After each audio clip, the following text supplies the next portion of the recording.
This audiobook contains 0 censored sentences and 67 modified sentences to make it suitable for all audiences.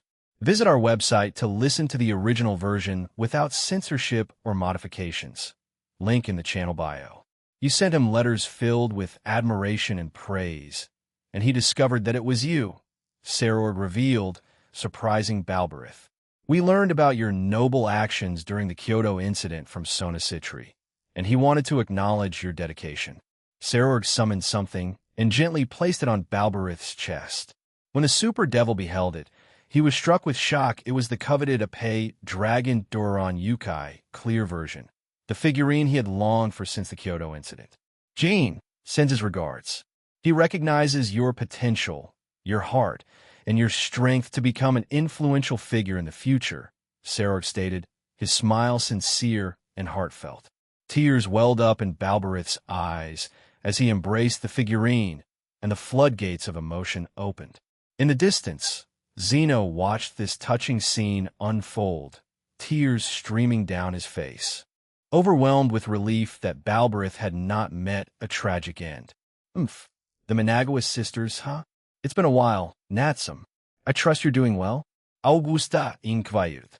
Presently, Natsum, Kanami, Luffy, Arthur, and several members of the Alliance confronted Augusta, the second in command of the Wizards of Oz. Alongside her were her subordinates, varying the Super Devil and Meredith Ordenton, who wielded Alpheka Tyrant.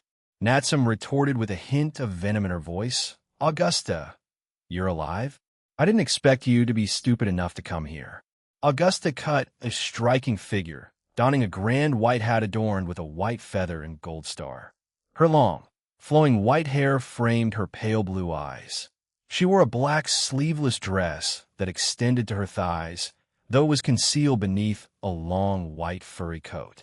In her hands, she wielded a substantial white staff. Your language remains as uncouth as ever, you impudent child, Augusta retorted, but it's of little consequence. Meredith, Varine, I shall leave these weaklings to you. I will personally deal with Natsum. Roger that, you old hag, Meredith shouted in response. She swiftly activated her magic circles, summoning a group of individuals under her command and sending them to engage in battle against Kanami, Luffy, Arthur, and their allies. Augusta wasted no time and unleashed a relentless storm of magical attacks upon Natsum. The young woman raised her hand and, with swift precision, sliced through the oncoming projectiles with razor-edged gusts of wind. In a flash, Natsum augmented her speed, reappearing behind Augusta. Her outstretched hand, imbued with light energy, struck Augustus back, generating a force that sent the witch hurtling through the air. That was surprisingly gentle, almost like a cushion. Natsum contemplated, examining her hand with curiosity. When her attention returned to Augusta, she was met with a surprising sight. The witch stood unscathed, her resilience unfazed. Your speed surpasses mine, yet you remain a brute, Augusta noted with a sigh, shaking her head. Tom has not changed people like you. However, Augustus' grin radiated confidence as she continued. Are you surprised? I emerged from your attack unharmed. A curious creature, primarily white and round with luminous green eyes, emerged from Augustus' back, catching Natsum off guard. Augustus' lips curled into a sly smile as she explained, thanks to this contracted entity from the Phantasma, they'll secure victory. Oz, and I managed to acquire one before that pesky lizard cut off our communications with both the Phantasma and Evie. Natsum's brows furrowed as she fixed her gaze on the enigmatic being. In response, she discreetly summoned her sacred gear, Griffin, and her contracted spirit, Sylph.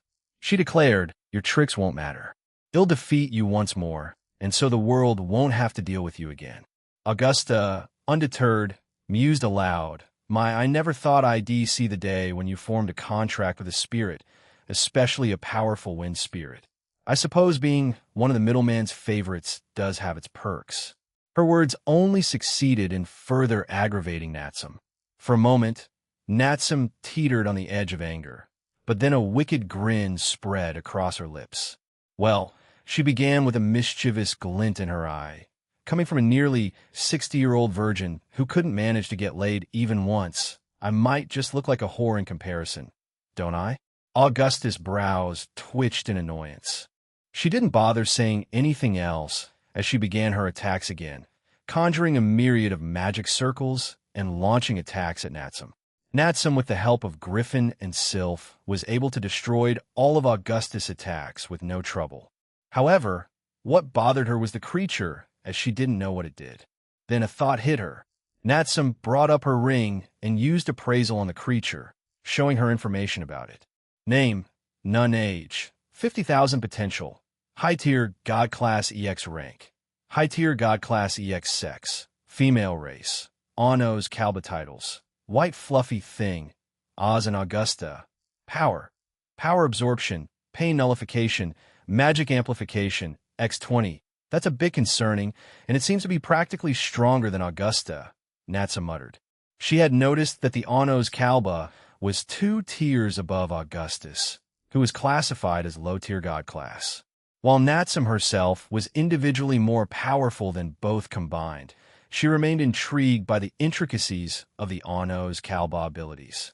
Natsum had a hunch that the magic amplification might solely affect the spells cast by Augusta, rather than her overall power. This meant that whenever Augusta employed magic, it would be bolstered beyond her standard capabilities. Sylph, her ever-curious partner, inquired, "What should we do, Natsu?" Natsum glanced at Griffin, then back at Sylph, considering her options.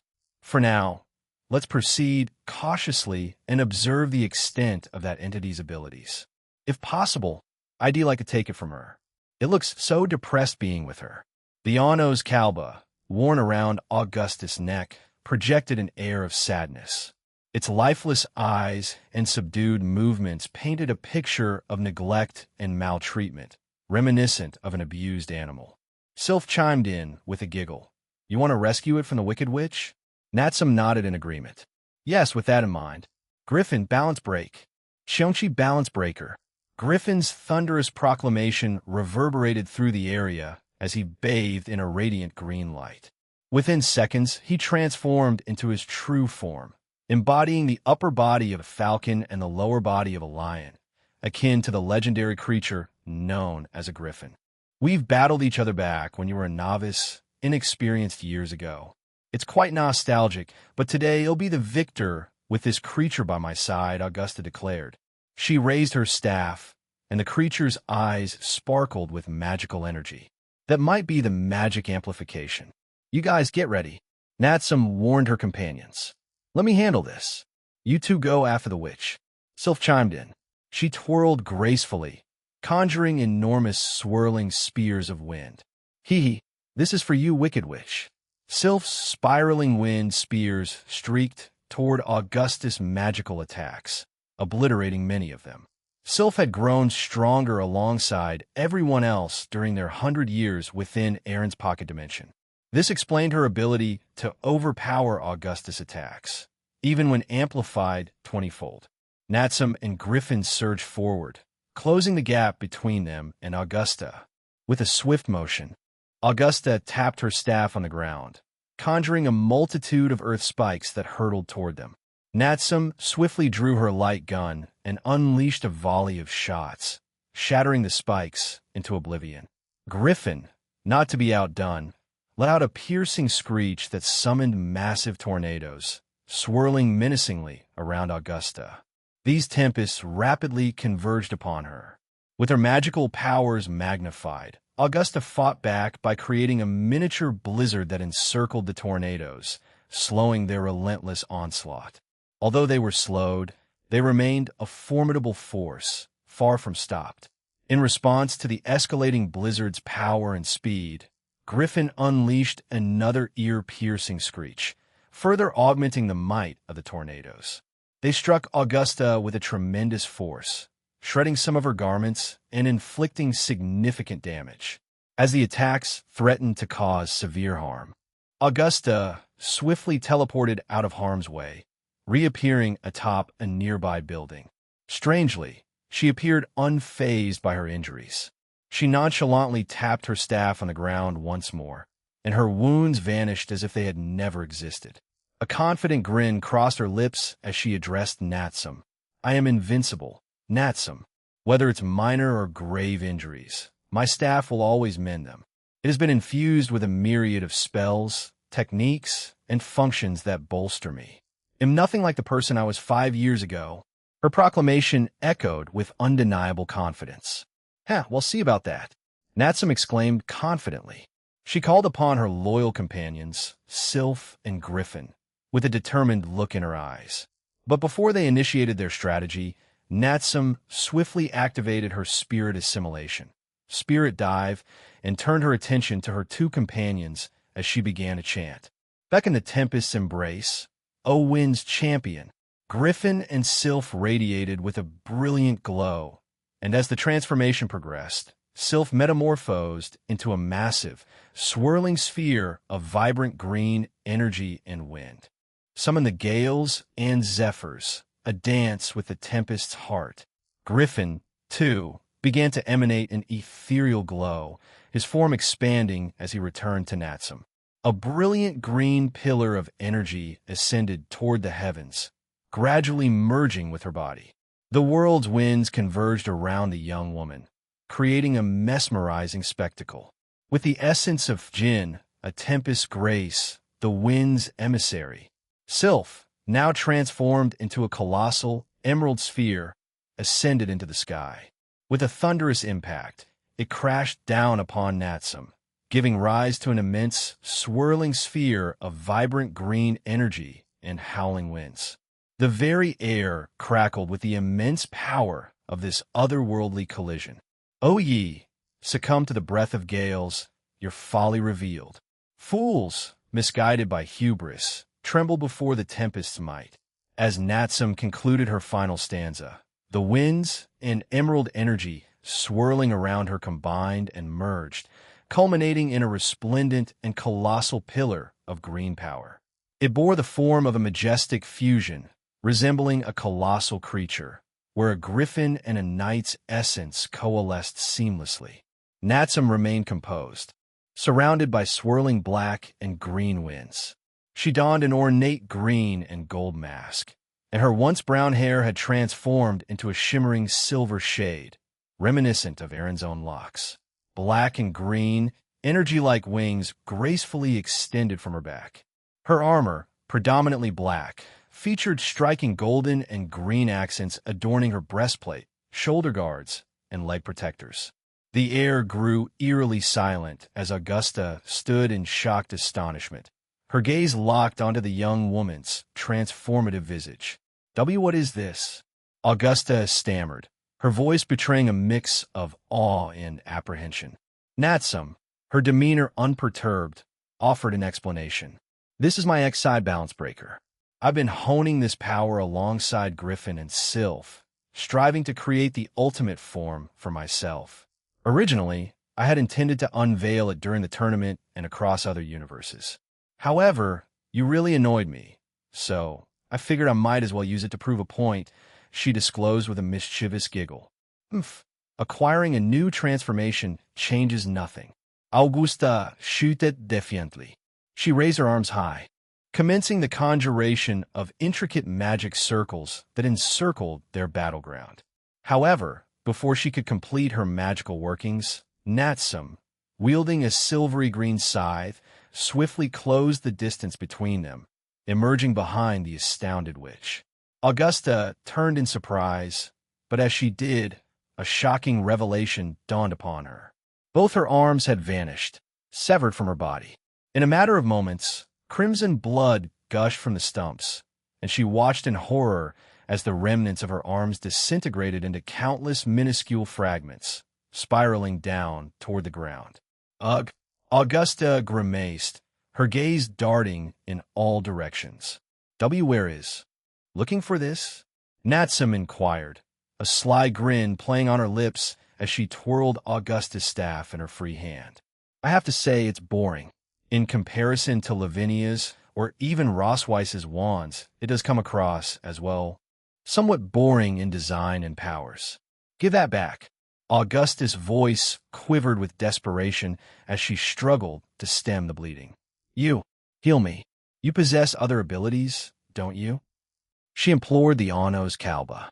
The creature obliged, closing its eyes, and with a timid demeanor, it began to mend Augusta's wounds. A triumphant smirk crept across Augusta's face as her first arm was made whole once more. Natsum's brows knitted together in displeasure, and she swiftly crossed her arms, conjuring an immense, obsidian and emerald sphere that enveloped them. This place is like my own microcosm. Here, my every word is law.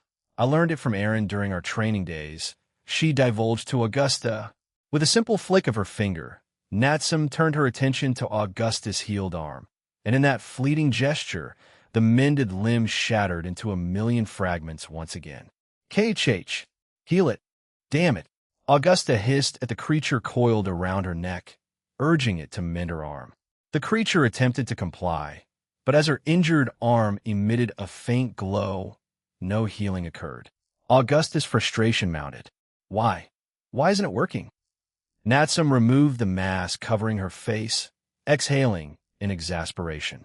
Do you ever actually listen to what's said? Or is selective deafness your thing? I just mentioned that I can manipulate this little sphere we're in, so I made sure you can't be healed, she explained to Augusta with an incredulous expression. Shaking her head, Natsum shifted her attention to the creature clinging to Augusta's neck. Hey there, why not join me? They'll treat you far better than Augusta does. You've seen my companions, right? They're content, not sad. I'm willing to bet she mistreats you. Am I wrong? In response to Natsum's enticement, Augusta clutched the creature even tighter with her remaining arm and retorted, "These creatures are tools, just like independent-type sacred gears. Treating them as if they're living beings is nothing short of bizarre." Natsum Managawa. I wasn't asking you, you armless bitch. Hey, you're an Anos Kalba, aren't you? I could probably return you to your home in the future if you come along with me. Natsum mentioned, her focus completely bypassing Augusta's seething rage. The Anos Kalba perched around Augusta's neck turned its gaze toward Natsum, then back at Augusta. This unique creature possessed the ability to perceive the emotional essence and true nature of individuals in a tangible form. As it observed Natsum, it detected nothing but kindness and sincerity radiating from her. In contrast, Augusta exuded malice, jealousy, and pure hatred. Harnessing its remarkable powers, the Anos Kalba maneuvered through Augusta's clenched grip and drifted toward Natsum. It wrapped itself tenderly around her neck. Natsum couldn't help but let out a slight squeal and a giggle. You're quite fluffy. I'm sorry for my earlier actions. The Anos Kalba gently shook its head and playfully nuzzled Natsum's cheek. Together, they turned their attention back to Augusta, who now found herself in a state of profound shock.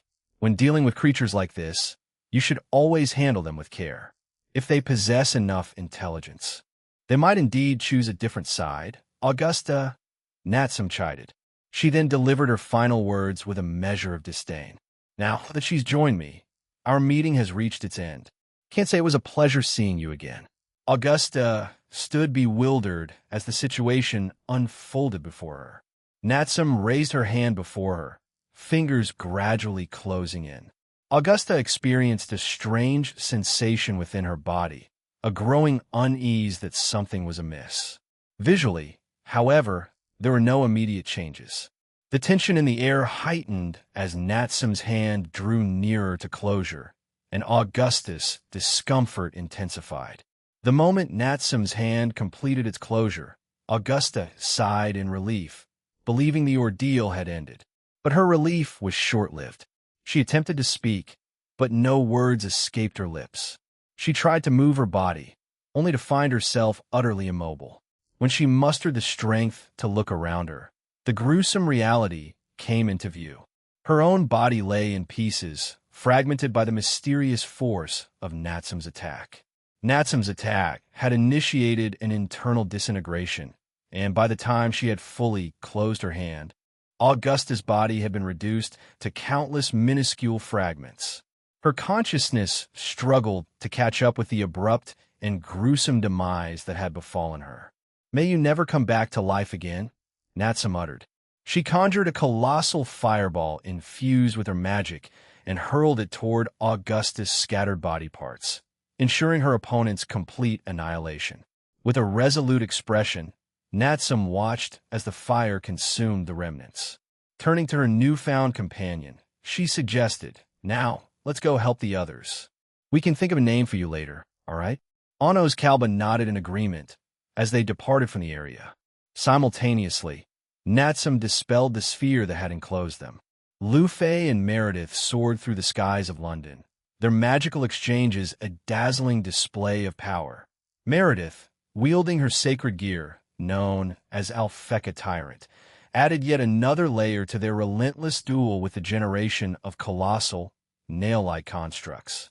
Amidst the chaos, Meredith's voice cut through, a gleeful note ringing clear. "It seems I'm flying solo now. The pawns I manipulated from the M16, well, they've proven to be quite the disappointment. And as for that old witch, she's met her match."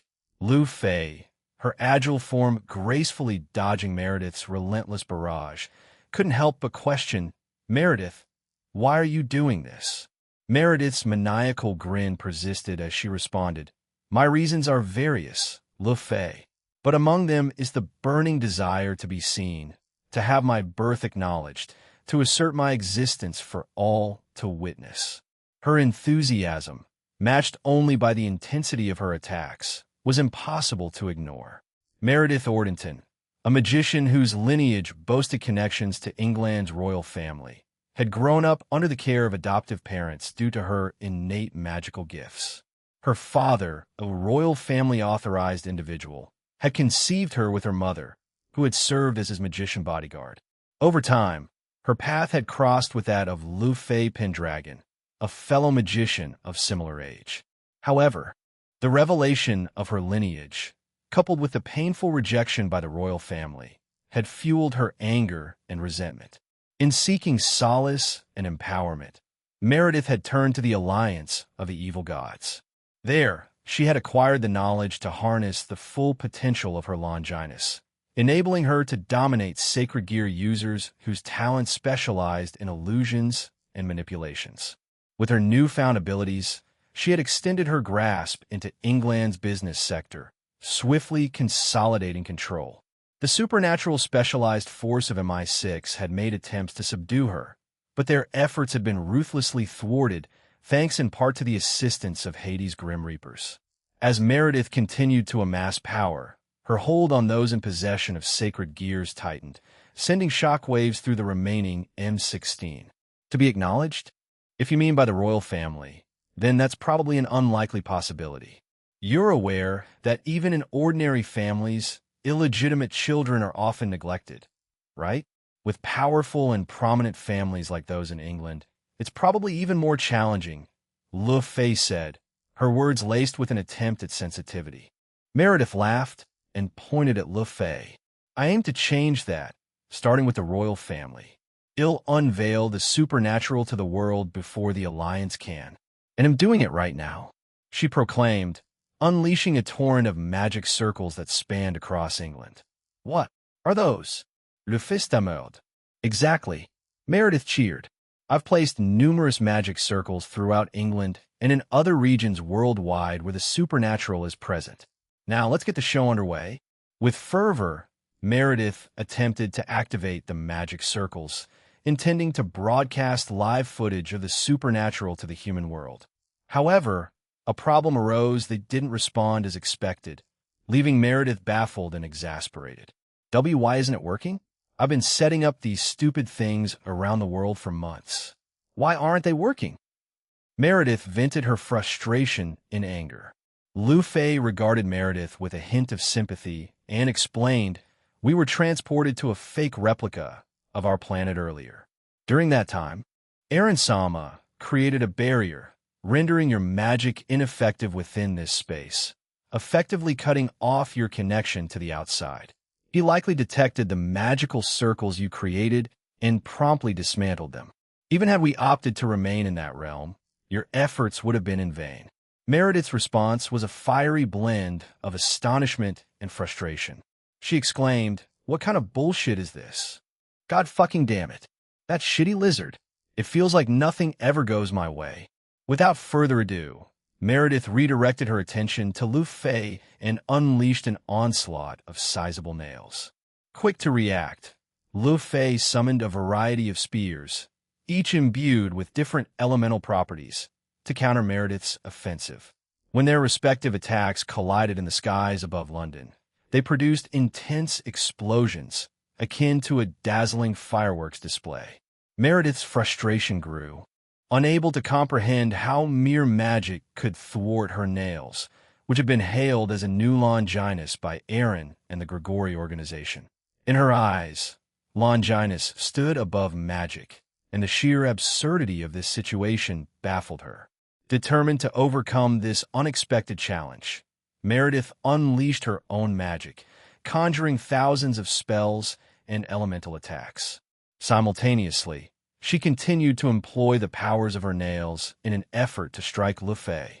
Yet, each of her attacks met a swift and adept counter from Lu Fei. As their intense duel raged on, they eventually landed within a nearby building. Frustration still boiling within her, Meredith stamped her foot onto the ground, causing a multitude of rusty nails to erupt from the ceiling, floor, and walls of the room. They swarmed toward Lu Fei, attempting to pierce and impale her. However, these relentless attacks found their demise at the hands of a barrier that manifested around Lu Fei's body. This protective shield was a fusion of Lu Fei's inherent magic and the unique function of the rings, which would conjure a barrier to safeguard their bearer. Meredith's voice pierced the air with frustration. "Are you kidding me?" she screeched. "What is this bullshit?" Her accusatory finger pointed directly at the encasing barrier that held Lu Fei captive. In her anger, Meredith manifested a rustic black sword, forged from one of the nearby nails, and clenched it tightly in her hands. She charged at Lu Fei with fury in her eyes. The first swing of her sword missed, as Lu Fei gracefully sidestepped the attack. Unrelenting, Meredith swiftly turned and swung the sword sideways, but once again, her target danced just out of reach. This peculiar dance continued for the following minute, with Meredith adding her magical abilities into the mix, using the nails to launch attacks at Lu Fei from the walls, ceiling, and floor. Yet, as the physical exertion took its toll, Meredith began to pant heavily. She had pushed herself to the brink, and her breathless words reflected her fatigue. Why can't I land a hit? God damn it!"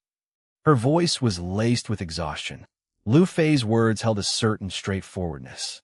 "I've grown accustomed to witnessing battles at such breathtaking speeds, ones I couldn't even follow in the past. Before that, it was my brother, Arthur, swinging his sword relentlessly, just like our father. To put it bluntly, your swordsmanship is far from impressive. We are both magicians at heart, so perhaps you should concentrate on that aspect," she suggested with unwavering clarity.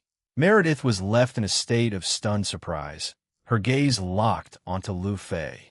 It was then that the petite blonde conjured a sword crafted from mana, and in a matter of seconds, she materialized behind Meredith. The shock on Meredith's face was palpable as she turned to face Lu Fei. Lu Fei continued, her tone unyielding. "However, I've been honing my skills in various ways. While my own swordsmanship may still be lacking, especially when compared to my brother, Aurelius Sama, and a few others, it surpasses yours by leaps and bounds." As Lu Fei spoke, Meredith's sword shattered into pieces, along with her clothing, leaving her to hastily cover herself. "Don't make fun of me, ill." Lu Fei charged at Meredith once more, but this time, an eerie aura enveloped her mana sword. With a single sweeping motion, she brought the blade down upon Meredith. However, instead of cleaving the girl in two, an uncanny radiance emanated from her body, accompanied by a spine-chilling shriek. From her being, a dark figure emerged. "Yuah!" it howled.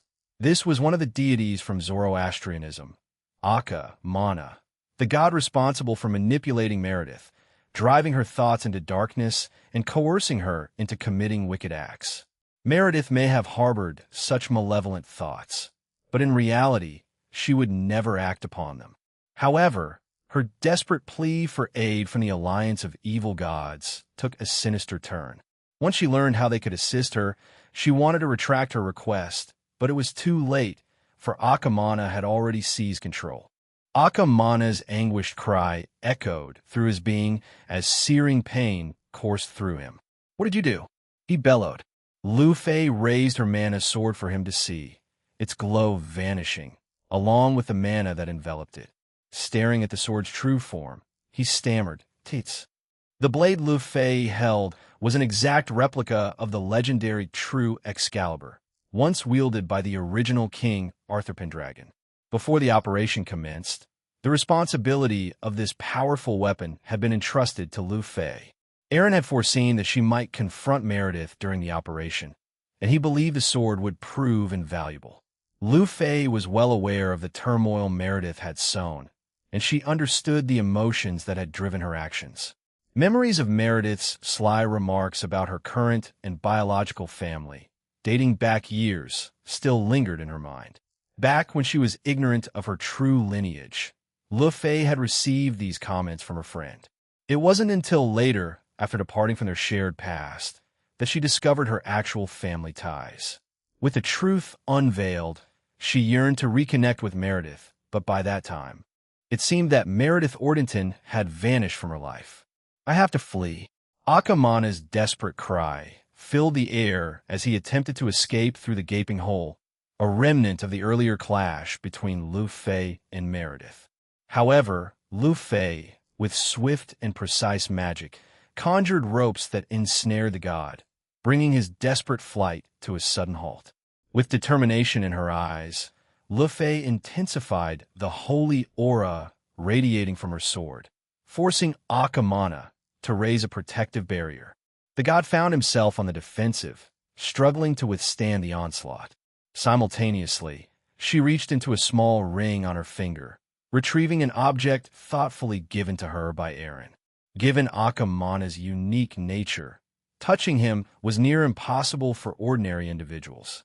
Hence, Aaron had designed a specialized jar capable of containing the god. Lu Fei aimed the jar at Akamana and activated it. With his strength already depleted, the god was defenseless and quickly drawn into the jar's confines. Exhaling with relief, Lu Fei returned her sword to her ring. She then knelt beside the slumbering Meredith, drawing her close. The sight of her friend in peaceful repose brought a smile to Lu Fei's lips. "You still sleep like a log, don't you? It's as if nothing's changed since then," Lu Fei mused, a soft giggle escaping her as she reminisced about their shared past. Verine, the super devil, found herself locked in a fierce battle, struggling against a multitude of opponents. Her opponents included none other than Arthur Pendragon and Kanami Managawa. Although she possessed formidable resilience against light and holy powers, she couldn't escape their impact entirely. Arthur and Kanami wielded powerful holy weapons, Caliban and True Longinus, which inflicted substantial damage upon her. Her body bore the evidence of their power, displaying multiple wounds that stubbornly refused to mend. In the heat of the battle, Verine couldn't help but express her frustration. "Why am I, someone so strong, losing to these guys?" she exclaimed, her voice brimming with anger and defiance. "Because you're a kid, and adults like us are stronger," Kanami exclaimed, thrusting her spear toward Verine. The super devil desperately tried to evade, but a few attacks found their mark, leaving more cuts on her body. "I'm an adult too. Just look at this body." Verine screamed back at Kanami, her frustration mounting. Kanami couldn't help but chuckle, a mischievous grin playing on her lips, further irking Verine. "You may have the body of an adult, but your brain and head are still that of a child. What's 1x 0? Kanami suddenly quizzed, throwing Verine off balance. It's 1, obviously," Verine replied with uncertainty. Kanami couldn't resist the opportunity to correct her, still engaging in their rooftop chase and exchange of magical and demonic attacks. "Wrong, it's 0. This is simple math, and you can't even get that right. So you're still a child."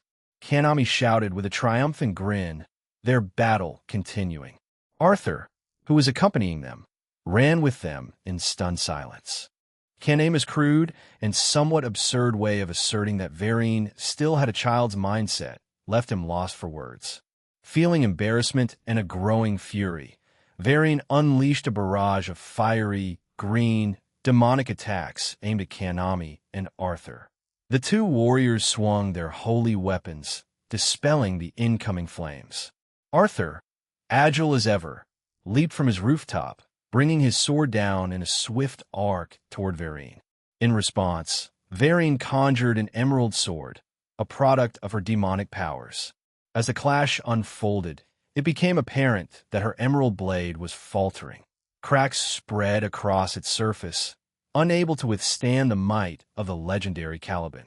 Recognizing the vulnerability of her weapon, Vereen forcefully stamped her foot onto the ground. In an instant, the earth yielded emerald, glass-like spikes that shot toward Arthur, propelling him backward. Simultaneously, her demonic sword shattered into pieces, unable to withstand the pressure of their clash. Kanami swiftly materialized behind Vereen, her spear slicing downward with remarkable speed. This unexpected attack caught Vereen off guard, leaving a gaping gash across her back. Blood began to flow, and a shrill cry of pain escaped her lips. "It hurts!" Vereen screamed, leaping away. But before she could regain her composure, Arthur was already in pursuit. He unleashed holy aura slashes that surged toward her. Tearfully, she turned, launching her own barrage of attacks, buying herself some precious time. Taking refuge on a nearby building, she produced a stash of counterfeit phoenix tears in an attempt to heal her wounds. However, to her dismay, they proved ineffective. Frustration welled up within her. "Why? Ugh, this is stupid. Don't be distracted." Arthur's voice cut through her desperation. He delivered a swift kick to Vereen's face, sending her hurtling through the air. As she crashed to the ground, she hastily conjured emerald crystals, which she then launched at Arthur. With deft precision, he deflected and sliced apart each incoming crystal projectile. Kanami, her balance breaker now active, swiftly reached Vereen from behind. With swiftness, she triggered her first commandment, casting a sizable protective sphere around them. In a resolute voice, she commanded, "Don't move." Then, with a burst of speed, Kanami lunged at Vereen and severed both of her hands with her spear. Vereen's screams of agony filled the air, and she crumpled to the ground. But to the surprise of both Arthur and Kanami, her anguish swiftly gave way to uncontrolled sobbing and a full-blown tantrum. "Yuhaha, I don't want to fight anymore. It hurts. It hurts. My arms. I don't like it. Make the pain go away." Arthur and Kanami exchanged uncertain glances, at a loss for how to handle the situation. "They'll go inform Jean about what happened."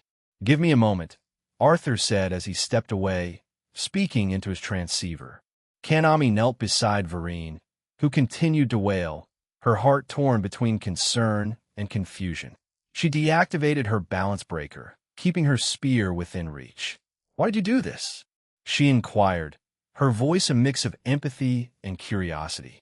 Vereen's sobs continued for a while, but gradually they subsided, and she fixed her teary gaze on Kanami, still sniffling intermittently. Because Hades-sama said so. I can't refuse him," she managed to respond, her words bearing the weight of her dilemma.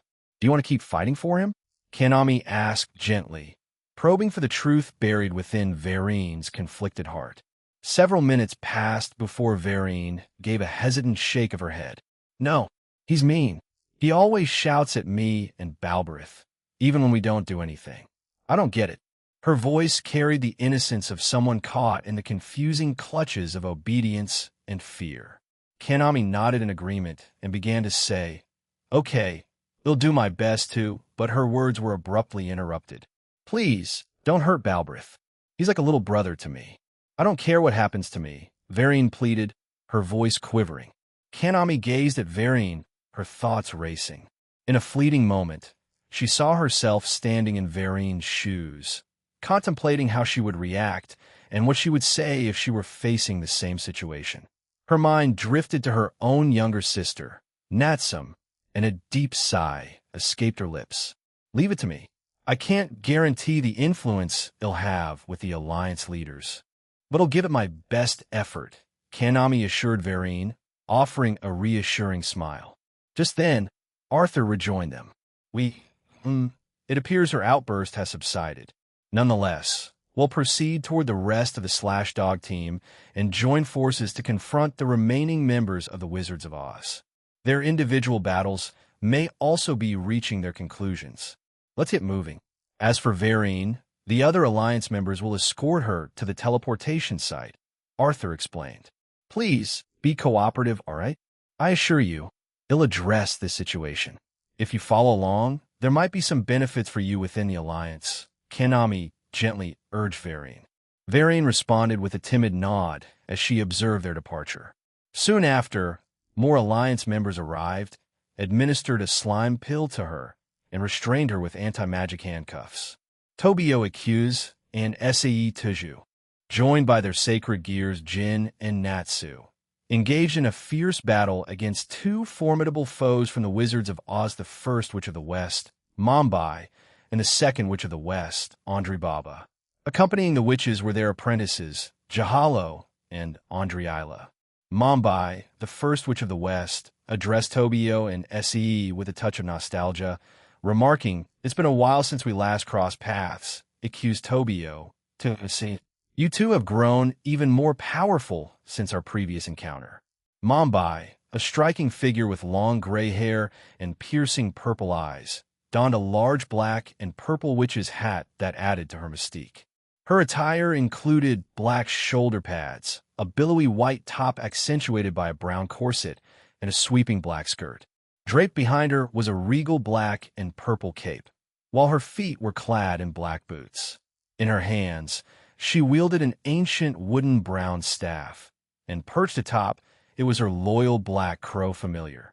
"I can't say I'm excited to see you again," Tobio retorted, his Knight Celestial Slash Dog's balance breaker activated. On the other side of the battlefield, Sae Tuju was locked in her own balance breaker, engaged in a fierce duel with Andri Baba. Sa's gloves emitted an intense glow as she unleashed multiple streams of flames in Andri Baba's direction, but the witch moved with a grace that allowed her to elegantly evade every fiery attack. Much like Mombai, Andri Baba sported a distinctive appearance. Her large hat, predominantly black, was adorned with purple stars and accented with gold. Cascading down to her feet, her long hair was a pristine white hue, and her light purple eyes exuded an otherworldly charm. She donned a flowing white dress that matched the length of her coat. This black coat, similarly embellished with gold stars, also extended to the floor. In her dainty hands, she clutched a golden candle stand, bearing 3 candles, each aflame with a different colored fire. I never expected the middleman would transform the cowardly Leo into a full-fledged sacred gear. I wonder if he could do the same to the other two, mused Andri Baba, her curiosity evident in her words. Se, while skillfully dodging the multiple flame attacks directed at her by Andri Baba, replied, "For you and your group? Probably not. But if Jean-san were to take them from their current wielders and make the change? Maybe." A rare smile graced Andri Baba's face. Normally, she was too indolent for such expressions, but witnessing Sa's growth filled her with a sense of pride for the girl. "Is that so? Well, it's quite a surprise to see you like this, Tuju Se. The last time I saw you, you were just a little girl who could barely hold her own in a fight. Now, look at you going toe-to-toe with me. I must admit, I'm somewhat proud of you." Sa's response was blunt. "I don't really want your praise." "Fufu, I know. I just wanted to tell you. That's all," Andri Baba replied. Their exchange was brief, and they returned to their intense battle. With her magical gloves, Sae propelled herself towards Andri Baba, aiming to close the distance. However, the cunning which had prepared for this and summoned serpent-like creatures made of flames from her candles, each emitting flames of different colors. The fiery serpents launched scorching breath attacks at Se. Reacting swiftly, Say conjured a protective cape, using it to shield herself from the fiery onslaught. Her unexpected defense surprised the witch.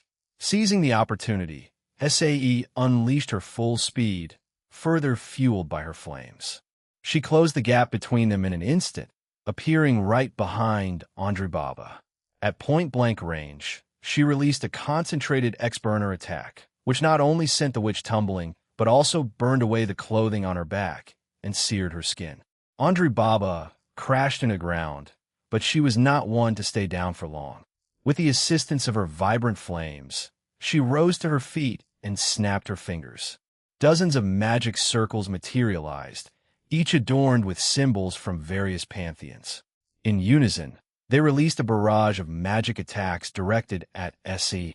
Natsu. S.A.E. cried out, her voice filled with urgency. Her sacred gear, Natsu, a diminutive lion, materialized on her shoulder. Please, she pleaded, and Natsu responded with an affirmative nod. He cast a discerning gaze over the oncoming barrage of attacks, then released a resounding growl that had a petrifying effect, halting the attacks in their tracks. Incredible, Andri Baba exclaimed, her eyes lit with excitement. It didn't possess such abilities previously. Is this a result of it evolving into a sacred gear and gaining new powers because of its connection with its wielder? Essie didn't offer a verbal response, but instead closed the gap between herself and the witch. She conjured her own set of magic circles and unleashed a flurry of attacks aimed at her adversary. With each spell, Natsu roared in unison, infusing Sa's magic with his unique powers. Andri Baba attempted to shield herself by conjuring defensive magic circles, but they proved insufficient and shattered under the assault of Sa's empowered magic. In a final, desperate move, she harnessed her candle's flames to craft a multi-layered, multi-hued barrier before her. However, this last-ditch effort ultimately proved ineffectual. Sa's magic, augmented by Natsu, tore through the barrier, enveloping Andri Baba in searing flames. She fell to the ground, bearing scorched injuries. Surprisingly, anger was not her prevailing emotion. Rather, she seemed to wear a contented smile. Essie touched down on the ground, her determined gaze locked onto Andri Baba. She swiftly launched another magical attack, but to her surprise, the witch abruptly vanished from sight. Sa's instincts flared, and in the blink of an eye, she transformed Natsu into a gauntlet, spun around, and conjured a colossal, condensed fireball that seared through the air in Andri Baba's direction. Caught off guard, Andri Baba couldn't react in time. The blazing projectile struck her squarely in the chest, propelling her through the sky with a tremendous force. She crashed through several buildings, leaving a trail of destruction in her wake. SAE released a relieved breath and watched the smoke and dust settle. Natsu reverted to his usual form from the gauntlet. "Thank you, Natsu," SAE said, appreciating her sacred gear support. "It's been a while since I was this active. Months away from the action can make you a bit rusty."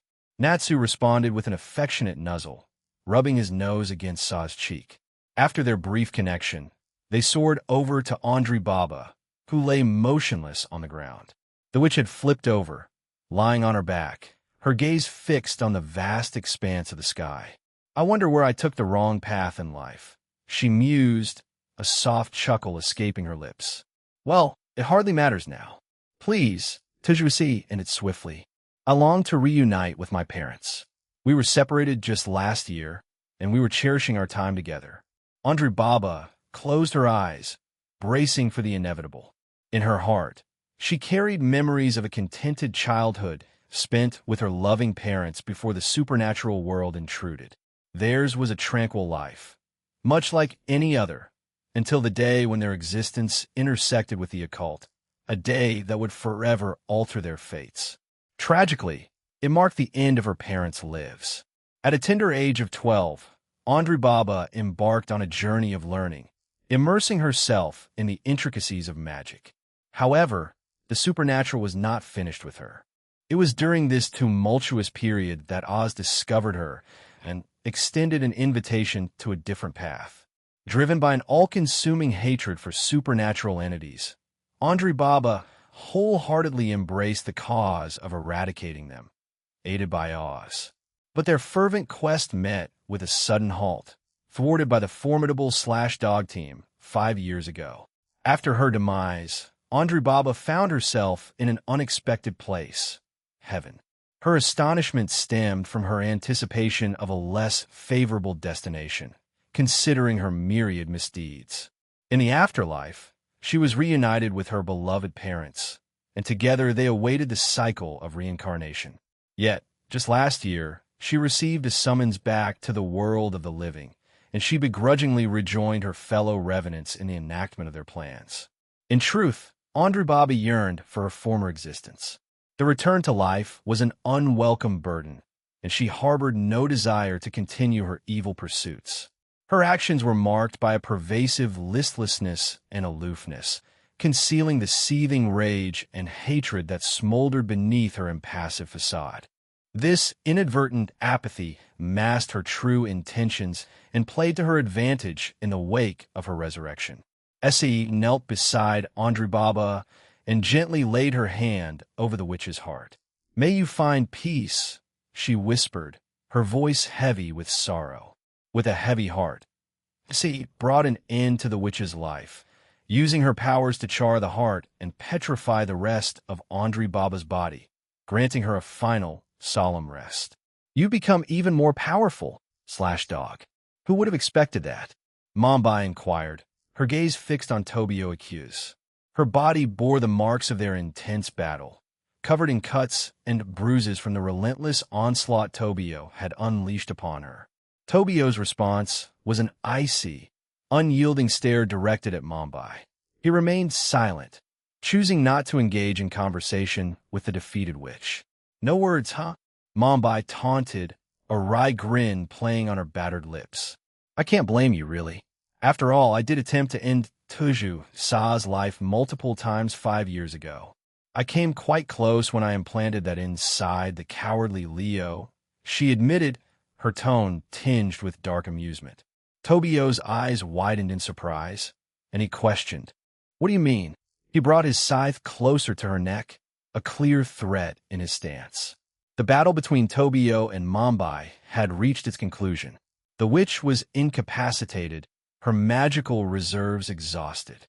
Earlier, Tobio had severed her connection to magic, thanks to Aaron's blessing, granting him extraordinary abilities. A malevolent smirk twisted Mombis' lips as she revealed the sinister truth. "It was Ounce's idea, but with the assistance of Satinol, we made the cowardly Leo's body toxic enough to kill Se Tiju. We were taken aback when she managed to cling to life for so long. But in the end, the middleman had to intervene and save her.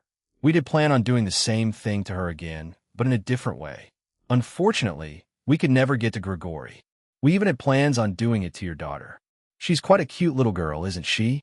Mombai mused.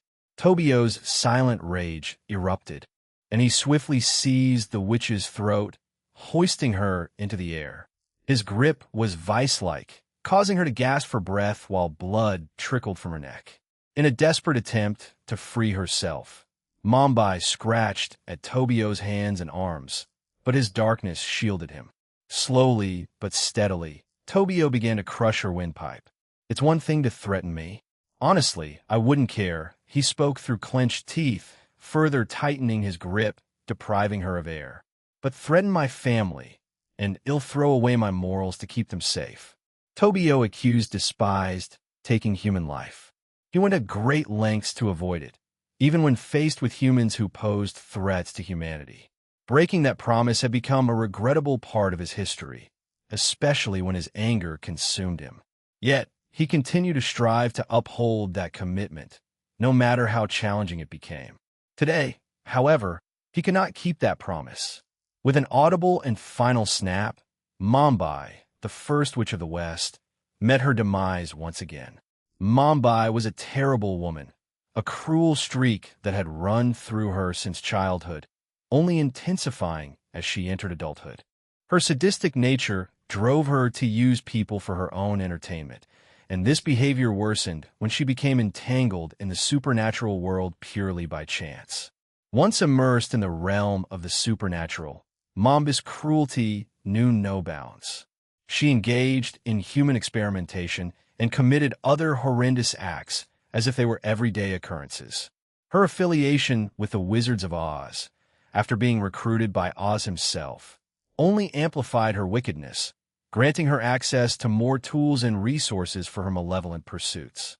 One dark facet of Mombus' life was her deep-seated animosity toward Sai Tuju. This animosity sprang from a small crush she had on Tobio Accuse, though not as extreme as the third Witch of the East, Dorothy, who met her demise during the Halloween operation, bordering on obsession. Mombus' infatuation was far from healthy, and upon discovering Sa's presence, she sought to eliminate her. In their subsequent encounters, Mombai persistently attempted to end Sa's life. It wasn't until a final confrontation when Cookie Samejima delivered the fatal blow, bringing an end to Mombus' dark existence. In a heart-wrenching moment, she confessed her love to Tobio, but he offered no reciprocation, only expressing his disgust and resentment. Even now, he couldn't find it in himself to forgive her. In fact, his loathing for her deepened upon uncovering the truth. As he gently released her and turned away, Tobio discovered Essie standing just behind him. Essie, he murmured with a tinge of sadness, though further words proved unnecessary. Essie rushed toward Tobio, embracing him tightly, and they shared a wordless moment that extended for over a minute. After their silent connection, Tobio dispelled his balance breaker and surveyed their surroundings. "We have to deal with their apprentices. I trapped them in a small barrier earlier," he informed Essie, rising with her to his feet. Approaching the barrier, they encountered a shadow soldier, who held a sign that read, "We've handled them," and both are en route to the teleportation site. Tobio and Essie exchanged glances, then turned their attention back to the shadow soldier, who offered them an enthusiastic thumbs up. "Thank you." Tobio expressed his gratitude, and the shadow soldier nodded before fading into obscurity. "I suppose that's taken care of. Let's rejoin the others." Sae replied, her agreement evident.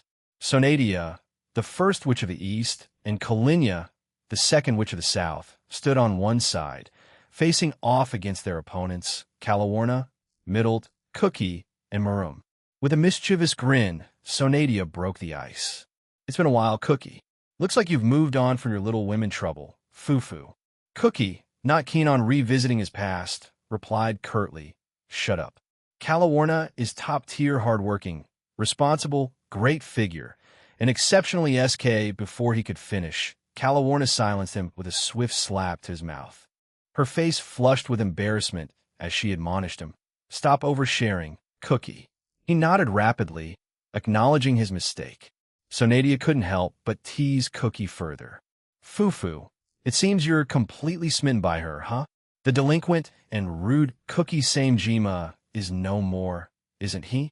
Meanwhile, Sonadia conjured several elemental avatars around her, each towering at least 10 meters in height. "No point in delaying it. Let's get started," she declared, signaling her elemental avatars to attack Cookie's group. Sonadia was a striking figure, standing tall at 510. Her short black hair framed her face, and her red eyes gleamed with an air of authority. She donned a black witch hat adorned with intricate golden web designs. A long black dress draped her form elegantly, and her black heels featured golden accents. In her grasp, she held a trusted golden-brown staff, a potent tool of her magic. Cookie swiftly commanded his sacred gear, Byakusa, to forge a spear in his arm, which he enveloped in crackling electricity. "Let's go, Maroom. Cover us," he bellowed to his fallen angel comrades, and they readily complied. With resolve, Cookie and Maroom charged toward both witches, while Sonadia's elemental avatars unleashed a barrage of attacks. Fire, water, wind, earth, ice, black, white, and fairy magic were what they used to attack the duo. Cookie skillfully evaded some of the attacks, and countered by obliterating others with his electric powers. Meanwhile, Meruem delivered powerful punches, demolishing the magical constructs. As they closed in on the two witches, Kalinya, the second witch of the south, flashed a wicked smile before conjuring blindingly intense light, compelling Cookie to shield his eyes from the dazzling radiance.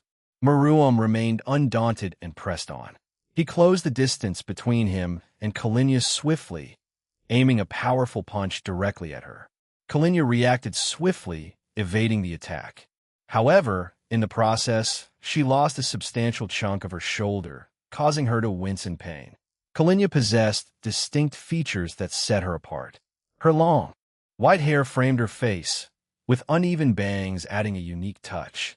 Her piercing red eyes bore a captivating intensity. Her attire consisted of a white bodysuit coupled with a predominantly black dress adorned with striking red lines. Her most distinctive accessory was a large black witch hat, which, to Meruem and Cookie's astonishment, bore a living mouth. Black wings adorned her back, and white roses served as a captivating embellishment. Perched atop her shoulder was her loyal black cat Familiar, and she gracefully floated on a broom. Shouldn't underestimate a former leader, should I? Kalinya muttered while trying to mend her wounds, only to discover her healing abilities were blocked.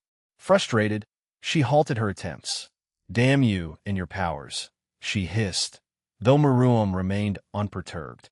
With a quick tap of her hat, its eyes ignited, and moments later, a multitude of tentacles burst forth from behind it, lashing out at Meruem. He skillfully evaded and crushed the tentacles with his bare fists. Meanwhile, Kalinya's Familiar emitted a melodic tune through her meows, and Meruem felt himself slowing down considerably. A wicked grin crept across Kalinya's face as she summoned numerous magic circles behind her. With a flourish, she unleashed a relentless onslaught of magical attacks aimed at Meruem. In response, he calmly exhaled and enveloped his body in a purple Tuki, unleashing a series of purple Tuki bullets to counter Kalinya's magical onslaught. Their attacks collided, resulting in several powerful explosions that sent Cookie, Sonadia, Calawarna, and Middle flying. However, Meruem wasted no time and propelled himself toward Kalinya, his speed ignoring the cat Familiar's abilities. He closed the gap in an instant and launched a rapid barrage of punches in her direction. Reacting instinctively, Kalinya conjured defensive magic circles to shield herself from the onslaught.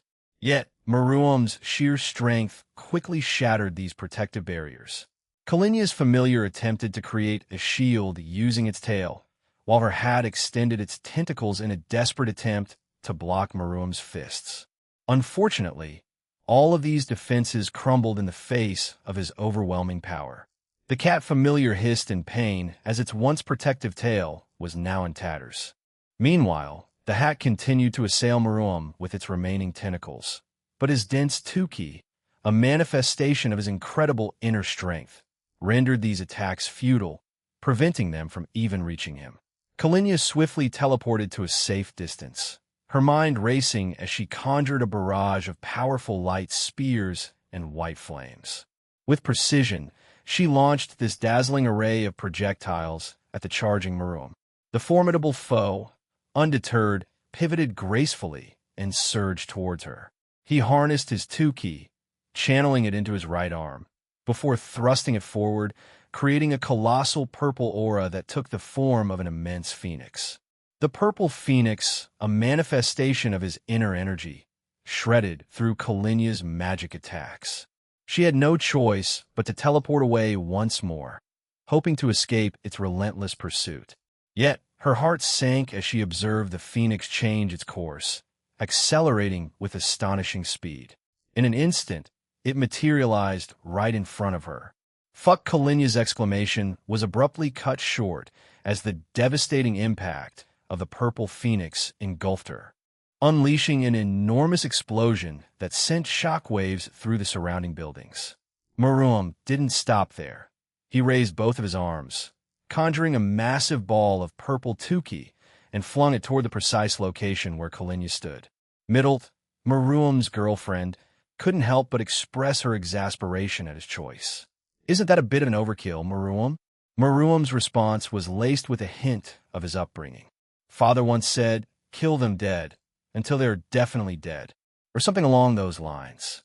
As the deafening explosion eventually faded, the grim aftermath revealed Kalinya's body parts floating away from each other. Her once elegant hat had been reduced to ruins, mirroring the fate of her cat familiar. Kalinya's severed head turned to face Maruam, and despite the impending doom, a wry chuckle escaped her lips. "Well, I suppose that settles it. Facing off against someone like Maruam was never going to end in my favor," she muttered with her last breath. Cookie's battle neared its end as well. His body crackled with azure electricity, the most pronounced areas being his limbs, legs, feet, arms, and hands. Byakusa, on the other hand, had already transformed into his balance breaker and assumed his true form.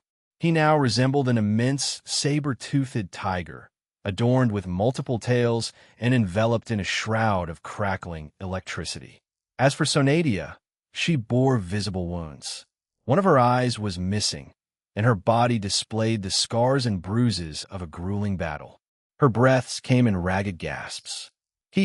"Cookie-chan, you've certainly grown. Even stronger," she remarked, her voice strained. She gestured toward his electrified armor. "And what's the story behind this form of yours?" Cookie regarded Sonadia with a furrowed brow, pondering whether he should disclose this information to her. Ultimately, he saw no harm in doing so, especially considering her impending demise. Aaron hadn't seen fit to brief them on the capture and imprisonment of the witches of the Wizards of Oz, nor had the other leaders made any inquiries.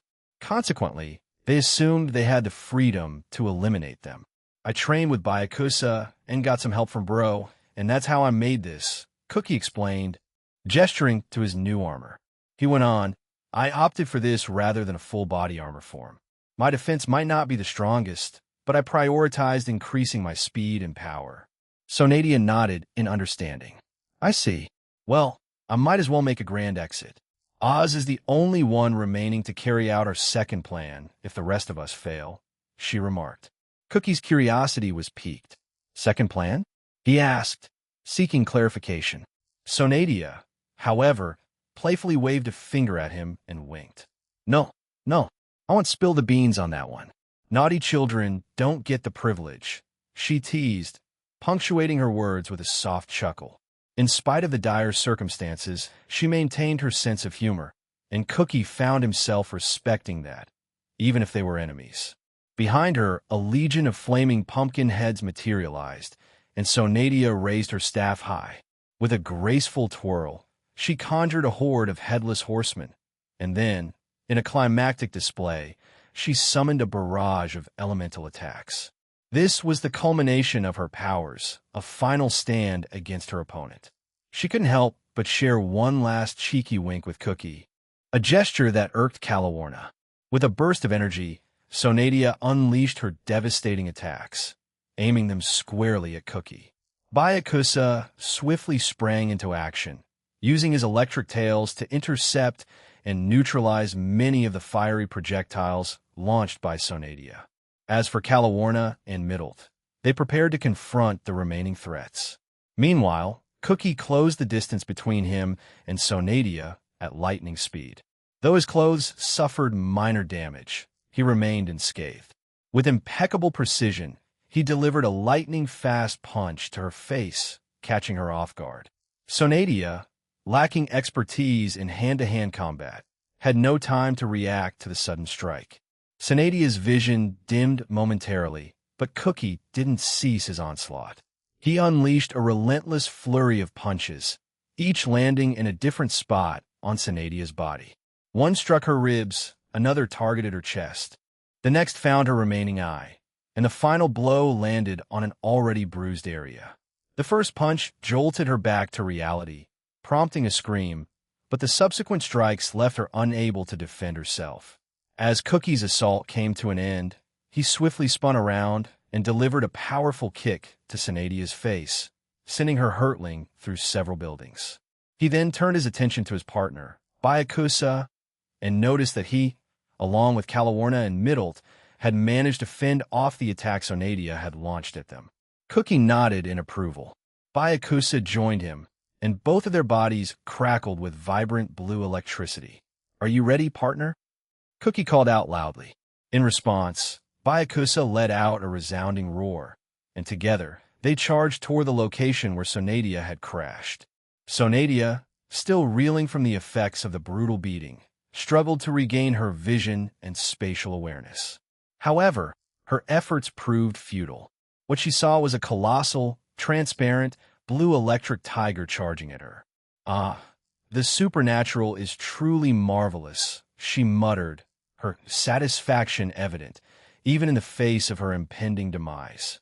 When Cookie and Byakusa clashed with Sonadia, a massive electric explosion echoed through the streets of London. The bolts of electricity swirled into a vortex before dissipating into the ether. As they turned to face Sonadia again, they could see the grievous injuries they had inflicted upon her. Her stomach bore a substantial wound, and Cookie noticed that Byakusa's tails had pierced her head and heart, ensuring her demise.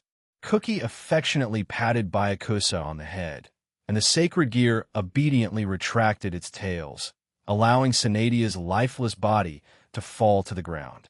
Gazing at her still form, Cookie's thoughts drifted back to their first encounter, which had occurred during their fourth mission as members of the complete/dog team. Sonadia had been an enigma, both stable and unstable in her demeanor. Among the witches, she had been the one who had made Cookie the most uncomfortable due to his past traumas related to women. Overcoming these personal demons had required significant effort on his part, along with the support of the /dog team and Calawarna. Through their combined efforts, he had emerged from his past trauma as a stronger individual. In their initial meetings, Sonadia had recognized Cookie's unease around women and had exploited it, forcing them into battles where she emerged victorious each time due to his emotional struggles. However, during their final confrontation, with the assistance of Tobio and Natsum, Cookie had conquered some of his inner demons, and together they had vanquished Sonadia, relegating her to the past. "This time, I managed to beat you on my own," Cookie declared as he collapsed to the ground and let out a sigh. "I'm still not entirely used to using that form." "Sorry about that, Byakusa," he added. Byakusa transformed back into his usual form, a white cat, and leaped onto Cookie's shoulder, affectionately licking his cheek. Calawarna landed beside Cookie and crouched down next to him. "Good job, Co.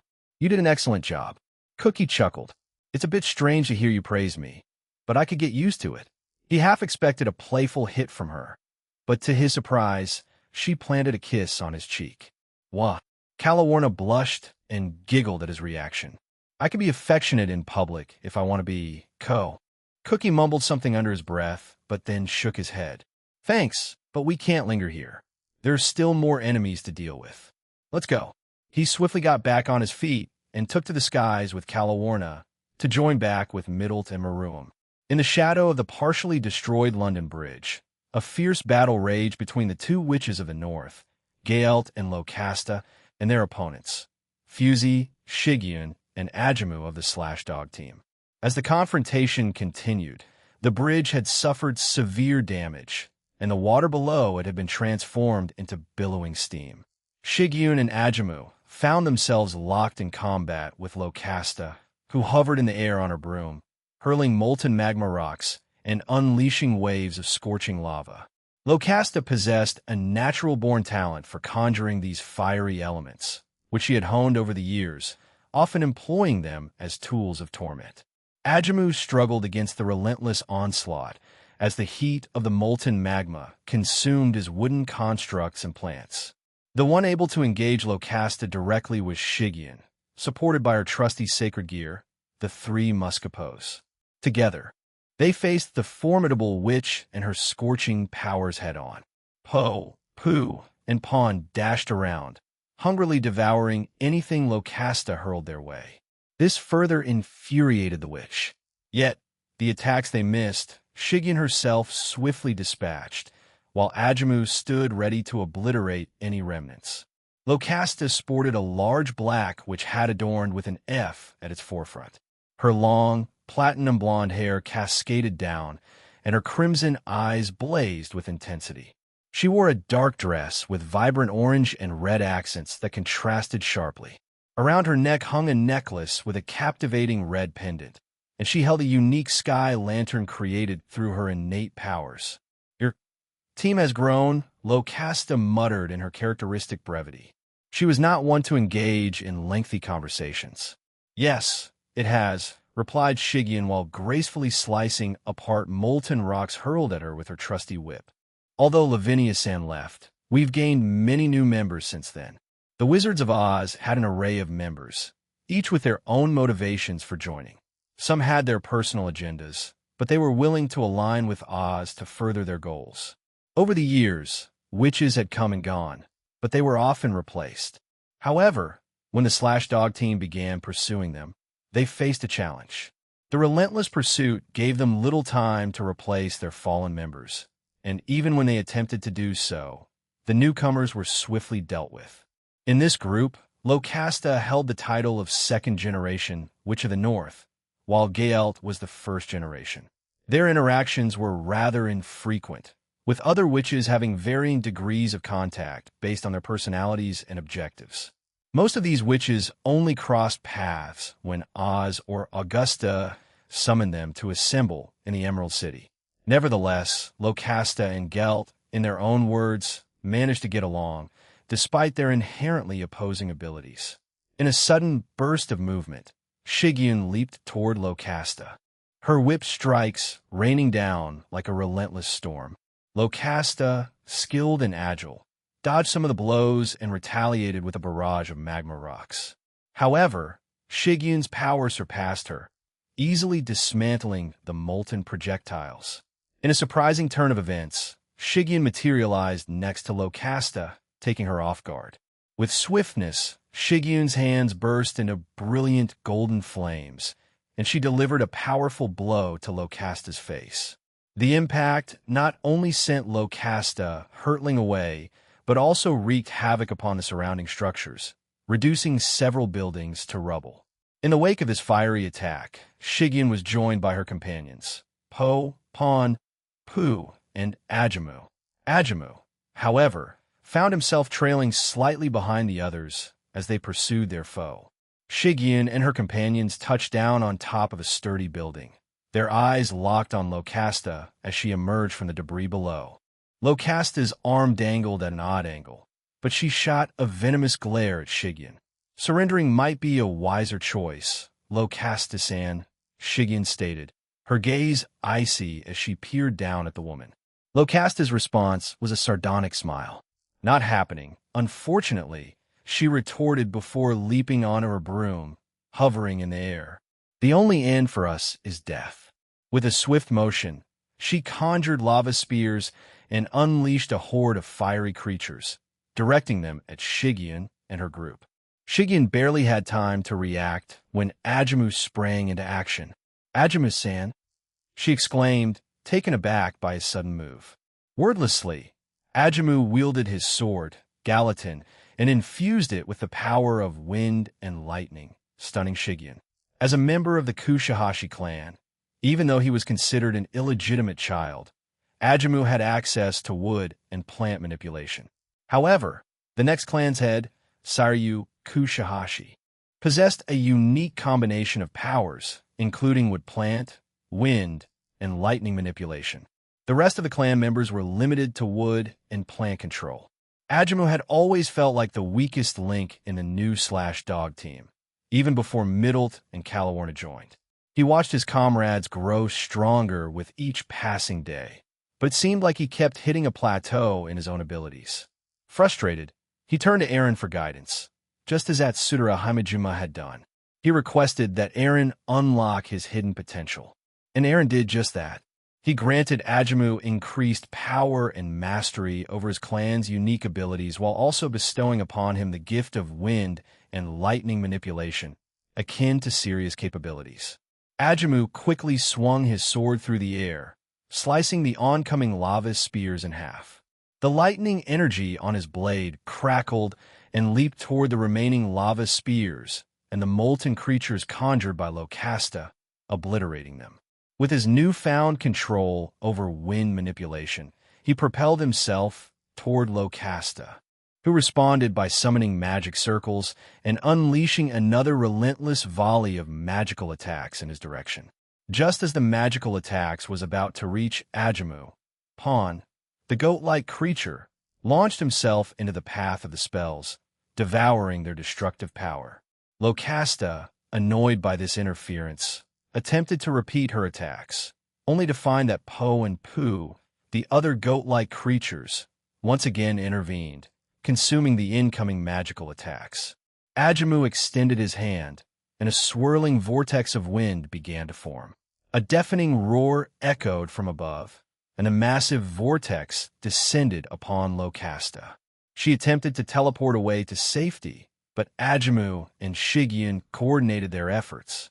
They unleashed their combined power, a storm of lightning and golden flames, stunning Locasta for a brief moment. Meanwhile, Shigeon's fiery tendrils ensnared the witch's legs, effectively immobilizing her. Exhausted, Locasta muttered, "The end, huh?" just before the attacks struck her. A maelstrom of golden flames and wind swirled together, creating a mesmerizing yet eerie spectacle in the skies above London. However, as swiftly as it had appeared, the storm dissipated. In a stark contrast to her fellow witches, Locasta wasn't sliced up by the attacks. Instead, she bore numerous injuries across her body and crashed back to the ground. As she lay there, gazing up at the sky, a sense of regret crept over her.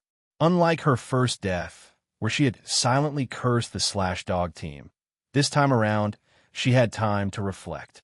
The truth was hard to deny. They were outmatched. She and the others had known this, but they were in denial, unwilling to accept the grim reality. So far, the only ones who had audibly acknowledged this were Locasta herself and Andre Baba.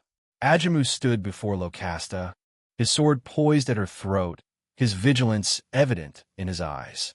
Locasta, in her weakened state, couldn't help but chuckle softly. "You don't need to be so hostile, wielder of Gallatin," she muttered weakly. "I no longer have the energy to fight. In fact, I believe I'm dying, am I not?" Ajamu continued to gaze at her for a few moments, uncertainty etched on his face, before finally sheathing his sword. Just then, Shigeon arrived with the three Muscapos, their expressions eager and their mouths watering, as if ready to devour the dying witch. "Locasta-san," Shigeon began, "I asked you a question 5 years ago, but you were too angry with us to answer. Will you now tell me why you chose to join Ounce's cause?"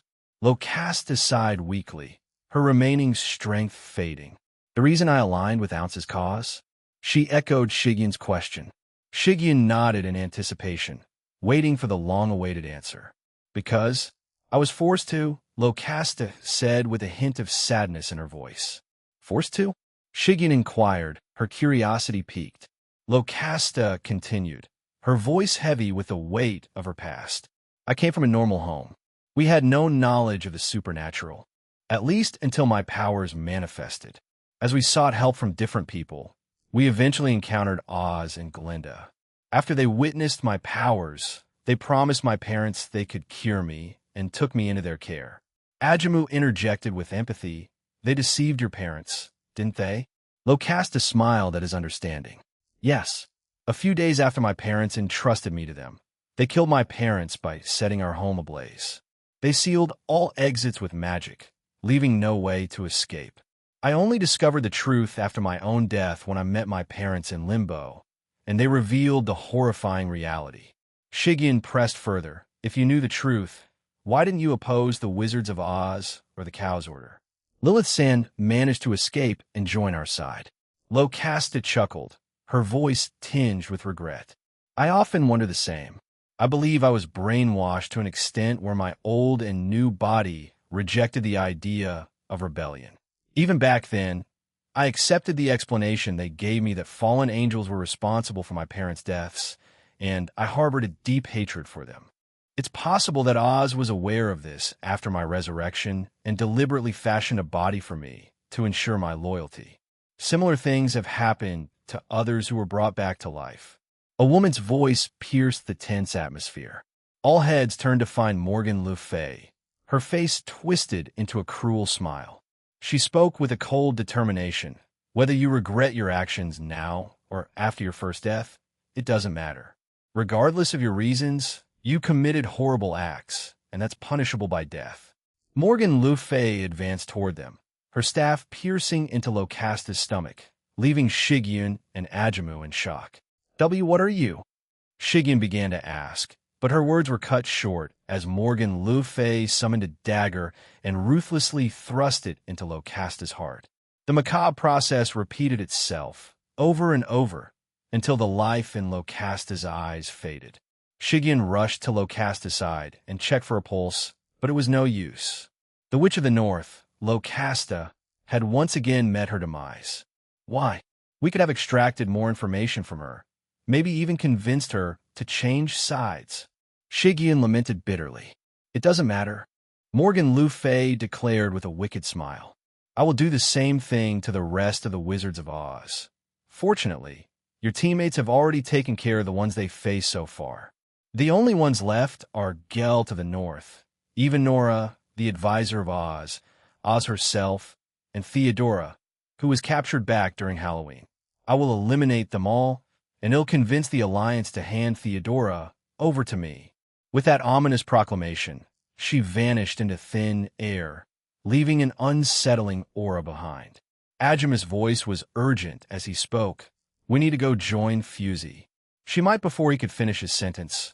A massive pillar of blue and white energy erupted from the area where Fusey and Gel were engaged in their battle. Fusey Hyrule floated gracefully in the air, her magic allowing her to levitate effortlessly. Just moments ago, she had wrought devastation upon London, leaving behind a vast, gaping chasm in its heart. Her opponent, the witch known as Gaelt, stood ready to face her. Gaelt was no ordinary witch. She held the title of the Witch of the North. From the moment of her birth, Gaelt had been marked as unique. Her skin bore a striking, pale blue hue, setting her apart from her family of magicians. It was evident from an early age that she possessed an innate power, the ability to command and shape ice. While her family initially grappled with the peculiarity of her abilities, they ultimately embraced the gift and began to teach her how to harness it with mastery. Gael's appearance was equally distinctive. She boasted lustrous, light purple hair, eyes as deep and mesmerizing as the bluest of glaciers, and her attire was a testament to her affinity for ice. Adorning her head was a sizable white witch's hat, while her ears bore earrings that resembled glistening blue icicles. A shade of blue, akin to the frost-kissed depths of winter, adorned her lips. Her outfit comprised a pristine white top and pants, complemented by elegant heels. Draped around her shoulders was a flowing blue cape, and a delicate blue ring graced her left index finger. From a young age, Gaelt had made a solemn vow to dedicate her existence to the realm of ice. She pledged to use her powers solely for the manipulation of ice, to wield ice magic, and to craft tools associated with this frozen element. This commitment, made in her youth, remained unwavering throughout her life. Nice attempt, Fusey Hyrule, but you've got a long journey ahead to bypass my ice abilities, declared Gaelt. The attack Fusey had unleashed on the witch seemed ineffective, but Fusey, the magician of the Slash Dog team, couldn't help but smile confidently. Are you certain, Gaelt-san? Fusey inquired, her voice carrying a hint of challenge as she pointed at the witch's shoulder.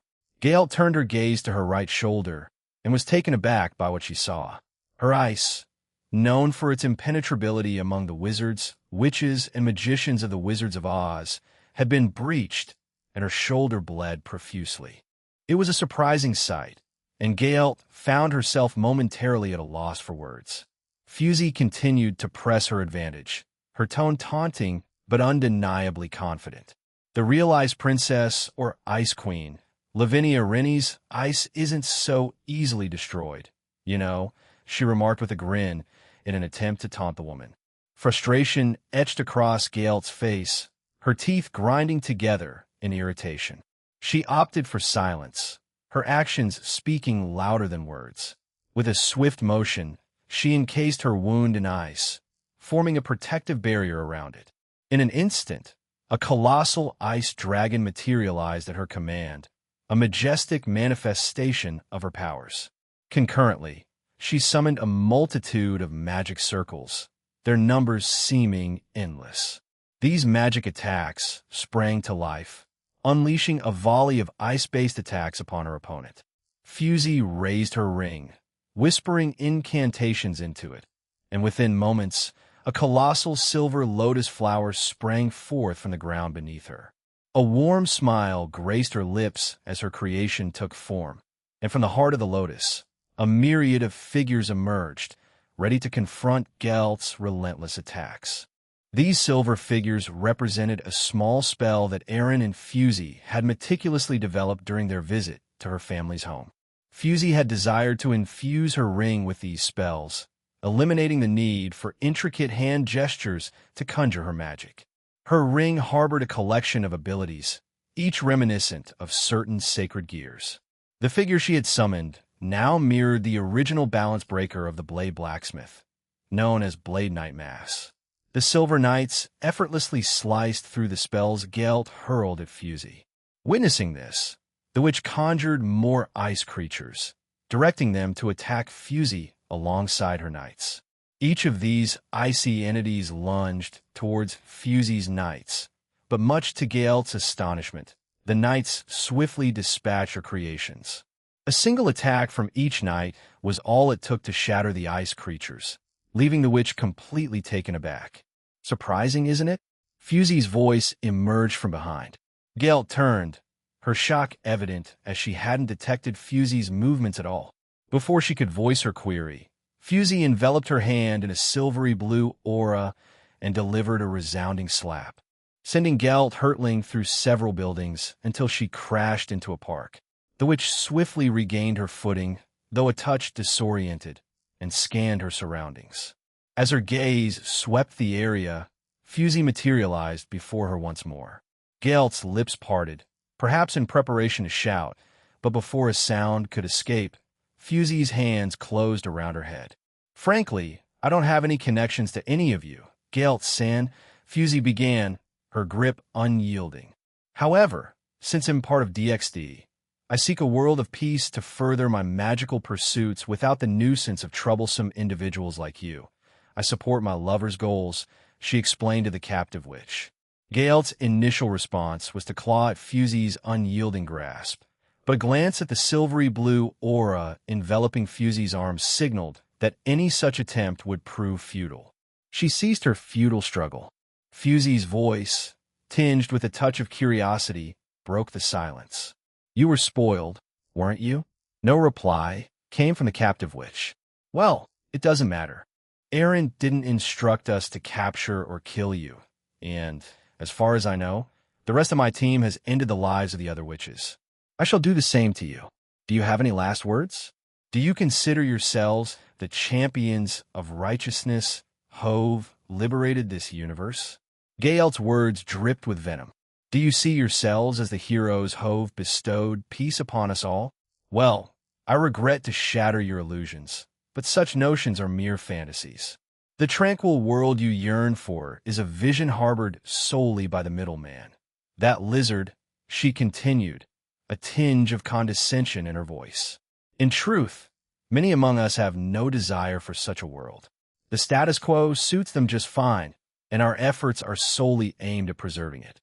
It's you who aim to disrupt it. So, I pose this question. Who are the real monsters in this tale?" Fusey let out a weary sigh and added, "For every 100 who oppose it, there are 1,000 who support it.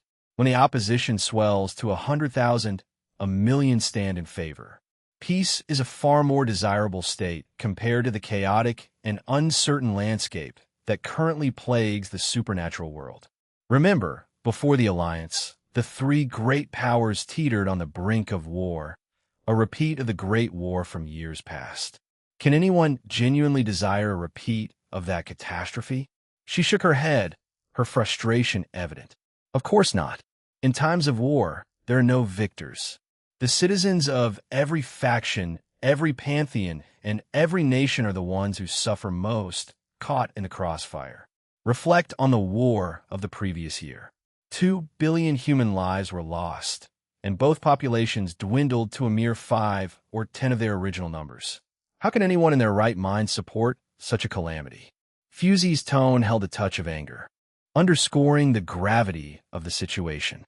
Nothing is gained without sacrifice, Gale declared, her expression unwavering in response to Fusey's words.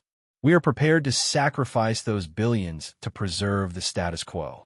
Humans have proven their resilience, rebounding like rabbits after both wars. They can do it again. Fusey's sigh carried the weight of resignation, knowing that continuing this conversation would lead to a fruitless cycle of argument. She cast one last glance at Gelt and spoke softly. Peace is preferable. Enjoying carefree, lazy days without concerns is always better. Goodbye. With a deft movement, Fusey activated a gravity spell embedded in her ring, a relentless force that began to crush Gelt from within. She released her grip on the witch, who crumpled in on herself with a cacophony of bone cracks and a gruesome flow of blood. Eventually, Gelt succumbed to the unyielding pressure, leaving behind a gruesome display of mangled flesh, shattered bones, and spilled gore. Fusey clasped her hands together, offering a respectful bow to the fallen witch. Then, she turned to find the rest of her team awaiting her. The only ones left are Oz, Evanora, and the 2 wielders of their 3 demonic beasts, SCE, and I will go assist the Alliance with those beasts. Can you guys go and help Lavinia? She should be confronting Oz and Evanora, if my assumption is correct, Tobio suggested. His comrades swiftly agreed, departing to join the others in their respective tasks.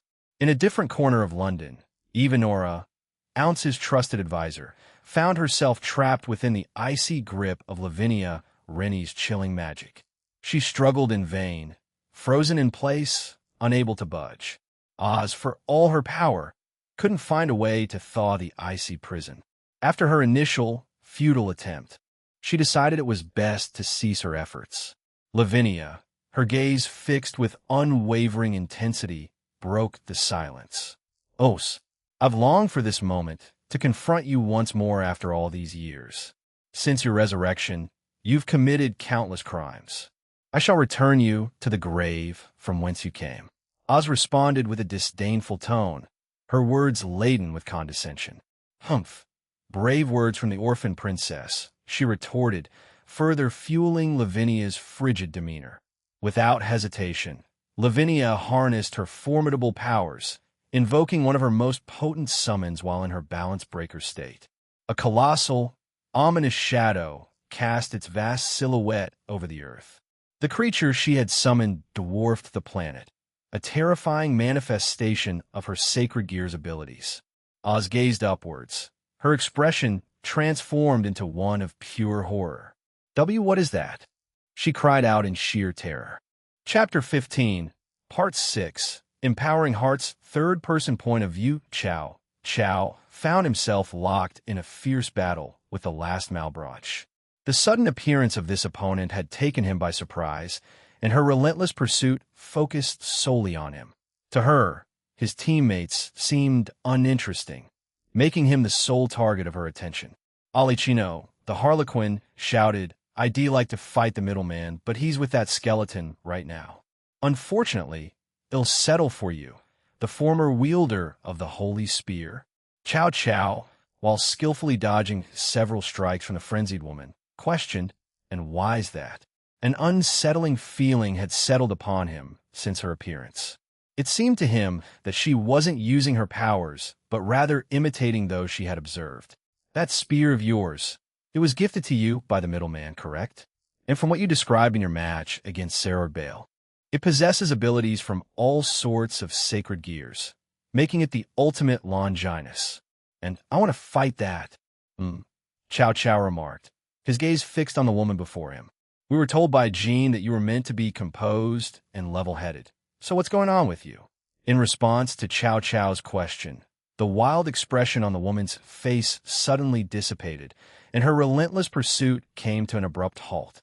Seizing this opportunity, Chow Chow swiftly leaped to safety, taking refuge atop a small building. So the middleman has already spilled the beans, Ali Chino retorted with a monotone voice. I was hoping to see how long it would take for you to deduce it on your own. Ali Chino stood tall, her height measuring a formidable 6 feet.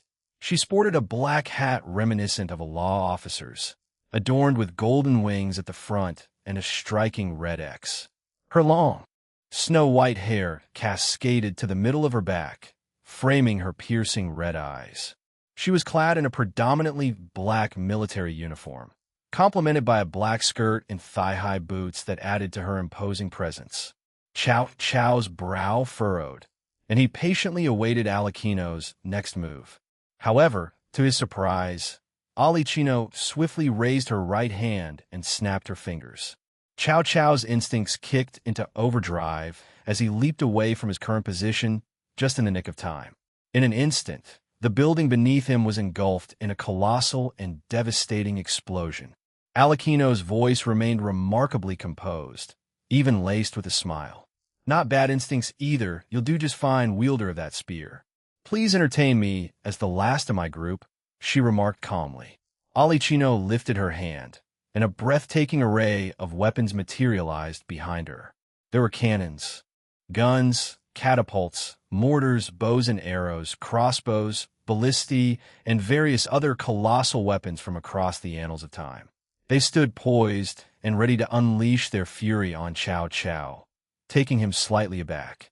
A simple clap of Alakino's hands set this armory of destruction into relentless motion as they continuously rained a barrage of fire upon him.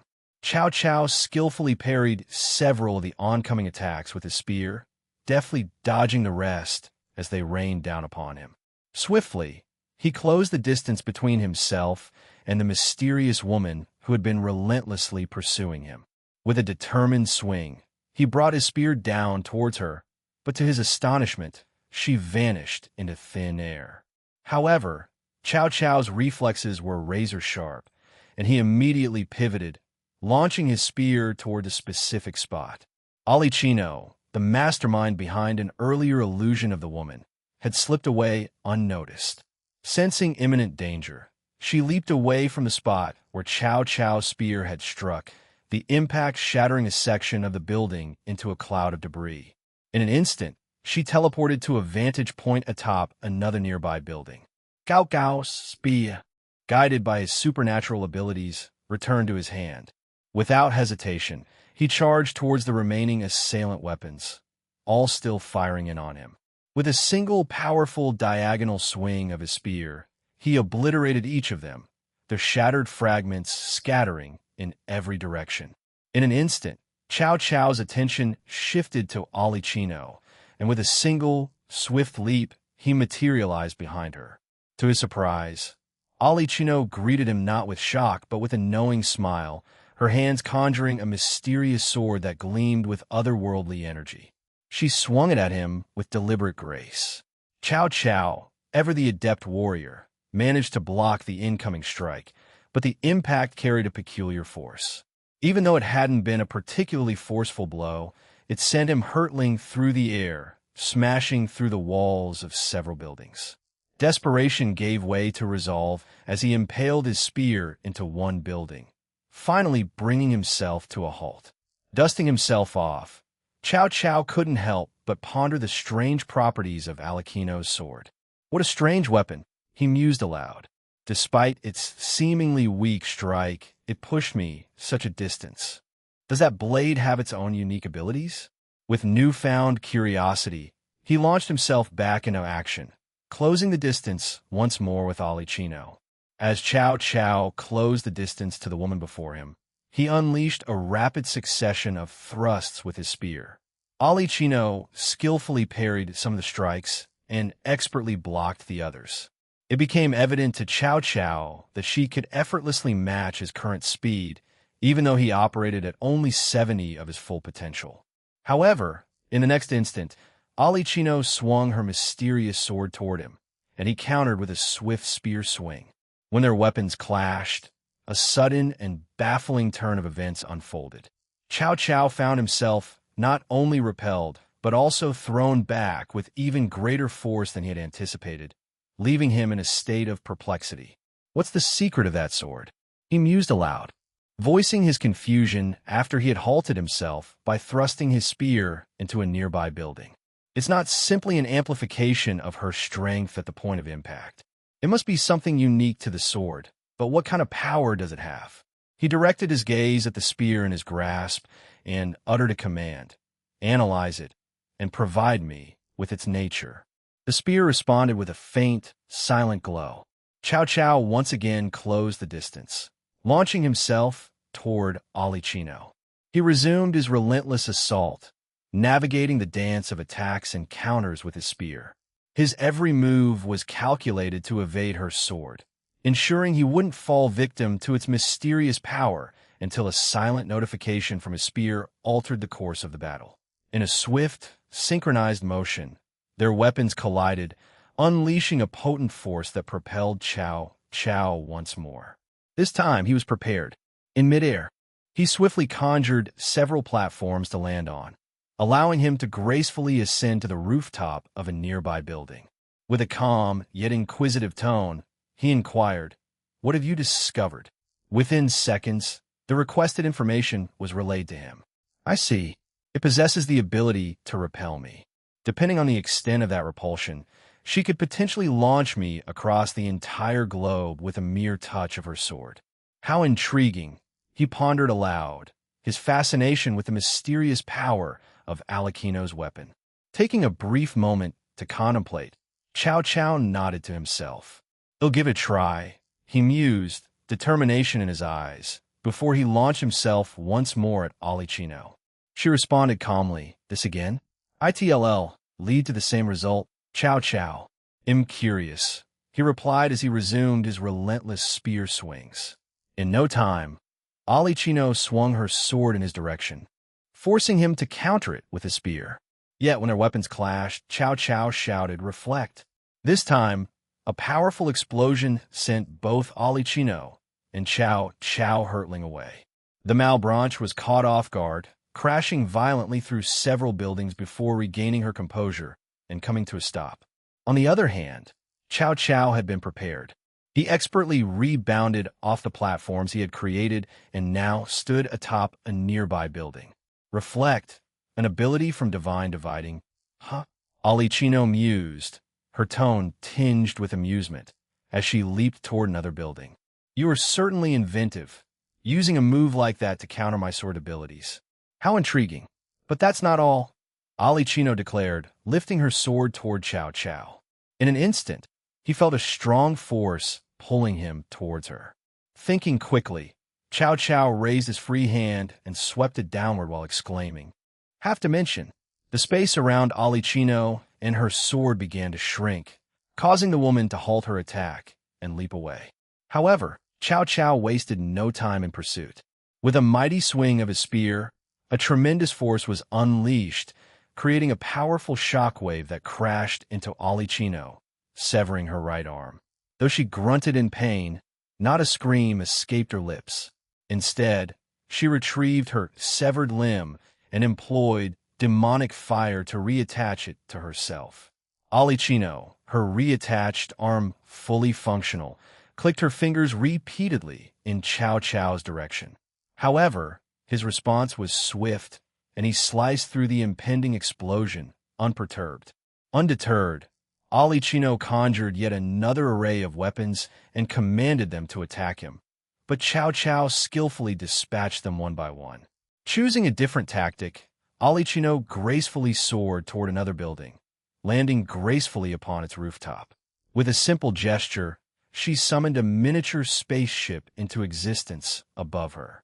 This peculiar craft bore a resemblance to her, its design mirroring her uniform and eyes in a harmonious blend of colors. Swiftly, Alicino ascended into the vessel and assumed her position on the deck. Her hand moved before her, causing the same arsenal of weapons to manifest all over the spaceship. "Proceed toward him," she instructed, and the spaceship complied, soaring towards Chow Chow. His surprised exclamation filled the air. "What, this ship?"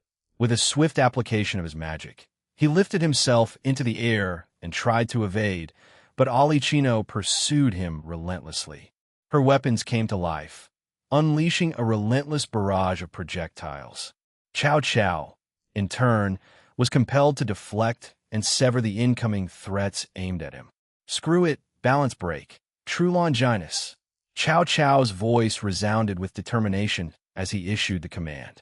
Behind him, several massive white spheres, each the size of a bowling ball, materialized. It was the moment he activated Polar Knight Longinus Chakravartin. Swiftly, he pivoted, pointing his spear towards Alakino's ship, and unleashed Kakratana, a powerful strike that obliterated the weaponry on her vessel. With precise and practiced movements, he tapped his own form with his spear, invoking Asratana, which whisked him instantly to Alakino's side. In the blink of an eye, he touched her with his spear, activating Ithratana, a disruptive ability that momentarily nullified the special powers of women, rendering the Malebranche defenseless. Capitalizing on the advantage, Chow Chow harnessed his full physical strength, propelling his spear towards Ali Chino. In a single, fluid motion, he sliced through her chest and arms. Her sealed powers left her powerless to counter his attack. Without hesitation, Chow Chow executed a swift spin and launched a forceful kick at her face, sending her soaring into the heavens.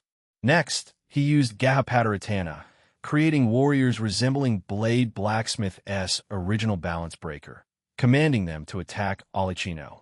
The warriors surged forth, cutting into her with swift, precise strikes, leaving behind a trail of wounds on her body. Finally, Chow Chow directed his spear towards Alicino once more. The awe-inspiring Paranakaratana was invoked. I don't require those prerequisites with this spear. An immense surge of holy energy erupted from the spear's tip, growing larger and more powerful as it traveled further. By the time it reached Alicino, it was visible from outer space, a towering pillar of holy light.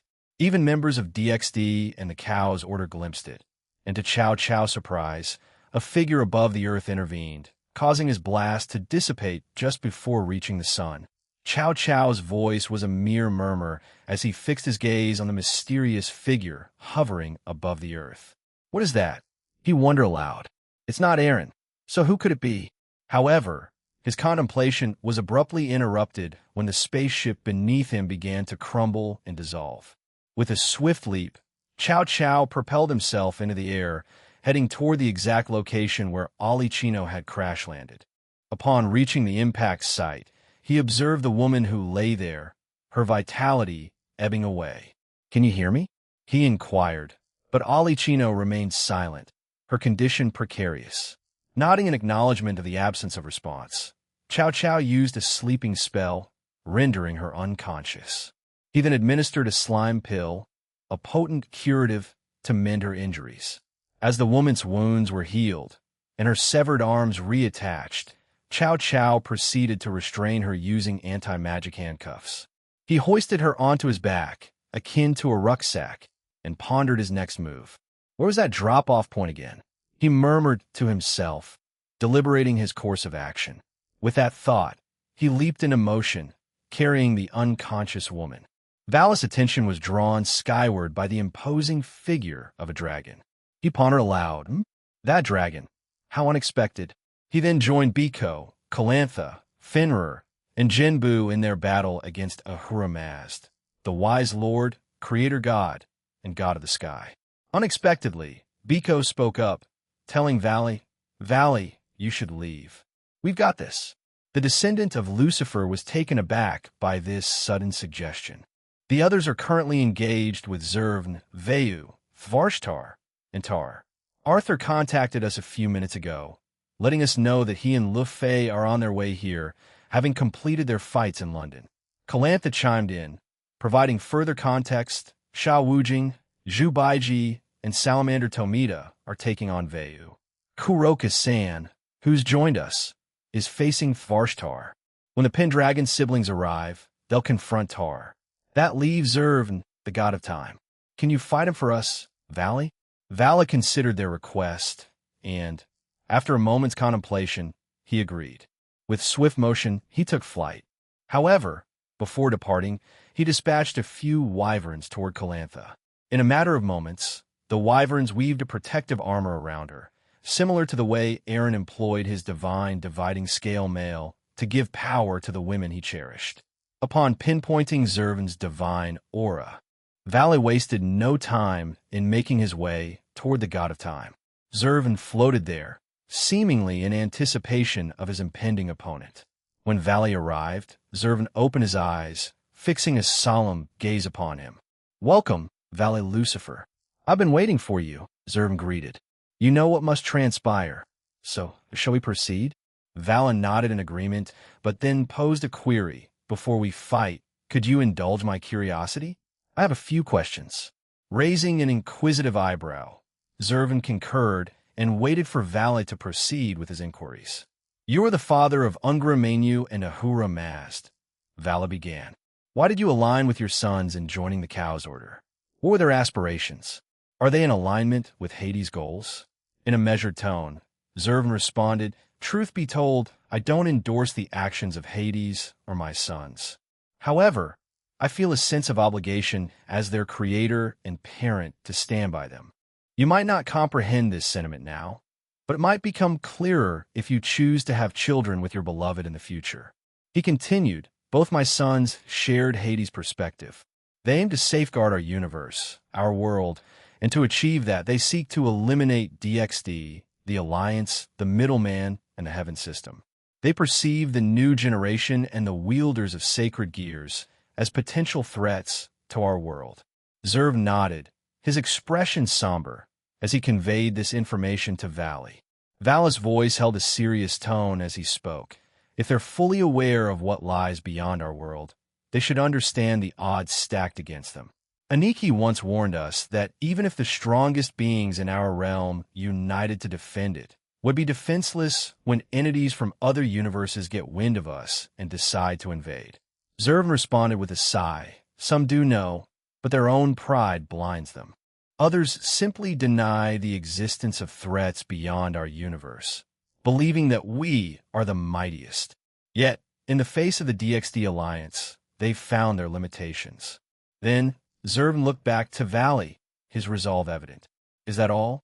If it is, let's commence. I'd like to get this over with." Valley, however, raised an eyebrow, concerned by Zervan's lack of enthusiasm. "Why engage in fight if you don't want to?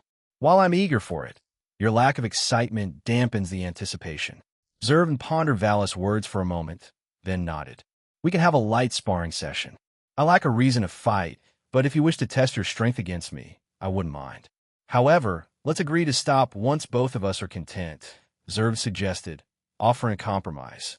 "Fine with me," Valley replied, and with lightning speed, he charged towards Zervan. The god found himself taken aback by Vala's swiftness and was struck with intense pain as the blow landed, sending him hurtling away. Zervan, after healing his wounds, swiftly turned around and unleashed a relentless barrage of crimson-black orbs towards Valley. "Compress!" Valley shouted, his arm extending towards the attacks. "Compression divider!" Albion's bellowing echoed through the battlefield as Vala's power surged, continuously compressing the incoming spheres until they vanished. So that's the essence of your attack," Zervan remarked. "But it's not your strongest, is it? Let's put to the test a bit more." With those words, he unleashed another volley of the same orbs, this time with even greater power. Valley sensed that he couldn't destroy them solely using his compression divider. LLL. Satan Compression Divider. Vala channeled even more power, his aura intensifying, before releasing a relentless barrage of silvery white and jet-black energy towards Zervan's orbs. The two opposing forces clashed, and Vala's attack surged with overpowering strength, gradually compressing Zervan's attacks until it vanished. Remarkable. Who would have imagined that another devil could ascend to the heights of Surzek's Lucifer and Ajuka Beelzebub? Your generation and those that follow will be truly intriguing to witness as you continue to grow, Zervan commented with a nod of respect. Valley let out a sigh, his hand trembling despite the victory. I haven't felt like this since facing Aniki. Even Ungra Manu seemed less threatening. Why am I shaking against him? He wondered aloud, his uncertainty evident. Because Zervan predates Zoroastrianism. He is the origin, the Alpha, and the Omega. Be cautious. Valley, he possesses tremendous power. Even in your enhanced form, you'll face a formidable challenge, cautioned Albion. His abilities are nothing to underestimate. Valley responded with excitement, a gleam in his eye. Well, I look forward to facing him seriously in the future. It means I can keep pushing my limits. With that, he rushed back towards Zervan. Nia, Nia, Nia, Nia, Kuroka vociferated, her finger directed at Thvarshtar, an avatar of Zervan. The avatar gazed at Kuroka, thoroughly confused. Nia, Nia. Kuroka's shouts intensified as she propelled herself toward the avatar, her fist hurtling in his direction.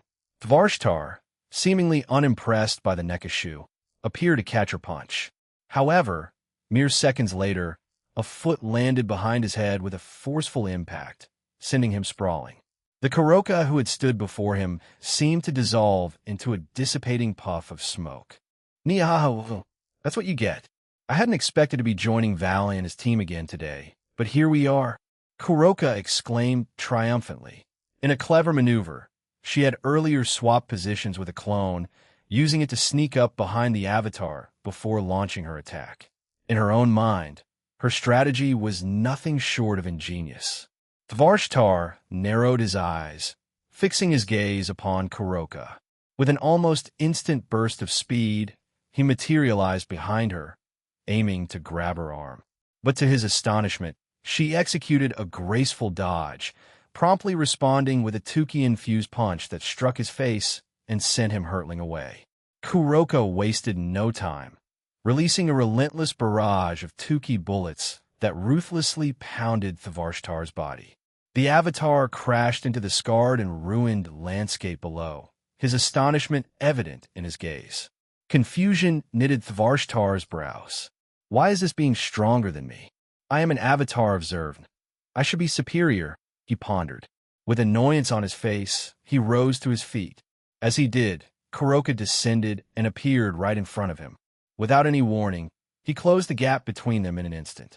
He brought both his hands forward, grasping at the space in front of them, commencing the action of tearing apart the fabric of space around Kuroka.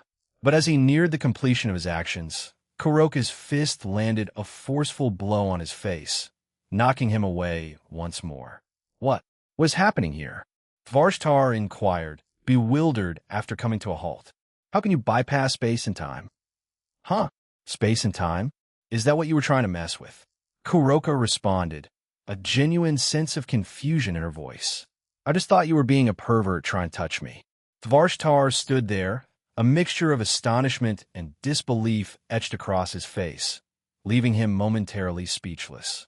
Kuroka, seemingly unfazed, dismissed his reaction with a nonchalant, well, whatever, Naya.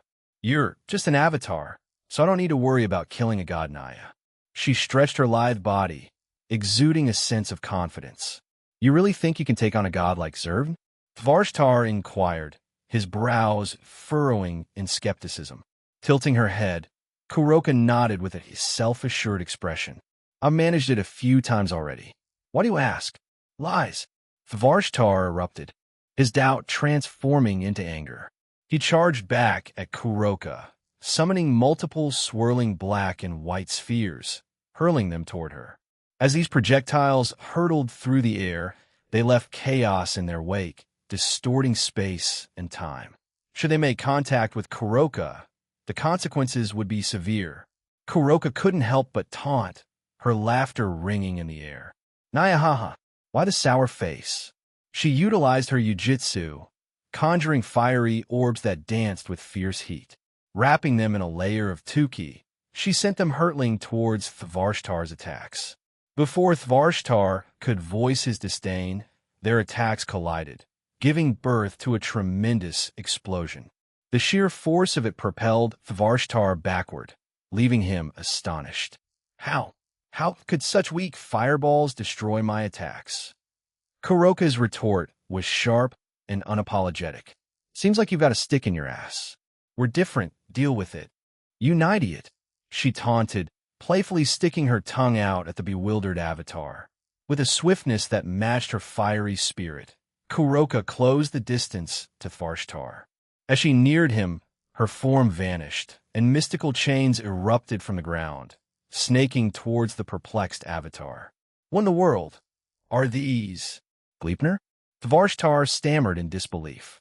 Reappearing right in front of him, Kuroka nonchalantly pressed her finger to her cheek. Well, they're not exactly Gleipnir, but we modeled them after it. I thought it looked like a fun tool to use for some mischief. So, Aaron and I got creative and crafted these Nyelprenir. How's the name? Do you like it? Tharshtar, unimpressed, offered a blunt response. It's utterly stupid. You're the one that's stupid, Naya. Kuroka retorted before delivering a series of 10k-infused slaps to the avatar, persisting until Tharshtar fell unconscious. Serves you right, Naya. Should I kill him, considering he's just an avatar? Kuroka glanced back at the motionless avatar, but he was quite weak. The others shouldn't have much trouble. Although indifferent like the other girls, she mumbled to herself. She shrouded her right hand with potent, condensed 10k and swiped it sideways, cleanly severing Tharshtar's head. Moments later, the avatar shattered like fragile glass, vanishing into thin air. They'll go help the guys facing Vayu, the wind avatar. I believe Luffy and Arthur can handle it without me, or should I check on Biko and the others? Fighting? Ahura Mazd? Kuroka pondered aloud. She summoned a coin, tossing it into the air. Heads, I head to Vayu. Tails, it's Ahura Mazd, she declared, deftly catching the coin as it descended. Upon examining the result, she remarked, Vayu first, then. He'll make it quick before teleporting away. In a face-off, Vayu, the wind avatar of Zervn, confronted the current generation of Sha Wujing, Zhu Beiji, and Salamander Tomita, an ultimate class Kappa.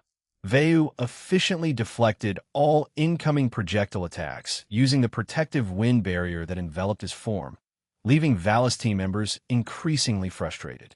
Damn it, we can't break through his wind barrier. What's our next move? Tomita inquired, frustration evident as he launched another large seaweed attack at the unyielding avatar. Zhu Beiji, annoyance apparent, crossed his arms but maintained his relentless attack by conjuring and hurling flaming wheels at the annoying avatar using his jujitsu. We just need to seize the right moment, Sha Wujing asserted, her determination unwavering as she continued to unleash massive waves of water in Vayu's direction. Or you need Kuroka's help. Kuroka's voice boomed as she made her dramatic entrance. Kuroka-san, all three of them exclaimed, and even Vayu found himself taken aback by her sudden arrival. What happened to Tharshtar? Vayu inquired, a note of curiosity in his voice. Kuroka grinned confidently, puffing out her chest. I won, as was quite obvious, she stated with a triumphant smile. A hushed silence fell over the scene. Vayu extended a finger toward the sky, and an enormous hurricane materialized above him. In a chilling, measured tone, he uttered, "Suffer the consequences of killing my brethren," before unleashing the destructive force upon his foes. Kuroka, undaunted, maintained her smirk while the others began to panic. Is that the best you've got? She taunted, with her left arm extended in front, palm facing the approaching hurricane, and her other arm pulled back. She clenched her fist.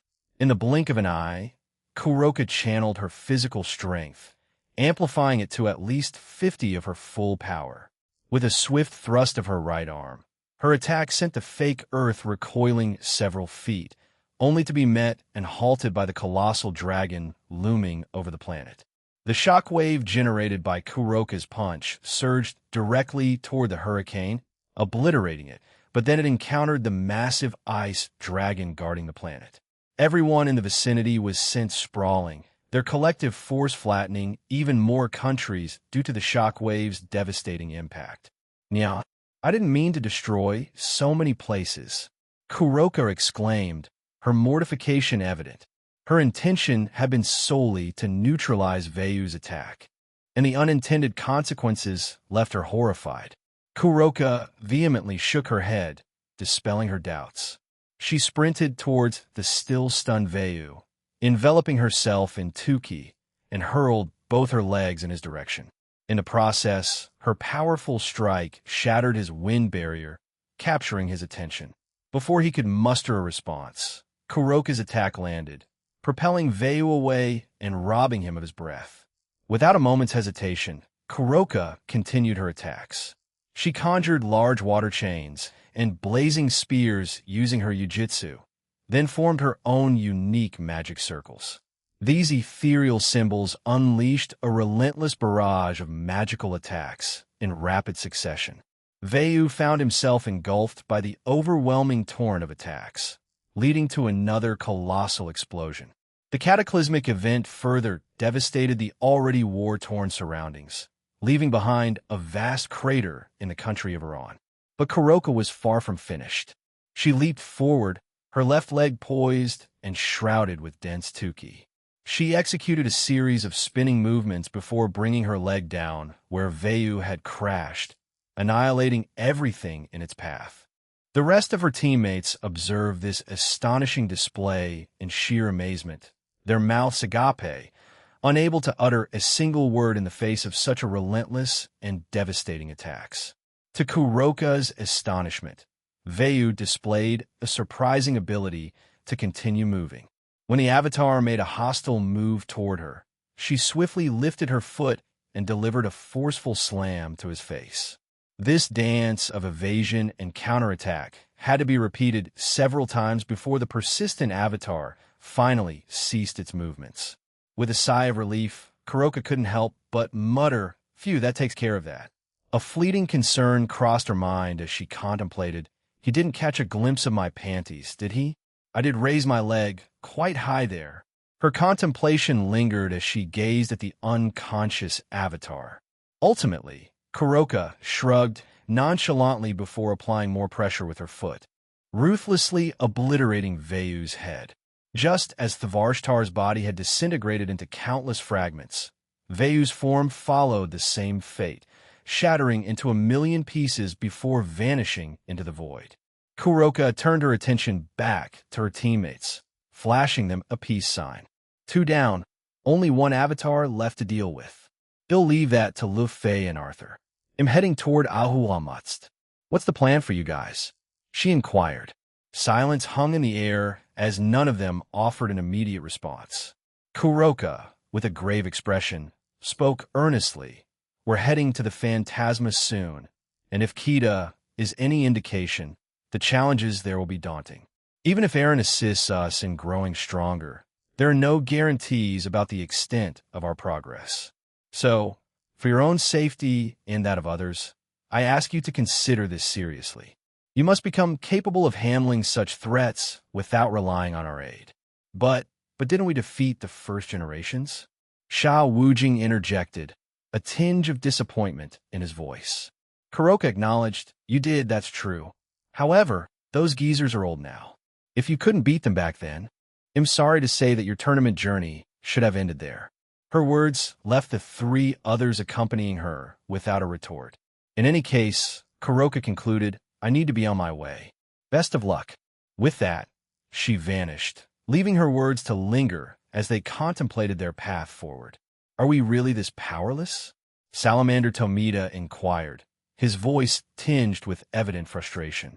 "It's possible," Sha Wujing responded with a bitter undertone. "Even though Zhu Beiji and I are descendants of legendary figures, we can't forever rely on their legacy. We must become stronger, just as Kuroka-san suggested. We can't afford to lag behind any longer, not when even Biko-san is advancing. We can't let ourselves be outdone by him." The other 2, their brows furrowed in agreement with Sha Wujing's sentiments, quickly took to the air, making their way towards Biko and the others to join the battle against the deity. Arthur and Luffy Pendragon stepped foot in a particular town in Iran, where their arrival was met with an immediate confrontation against Zervan's last avatar, Tar. Before them, a humanoid figure, mostly composed of raging fire, hovered ominously. The intense heat emanating from this fiery specter caused the remaining debris in the vicinity to melt away. In the past, Aaron had provided them with specific attire to represent DXD, and these garments possessed various enchantments, much like the ones worn by Aaron's lovers. In this specific instance, both Pendragon siblings wore clothing imbued with resistance to all elemental forces, thus safeguarding them from immediate disintegration upon their arrival. "So, you've come for me," Tar remarked, a tinge of boredom evident in his voice. "I've been confined within this barrier, and the boredom was beginning to get to me." "Oni-sama, they'll support you with my magic," Lu Fei declared, her commitment evident in her words. Arthur responded with a silent nod as he summoned his Caliban. "Then, let's proceed as usual," Arthur announced. Lu Fei affirmed her agreement, enhancing him with her magic. With newfound strength, Arthur sprinted towards Tar. Simultaneously, Lu Fei orchestrated a multitude of magic circles in the sky, sending them hurtling towards the powerful avatar. Tar sneered at this display of power and intensified his flames. As the magical attacks drew nearer, he anticipated their disintegration. To his astonishment, only a fraction of them succumbed to this fate, while the majority continued their unrelenting approach, compelling him to erect a barrier of flames in an attempt to ward them off. Yet the sheer force of these attacks proved overwhelming, shattering his defensive wall and sending him reeling. "How can mere humans have shattered my defenses? This is inconceivable. I am the avatar of one of the most powerful beings in our world," Tar proclaimed, his disbelief palpable. As he landed on the ground, Tar thrust his right arm forward, conjuring a multitude of flame attacks. His fiery arsenal was vast, ranging from inanimate objects like blazing spears, swords, and colossal walls of flame to living creatures such as horses, cows, bulls, dragons, wyverns, and even enormous whales. The Iranian skies became shrouded in this relentless storm of blazing attacks. "Perish," Tar declared before unleashing this searing barrage upon the Pendragon siblings. Before Arthur could react, Lu Fei hurried to his side, drawing her true Excalibur and holding it poised. A subtle nod between them signified their shared understanding. With resolute determination, both siblings withdrew their swords, channeling a potent surge of holy energy into the gleaming blades. As Tar's attacks drew near, he intensified his attacks, attempting to disrupt the siblings. Yet, Lu Fei swiftly countered, creating a series of intricate magic circles with a quick motion of her head. These magical defenses intercepted and neutralized the incoming attacks that Tar had unleashed.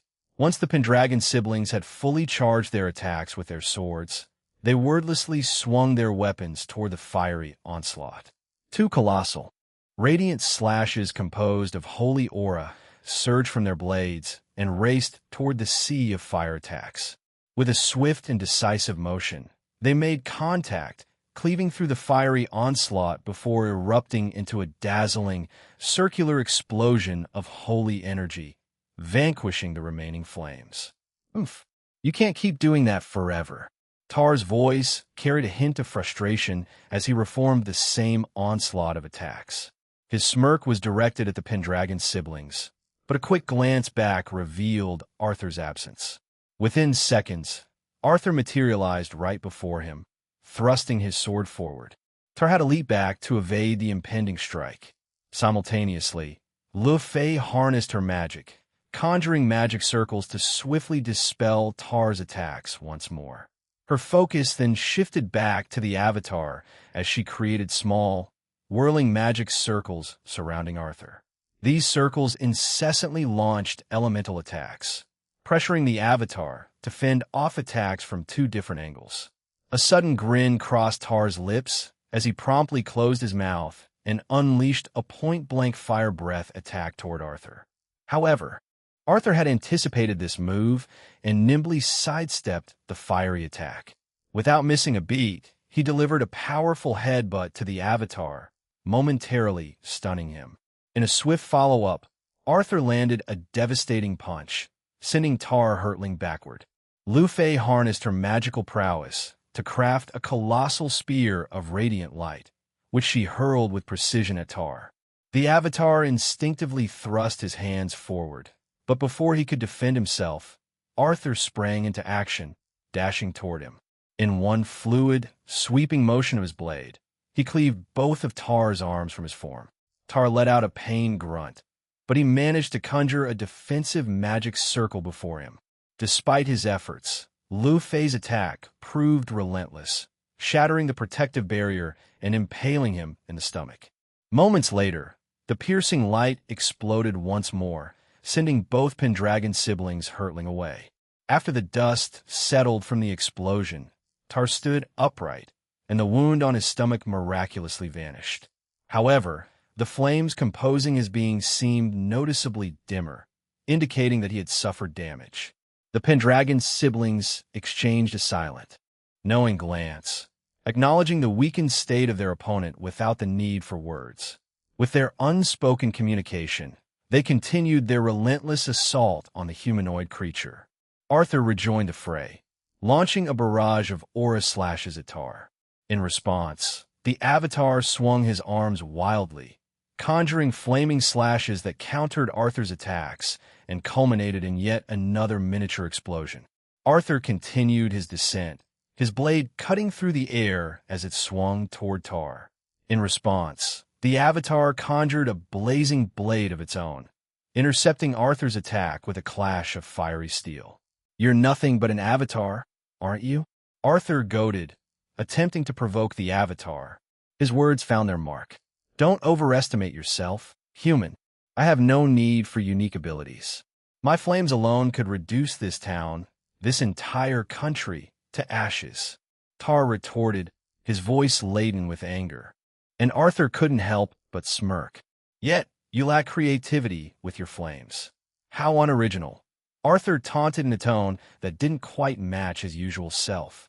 Tar's fury was evident as the flames surrounding him surged. In a violent eruption, he flung Arthur away. His flames coalesced into a towering pillar that continued to grow, reaching towards the heavens. Raising a finger, Tar unleashed star-shaped fire attacks, each one accompanied by a deafening, powerful sound. Arthur and Lu Fei found themselves compelled to shield their ears, the deafening noise proving almost unbearable. Their ears began to bleed from the overwhelming volume, the pain surging through them. Tar's smirk was the precursor to a more intense onslaught of fiery attacks aimed at the two siblings. The flames enveloping the projectiles burned with greater ferocity, and the thunderous sounds accompanying their launch increased in volume. However, just in the nick of time, Lu Fei intervened, teleporting both of them to safety, granting them a brief respite. Lu Fei's irritation surfaced as she questioned her older brother. Was it really wise to provoke him like that? "Oni-sama?" Arthur glanced back at the approaching onslaught, his brows furrowing. "I believed it might have worked to our advantage, but it seems like it was a lapse in my judgment," he admitted with a hint of regret in his voice. Facing an avatar of a god is quite the challenge. "Any ideas, Lu Fei?" Arthur inquired, his tone edged with concern. With a swift teleportation, Lu Fei whisked them away, narrowly evading the encroaching attacks. Arthur's gaze settled on Lu Fei as she tilted her head in contemplation. "Did Jean grant you any new abilities, something that might help us defeat a god effortlessly?" he inquired, his voice laced with hope. "We're not that close. Oni-sama," Lu Fei responded with a hint of hesitation, her cheeks tinted with a subtle blush. "Eren-sama hasn't granted me any powers like that, except for the sword I used." Acknowledging her response, Arthur contemplated the situation. "It's possible we can defeat him, but it'll be a slow process. Our earlier strikes made an impact, as evidenced by the diminishing brightness of his flames. However, you won't be as easily caught off guard again. What should we do?" Arthur pondered, his voice filled with uncertainty. Just as Lu Fei and Arthur were about to make their next move, a colossal and formidable dark purple pillar crashed down precisely where Tar had been, catching both Pendragon's siblings off guard. Their eyes remained fixed on the impact site as a figure was hurled through the air, landing with a resounding explosion behind them. Within moments, a woman materialized beside the siblings, and Arthur instinctively began to draw his sword. His motion, however, was abruptly halted by the woman. "I wouldn't recommend doing that, Arthur Quinn," she teased. As both siblings turned their attention to the mysterious woman, Lu Fei couldn't contain her surprise. "Elsa-san, it's been quite some time. Where have you been?" Elsa offered a wicked chuckle as she shared her recent escapades. "Fufu, I've been at the end of the multiverse. Aaron-sama dispatched me there to inspect the Cow's Orders base. It was rather deserted after their decision to launch their attack today. Although I did persuade a goddess who had fallen behind to participate in this endeavor," she explained and then giggled to herself. Arthur made a comment, saying, "He didn't mention anything like that." Elsa revealed, "It was kept as a secret. As today signifies the end of the Cow's Order, he entrusted me with the task of checking a few things in advance. During my mission, I crossed paths with Daniel, who happened to be Aaron-sama's avatar. We had a conversation about our impending actions. Daniel will soon join us, possibly appearing at Ahura Mazd, and from there, he'll unite with Aaron-sama to confront Hades." Elsa skillfully twirled her dagger around her hand, then nonchalantly licked it. "Shall we take care of that avatar, then? It seems the two of you are facing some challenges against it," she suggested. "I'd like to test my skills against him a bit longer, one-on-one," Arthur insisted. "Please, don't intervene. I want to see how far I can push myself against this mere avatar." Lu Fei hesitated, appearing worried, but Elsa intervened with a wink, and Lu Fei reluctantly agreed. She watched as her brother leaped toward Tar, who had managed to stand back up, although his fiery power had significantly waned after Elsa's earlier attack. Arthur Pendragon made the decisive choice to unleash his full power for the remainder of his clash with Tar. He resolved not to hold back and gauge his endurance.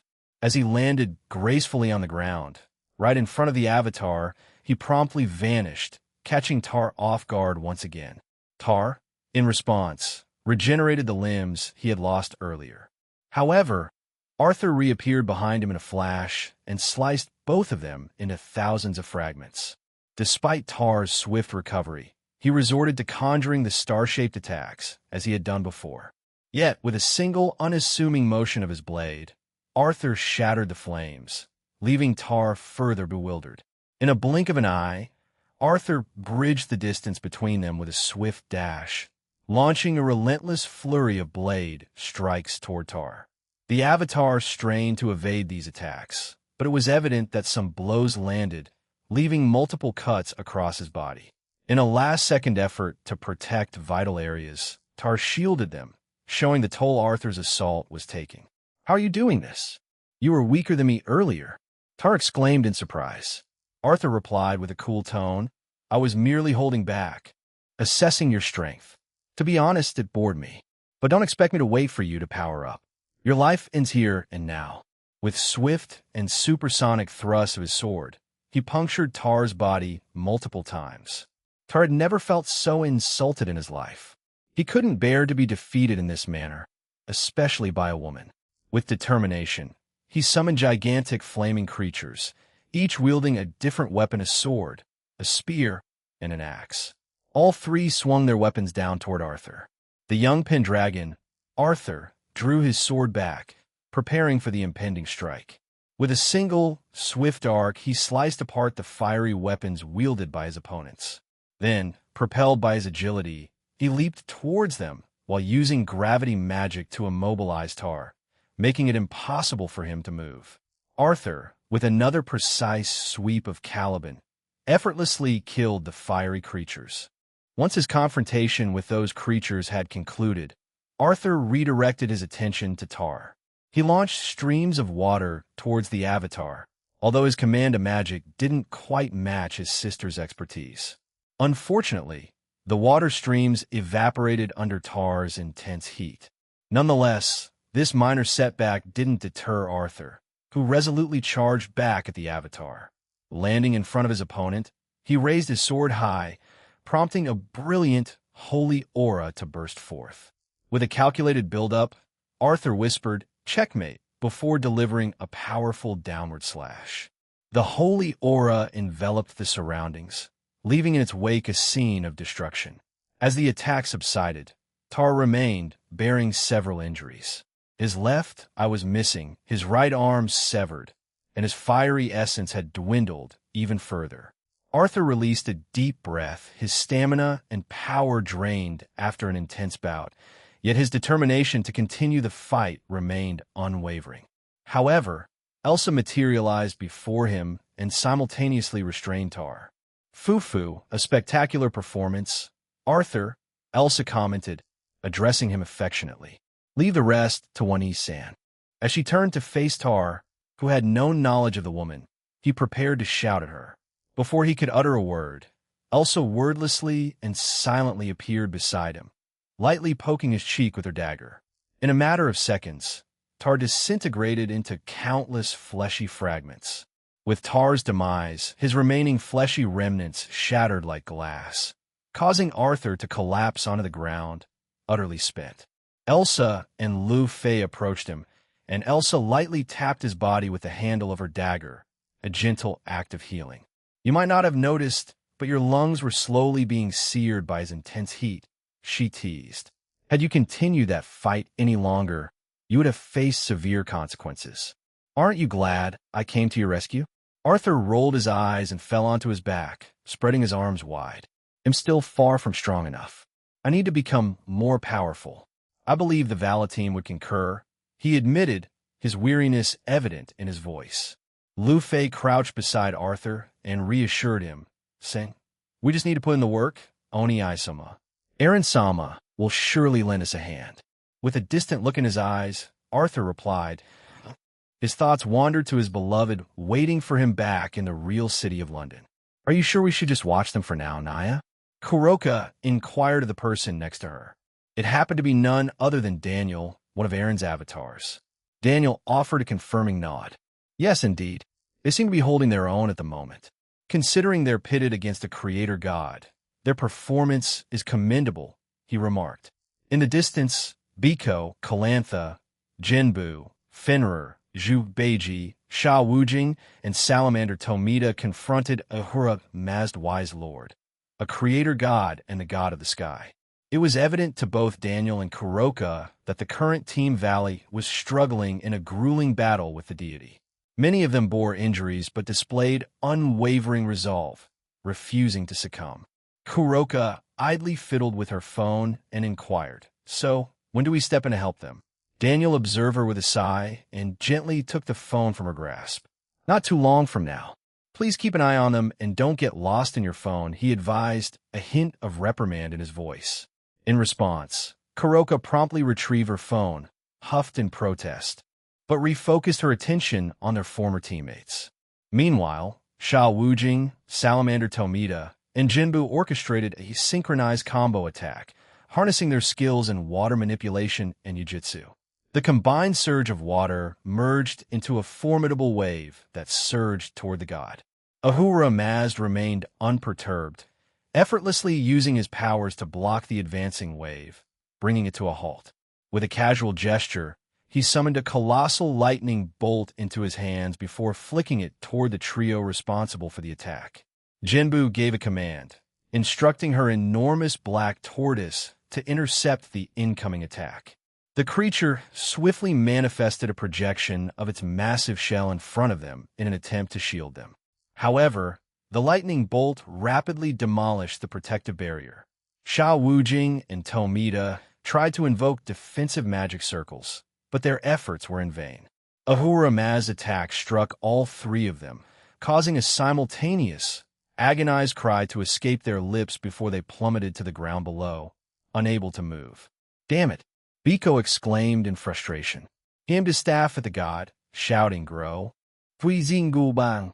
His staff expanded in size and charged at Ahura Mazd. But once again, the god showed no concern. With a casual yawn, he raised his hand and effortlessly halted the massive staff. Biko couldn't believe his eyes. "Are you kidding me?"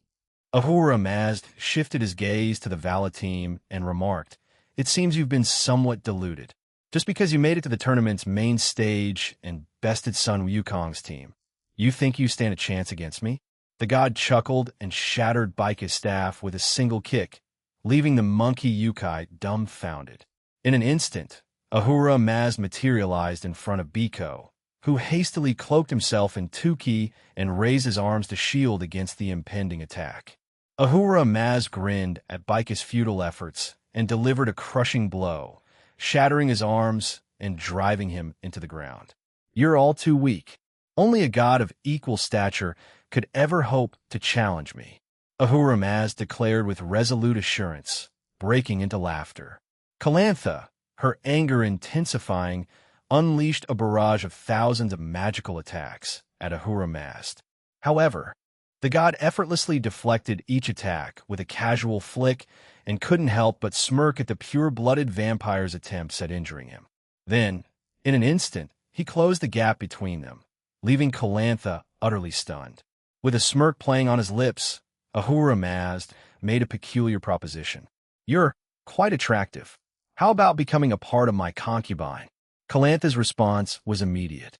She spat contemptuously on Ahura Mazda's face and sneered, "I'd rather die than be with a piece of shit like you."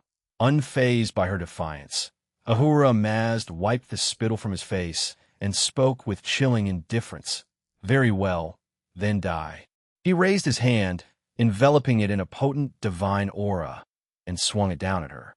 The attack unfolded too swiftly for Calantha to evade, and she braced herself for what seemed like her inevitable demise. However, just before the divine strike could connect with her, an unexpected force hurled Ahura Mazda away, inflicting severe injuries, including several broken ribs. The god was left in shock, and Calantha opened her eyes to find a man standing before her. He turned to her and inquired, "Are you all right?" Calantha, feeling slightly flustered, inquired, "Why, yes, who are you?" She hadn't anticipated anyone coming to her aid. Before Daniel could respond, Kuroka barged in and sent him flying with a swift kick. Kuroka-san? With her signature Naihahaha laughter, Kuroka cheerfully explained, Hey, Calantha, that's one of Aaron's avatars. The imposter leading the cow's order. His name's Daniel. We're here to help." Calantha, still taken aback, questioned, Thank you, but why did you kick him away?" "I just felt like it. It's not really Aaron, so who cares?" Kuroka replied nonchalantly. "Anyway, let him handle it. The rest of you should take a breather." But Calantha started to object. "No buts. Be quiet and take a rest. You all can't defeat that god, no matter how hard you struggle." Unfortunately, Kuroka added with bitterness in her voice. Calantha had no response and glanced down at the ground with a hint of bitterness herself. "Well, don't let it eat at you. Just focus on getting stronger, Naya. Aaron will probably come to everyone's aid soon, before we head off, to that place." Daniel floated in front of Ahura Mazda, his serene expression contrasting with the god's fierce glare. "What's the meaning of this, leader?" Ahura Mazda demanded. With an air of nonchalance, Daniel replied, Well, Satnal was correct. I was indeed a double agent. Gene, the middleman, simply twisted reality to make me the leader. Is what it is, right?" Ahura Mazda's anger ignited, and he unleashed a relentless barrage of attacks upon Daniel, who effortlessly dodged them or dismissed them with casual flicks of his hand. Ahura Mazda had regarded the leader of the cow's order with high esteem, and Daniel's takeover had resonated with him, making the revelation that Daniel was an imposter even more difficult to accept. In his fury, Ahura Mazda charged at Daniel, unleashing a frenzied sequence of punches, kicks, deceptive maneuvers, and elemental attacks. Yet, Daniel remained poised, calmly evading every strike, observing the god in his tumultuous state. "Why? Was it all a lie? I respected you. Look up to you. Why?" Ahura Mazda's anger flared, his words charged with emotion. Daniel, perplexed by the god's intense reaction, responded, "Why are you so upset? I merely revealed that it was a ruse. I was playing a part to gain your trust and loyalty. Isn't that a common tactic used by deceitful individuals in organizations like this? However, Daniel's explanation only served to further enrage Ahura Mazda. In a swift teleportation, the god moved backward and raised his arm, summoning 3 colossal-sized monsters. One resembled a massive penguin, another a colossal lion, and the third took the form of a giant sun bear. All 3 monstrous beings emitted a thunderous roar in unison before charging at Daniel. Their enormous forms rivaled the size of the Statue of Liberty, and every step they took sent tremors through the already devastated ground. Despite the overwhelming challenge, Daniel remained unfazed. He gazed wearily at the approaching monsters and then summoned his sword, the star-crushing Sword Veldanava. With a single, nonchalant swing, Daniel effortlessly obliterated the approaching monsters, erasing them from existence. An immense, star-shaped explosion reverberated through the world, threatening to tear it asunder. Even the colossal ice dragon suspended above the world quickly shifted aside, recognizing its inability to withstand such an attack. Ugh, what the hell? Ahura Mazda grunted as he was forcefully propelled away by the explosion. He felt a searing pain in his back and, upon inspection, discovered large, gleaming golden needles embedded there. A sudden and disconcerting sensation washed over Ahura Mazda as he noticed his energy rapidly draining. He turned his gaze back to Daniel, whose stoic expression remained unchanged. "Do you feel it?" Daniel inquired calmly. "Go ahead and try to remove them," he suggested, extending his hand toward Ahura Mazda.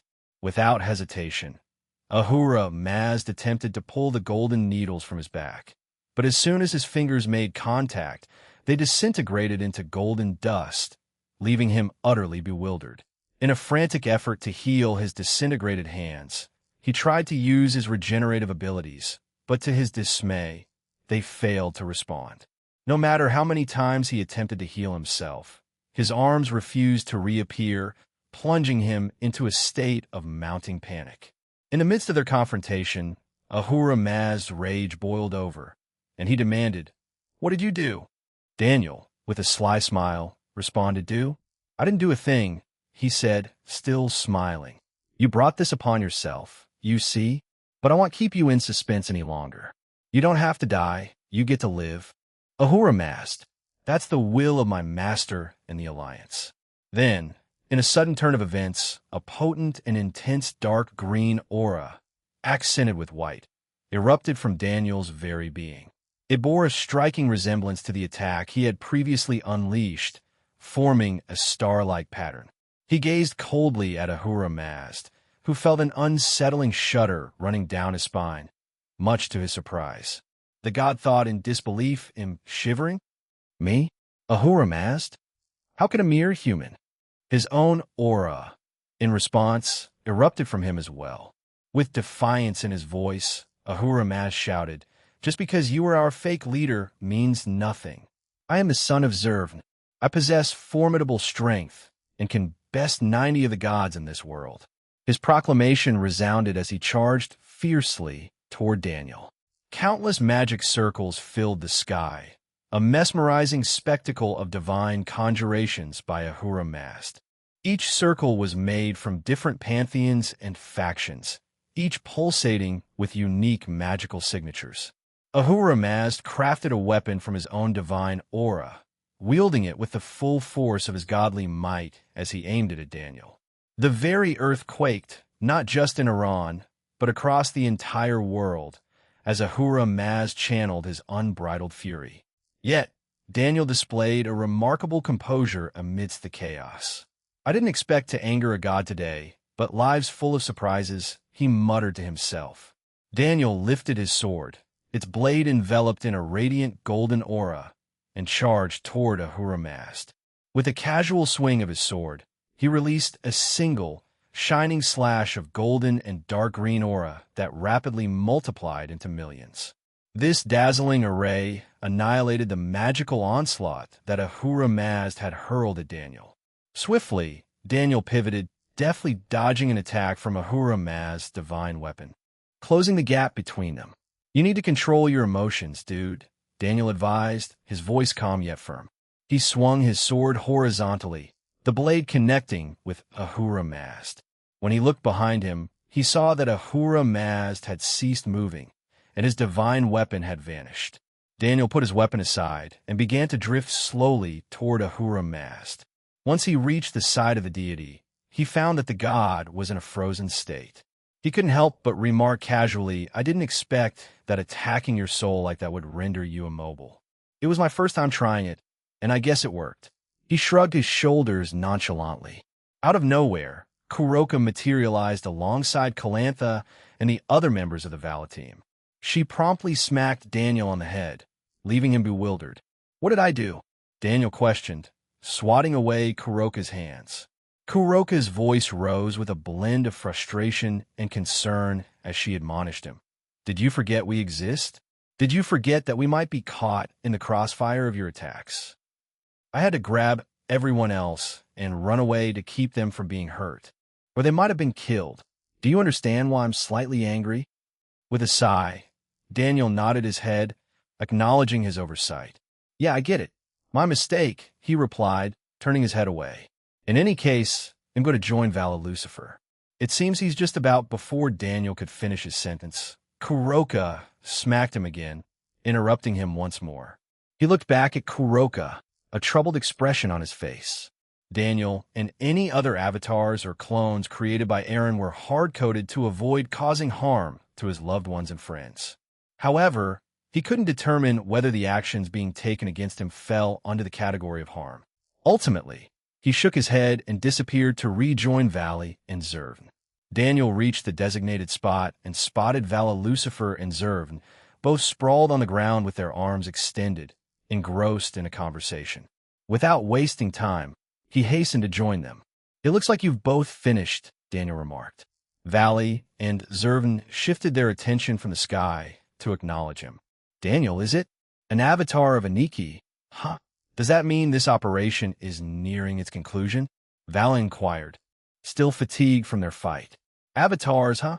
It appears there's more to our leader than initially meets the eye," Zervn mused. Sataniel's insight might have been accurate all along. Perhaps the other leaders should have paid heed to him. Aniki changed people's perception of reality, so even if they entertained Sataniel's idea, they would eventually dismiss it as insanity and move on, Valley explained. "With reality-warping abilities, the middleman is indeed something unique," Zervn commented before letting out a sigh. Daniel inquired, "Did you two enjoy yourselves?" Both Valley and Zervn nodded in response. "I suppose we can call it a draw, then, right?" Zervn jumped in and halted Valley, stating, "No, I lost. Towards the end of our duel, I could see that young Lucifer's armor was adapting to my abilities, and he was starting to gain an edge over me. This new version of your armor is genuinely strong. With the right training and mastery, you could become unbeatable." Vala chuckled and explained, "Well, I'm still missing a key piece of the puzzle for it. Once Azazel finishes working on it, and I integrate it with Gog-Magog, divine dividing, my Lucifer powers, and Malakota, then I'll have my most powerful armor yet." Zervn pondered for a moment and said, "So, you're not even at your strongest yet? The rest of the tournament should be quite interesting then. Let's have a rematch in the future, Vala Lucifer." "I had a great time today." "Anytime," Zervn Valley replied, and they shared a fist bump. Daniel observed their interaction with a smile, realizing how far Valley had come since a year ago, when such camaraderie would have been challenging for him. "All right, I'll take my leave now," Daniel announced. "When you're prepared, rejoin us in London. And take these with you." He handed them both slime pills before disappearing. Velgrind stood in front of a particular super devil with a huff. "Humph, at least you weren't trying to run away intentionally," she remarked. The male super devil retorted, "Keek me, run away? You're hot and delusional, lady." He sported a striking appearance of blue mohawk, white eyes with black pupils, and a black and crimson biker gang attire adorned with numerous golden accessories. His ears bore 2 blue earrings resembling dewdrops, and a tongue piercing added to his rebellious charm. Velgrind let out an exasperated sigh and observed, "So, you're the devil-dragon hybrid?" You look rather ordinary. I would have expected someone more elegant. The super devil bristled with confidence, exclaiming, "I'm amazing. What are you talking about? And don't forget to call me the super dragon devil. I'm nothing like those other fools. I'm the strongest, wielding not one, but two traits, keek. Velgrind rolled her eyes, her patience waning. She extended her finger toward the devil and released a miniature sun, incinerating everything in its path. Satisfied that he was defeated, she turned to leave. But the male devil, seemingly unscathed, questioned her. "Where do you think you're going? You think you can defeat me that easily?" Velgrind spun back around, shock written on her face as she gazed at the unharmed devil, a smug grin playing on his lips. "Do you really believe you could defeat me so easily?" He taunted. The devil let out a grunt, and his body became enveloped in a formidable fusion of demonic and draconic auras. He inhaled deeply and then charged toward Velgrind, yet she maintained her focus on him. As he materialized by her side, Velgrind nonchalantly flicked her middle finger, effortlessly sending him flying. The impact was considerable, and the super devil was sent reeling, but to Velgrind's astonishment, he seemed completely unscathed after the attack. This piqued her curiosity. Magical and physical attacks have no effect on you, so your abilities must have nothing to do with nullifying those, she mused aloud. Velgrind's sharp eyes scanned their surroundings, taking in the destruction. She nodded to herself in realization. "I see. One of your abilities allows you to redirect the damage inflicted on you to something else, whether it's inanimate objects or living creatures." The male super devil touched down on the ground and couldn't contain his laughter. "You're hot, powerful, and smart. I like you. Be my partner." "But you're right, that's one of my abilities, I call it Detour," the super devil confessed. "Oh, and I'm Sorvendrel. Don't forget it." Sorvendrel wasted no time and charged back toward Velgrind. He unleashed a barrage of demonic attacks in her direction. However, Velgrind effortlessly swatted away his attacks, showing little interest in his efforts. Yet, she couldn't help but feel intrigued by his unique abilities. Perhaps Aaron would like those abilities? Velgrind pondered silently. I mean, he has the power to create any abilities he desires and give them to us, but what is Sorvendrel's second ability? Sorvendrel finally reached Velgrind and attempted to grab her, but she swiftly slapped his hand away. To her surprise, he leaped back with an enormous grin on his face. "You touched me, Kakik," he exclaimed with a burst of enthusiasm. "You're a disgusting pervert," Velgrind hissed, repulsed by his actions. She fixed him with a withering glare, only fueling his laughter. "Open," he shouted, completely ignoring Velgrind's contemptuous words.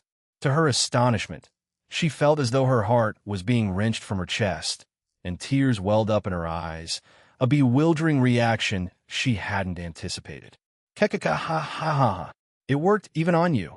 It's amazing." Sorvendrel's laughter echoed around them. Velgrind was left stunned and felt excruciating pain in her heart. It wasn't a physical pain, but a profound emotional one. It was as if long-buried emotional wounds had been ruthlessly reopened, and she could feel their rawness anew. Then, to her shock, her body began to bleed, and she watched in horror as her futile attempts to heal the wounds failed. "What did you do?" she hissed, a mixture of anger and disbelief in her voice. Sorvendrel was unrepentant, grinning at Velgrind as he replied, "It's my second ability. Duh. My second trait is called Scars of the Past. As the name suggests, it allows me to reopen old wounds from the past, regardless of their age. It doesn't matter if they're emotional, physical, or psychological scars. With these two traits combined, I am the strongest." Velgrind clenched her teeth tightly as she lifted herself up.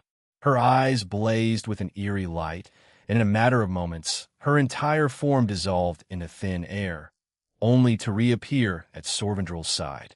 "Kekakaha, I've already told you, you can't harm me," he boasted with unwavering arrogance, not even bothering to turn around.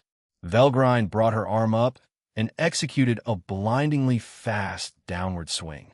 A few moments later, As time finally caught up with the moment, Sorvendrel's arm tumbled to the ground, shocking him.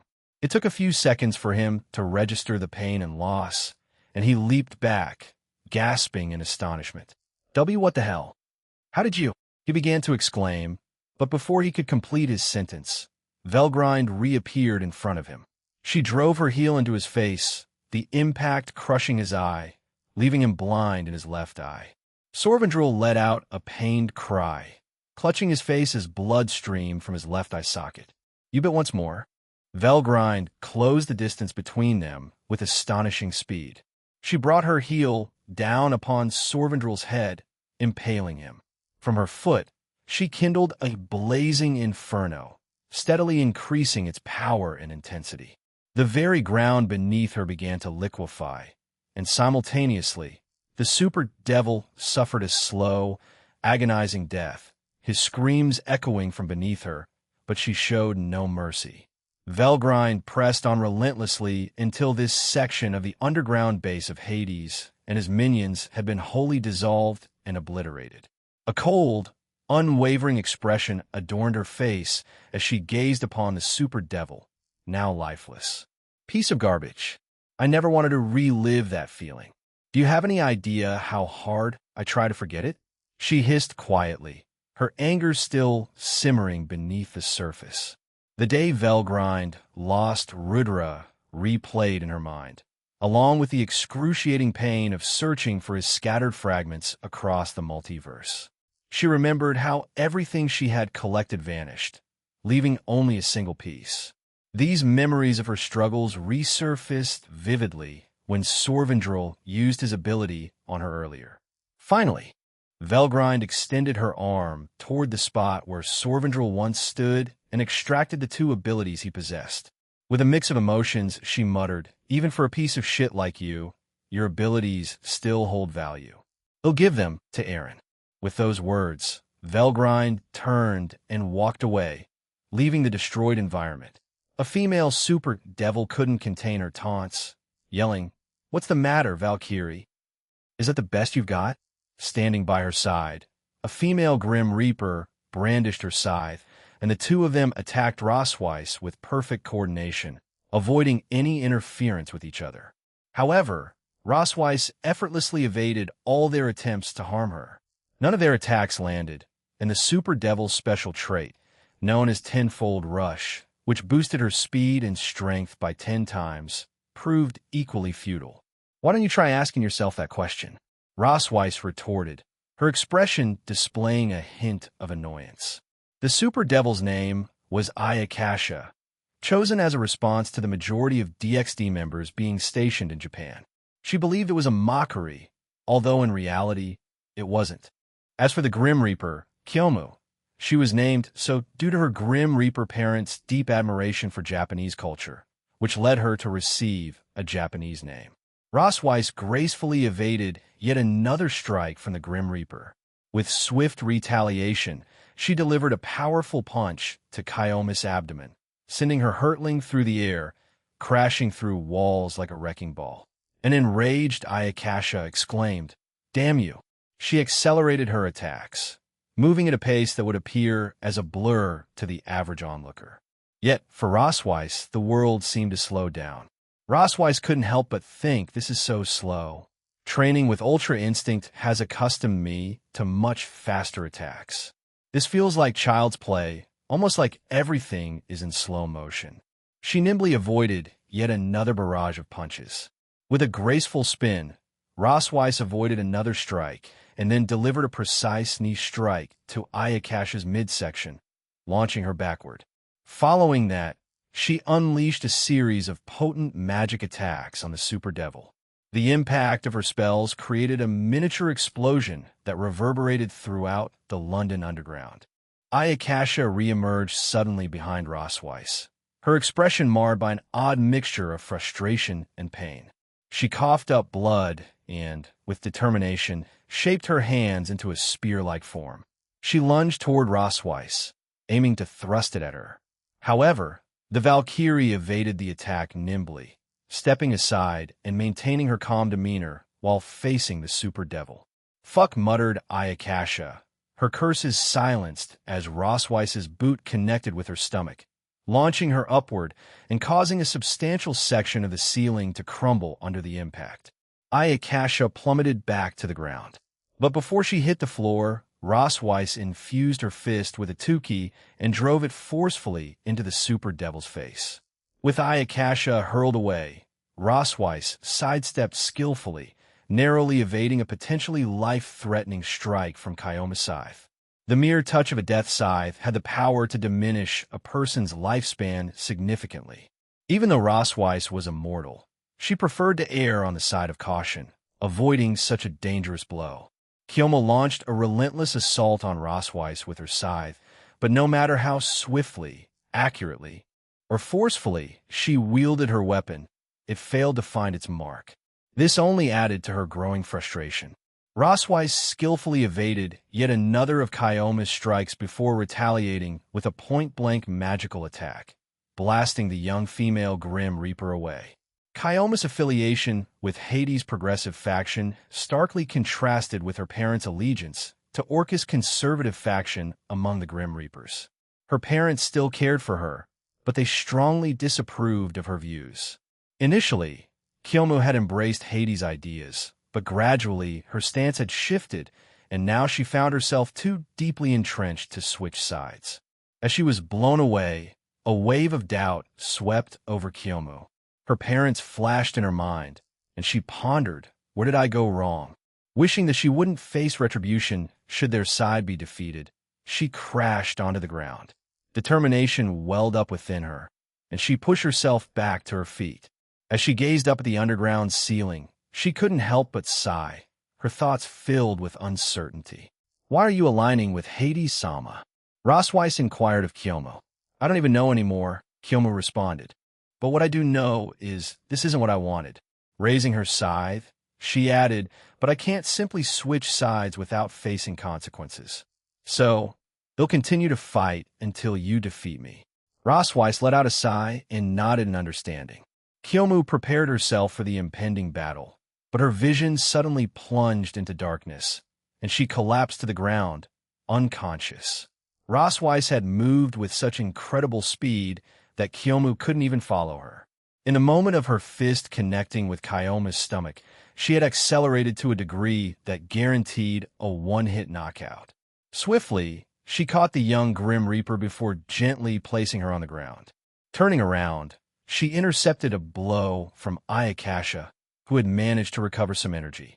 However, Rossweiss was determined to bring this battle to a close. With the same swift move, she incapacitated the Super Devil, rendering her unconscious as well. Rossweiss pondered to herself, why are the youth of today so impatient? She shifted her gaze to the two unconscious women nearby and wondered aloud, is it due to Aaron and this generation's extraordinary development? It must be, right? With a resigned shake of her head, Rossweiss turned her attention to Kyoma and Ayakasha. She harnessed her magical abilities to gently lift them off the ground, then teleported them to their designated destination. She attached a note explaining their identities and the individuals who had defeated them. Once this task was completed, Rossweiss looked in a specific direction and murmured, it's time to rejoin Aaron and the others. Suzaku maintained a cautious distance, her attention riveted on the ongoing confrontation between Juke, the vermilion bird's sacred beast, and a formidable super devil. Initially, Juke held a clear advantage in the battle, asserting dominance over the super devil. However, the tide began to turn as the devil used its unique trait. This super devil, a towering male at an imposing height of 75, possessed an exceedingly muscular physique, akin to a professional bodybuilder. He sported short, jet-black hair and had eyes that gleamed with piercing emerald intensity. Dressed in a black middle-school Japanese uniform, though somewhat tattered due to his bulging muscles, he presented an imposing figure. The super devil's trait, known as Jiami, granted him the extraordinary ability to allow attacks to pass or pierce through him without suffering any harm. This remarkable trait extended to not only physical strikes, but also magical and ranged attacks. rendering it a potent and versatile power. Suzaku expressed her concern as she inquired, "Do you need any help, Juke?" Juke, though slightly strained, replied firmly, "No, I'm all right. I can manage this." Suzaku nodded in understanding, deciding to let them continue their intense combat. Ashvax, the male super devil, persisted in launching relentless demonic attacks at Juke, who deftly incinerated most of his attempts with her fiery powers. Amid the fiery clash, Ashvax taunted, "We seem to be at a standstill, woman with wings of fire. Neither can you harm me, nor can I harm you, although I maintain a slight advantage. What's your next move?" Zook's lips twitched in annoyance at the derogatory nickname given to her by the brute. However, she chose not to dignify his words with a response, instead conjuring more flames and launching them towards him. Ashvax laughed in response, evading her fiery onslaught and retaliating with his own powerful attacks. Meanwhile, behind Suzaku, Velgrind's voice inquired, "Oh, Rose, are you finished too?" Rosweiss confirmed, "Yes, I am. I assume you are as well? What about Azathoth-san? I haven't seen her yet." Suzaku glanced back to find Rosweiss, accompanied by her two slumbering opponents, and Velgrind, who was alone. Just as Suzaku was about to respond, Velgrind added, "Irina and Kuntor are closer to Aaron at the moment. You should finish this already, Suzaku. Why is Juke facing that devil all by herself?" She was insistent. "And you know how she gets when she doesn't get her way," Suzaku replied, straining a smile. Velgrind shook her head, lifting her left arm and pointing it towards the two fighters. With a snap of her fingers, a substantial sphere of wing-shaped water blade projectiles materialized in front of her. In a flash, she launched the attack toward the devil at a tremendous speed. Ashvax had little time to react as the attack crashed into him. However, he managed to respond just in time, allowing it to pass through him, although it still caused him some minor injuries. He swiftly leaped away from Juke and launched another attack at her, forcing her to block it. He examined the injury on his shoulder, his expression souring. "TCH, what now?" he muttered, casting a glance beyond Juke and then to Suzaku and, finally, at Velgrind and Rosweiss. "More enemies, huh? Bring it on. I recognize some of you, you're the middleman's women. This should be fun. If I take you down, he'll definitely be furious with me," he exclaimed, his excitement palpable. Velgrind couldn't hide her surprise and asked, "He wants to take us down? Is he being foolish?" Rosweiss merely responded with a calm smile. In the meantime, Suzaku stepped forward and positioned herself beside Juke. Suzaku adopted a more authoritative tone, saying, "Let's finish this. We still need to locate Azathoth, wherever she might be, and then go to Aaron." When Juke glanced at Suzaku, a slight nervousness caused her to gulp involuntarily, but she nodded in agreement. In an instant, Suzaku appeared behind the super devil, her actions swift and silent. It took Ashvax a few moments to comprehend what had occurred. The others shared in his confusion except for Velgrind, who managed to follow Suzaku's movements. She addressed Ashvax calmly, "Ashvax-san, I'd like you to rest for now." In mere seconds, his body became engulfed in potent white flames. Shortly after, Ashvax collapsed to the ground, his body and soul severely burnt, barely clinging to life. Suzaku knelt down, casting a gentle sleeping spell upon him. She then administered a slime pill, which worked to heal his injuries. With a practiced motion, she stood up and used her magic to make him levitate. She walked back to her companions. "I've finished. Are we ready to move on?" Suzaku inquired. The others in her group responded with silent nods, and they started to make their way forward. "Oh, should we start by searching for Azathoth?" she added, to which she received another round of wordless agreement from her friends. Zhang Mei couldn't contain her excitement as she shouted, "Another one down. That's 1 point for me." Her arms flailed in the air in celebration. Rixia quickly tried to bring her back to focus.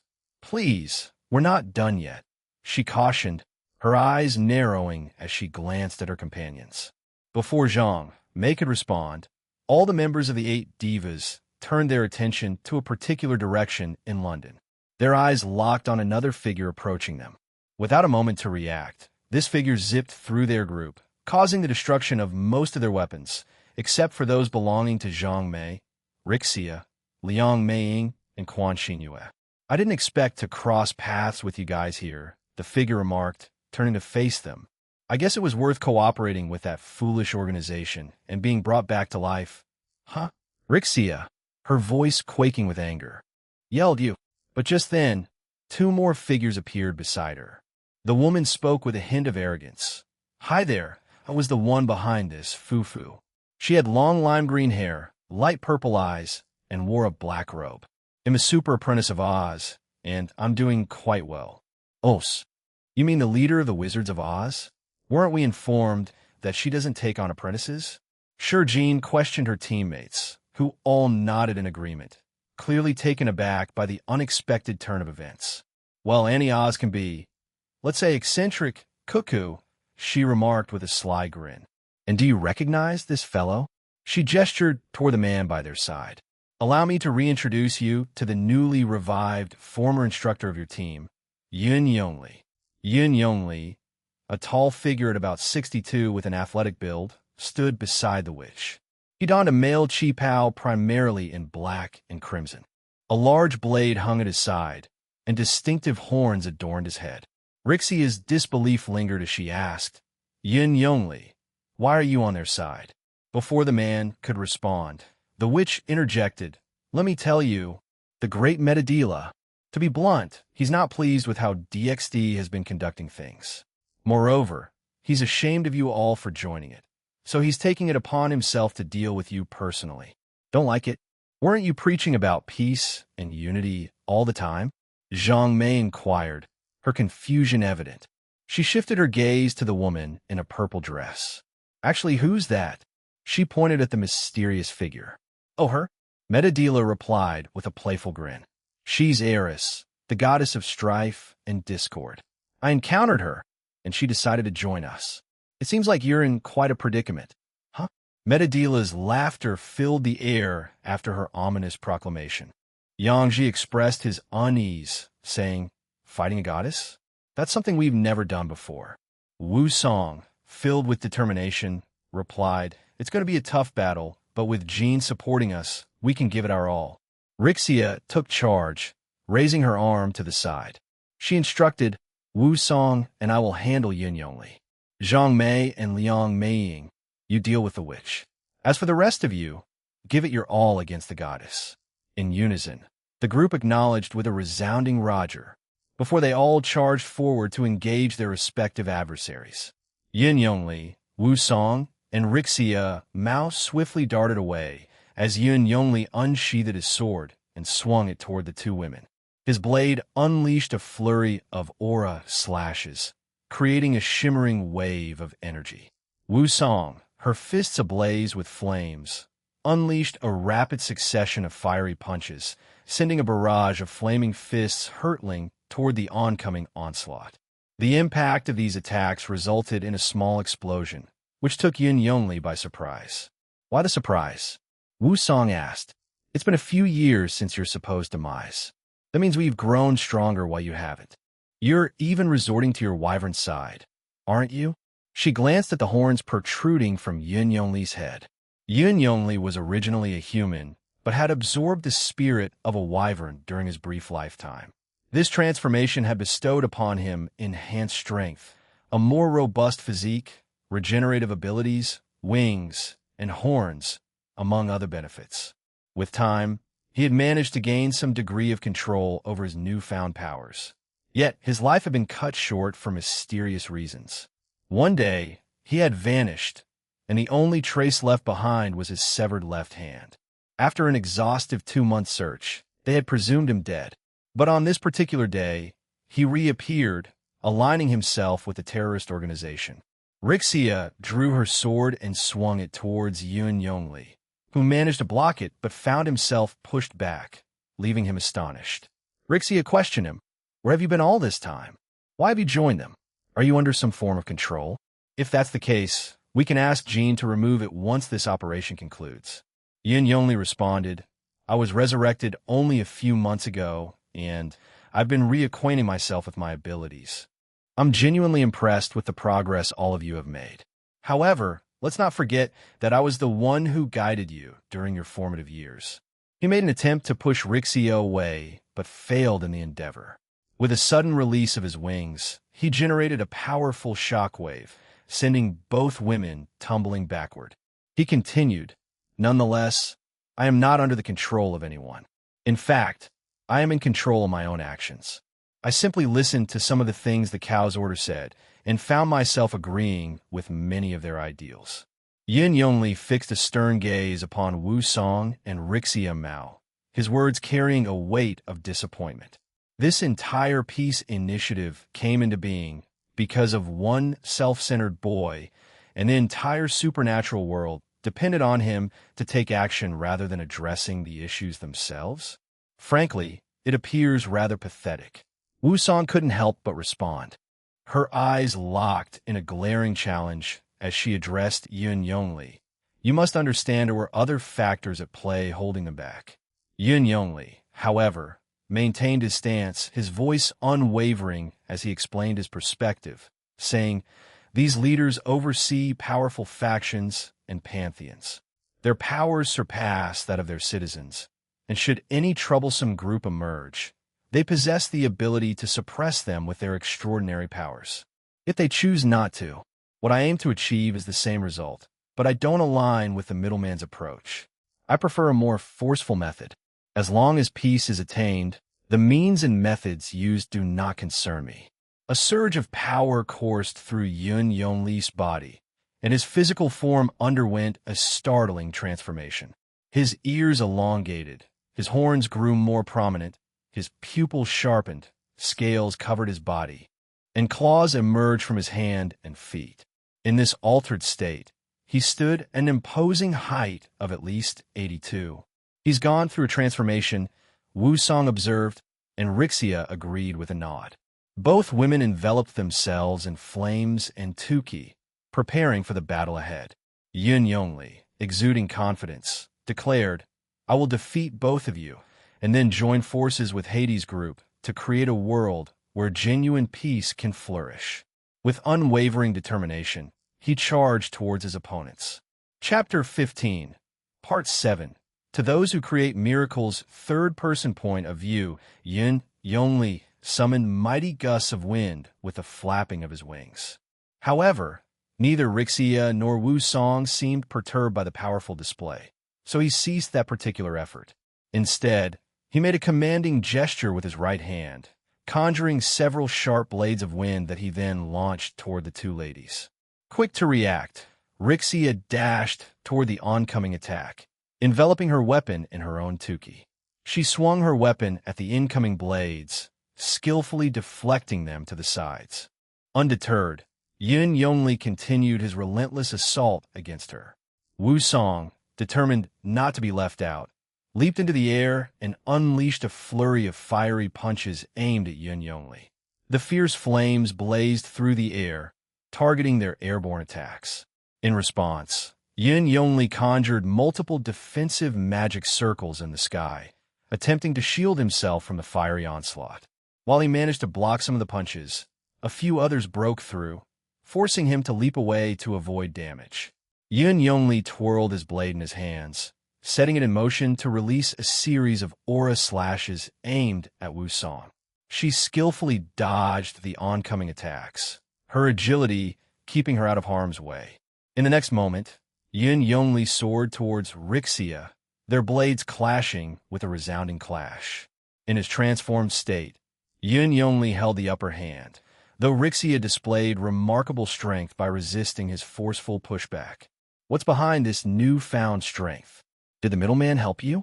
Yin Yongli inquired, his curiosity evident.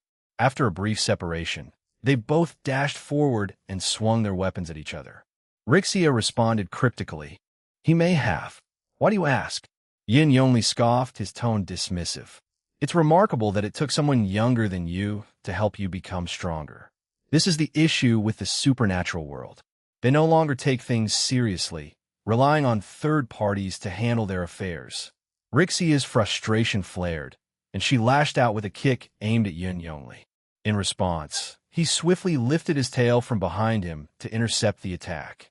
However, to his astonishment, a loud, cracking sound echoed through the air, and he found himself hurtling through the air, crashing into a nearby building. Not content to leave it at that, Rixia propelled herself toward her former mentor, bringing her blade down at the very spot where Head landed. With a mighty strike, the surrounding area bore the brunt of her impact, disintegrating into a whirlwind of destruction. Not everything in this world is black and white. Rixia's voice was laced with frustration. She darted towards Yun Yongli, their blades clashing as she slammed her weapon against his, causing a deep crack that visibly shocked him. Wu Song materialized behind Yun Yongli, swiftly making her way toward him. She unleashed a fiery fist at his back. Yun Yongli, desperately using his tail to block the attack, was met with searing flames that enveloped it.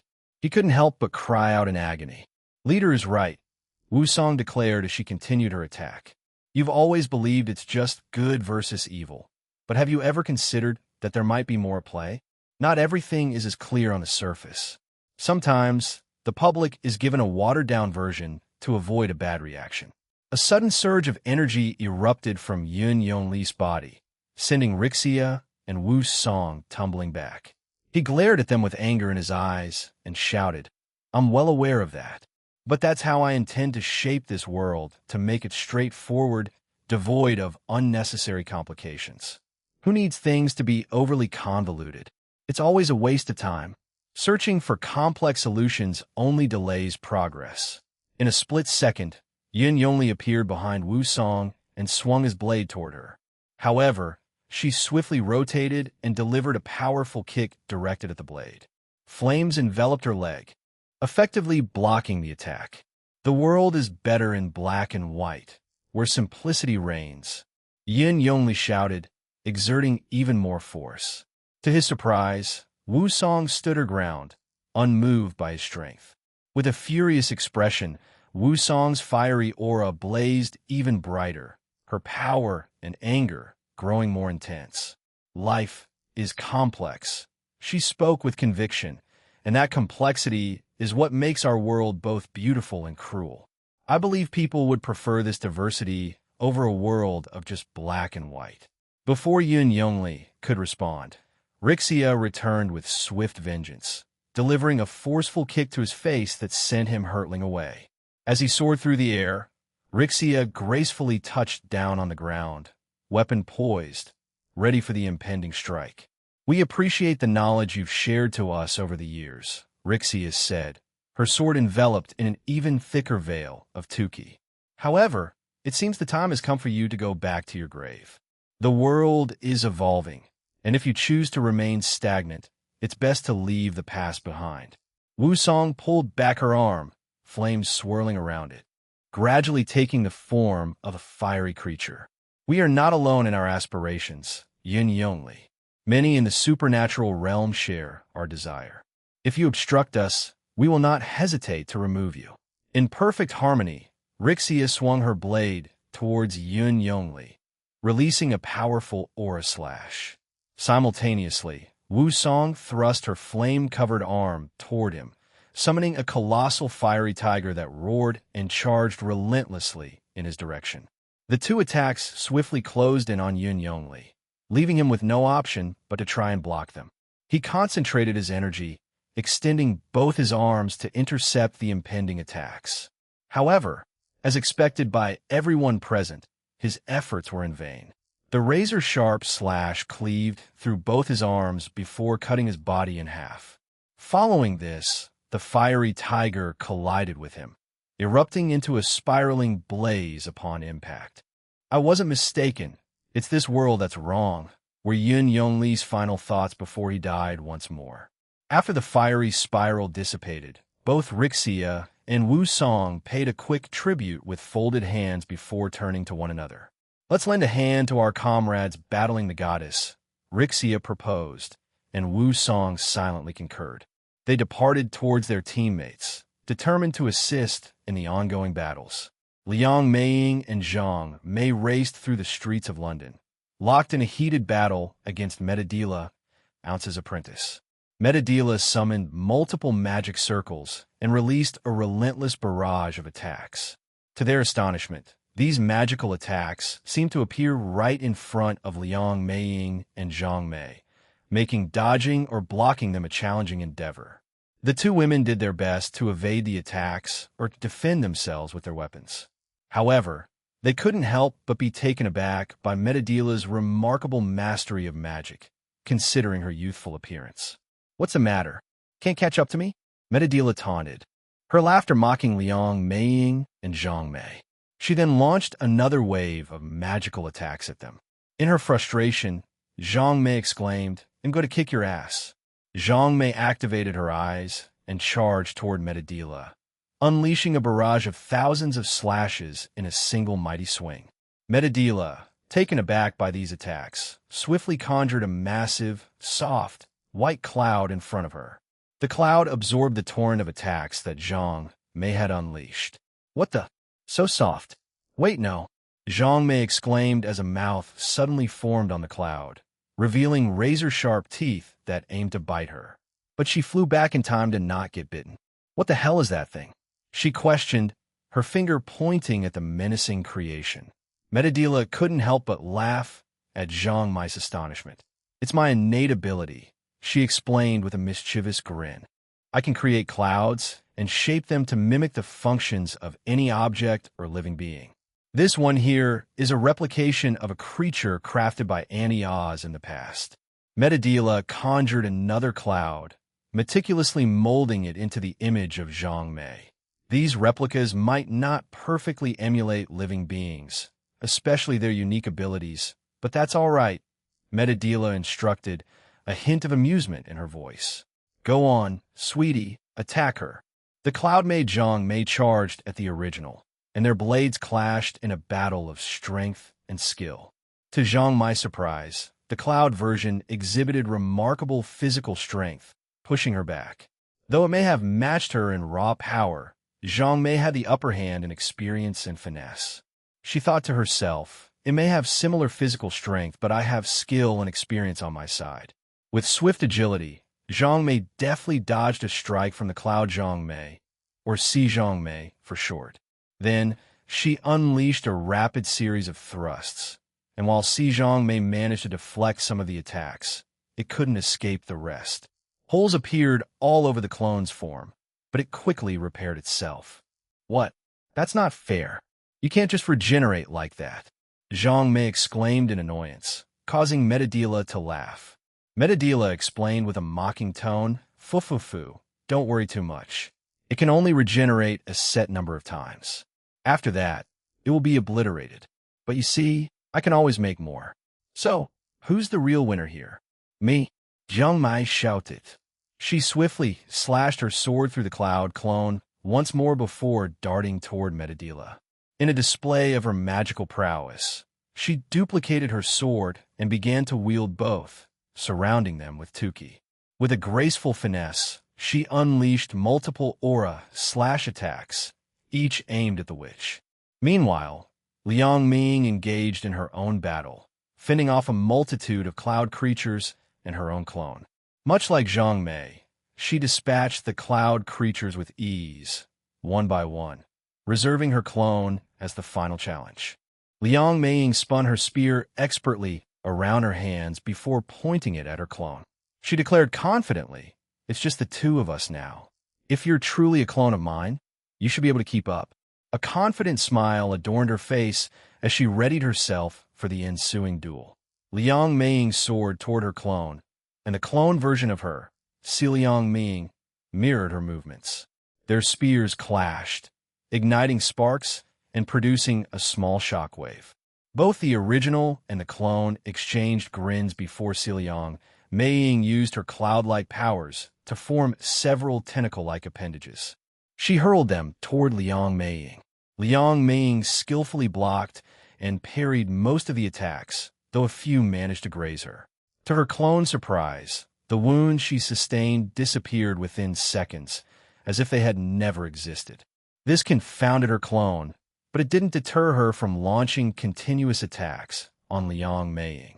The fierce exchange continued for another minute, until Liang Meiying felt confident that she had a grasp of her clone's abilities. With renewed determination, she increased her speed and thrust the end of her spear into her clone's stomach, sending Liang Meiying flying, much to the clone's astonishment. Liang Meiying mused, "These abilities are like clouds, able to mimic the fundamental traits of many things, yet they fall short in grasping their true inner workings or their potential for complexity. It's a remarkable power, but imagine if it could completely replicate other abilities, then it would be truly unbeatable." Her clone retorted, "Why does that matter? What we have works well enough with most individuals we copy. They tend to panic and end up being killed in the process, to be honest. They're not the brightest bunch." The original, Meiying, shook her head, letting out a weary sigh. She brought her spear to her side, a soft, emerald aura enveloping her form. Her expression remained impassive as she locked eyes with her clone. In a swift, silent motion, Meiying glided towards her clone and with a single, precise swing, severed her clone's right arm. "Wah!" The clone stammered, attempting to retaliate, but Meiying had already reappeared behind her, this time severing her left arm.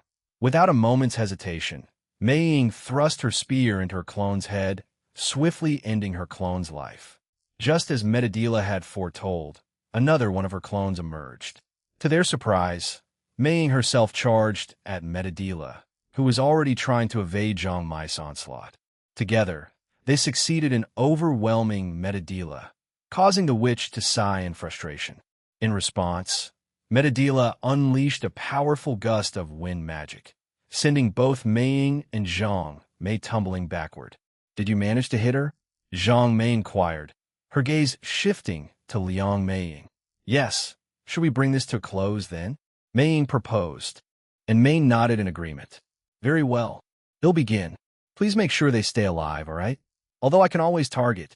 "No, it's okay. Go ahead," Zhang Mei replied, shifting her attention toward Meiying's clones and charging towards them. Meiying raised her right hand and directed it toward Metadila, leaving the witch somewhat bewildered. Before her finger, a green sphere materialized. Meiying then extended her hand, pointing at various inanimate objects, her clone, and of course at Metadila. With a smile, Meiying addressed Metadila, asking, "Are you ready to face the consequences, Miss Metadila? Do you have any final words?" Metadila couldn't help but laugh. She taunted, "Final words? I have the upper hand here. How about you meet your end instead?" With a pointed gesture towards Meiying, two cloud creatures materialized beside her. In a gruesome turn, they both sank their teeth into the sides of Meiying's stomach. Metadila's laughter seemed uncontrollable after what appeared to be Meiying's demise. However, mere moments later, the two cloud creatures exploded, causing nearby buildings to explode as well, leaving Metadila bewildered. She turned her gaze back to Meiying's injuries, which had seemingly vanished. "What? How did you? What's going on here?" Metadila questioned in confusion, her eyes fixed on Liang Meiying. "Why aren't you bleeding and dying?"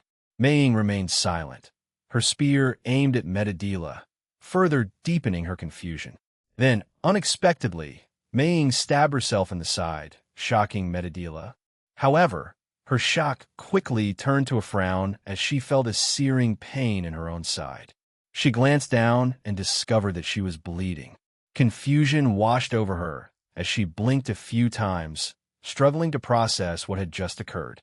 In her panic, she clutched the bleeding wound on her body. What the hell? How did this happen? What the hell?" she exclaimed, desperately trying to tend to the injury, but achieving no success. Metadila turned her gaze back to Meiying, and, to her astonishment, found Meiying completely unscathed. "You!" she shouted, her voice filled with anger and bewilderment. "What have you done to me?" Meiying returned Metadila's gaze with a smile and calmly explained, "I only needed to graze you, just enough to unleash my own innate ability. It's somewhat limited, but with the assistance of Sir Jean, I had no trouble executing it. I had been wondering when I'd have the chance to use this power, and it seems fate had reserved it for you." Meiying couldn't help but chuckle, her laughter hanging in the air. She spoke with a sense of finality. I won't waste my time explaining my abilities to someone who's about to meet their end. So, even though it's been brief, farewell, Miss Metadila. Mei graced the young witch with a serene smile. Then, with her emerald aura, conjured a sword and beheaded herself. Metadila stood there, stunned and bewildered. But her surprise was short-lived, as it was her own head that was abruptly separated from her body. Before consciousness faded, she watched Mei remain unscathed, her final thoughts a puzzled. What in the world is her ability? Before slipping into death, Liang Mei possessed a rather straightforward ability. She could divert fatal damage from herself to a chosen target, whether it was a living being or an inanimate object. When dealing with non-living things, she simply directed her power at the object, transferring the harm to it. For living beings, she only needed to make physical contact once, and from that point forward, she could utilize her ability on them. Usually, this ability had a time limit of 10 minutes before it wore off. Additionally, if the opponent possessed enough power, they could potentially sever the link between them if they figured out how to do so. Or in the case where the enemy simply outclassed Mei in strength, none of her fatal attacks would prove effective. An illustrative example of this was Aaron. Prior to the mission commencing, Mei had demonstrated this ability to Aaron and inquired whether he could modify it to function on gods, should she encounter one on this particular day. Aaron had consented to the request, but it was established that this modification would exclusively apply to the ongoing operation. Mei was in agreement with this arrangement. Phew, it's finally over, right? Zhang Mei remarked as she joined her teammate. She then glanced at the lifeless witch and let out a chuckle. You went for the head. Huh? Quite Betty, Mei Mei. Mei turned her gaze towards Zhang Mei and flashed a smirk. Petty? On the contrary, I opted for the quickest method to defeat this woman. Any other approach would have taken longer, wouldn't it? Zhang Mei shrugged and replied, Maybe, but I was doing just fine. I was only getting started. I could have taken her down, you know? But I decided to let her revel in her superiority before ending her. I wanted her to understand she had no chance. You know how I enjoy seeing the faces of arrogant assholes change when they realize they can't beat me and have a mini meltdown. Liang Mei shook her head and let out a sigh. And you claim I'm a sadistic one, but you're even more twisted than I am, Zhang Mei, or should I say, Shizuna. Finally, Zhang Mei exclaimed, her excitement evident. Someone call me something other than just Zhang Mei. Well, let's return to the others and help them in their fight. Oh wait, grab her belongings, she yelled, then dashed over to the deceased witch's body and collected anything of importance. After securing the items in her personal storage, she rejoined Mei. Xiang Yu expressed her concern. This is turning bad. She brandished her halberd, skillfully deflecting and slicing through a barrage of magical attacks aimed her way. Her teammates didn't fare any better. Many of them bore various injuries on their bodies. Hey, are you guys holding up? Xiang Yu shouted towards her comrades, receiving a few tired nods in response. The enemy their group faced was none other than Eris, the Greek goddess of strife and discord. While she had caused a few minor disturbances over the past year, she mostly stayed away from the public eye. Apart from one of her sons causing a commotion, she refrained from involving herself with her children. Eris expressed her dissatisfaction with a hint of boredom, saying, Is this all the legendary 8 divas can muster? Frankly, it's quite disappointing. Xiang Ye's voice thundered, Don't underestimate us, you old hag. We're just warming up. With resolute determination, he charged at the goddess. Yang Ji, catching her breath, retorted, Don't put words in our mouths. You asshole. She skillfully evaded more incoming attacks, her weariness evident.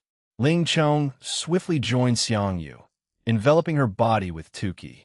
She unleashed a relentless barrage of Tuki bullets at the goddess, who casually deflected them with a flick of her hand, much to Ling Chong's frustration.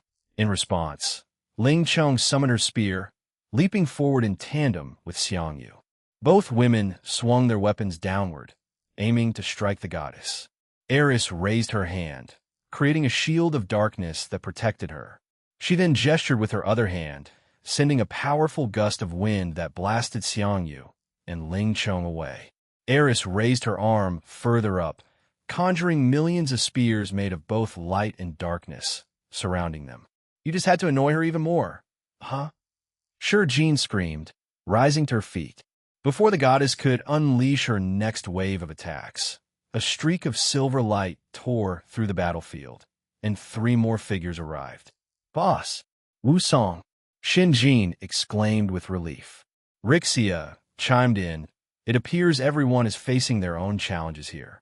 She summoned her sword again, and Wu Song enveloped herself in flames, ready to join the battle.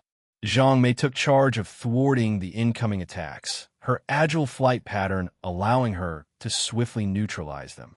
With precision, she then shifted her focus to the goddess, closing the distance between them. When she stood before Eris, a mischievous grin crossed her face, and with a snap of her fingers, Liang Meiying materialized just above them. In perfect synchrony, they swung their weapons toward Eris. As Eris prepared to retaliate, an enormous block of ice tore through the streets of London, aimed directly at her. Eris utilized her free hand to match the attack with a wave of inky darkness. She then cleaved the oncoming ice with her black wind, shaping the fragments into black flames, which she subsequently unleashed towards the perpetrator of the icy attack. That assailant turned out to be none other than Quan Xinyue, the individual Aaron had affectionately referred to as the Shinhe lookalike. Xinyue gracefully evaded the oncoming attacks, all the while launching vibrant, light green, aura-based attacks and icicle spears.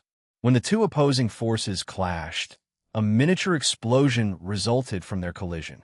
In the midst of the battle, a brief distraction from Quan Xinyue allowed Meiying to graze the goddess, even though her attack didn't cause any real harm.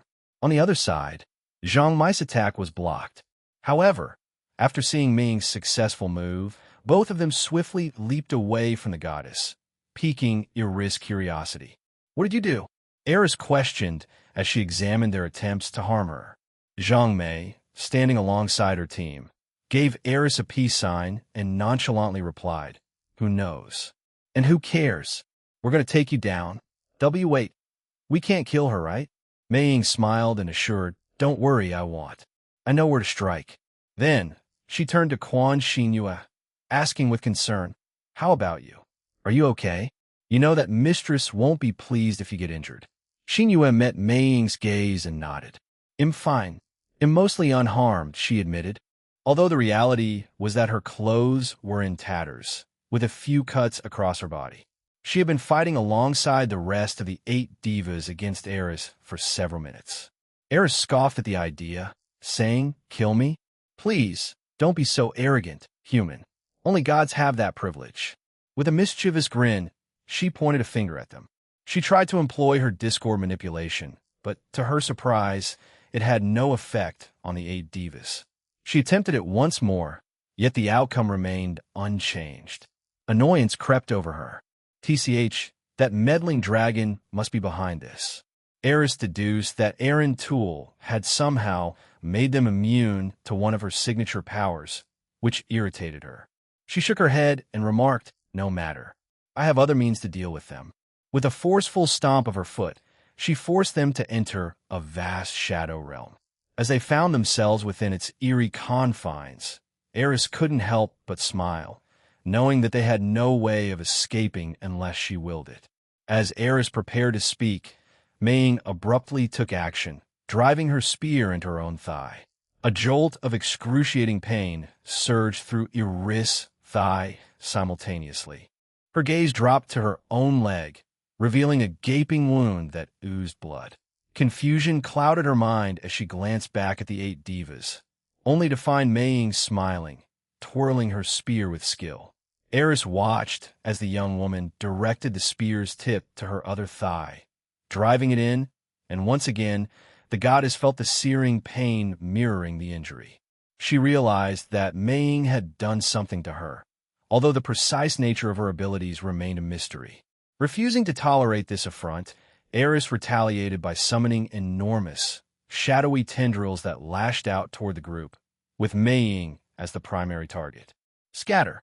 Rixia cried out, prompting everyone to leap away, except Ming, who remained in place, allowing the tendrils to ensnare her. Just as Eris was on the verge of ripping Mei Ying's lips apart, a stern voice pierced the darkness.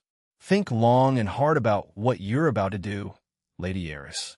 You witnessed the extent of my abilities earlier, Mei Ying cautioned. Eris growled in response, then tore off Mei Ying's left arm and hurled her aside. To her chagrin, Mei Ying remained unscathed, while it was Eris' own left arm that had been torn off, causing the goddess' rage to boil. Mei Ying gracefully landed on the ground and approached the injured deity, letting out a sigh. Normally, I wouldn't be able to inflict harm on deities, but I owe this to Jean, she murmured. Eris hissed in frustration, her attempt to heal her injured arm proving futile. She clicked her tongue in irritation, but then an idea struck her. Her eyes began to emit a faint, eerie glow, and a sly smirk spread across her face. I see. Well, I suppose we can put an end to this charade right here, she declared. Shrouding her remaining arm in a divine aura, she swung it before her. Mei Ying frowned and swiftly leaped away from the goddess, who responded with a smirk of her own. Not bad, little girl, but you should have focused on concealing it rather than making it effective against gods, Eris taunted. Eris had harnessed her divine powers to grant her eyes the ability to perceive the threads that connected her to Mei Ying's power. Once she identified them, she swiftly severed the connections. However, Mei Ying had the capability to reattach these threads, but once her opponent became aware of her abilities, it grew more challenging to do so. I won't let you touch me again, and there's nothing here for you to attach those threads to nullify any damage, Eris declared with confidence. She then grabbed her injured arm, initiating a healing process to restore it to its former state. A sudden chill descended upon the surroundings, casting a freezing touch on everything and everyone, save for the 8 divas. Eris found herself in shock as her tendrils came to an abrupt halt. A sense of terror emanated from the ice, prompting her to leap away, but it appeared as though the ice possessed a mind of its own, hastening its pursuit and capturing her, freezing her in place. What's the meaning of this? She shouted in anger, her eyes and mouth being the only parts of her body not encased in ice, allowing her to speak. Mei Ying shared in the astonishment and glanced at Quan Xinhua, who subtly shook her head, indicating that she wasn't behind this unexpected development. Then, the shadow realm they had been brought into by Eris shattered, taking them all by surprise. A mysterious figure landed in front of the goddess, donning predominantly black armor with dark blue frozen flames emanating from its form. An eerie, glowing blue sword hung at its side as it fixed its gaze on Eris. Another enemy? Yangzi Questionet. However, the figure turned to face them and explained, Lady Lavinia has sent me to assist you. I am one of her summons. You may call me Muto. Zhang Mei sighed in relief and sat down. Phew, Lavinia came to our rescue just in time. First, the giant ice dragon in the sky, then the wave of ice, and now you. I honestly didn't see how we could have won against her without your help. Those damn sacred gears again. Hades was right, we need to. Eris began to exclaim, but Muto swiftly moved, using his arm to complete the encasement of ice around the goddess, effectively silencing her. He turned his attention to the 8 divas, stating, I will take responsibility for keeping Lady Eris under watch. The rest of you should make your way to the other groups gathering at Lord Aaron's location. Many others are still locked in battles with their adversaries. If you prefer, I can teleport you there, but the choice is yours. The members of the 8 divas team turned their gaze to their leader, Rixia, awaiting her decision. Rixia surveyed the surroundings and nodded. I leave the choice to all of you. Personally, I'm headed to assist Lady Ningguang back in China, she informed them. Without hesitation, Zhang Mei shouted, go to Aaron, and sprinted away enthusiastically. Liang Meiying and Quan Xinhua quickly followed her lead. The remaining team members exchanged glances and, guided by their concern for China's situation, decided to follow Rixia. Some also held a certain curiosity about witnessing Aaron's battle against Hades, the god of the dead, but decided against going there. Very well, Muto acknowledged. With a wave of his hands, he summoned magic circles beneath the remaining 8 divas, rapidly transporting them away. He returned his attention to Eris, who remained frozen in place, and sighed. I yearn for stronger enemies. Isn't that Azathoth? Who's that? Ross Weiss inquired as they approached a specific location beneath London. There, they witnessed a man with gray hair, goat-like horns, black eyes with red pupils, having an intense struggle against Azathoth. He sported a long white coat, adorned with tattoos on his neck, face, and chest. His attire consisted of black pants and crimson shoes. It's the original Satan, at least that's what the ring is suggesting, Velgrind mentioned. The rest of the group was taken aback. They hadn't been given much information about the original Satan, and the devils they had known for years had never mentioned him. The original Satan. So, he was revived alongside the other original Satans? But why hasn't he joined them? Suzaku pondered aloud, her eyes fixed on the immobile Azathoth. Meanwhile, Satan continued launching attacks at her, yet none could touch her. Who's to say he was dead at all? Maybe he just left, not wanting to be part of the underworld anymore. But who can really know? We can ask Aaron about him. And we need to make sure Azathoth doesn't kill him, Velgrind suggested, and the rest of the group nodded in agreement. They approached Azathoth cautiously, keeping a safe distance. When they got closer, the former ruler of the Omniverse turned to face them. Make sure he stays alive, Velgrind exclaimed, and Azathoth acknowledged the command with a nod before returning her gaze to the original Satan. Satan noticed their presence, but refrained from attacking them. Instead, he redirected his focus towards Azathoth, unleashing a barrage of attacks, each infused with various colors and unique abilities. He moved with agility, bounding off the walls, ceiling, and floor in an attempt to confound Azathoth. However, she remained unfazed. As Satan persisted with his assault, Azathoth raised her hand and casually flicked one of her fingers. An unseen force struck Satan, abruptly halting his movements and sending him crashing through multiple walls. Azathoth approached him swiftly as Satan struggled to his feet. Why do you want to fight me? Azathoth inquired, studying the devil intently. Satan brushed off the dust from his attire and replied, My curiosity got the better of me. I wanted to see what kind of person the dreamer was and what kind of abilities they had. I hadn't initially planned to be here, but the presence of a certain woman in the base made me leave. That was likely Elsa. Aaron sent her to the end of the multiverse, and it seems she compelled some stragglers to leave, Velgrind commented, while keeping her eyes on the ongoing battle. So that's why Elsa-san has been absent. I was wondering why some of my food remained untouched, Ross Weiss remarked with a hint of irony. She nabs your food as well, huh?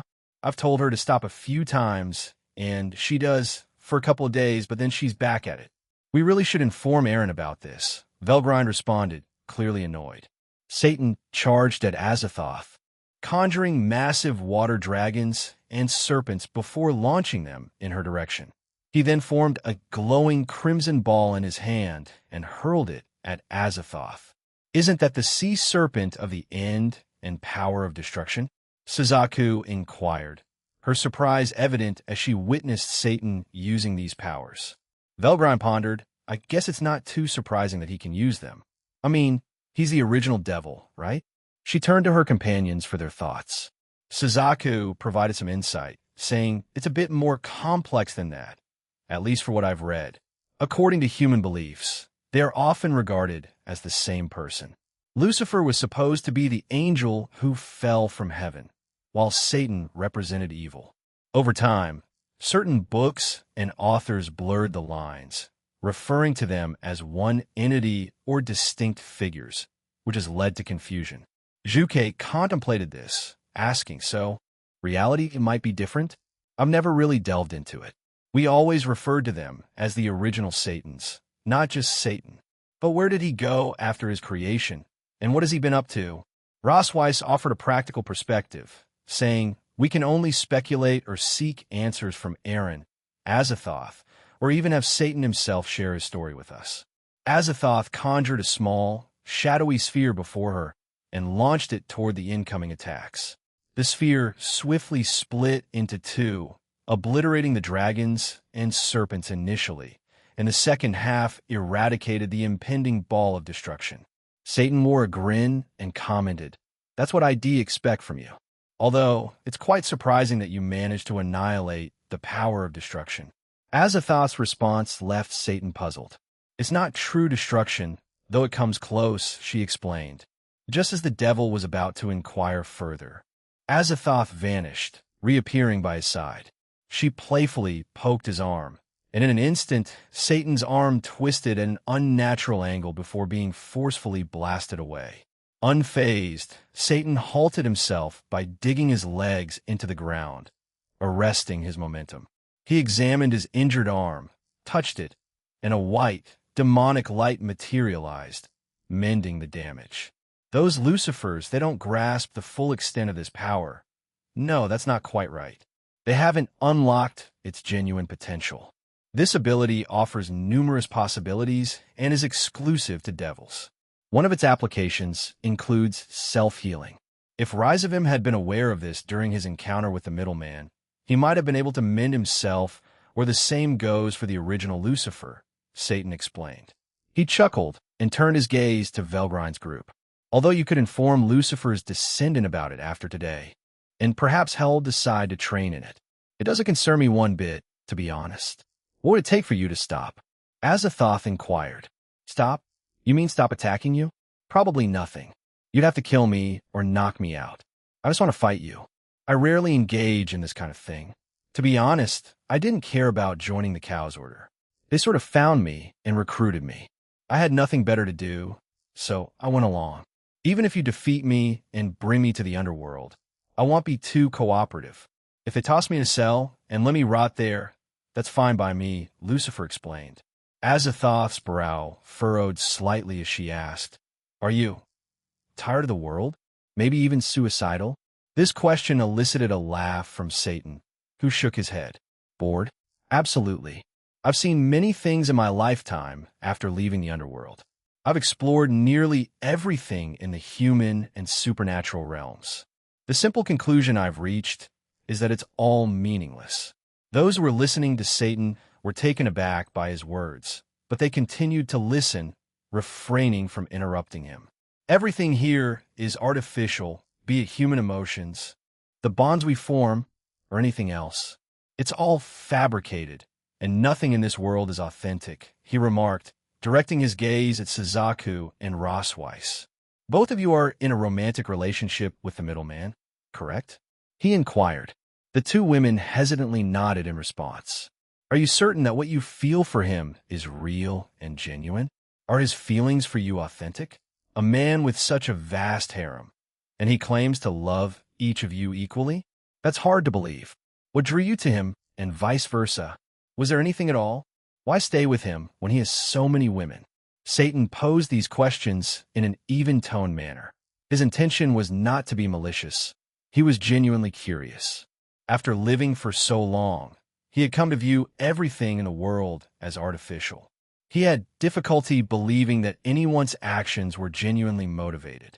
He anticipated some hesitation from them, but to his surprise, both Suzaku and Rosweiss responded without delay, saying, I love him. Their eyes met, and they exchanged smiles. Suzaku shared her perspective. We may never fully understand what someone else is thinking, but by forming bonds, we can at least make educated guesses based on their body language. I believe I can do that with Aaron and many of his other lovers.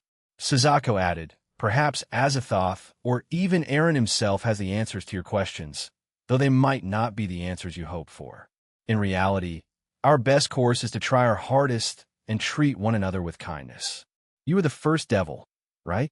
If you truly want to rid the world of evil, wouldn't it be more effective to work towards making it better rather than adding more chaos and suffering?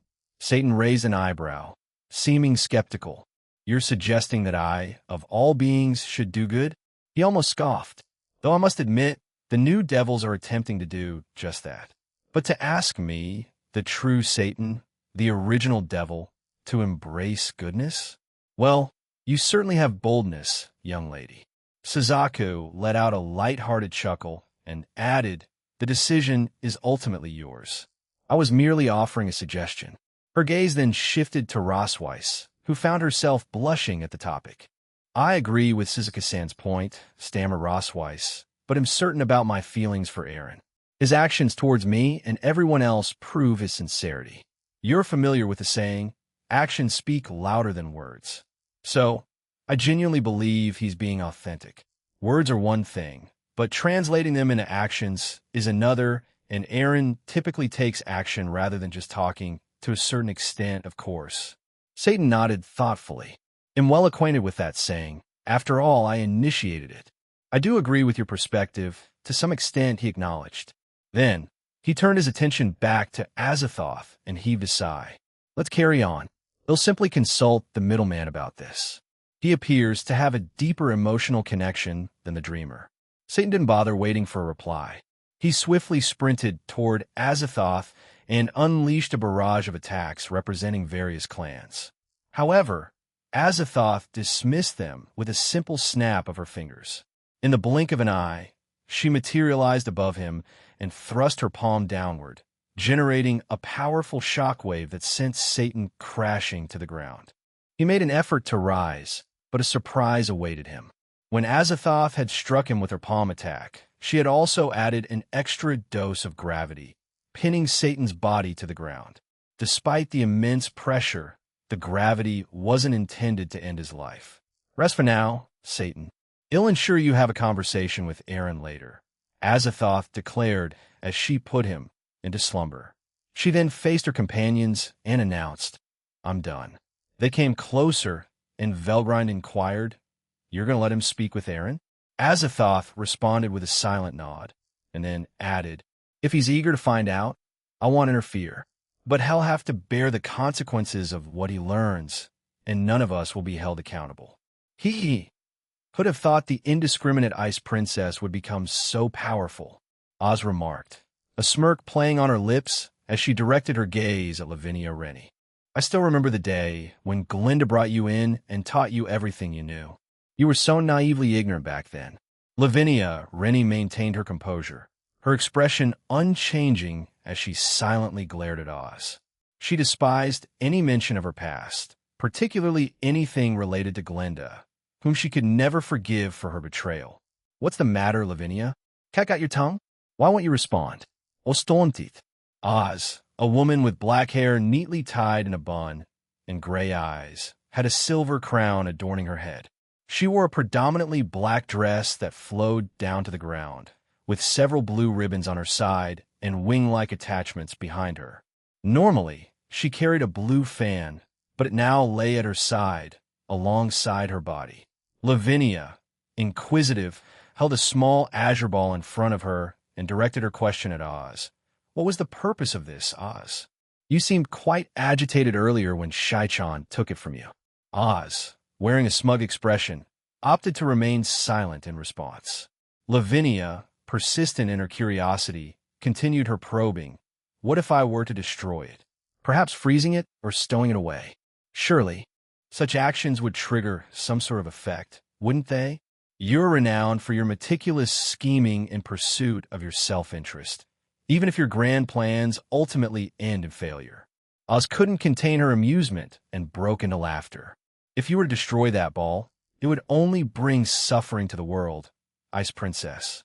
Lavinia, growing increasingly intrigued, persisted with her inquiry. What do you mean by that? However, she was met with silence. Unfazed, she raised her hand, displaying her ring, and closely examined it. So that's how it works, huh? She pondered, all the while maintaining her intense gaze on Oz, who appeared somewhat taken aback by her understanding. Lavinia wore a smile and commented, You've pinpointed various locations in both the human world and the supernatural realm. If this orb were to be destroyed, it would set off a chain of effects and attacks on those areas, causing utter chaos. You never change your ways, do you? Oz sported a smirk, her words laden with mockery. Oh, Did the little dragon's ring reveal that to you? How adorable. You're still as unreliable as ever, relying on others to handle things. You couldn't even figure that out without leaning on your partner? By the way, you've become quite the turncoat now, haven't you? First, you had an interest in Tobio Accuse, and when that didn't work out, you switched to the middleman. Ha ha. You're truly a fickle-eyed princess. Lavinia found herself puzzled by Ounce's remarks. She heard the words, but remained unfazed by them. While she did feel anger, particularly when Aaron was insulted in her love for him, she wasn't moved by the woman's hurtful words. She sensed that Oz was merely attempting to provoke a specific reaction. I won't deny that I may have had an interest in Tobio 5 years ago. Like many others on the team, Lavinia began, but we eventually moved on when it became clear through his actions that he had eyes only for SAE. Why would that still bother me? Unlike you, who couldn't move beyond her long-standing infatuation, you became obsessed with him, even to the point of taking his life to prevent his then-girlfriend from having him. Don't you think it's you who's got some issues in your head? Oz seethed with anger, her fury surging, but she remained trapped within her icy confines, her gaze filled with intense animosity aimed at Lavinia. A whore like you would never understand what true love is, she shouted, but quickly composed herself. However, that's all in the past. Once he became a part of me, I could focus on my plans. You were already informed about them through Glenda, weren't you? Lavinia recited as if recalling history. The Wizards of Oz were primarily focused on creating a world where only magicians, witches, and the supernatural would exist. Our goal was to eliminate every human on Earth, so we wouldn't have to hide in the shadows any longer and could freely roam the world. But first, we had to bring down the other factions and pantheons to fulfill this dream. Fufu, it seems you remember my words quite well, Ice Princess. That's correct. I still aim for a world like that. It has been my sole purpose since I became a magician. Oz exclaimed with enthusiasm. Ounce's desire for a world like this had a straightforward origin. It was what her parents had longed for as well. However, the ways and intentions of her parents differed significantly from their daughter. Oz hailed from a family of 2 magicians. Prior to that, her parents had led ordinary lives as humans. Yet, upon discovering the existence of the supernatural, they were drawn to it, eventually crossing paths and giving birth to Oz. Her parents harbored ambitious dreams of uniting the realms of the supernatural and the human world. They aspired for a coexistence where the supernatural could thrive without the need for secrecy. Oz had a relatively ordinary upbringing. Her parents took on the responsibility of teaching her from a young age, and she even attended a regular human school when she was older. However, as it often happens in this world, her peaceful life suddenly came to a halt. A conflict erupted between the Chuch's exorcists and a group of stray devils who had breached the protective barriers around their home. Tragically, Ounce's parents lost their lives in the turmoil.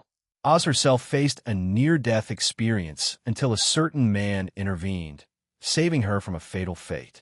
Yet, Oz emerged from that traumatic event bearing deep scars and a profound hatred for both the supernatural and humans. She and her parents were entirely blameless in the ordeal, yet they still met their untimely demise. And for what? Senseless motives from both sides, or at least that's how she perceived it. Even when she discovered the actual motivations behind the tragedy, her loathing persisted. Years later, she relentlessly pursued those who had survived and took their lives. However, Oz never forgot her parents' desire for a world where supernatural beings and humans could coexist. In her own unique way, she aimed to bring about that unity. She decided that certain chosen humans would be allowed to stay in her newly envisioned world, while the others would face an unfortunate fate. Oz aspired to establish her dominion alongside the other leaders of the Cow's Order, all in pursuit of the ideal world her parents had always dreamt of. Now, be a dear and reverse this, Oz stated, her tone laced with annoyance. Let's get back to our plans for that ideal world, shall we? I'm even willing to offer you and your companion the chance to live in this world. They'll give you my guarantee, for it would be true freedom. Wouldn't it? Lavinia let out a sigh and shook her head. No, thank you. That isn't genuine freedom. It's just oppression disguised with extra steps. I appreciate the brief period when you and the other witches in your organization were kind to me. But for the rest, well, this is goodbye once more. If Aaron grants you reincarnation, please strive to make the most of your next life, Lavinia said as she completely encased Oz in her ice. She then nodded to Shai, who had remained at her side, and gave the order to her dragon stationed high above the earth. Shai disappeared and reappeared on the dragon's back. Cece, get ready, okay? Shai asked, and the massive ice dragon named Cece nodded. Shai conjured an immense chunk of ice above them, while Cece began gathering icy breath in her mouth. Now, Shai yelled, and they unleashed their combined attack, propelling it toward Earth and, ultimately, London. The onlookers stood in stunned silence as the spectacle crashed into England, giving rise to a colossal, icy vortex, spiraling and emanating intense cold. Shai offered a suggestion: you might want to shrink in size. Cece concurred and swiftly transformed into a tiny dragon, perching on Shai's shoulder before Shai teleported them back to Lavinia. Upon their return, they were met with the aftermath of their powerful attack. Oz had been utterly vanquished, and a significant portion of London lay encased in ice. Shai moved forward to apologize, but Lavinia, instead, shook her head and drew near, embracing her. Great job, both of you. You can return and rest for now, Lavinia commended, and they promptly disappeared. Raising her right hand, she initiated a gentle snowstorm that enveloped the entire world. This snowfall would prove beneficial to her allies, while causing a hindrance to their enemies. With this task completed, she shifted her attention towards a specific direction, a warmth swelling within her chest. I want to see him right now, she whispered before vanishing into thin air. God damn it. An exclamation escaped the lips of a man. Cursing with frustration, a woman grumbled, fucking shit, my chest hurts. Tobio accused, Seidiju, and several members from both the DXD and EXE alliances loomed over two defeated members of the Wizards of Oz. Both enemies lay in dire condition, incapable of continuing the battle. Beside the fallen foes, the remnants of the dead lumberjack and rampage scarecrow were scattered. They had put up a fierce resistance, but were ultimately overpowered by the combined might of Tobio, SE, and the Alliance. I advise you to stay still unless you want to lose your head, Tobio cautioned the man who made an attempt to move. Relax, mate. I was just reaching for a cigarette. My left arm's already a goner, and that's the one I primarily use to handle the bloody thing, the man explained, his irritation evident. Ouch! Get off me, you bitch! The other woman shouted angrily as SE applied her foot to her back. SE, taken aback by the woman's outburst, replied, I'm not exerting too much pressure, you know. Nevertheless, the woman continued her tirade, screeching, screw you and your whole damned self. You fucking whore. SAE sighed, then acted swiftly by summoning anti-magic cuffs, skillfully securing them around the woman's wrists. She then turned to her teammates and made a polite request. Could you assist with moving the bodies and body parts over there? Please? Your help is greatly appreciated. Tobio, on the other hand, firmly turned down the man's earlier plea, nearly chopping off his hand. Make another move, and you'll lose your other hand, he sternly warned. Fine. You guys are real buzzkills, denying me a simple cigarette, the man grumbled in disappointment. Tobio paid him no mind, professionally handcuffing him before guiding him to a designated spot. Turning to SAE, Tobio inquired, SAE, could you come with me? SAE agreed, even as the woman she was dealing with continued her relentless stream of screams and curses. The irritated man couldn't help but express his annoyance. Could you shut the fuck up? We lost, and I don't need to hear you scream your lungs out. But the woman retaliated with a final screech. Fuck you too, you pathetic loser. The man let out an exasperated sigh, no longer willing to engage in a conversation with her. He understood that it would likely lead to nowhere. Between the two of them, she was always the more vocal and quick-tempered one, and they rarely found common ground on anything. However, circumstances had forced them into the same team, as they were the ones left with the remaining demonic beasts. Concern crept into the man's voice as he asked, "We won't be executed, will we?" Tobio responded calmly, "That's a decision for the Alliance to make. If you provide enough information, they might show some leniency." They continued walking, their fates hanging in the balance. "Go, go, go, Eren!" Irina enthusiastically cheered, watching the ongoing battle between Eren Tool and Hades from a distance, with Kuntwar at her side. Hades, the god of the dead from the Greek pantheon, grappled with trying to catch Eren, who moved nimbly around him without the protection of his armor. "Fafafa, are you toying with me, outer god? Do you relish this?" Hades inquired, continuing to conjure magic circles that swirled around him, each aimed at Eren. Without missing a beat and a hint of mockery in his voice, Eren responded, "Yep, that's about right.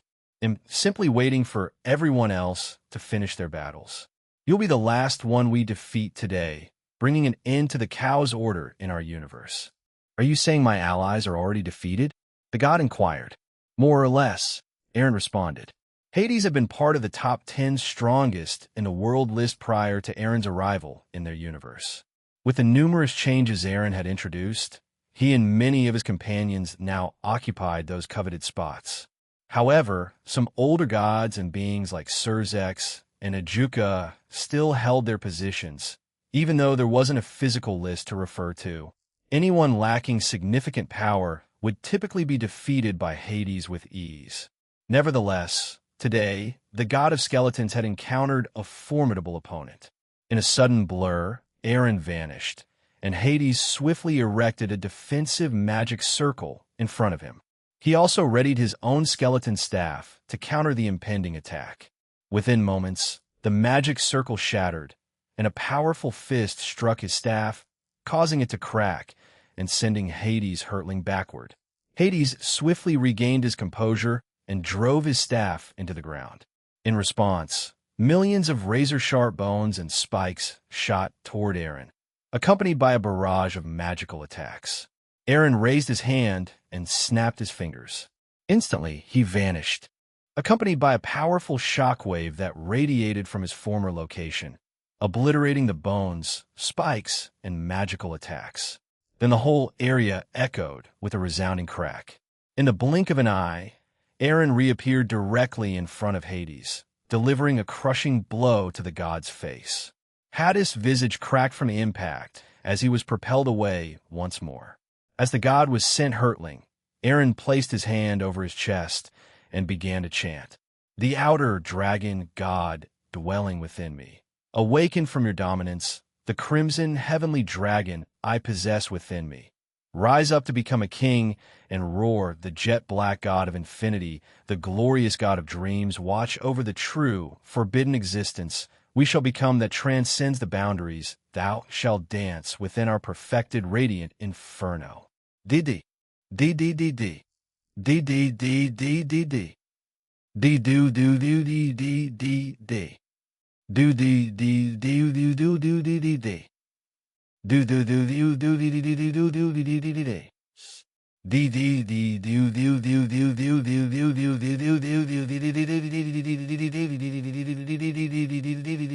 do do do. Dragon full drive. In a swift motion, he donned his true Diablo's dragon god armor and activated the boosters on his back, enhancing his speed. That armor, huh? How infuriating.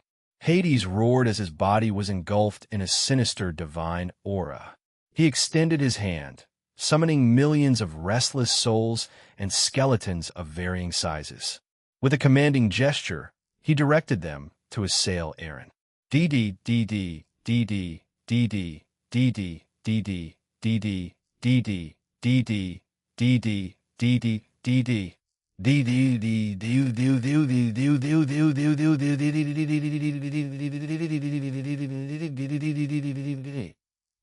Eren's body emitted a potent aura, obliterating the ghosts and skeletons Hades had summoned, causing the god even more frustration. Without granting him a moment's respite, Eren swiftly closed the distance, confronting Hades directly. He unleashed a dragon shot at point-blank range, reducing the London Underground to rubble. Hades' body was propelled into the skies of London, witnessed by the remaining bystanders. They watched as the god of the dead ascended higher and higher. Aaron swiftly pursued, his arm poised for a punch. Hades attempted to activate his staff, but a dark aura intervened, blocking his efforts. "No, you won't," Tobio declared, taking responsibility for thwarting the god's actions. "Don't leave me out of this." Vala's scream resonated from beside him. "I'm going to kick his ass too." Aaron smiled behind his helmet and nodded. "Then let's do this, Valley." Both of them charged forward, covering their arms with aura, and then slammed their fists into the god's stomach, propelling him further. Hades' movements were also beginning to slow down as Lavinia's blizzard began to affect him too. The remaining members of DXD in London began to gather below the two heavenly dragons, preparing themselves if Hades were to act again. Looking down weakly at his enemies, Hades muttered, "So this is the current DXD, the ones who hold the tools to overthrow the gods." Hades managed to activate his staff's divine aura, but two people immediately stopped it. "Revoke!" shouted Aaron's armor, and the entire city of London was covered in a large white barrier, with Kanami shouting, "Cancel" below them. It seemed like Hades had accepted his fate, but he wanted to convey one more thing to them. So, his mouth opened as he stared at them with his eyes. "But you should remember this, DXD," he said, his voice fading.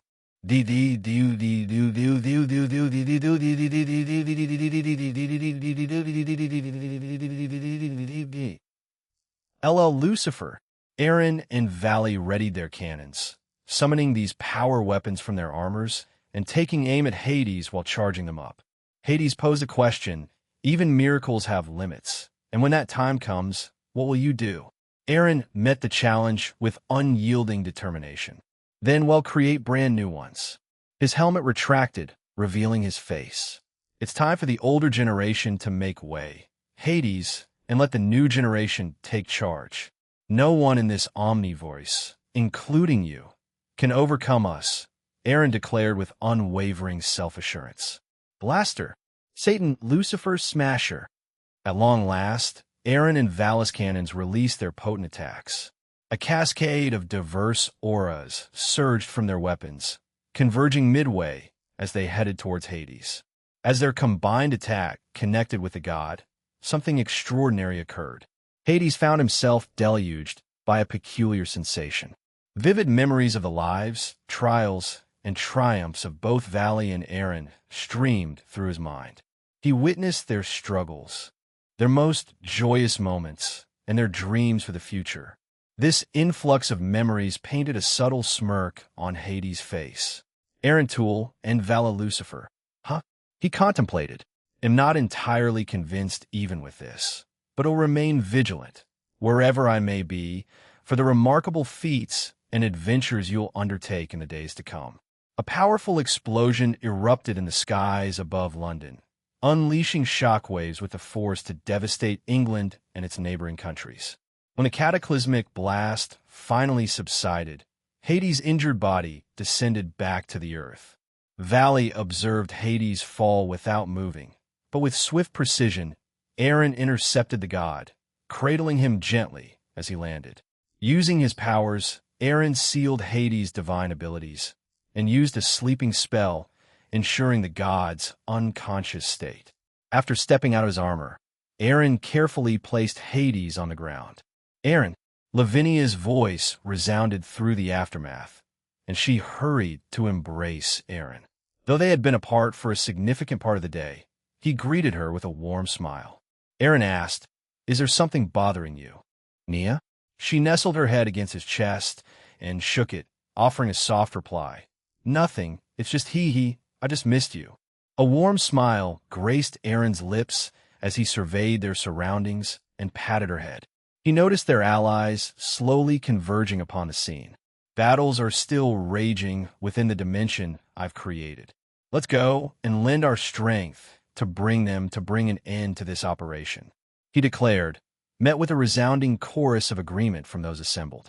Aaron Toole's soliloquy. A couple of days had passed since the final battle against the Chaos Order in our universe, and the supernatural citizens were finally feeling some relief. While there might still be smaller groups or occasional villains cropping up, the overall sentiment was that we had achieved some much-needed peace. I had a discussion with the leaders about my upcoming plans. We all agreed to postpone the next tournament match by approximately 3 months. The official announcement would be made later today, and the stated reason would be to improve the event or something along those lines. Surzex and a few others had taken responsibility for organizing it, and they hadn't shared all the details with me, so I left it in their capable hands. At the moment, I found myself in the underworld, surrounded by several other individuals. By my side, Aoife held Vivi in her arms, though the little one appeared a bit frightened. You might be wondering, what was the reason for this? Well, presently, we found ourselves in a ceremonial hall, the very same where Rias Peerage and a few other devils had gathered the previous year to receive their promotions and evil pieces. Rias now stood before the same statue, with Ajuka by her side. Rias Gremory, from this point forward, you shall be officially recognized as an ultimate class devil, Ajuka declared. Upon hearing these words, Rias bowed respectfully and replied, I accept this honor with gratitude. But it wasn't just Rias. Earlier, Sarorg, Seekvera, and Sona had also been promoted to Ultimate Class Devils. All 4 members of the Rookies, 4 were now officially Ultimate Class Devils, granting them greater privileges in their society. Several other members of their peerage had been similarly promoted, including Aquino, Asia, Keisha, Tsubaki, Jinshru, and one of Seekvera's knights. Finally, Ajuka turned his attention to Valley. Ajuka made a significant announcement. Vala Lucifer, you will be granted the title of Specialized Devil. The people who were with us were genuinely astounded by this announcement. It was a moment of great significance because, officially, there had been just 2 devils who had earned that prestigious title, Surzex and Ajuka, and Rizavim was also considered one, although his power still remained significantly inferior to the former 2. Vala's family joined us for this momentous occasion. Lina, filled with excitement and joy, vigorously waved her arms and shed tears of happiness upon hearing the news. Valley, on the other hand, responded with a confident smirk directed at Ajuka, his expression revealing his feelings. Ajuka went on to provide context. While it might not have been an official rank in the past, we've noticed the consistent growth of many young devils, becoming stronger with each passing day. The ultimate class designation may no longer be sufficient for them. As a result, we have introduced the new specialized devil status, and we have chosen to bestow it upon Vala Lucifer as our inaugural recipient. Some in the crowd remained puzzled, so Ajuka provided further explanation. In simple terms, it surpasses the ultimate class and comes with even greater advantages for those who attain it. However, it will require a significant amount of effort and specific accomplishments to achieve this rank. For instance, saving the world or besting a god in combat. A hush descended upon the hall as the devil's eyes widened in astonishment. Though it hadn't been officially declared, it was well known that Valley had faced 2 gods during the operation and emerged victorious. Zerv might have contributed, sharing the news that Valley had defeated him. Ajuka turned to Valley and inquired, will you accept it? Valley replied, I will. It seems more convenient to have it, doesn't it? Then, to my surprise, Ajuka shifted his attention to me. I couldn't help but feel puzzled as everyone else also gazed at me, equally baffled by this unexpected turn of events. Ajuka began to explain, even though you're not a devil, your status within the supernatural realm has always been quite intricate and unique. As a result, all the leaders of the Alliance have decided to grant you a rank gene. He continued, it won't align with our devil ranks, but we've chosen to bestow upon you the title of Dragon God, similar to Ophis, the Dragon God of Infinity. His announcement left the room even quieter than before. Drake couldn't resist a playful tease.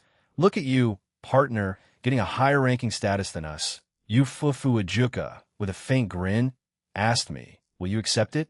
I let out a sigh, placed my hand on my face, and nodded. they'll accept it graciously. He chuckled slightly before adding, "Furthermore, Vala Lucifer will also be acknowledged as a transcendental, much like myself and Surzex Lucifer."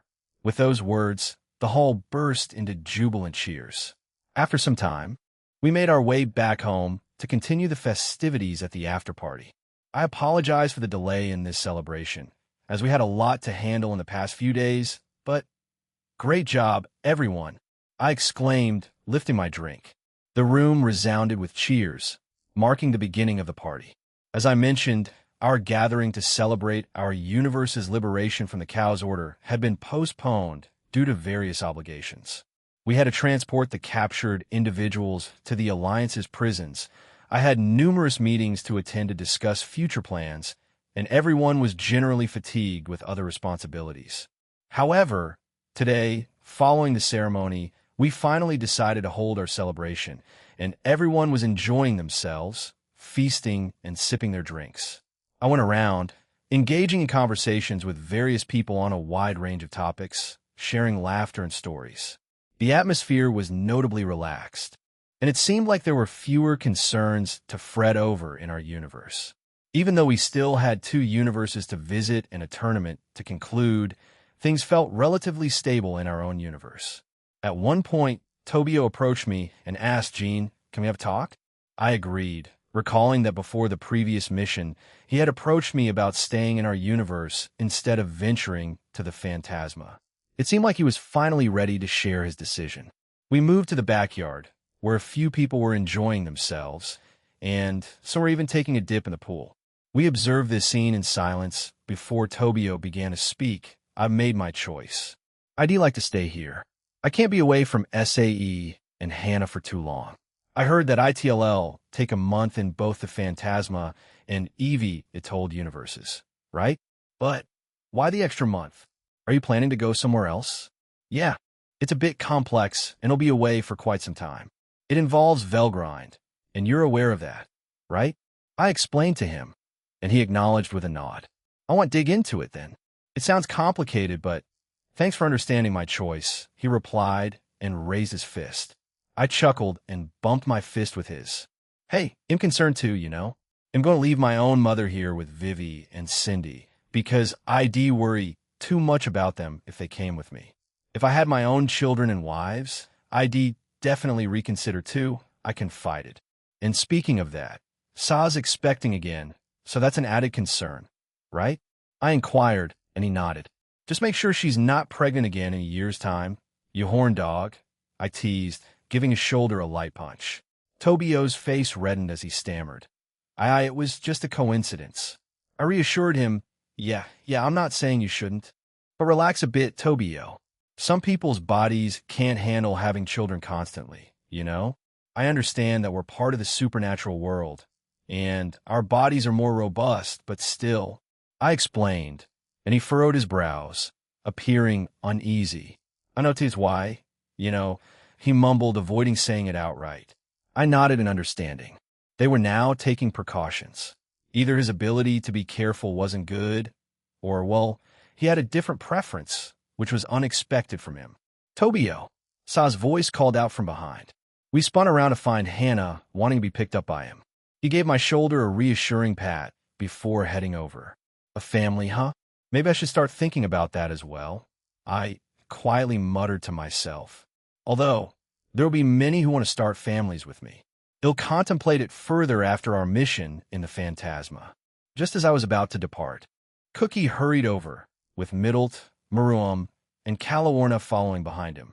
The blue-haired fallen angel sported a noticeable blush, and Middlet seemed to be playfully teasing her. Cookie grasped my shoulders, drawing uncomfortably close, and blurted out, "Bro, I need some help."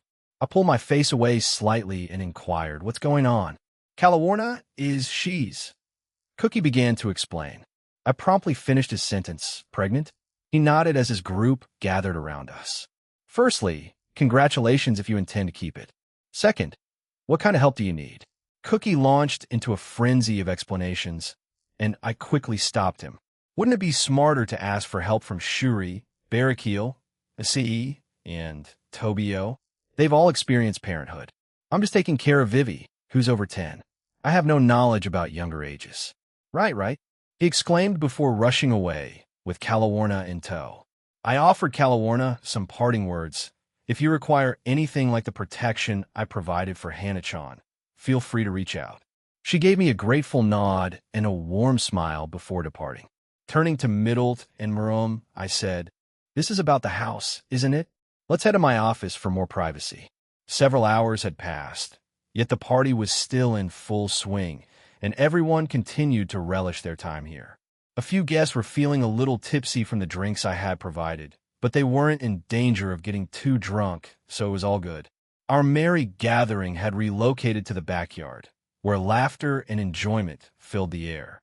Azazel, who had joined us along with a few more later, such as Surzex, Ajuka, and even Shiva, turned to me with a curious expression. "So, Gene, what comes next?" His question caught the attention of those around us, their eyes fixed on me. "Next? What do you mean?" I replied, my curiosity piqued. "We've defeated the Cow's Order in our universe. So what's the next step?" "There are still 2 factions left in other universes, and they can't cross over here. Can they?" Azazel inquired. I nodded to confirm his observation and took a moment to gaze around at everyone. Lavinia stood beside me, holding Vivi in her arms. I briefly closed my eyes and then opened them, flashing a reassuring smile to the assembled group. "We're taking the battle to them. In a few weeks, we'll be embarking on a journey to the universe of the crepuscular phantasma," I declared, momentarily silencing the entire gathering. "Why not go now?" Valley inquired, his tone reflecting his confusion. I offered an explanation. "To be honest, if we rush in now, most of you might end up defeated or worse, killed. That's why I'd like to take the next few weeks to train all of you. Many of their prominent members possess God class or even greater power. Think of Shiva, Ophis, and great red levels of strength and beyond. So, it's a wise move to strengthen everyone before we embark." Valis' excitement was evident as he exclaimed. Finally, his own aura surged, earning laughter from those around him, who were no strangers to his battle-loving nature. I reassured everyone, but that's a few weeks away, and today we're here to relax, so don't dwell on it too much. This declaration was met with cheers, and the group returned to enjoying their leisure time. Lavinia gently took my hand, our fingers entwining, and Vivi, nestled between us, found her cozy spot. Lavinia turned to me and, her cheeks flushed, asked, "We'll be going there soon, and we'll have to leave Vivi behind. How about we pretend to be a family for the next few weeks?" "Of course," I replied, smiling warmly at them both, planting a tender kiss on their foreheads. "We'll make sure our family stays safe, and when all of this is over, we can look forward to a peaceful life." A small tear welled up in Lavinia's eye, but I swiftly brushed it away. "And then we can start our own family." "Yeah," I responded as Vivi gazed at Lavinia with concern. "Mama, please don't cry," Vivi expressed, her voice filled with distress. Lavinia reassured her that she wasn't sad. "Yeah. Oh, I'll be over soon." Third-person point of view on the central planet of Phantasma. A young man found himself in a dire situation. Chains bound him tightly, their links securely fastened to a massive, shimmering obsidian pillar. Relentlessly, the pillar drained his power and vitality, rendering any attempts to break free futile. His body bore the scars of torment, and a dried pool of blood lay beneath him, a grim testament to his enduring suffering. Yet, against all odds, he clung to life. In the distance, a commanding woman made her entrance, her presence exuding authority. She ascended a grand, elevated platform adorned with opulent and rare gems from their universe. By her side stood her trusted aide, and she settled onto an ornate chair, her gaze fixed on the imprisoned man. With a raised hand, she initiated a chorus of malevolent cries. "Kill him! Behead him! Blood! Blood! Blood! Down with the resistance!" We've finally captured one of their leaders, with 2 more to go. The onlookers in the crowd, gathered to witness the spectacle, displayed their heartless and unrelenting cruelty, their hatred for the captive man unambiguous. The person seated in the chair was none other than Fumara, the leader of the Phantasma. Her intense gaze bore into the man before her, and at last she broke the silence. Ramlar, one of the resistance leaders, it seems your luck has finally run its course, hasn't it? Fumara inquired, her eyes fixed on the man now known as Ramlar. Heh, I still have my personal vengeance to savor, you foolish woman. I couldn't care less about being eliminated, and I won't betray my comrades, Ramlar hissed, dripping with disdain. With her cold, lifeless eyes, Fumara raised her hand once more and conjured massive, shadowy white entities next to Ramlar. They lunged at him, sinking their teeth into his stomach, prompting painful grunts from Ramlar. With all the crimes committed by the resistance, you're now sentenced to death. Every single one of your transgressions has been meticulously documented and is available to the public. As we've had a lengthy history, I'll indulge you. Do you have any final words? Fumara inquired. She then shifted her gaze to Ive, her trusted lieutenant, who began reciting Ramlar's offenses. Ramlar locked eyes with Fumara, pouring every ounce of his remaining animosity and vitality into the glare. As he reflected on his life, a cryptic smile graced his face, baffling those who witnessed it. He began, pausing to catch his breath. Those old hags' prophecies never missed their mark. Even if you despised them, someone was bound to emerge and bring you and your organization to an end. The resistance was initiated 800 years ago by that man, and though he failed to bring you down, his legacy endures in those who genuinely seek peace. Ramlar grinned widely at Fumara, blood trickling from his mouth as the creatures clamped down even harder on him. And it's already begun, hasn't it? He posed a rhetorical question, earning a scowl from the woman. She raised her hand once more, and the creatures tore at the sides of Ramlar. But he didn't stop there. Summoning the last ounce of his strength, Ramlar bellowed, "One day, a new figure will arise, carrying our hopes and dreams on his back." Fumara clenched her teeth in rage and manifested an even larger entity that began descending upon Ramlar. And when he comes into our universe, I know he'll blow up a storm of liberation for all of us, he shouted, just before the entity consumed him. Before his life slipped away, everyone in the arena witnessed it, the fleeting silhouette of a silver-haired man passing over Ramlar's body, just as the entity devoured him. I'll leave the rest to you all. Laronia, your boss better kick their asses, he thought as he departed from the world. After Ramlar's passionate declaration, an eerie silence descended upon the place, and even Fumara herself trembled with anger. Storm? Change? Liberation? Nonsense. None of that will come true. We're on the verge of awakening our own leader, our outer god. And once he's awake, we will dominate the multiverse with an iron grip. Fumara wore a smug expression as she above the lifeless man, then rose to her feet and strolled away. She addressed Ive, who trailed behind her. Dedicate all our efforts to our ongoing project. Ramlar's foolish speech makes it clear the outer god is on its way. Eve's eyes widened in surprise, and she promptly responded, "Of course, Lady Fumara." She rushed off to fulfill the task. Alone, Fumara seethed with anger, causing the space around her to distort. They won't leave here alive. Come to my universe, dragon. Let's settle this. On the Resistance's planet, Laronia stood atop a hill, his teeth gritted in frustration. His gaze was fixed in the direction of the planet where Ramlar had just lost his life. He muttered to himself, "You're a goddamn idiot, you know that?" The weight of the situation weighed on his shoulders. Laronia couldn't help but remember the words Ramlar had left him on that fateful day, echoing in his mind. "Don't follow me. I'm going to settle my own grudges against Fumara and her minions. I've been alive for too long, far from my family. I want to reunite with them. With your master coming to our universe soon, it's my time to act. Please, don't try to stop me, Laronia." The memory of those words felt heavy on his heart. As he contemplated the loss of his friend, a voice interrupted his thoughts. He turned to see Savina, the other leader of the resistance, approaching from behind. Laronia could tell she was deeply affected by the news. Laronia, is it over? She asked, her voice filled with a mixture of grief and concern. Laronia nodded, his expression weary. Yeah, he's gone. I see, Savina replied, her voice tinged with sorrow. He'll go and inform everyone else.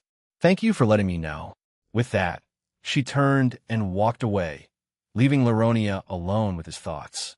It was evident that Ramlar's passing had left a profound impact, not just on him, but on all the leaders who had shared their journey for many years. 8 centuries in the past, an enigmatic individual laid the foundation for the resistance, a nameless figure shrouded in mystery. What fueled his passion was a profound thirst for freedom, one that extended beyond his own desires to encompass the entire population oppressed under Fumara's tyranny. Driven by this noble cause, he embarked on the journey of uniting kindred spirits. In this manner, the group came into existence. At the outset, the organization lacked a name. Their sole focus was to emancipate their universe from the clutches of the nefarious woman. As time progressed, their numbers swelled. However, their actions also attracted the attention of Fumara and her ever-growing assembly. During this period, only 7 out of the 16 eradicators were aligned with her cause. Consequently, she ordered this incomplete faction to confront the resistance. Much to her surprise, these agents proved unable to decisively defeat their enemies. Yet, they did manage to eliminate a substantial portion of the resistance's members, severely hampering their activities. Regrettably, some of her chosen eradicators also suffered injuries during this encounter, stoking her ire. After a considerable span of time, Fumara decided to confront the resistance directly, bringing Ivalon. In this fateful encounter, the leader of the original resistance met his end along with everyone else. To her bewilderment and ire, he departed this world with a serene smile and words of encouragement, a message that lingered for all who would hear. In a manner reminiscent of Ramlar's words, he assured the people of his era that another would rise to carry on his mission and ultimately free their universe. As the years passed and stretched into the present day, numerous attempts were made by brave souls, but none succeeded. Nonetheless, true to his vow, the resistance resurfaced persistently, never truly vanquished. Laronia, gifted with Aaron's abilities to delve into the past, echoed the same sentiments spoken by the nameless man to Fumara. As long as even just one person wants that freedom, the resistance will always come back stronger than ever. Sir Laronia, the remaining leaders wished to have a meeting with everyone, said a voice behind him. He turned around and nodded at the man before joining him. Laronia glanced back at his current location and let out a sigh. Boss, everyone here is waiting. You should hurry up. I'm on the verge of losing my temper, and I might just start liberating a few more planets before you arrive to release some of my stress. Yunio's soft laughter echoed in the area, drawing Zora's attention. She turned to him, her curiosity piqued, and raised an eyebrow. Is something wrong? She inquired. Yunio, a former eradicator who had now assumed the role of an electa, shook his head, his expression thoughtful. It's nothing, Kay. It seems like our master is going to venture into a different universe soon. Kay contemplated this for a moment. Oh, so they've concluded their business in the Draconis Deus? If it's not us, then it's the Phantasma. I see. Well, I hope everything goes smoothly for them. Indeed, Yunuyo agreed, a mischievous grin playing on his lips. Now all that's left for us is to wait and continue with our own endeavors, kafufufu. Kay couldn't help but give him a disapproving look. You're a bit too eager for this, aren't you? Anyway, have you received any updates from the team in Fata Fedora? Yunuyo nodded, his expression more serious this time. Ayelet sent us a brief update about a month ago. Not much has changed there. However, she's been joined by Evonos and Sviva, and together they're making significant progress in eradicating the Eevee that have become entrenched in that universe. I see. That's great for them then. Anyway, she paused, her gaze drifting around their surroundings. Are you sure it's wise to limit it to just 50 power? She pointed towards their location. Yunuyo's face lit up with enthusiasm. Yes, indeed. Allowing Aaron Sama to complete, it will surely earn him more loyal followers, further elevating his popularity throughout the Omniverse. He nearly blushed with excitement. Kay took a step back, her expression bemused. You're almost as much of a fanatic as Antares, she remarked. Yunuyo reached for a notepad, an eager gleam in his eyes. In fact, I've been working on a new song for the Apay Dragon show. What do you think of this? He began to sing the tune. Kay squinted and shook her head, thinking, I seem to be surrounded by weirdos wherever I go. In the vast universe of Fatter Fedora, Ayelet found herself on her original planet. Over several months, she had undertaken the monumental task of rebuilding it, alongside the resurrected individuals who once called it home. In addition to reconstruction, she had initiated a rigorous training regimen for her fellow inhabitants. The purpose was clear preparation in case the remaining members of the EV faction, still scattered throughout the cosmos, decided to pay their planet a visit. Sviva, a close friend and ally, approached Ayelet as she observed the bustling town from atop a hill. She shared an update received from Leanne about their master's impending arrival. Everything's going smoothly so far, Ayelet, Sviva began. I also received an update from Leanne that our master will be coming here soon. Do you think we should prepare something? Ayelet turned to Sviva with a warm smile. Yes, she replied thoughtfully. I believe we can introduce him to the local delicacies. He might even discover unique ingredients here to take back to the Draconic dais. Sviva briefly paused, her gaze searching Ayelet's eyes. I've been meaning to ask, she continued. Once all of this is over, will you consider staying here? Aaron Sama won't mind and will support your decision, you know? Ayelet was visibly taken aback by the question, her eyes returning to the town below. She replied with a touch of uncertainty. I don't know. Sviva, always understanding, shrugged her shoulders and rose to her feet. I wasn't trying to pressure you or anything, she reassured Ayelet. I was just curious. But it's a question to keep in mind since they are coming soon. With that, she began to walk away. They'll go get the equipment ready for our next mission. Ayelet nodded in acknowledgement. Yes, they'll join you soon. The casual question posed by Sviva lingered in her mind and heart as a significant choice for the future. She was faced with the decision of whether to remain with her newfound family or return to her old one. This choice would weigh heavily on her thoughts and emotions in the coming months, right up to the moment of their reunion with their master. Chapter 16, Part 1, Stragglers of a Lost Kingdom Aaron Tools, Soliloquy What's Wrong? Is that all you've got? I shouted at the members of DXD, enduring the torment inflicted by selected Electa within my training facility. Around us, the remaining DXD members were engaged in various activities, some battling monsters I had conjured for their growth, while others engaged in duels to hone their skills. Beside me, Latia voiced her concerns, her tone tinged with a hint of nervousness. Is this okay? It's fine, I reassured her. They'll be here for the next few weeks, and a week before we leave, it'll release them so they can relax and do whatever they want. All this torture serves a purpose. I reached out to pat Latia's head, but she swatted my hand away. To my surprise, she quickly grabbed it back and held on to it. It seemed that Latia wasn't a fan of head pats, a fact I now took note of. We've been in here for 5 years already. In total, we'll spend 100 years before releasing everyone, right? Latia inquired, her curiosity evident. More if they can take it, but for now, since a lot of them are normal, then yeah, 100 years, I confirmed, observing the bustling activity of everyone around us. Latia shifted her focus, her gaze fixed on me. About the Phantasma, where we teleporting to? Straight to the Resistance's base. There's going to be a lot of us, so I asked Laronia to expand the base before we arrive. He had already done so, but just to make sure, I asked him to make it 3 times larger to accommodate us. I explained, and Latia nodded in understanding. Then what? She inquired. What do you mean? I responded, prompting her to provide more details. I know our overall goal is to defeat Fumara, dismantle her organization, and if it happens, prevent the Outer God from awakening. But what I want to know is where we'll start, she explained, her eyes fixed on me, awaiting my response.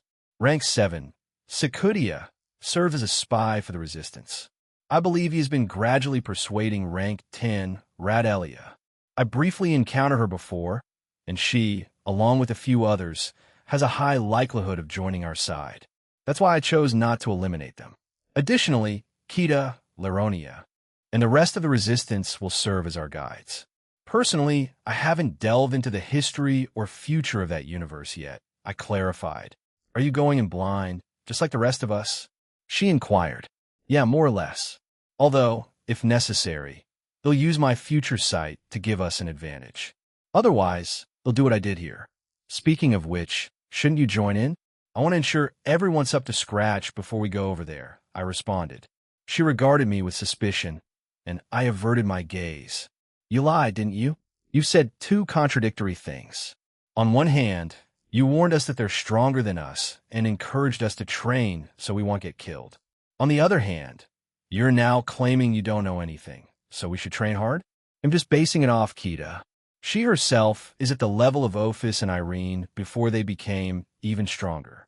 As far as I know, Lavinia, Saku, Velgrind, Azathoth, Kuntwar, Draig, Albion, Apophis, and myself are the only ones who can comfortably take on all of them without worrying too much, I explained. The statement I just made was only a half-truth. In reality, I delved into the history of the Phantasma and even glimpsed into the future. However, the nature of the future is ever-changing, and what I witnessed does not possess an immutable certainty. This is because I, myself, am in a constant state of flux, influencing and altering the course of events. An example from recent memory involves Rainier. Initially, she wasn't destined to join any teams, but during a date with her and Penemu, she made the spontaneous decision to become part of a team. Another deviation from the anticipated course was related to Team Moon Rabbits. The initial future indicated their victory, but a visit to the Shinto pantheon a few days prior altered that outcome. I contributed to the empowerment of the gods there, inadvertently affecting the results and possibly motivating others in unexpected ways.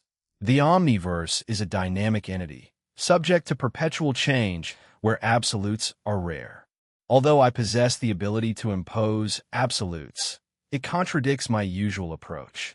However, if circumstances demand it, I won't hesitate to assert my influence in that manner. The power I wield grants me the capacity to mold reality, a tool that remains at my disposal, albeit one I choose to use judiciously. Latia regarded me with suspicion, a sigh escaping her lips before she gently squeezed my hand. They'll believe you, but not entirely. In the end, it won't matter too much. With that said, before I go, there's one last thing I want to mention, she stated, and I nodded in acknowledgement. I'm joining you and Shizuna on that date. We've already discussed it. It's after your visit with Momo to her parents, isn't it?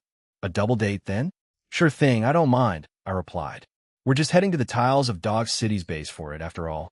There's apparently more to it, a pretty cool forest to explore, so look forward to that. Latia then rose on her tiptoes, attempting to kiss me on the cheek. However, I turned just in time, and our lips met instead. She blushed, shot me a playful glare, and then slightly ran away. Partner, what's up, Draig?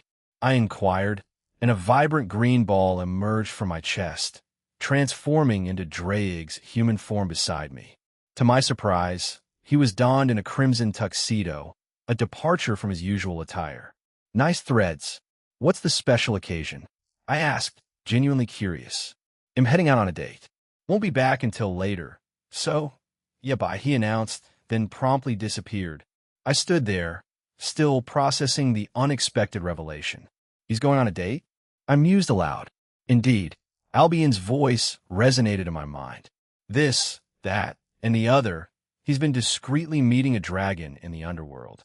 Although I'm uncertain about the reciprocity of their feelings, she might have given him a chance.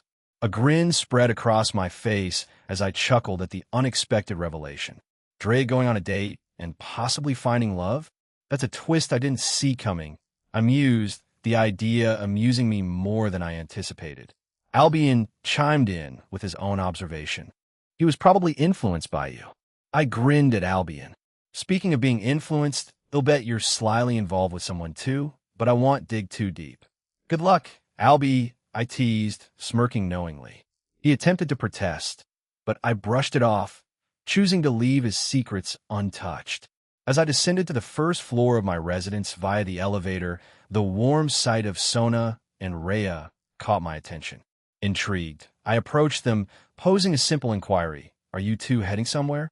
Sona offered an explanation.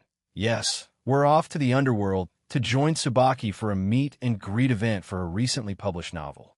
She then cast a discerning gaze in my direction before extending an invitation.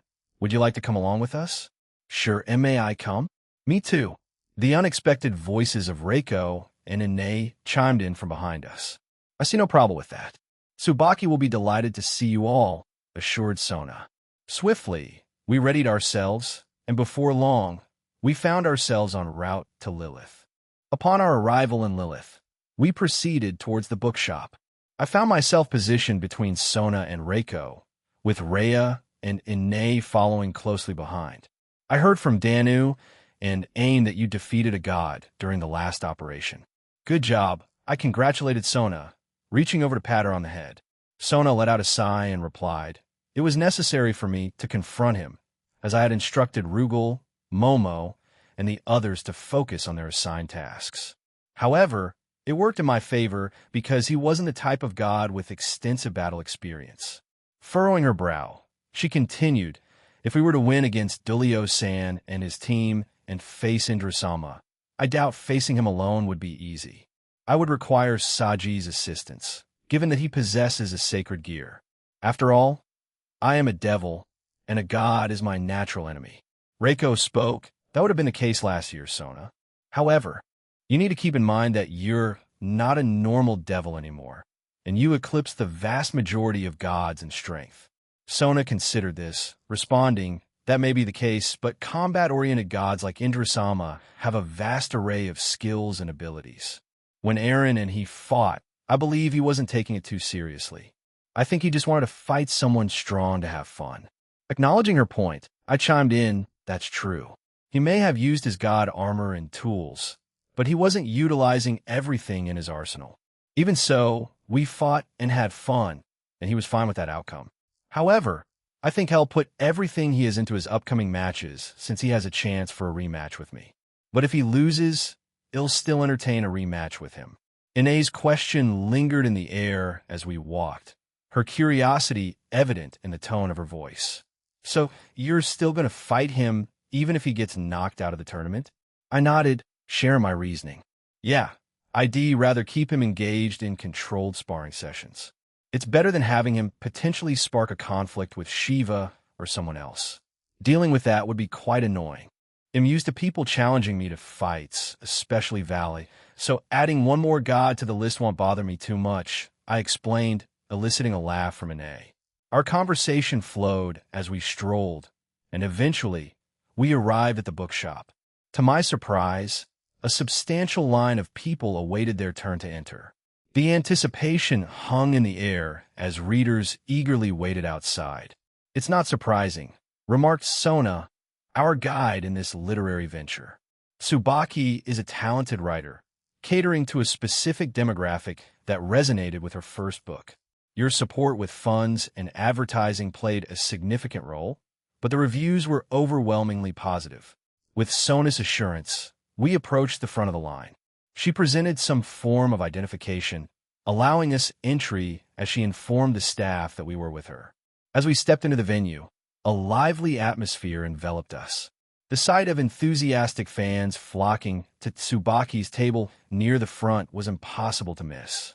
They eagerly sought her autograph, pictures, and a moment to connect with their favorite author. Tsubaki herself radiated joy amidst the hustle and bustle. Raiko, Sona, and Ine gravitated toward her, engaging in the lively scene. Observing from a distance, Rhea questioned my decision. Aren't you going over there? I shook my head. Not at the moment. The last thing we need is the Epee dragon causing a commotion. I've tweaked people's perceptions of me, for now, except for those who know me on a more personal level.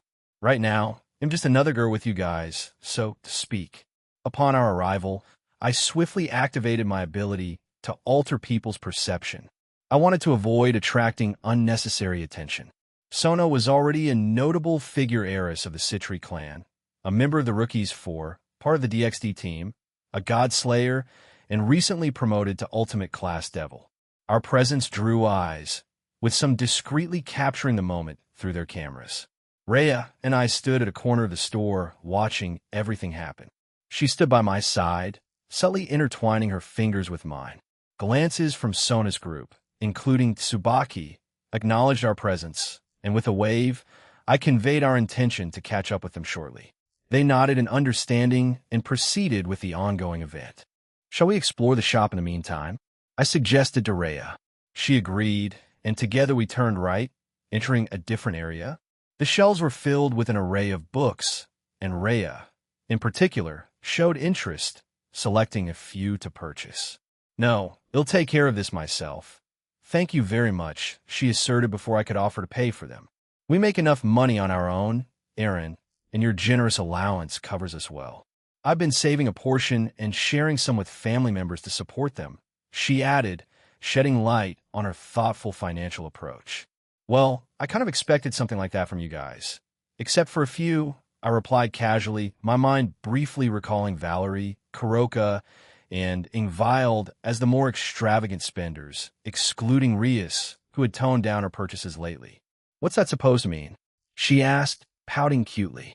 "Oh, it's the book Tsubaki-senpai authored," she added, bringing it up. My eyes locked onto the book's cover and title, but simultaneously, I couldn't help but give it an odd look. It's called The Erotic Adventures of Pai Pai Man. W8 is Tsubaki. Yes, she writes erotic novels, Aaron. "You didn't know that?" Rhea asked, looking at me with surprise. "No, she said she didn't or wouldn't write about BL and yaoi stuff. But I didn't think she'd just write erotic novels of all things. What in God's name did I help promote?" I questioned, taking the novel from her hands and reading the summary. As I delved into the details, a mix of curiosity and bewilderment took hold, stirring my thoughts on the unexpected content I had unintentionally supported. "Should I buy it?" she teased, playfully taking the book from my hands.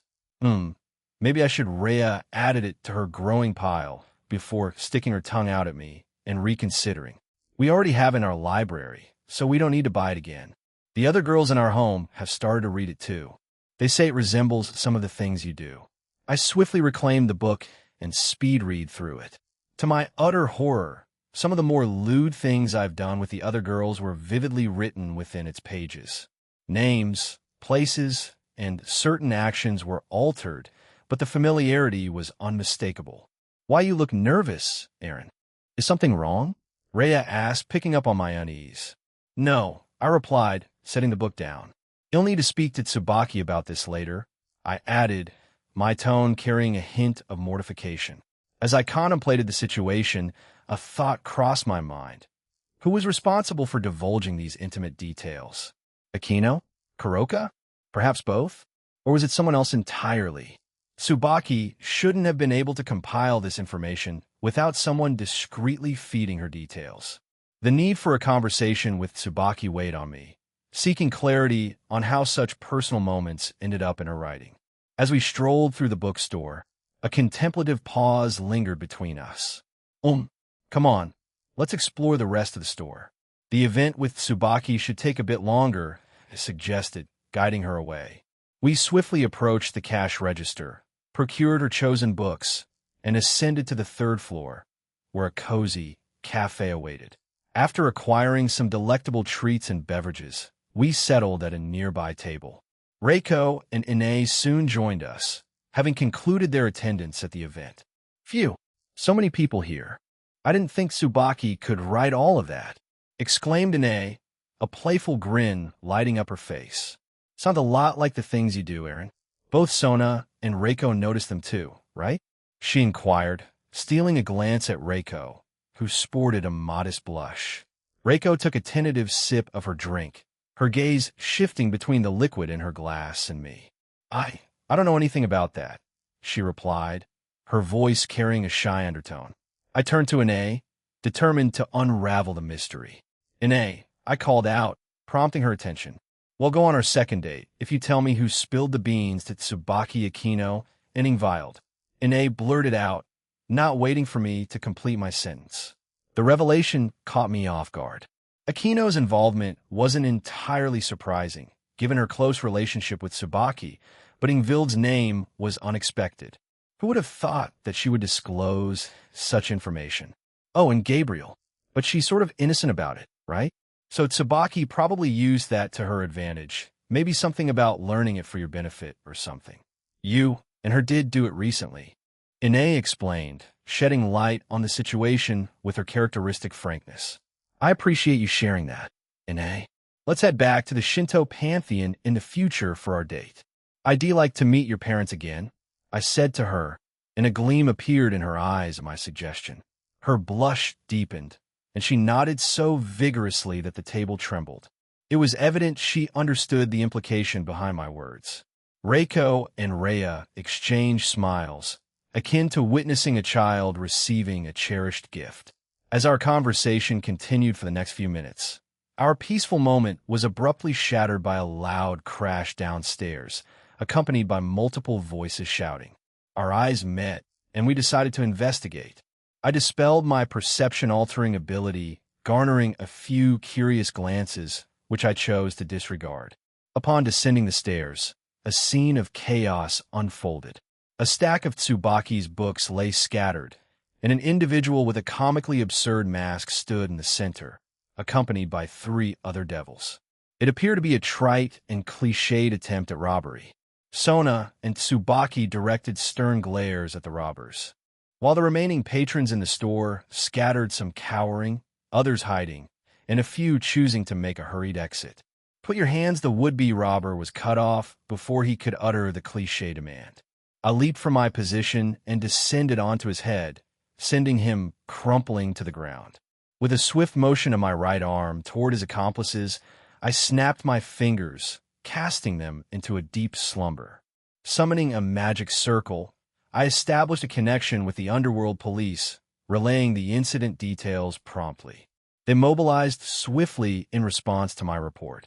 In truth, the impact of my landing proved fatal for the first assailant. His head had caved in under the force, killing him.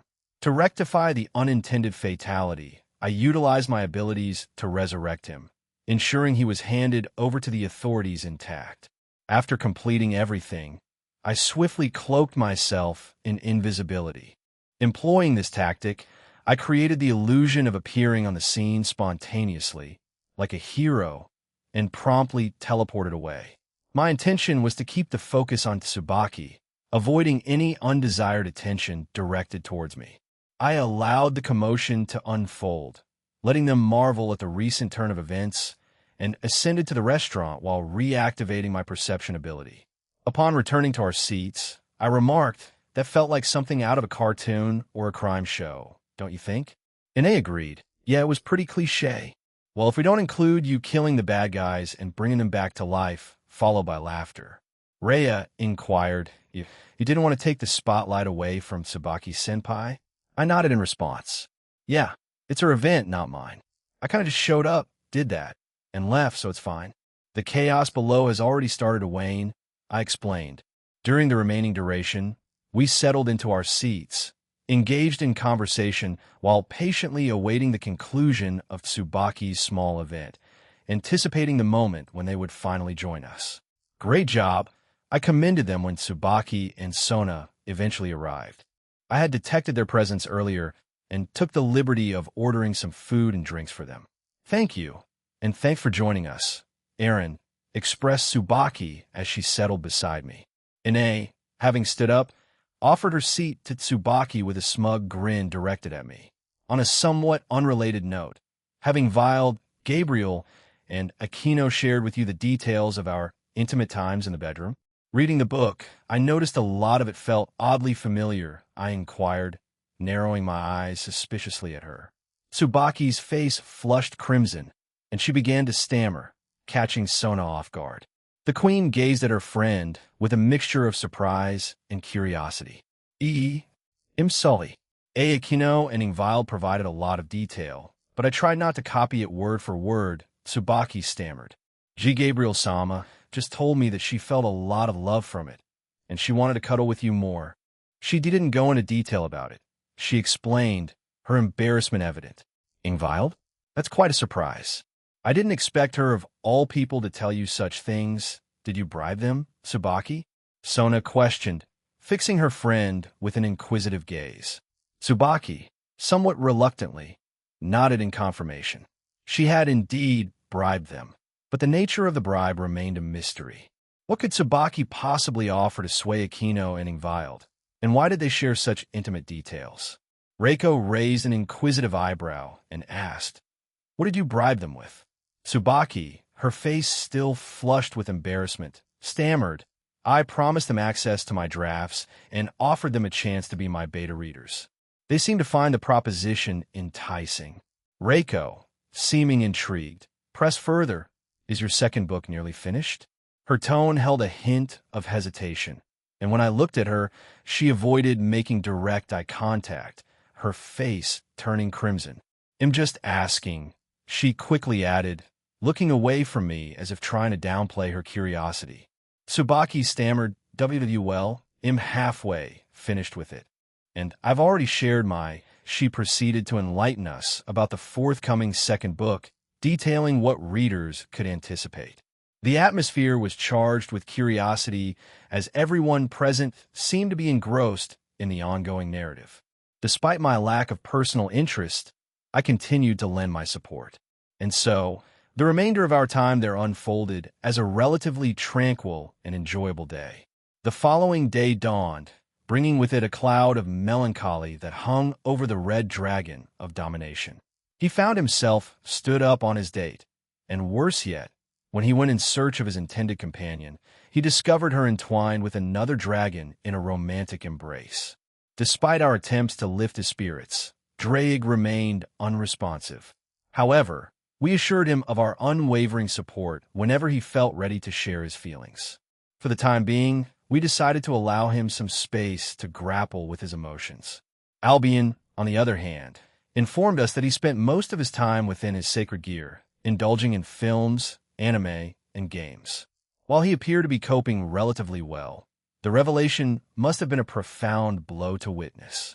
As for myself, Momo stood by my side, clad in a stunning purple sweater dress that gracefully covered her thighs, complemented by a white jacket, long black tights, and stylish brown boots.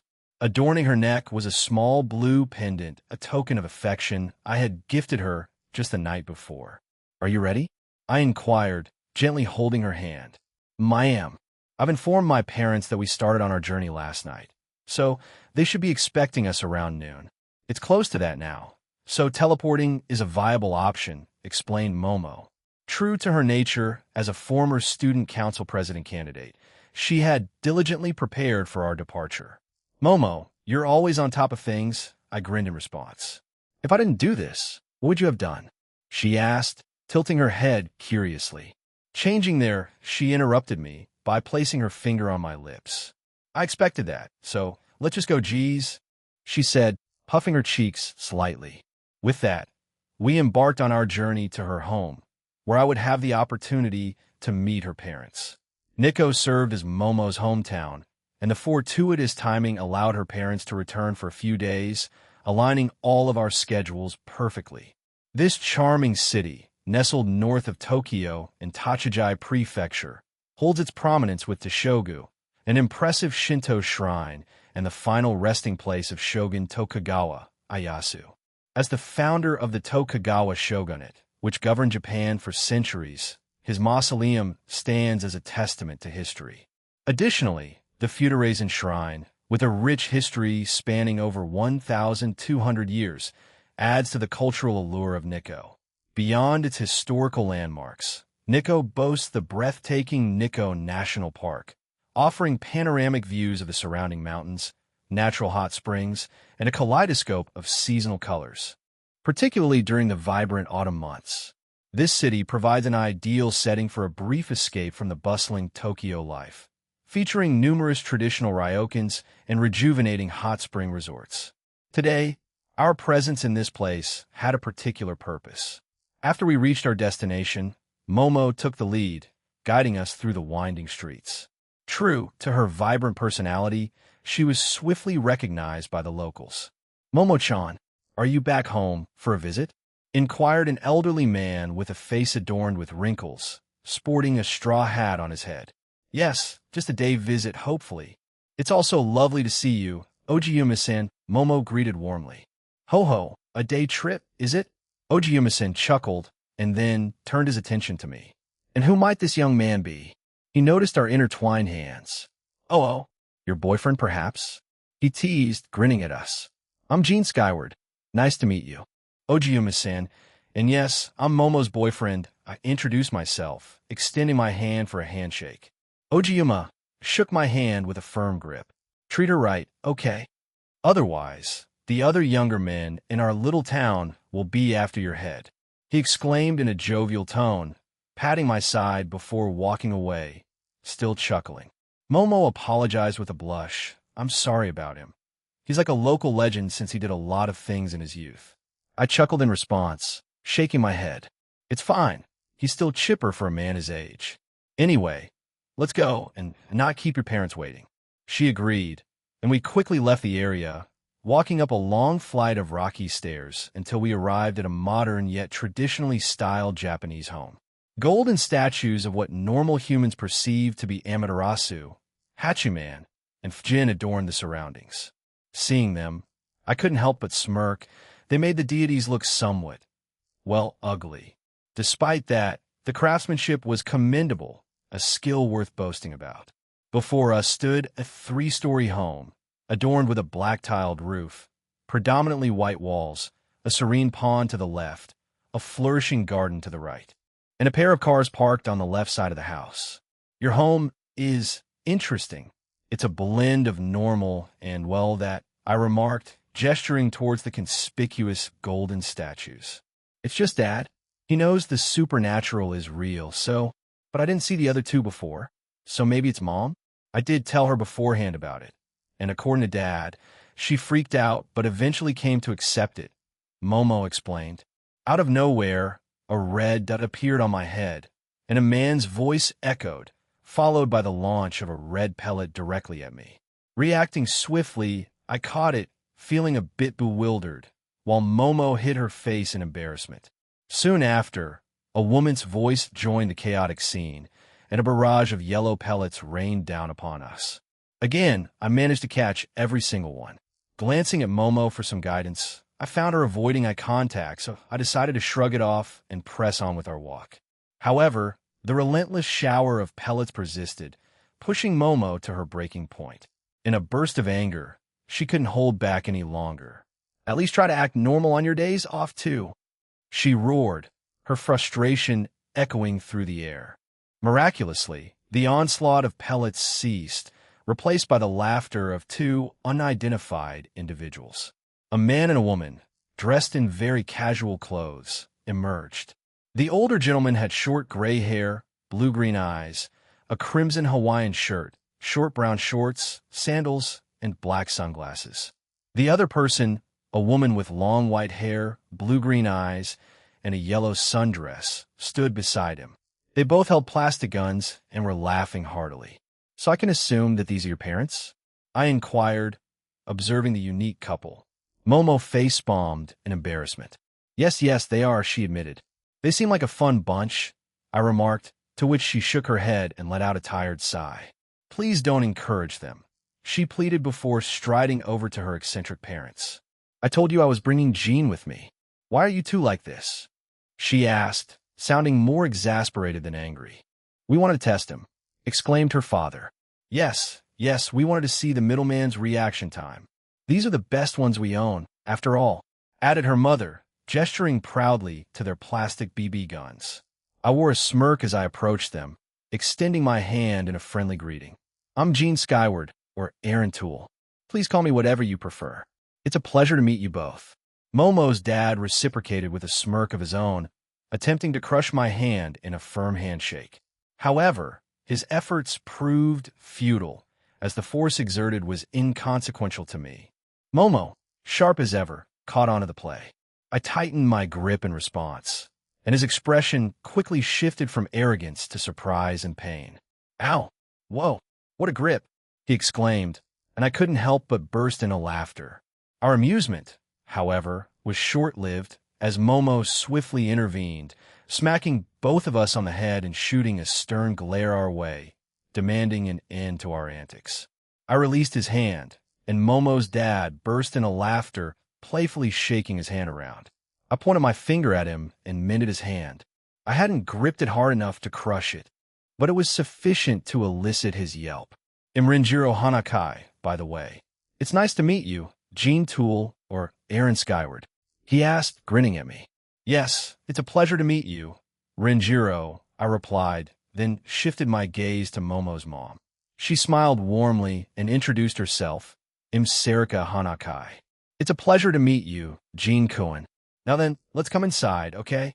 We all agreed, and together we made our way into their home. We were ushered into the kitchen and dining room area, where I found myself directed to a chair, with Renjiro taking a seat across from me. Momo and Sarika busied themselves in the kitchen, bringing out various dishes one by one. You don't need to help, Gene. I've heard a lot about you from Momo, Sona-sama, and her family. It's in your nature to want to assist, isn't it? But today you're a guest, so there's no need, Renjiro mentioned. It seemed like he had accurately assessed my inclination to help, so I quietly acquiesced, observing the two as they presented a spread of delicious-looking dishes.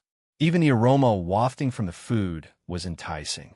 As the table was set with an array of dishes, a cozy atmosphere enveloped us, a sling of comfort hanging over our gathering. Renjiro, breaking the ice, spoke up, before we indulge in this feast, let's address the elephant in the room. He turned his gaze towards me and continued, middleman, dual dragon emperor, and a pay dragon, correct? That's correct. What would you like to know? I replied, raising my arm to reveal the boosted gear, then dismissing it. To both mine and Momo's surprise, her dad produced a boosted gear plushie and a photo of me in my boosted gear scale mail. With a twinkle in his eye, he asked, "Can I get your autograph?" I sat there for a few moments, staring at him. It felt like déjà vu, reminiscent of Fusey's dad's request. I couldn't help but hope that not all parents were like this. Shigyun's parents, for instance, were relatively normal, although their shared love for hearty meals rivaled Shigyun's own gluttony. Sure thing, I responded with a smile, proceeding to autograph his belongings. My attention briefly shifted to Sarika, who had her own set of items. After signing Renjiro's, I swiftly added my signature to hers. Momo, still puzzled by their excitement, questioned, "Where did you both even get those?" Her father beamed proudly and shared. Once her mother discovered the supernatural, she was understandably concerned. Initially, she even contemplated pulling you out of it. However, after I provided more insights and had a Citri household servant explain things, she reluctantly embraced it. Renjiro shot a playful smirk at Sarika, adding, but as she delved deeper into the realm of the supernatural, she uncovered various fascinating aspects. Naturally, she stumbled upon information about Gene and his unique status. Her research extended to the Epee Dragon, and, well, we ended up becoming avid fans. Naturally, we couldn't resist grabbing a few souvenirs along the way.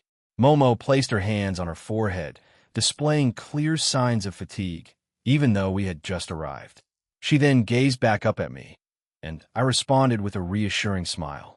Eager to avoid creating a negative impression, I decided to play along, sensing that she had grown weary of her parents' eccentricities and surrendered to the situation. "Let's just have lunch," she mumbled wearily, beginning to eat. Gene Cohen, can you tell us about your adventures and what it's like living your life?" Sarika inquired, her own plate in hand. Renjiro joined in, ready to indulge in the meal. "It might take a while, but I don't mind," I replied. They eagerly expressed their willingness to listen, so I embarked on recounting my adventures and experiences for their attentive ears. The lunchtime chatter gradually faded, marking the end of our meal, and a peculiar atmosphere settled in. A sound of distress emerged, and to my surprise, Both of Momo's parents were sobbing. I reflected on my storytelling, wondering if I inadvertently shared something excessively sorrowful.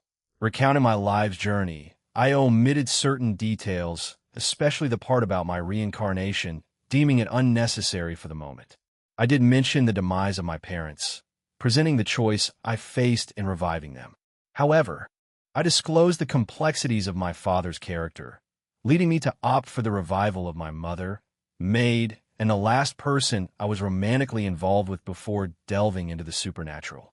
This revelation seemed to have stirred intense emotions, culminating in heartfelt sobs from Momo's parents. Observing the scene, Momo had already risen from her seat, attending to her plate. Feeling the need to give them a moment, I excused myself and joined her in the kitchen. As we stood side by side, washing the dishes, Momo released an audible sigh and turned to me. "You didn't disclose everything to them," she remarked, to which I simply nodded. "They don't need to know the complicated details. This level of information is enough," I responded, and she leaned against me, providing comfort amid the quiet hum of daily life. I can't recall exactly when it happened, but as we neared the end of our dishwashing, the crying we had heard behind us ceased.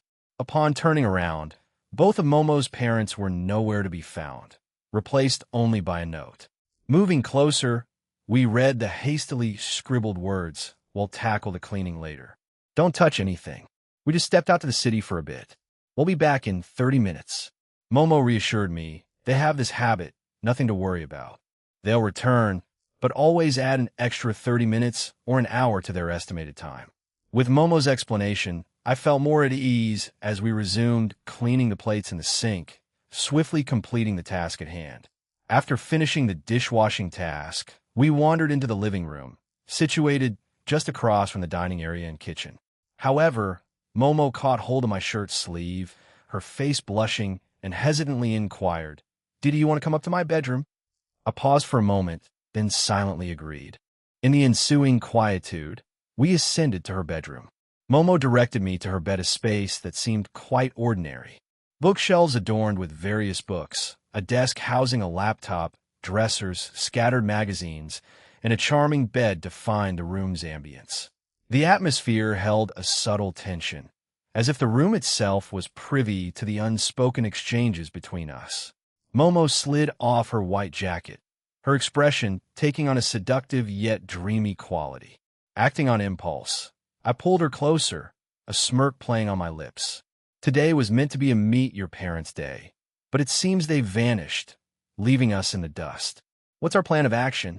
I inquired, the corners of my mouth lifting slightly.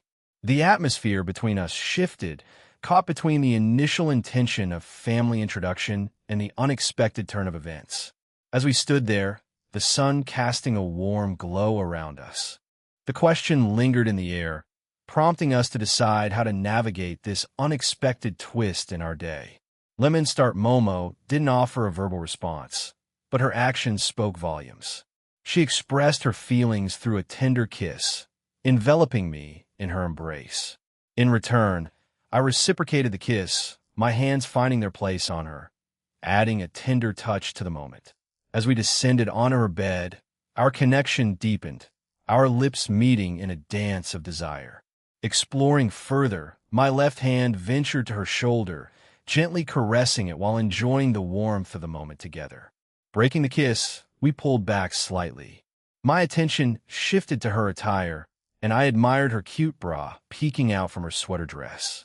The unexpected sight sparked curiosity, and leaning in, I whispered, "Were you hoping something would happen today?" A shiver ran through Momo's body as she nodded, her demeanor meek yet filled with desire. She planted light kisses on my cheek, and, with a plea in her eyes, softly requested, I knew we'd be alone, and I hoped for this to happen. So please." I pressed my lips against hers once more, holding her close. With a subtle snap of my fingers, Momo's attire transformed, replaced by a fresh change of clothes in an instant. Blushing, she gazed up at me, her eyes a mix of anticipation and desire. I, too, shed my garments, standing vulnerable under her intense scrutiny. Her gaze lingered on me, intensifying the crimson hue on her cheeks. Boldly, she reached over, her touch gentle and warm. Simultaneously, I leaned in closer, fingers gently exploring the space between her legs. A sly smirk played on my lips as I noticed her reaction. Raising my hand, I drew her attention to the moment. "Care to share what's on your mind?" I inquired, a mischievous glint in my eyes. Momo's face flamed even brighter, and she shook her head. Unexpectedly, Momo skillfully used her feet to push me back onto the bed, momentarily leaving me astonished. As she looked at me, she leaned in closer, fixing an intense gaze upon me. Our time is limited, don't hold back. Let's savor this moment. It's more exciting that way, right? She pleaded, reaching back. She held on to me, pulling herself closer. Leaning in, she whispered, "Take me, Aaron, am ready." These unexpected actions from the typically serious and diligent Momo left me thoroughly bewildered. Yet, the departure from her usual demeanor ignited an intense excitement within me, creating a conflicting but undeniably alluring experience. Momo loosened her leg's grip, allowing me to readjust myself as I leaned closer to her. Our eyes met, and she sealed our connection with a tender kiss, granting me permission to proceed. Playfully, I teased her, running my fingers along her skin and brushing against her, making her shiver. "Stop teasing me," she pleaded, a hint of genuine frustration in her voice. With her arms around my neck, she pulled me closer. "Hold me close, Aaron," she whispered, her plea brimming with desire and vulnerability. "Yeah," I replied, drawing close to her as anticipation filled the air. I took a deep breath, letting the moment settle between us. As we came together, Momo let out soft sounds, a mixture of surprise and emotion. Glancing back at her, I noticed her eyes wide open and her mouth slightly agape. It dawned on me that this experience might be new for her, even if she had some prior experience. She acknowledged my gaze with a nod, encouraging me to proceed. As I continued, I marveled at the warm sensation surrounding me. The close moment felt both comforting and exciting, especially considering Momo's subtle reactions. However, as I delved deeper, I encountered a slight hesitation, a barrier stopping me in my progress. Once more, Momo affirmed with a nod, and I proceeded forward, guiding her through a new and meaningful experience. Momo let out a quiet sound of discomfort, a brief tremor passing through her. Despite the difficulty, she signaled for me to persist with a shake of her head and a hushed encouragement, "Keep going." And so, I pressed onward until the experience was finally complete. I drew close to her, finding a tranquil moment together. "It's all in," Momo whispered, her words punctuating labored breaths. "Yeah, it is," I responded, and in that moment, we exchanged another tender kiss, sealing the shared experience. "I'm going to shift a little, Momo," I informed her, and she responded with a joyful nod. With that, I pulled back and then leaned in closer. A soft sound escaped her lips, and her legs tightened around me. As the moment deepened, Momo's voice grew more audible. She held onto me tightly, nearly stopping my movement, but I continued. Leaning down, I held her close, tenderly caressing her, which caused her to grip me tighter. Pulling back, I leaned in, reaching for her. "NNNGHH. NNGH." She gasped, but I gently kissed her. She let out a soft sound of discomfort. Not my chest, it's aha." I gently pinched her and gave a light tug, causing her to react strongly. At the same time, I increased my pace, pressing just deep enough to make her body shiver even more. "I'm scared, Aaron," she whispered, her body trembling. "It feels so intense," she added. "This will be a regular thing from now on, Momo, so get ready for it." I reassured her, and she nodded as we held each other close. As I continued, the moment felt tender and overwhelming. I gently squeezed her hand. "Oh, IMH, NNHGK." Momo's body suddenly tensed, and she trembled violently. Was she overcome with emotion? Observing Momo, her expression seemed more dazed than before, mouth slightly agape, tongue peeking out, with a bit of drool trailing down her face. I gave her a reassuring smile, but didn't allow her much time to recover. Pulling back again, I held her close, pressing against her, provoking a reaction. Oh, oh, NNNGH. She almost cried out, her body tensing around me. It was evident she was reacting once more. Her gaze locked onto mine, her face now even redder than earlier. Wait, Aaron, I'm still. She gasped and shut her eyes. I paused my gentle attention, whispering, no need to worry, Momo. Just enjoy the moment. Let the pleasure wash over you and feel as much as you want. I'm nearing my own peak, so enjoy it fully. Observing the girl's joy heightened my excitement, especially witnessing Momo, who was inexperienced just moments ago, reach such a strong emotional moment. It provided a unique satisfaction. Unrelentingly, I continued to hold Momo close while gently holding her. Wait. Please wait, she said, her words mixed with her body language. Despite her plea, it was clear she didn't really want me to stop, showing a conflict in what she was feeling. She gently took hold of my cheeks, her words a soft plea. I pressed my lips against hers, a nod signaling my consent. All right, Momo, let's do that. And in close, I whispered, my arms wrapping around her tightly. Momo and I resumed our passionate exchange, my fingers teasing her sensitive areas, grateful for her guidance earlier. Momo, I'm about to finish, I informed her, feeling her body tense against me. Let it out. Give me everything, let it all out. MNH. NNNHHH. Momo cried out. I'm reaching my peak, Momo, I declared. With a final, powerful motion, I held her close. I sensed Momo reaching her peak, her body trembling against mine. I held Momo tightly. After the excitement subsided, I gently shifted our positions. Now I lay on her bed, with her resting close to me. With a playful grin, I asked, so, how was it? She responded with a radiant smile, leaning up to plant a tender kiss on my lips. I loved it, and her voice took on a warm, affectionate tone as she held me close. You're still raring to go down there, she remarked. Well, I can go for as many rounds as possible, so I nonchalantly replied.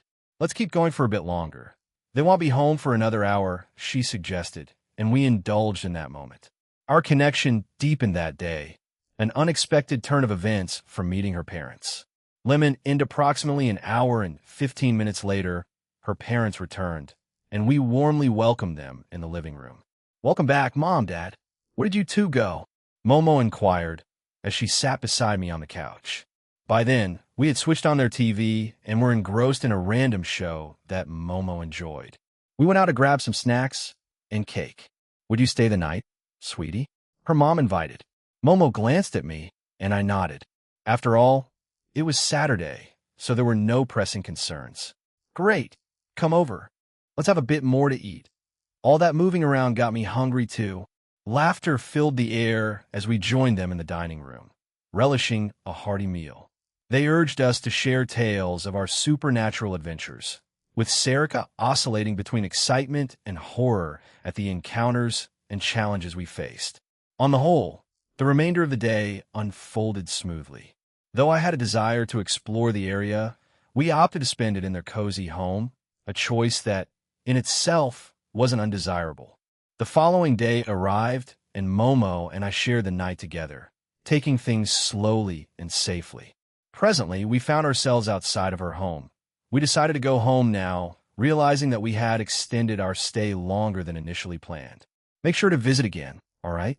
But next time, you'll be expecting to meet my grandchildren, Renjiro warmly exclaimed, his laughter filling the air. Momo blushed in response to her father's words. That won't happen for a long time, Dad.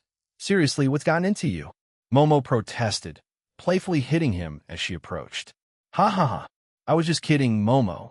Though seeing their faces before I kick the bucket would be nice. As you said, it's a distant future. Anyway, do drop by again, Gene, he said, and I shook his hand once more. Absolutely. Perhaps on the next visit, I can take you to my home in a different dimension. I believe you'd find it enjoyable, I suggested, and both of Momo's parents enthusiastically agreed. After another round of heartfelt hugs, we set off for home. After a span of several days, I once again found myself on the brink of embarking on another date, but this time the twist was two women joining in simultaneously. Standing to my left was Latia, adorned in her customary noble attire, while on my right stood Shizuna, sporting her usual ensemble. Since they were both sticking to their typical outfits, I opted for my familiar middleman attire. Strangely, this choice transformed our gathering into something resembling a mission rather than a traditional date, a realization that lingered in the air. Latia took the initiative in our conversation, stating, "I've been in communication with them. Silefia, the leader of the Dogs of Tile City, and Kuching are having a meeting, which gives you two the chance to enjoy the initial hours of our date." She directed her gaze towards me and added, "Don't give me that look like a puppy that just got punched. They'll join you later." This was a last-minute development, okay? Her reassurance prompted me to release a sigh, acknowledging the unforeseen change of plans. Shizuna, also known as Zhang Mei, seized the opportunity to playfully latch onto me, commenting, "Well, I suppose I can relish a few hours of alone time with him." Fufu Latia responded to Shizuna's comment with an eye roll, and without further ado, we promptly departed for the village. As soon as we reached the village, Latia rose on her tiptoes, seized my tie, pulled me down, and planted a surprise kiss on me. Shizuna stood there, visibly taken aback, her eyes fixed on our unexpected display of affection.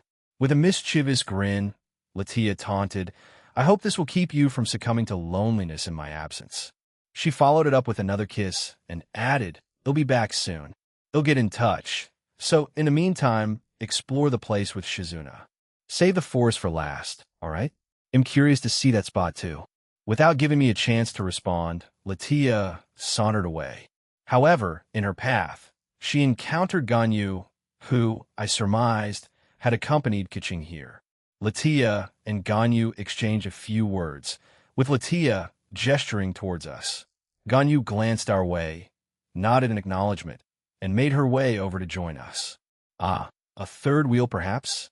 teased Shizuna, earning herself a gentle bonk on the head for me. How she exclaimed playfully, "It's been a while, Jean, and it's nice to see you here." Zhang Mei, Ganyu greeted with a bow. "I'm well acquainted with this village. If you'd like, I can take you on a small tour. Since our last visit, it has undergone several improvements, thanks to both your and Lady Ningguang's financial contributions. Skizuna interietet carefully, hey, gun. If you want to join us as a third wheel, just say so."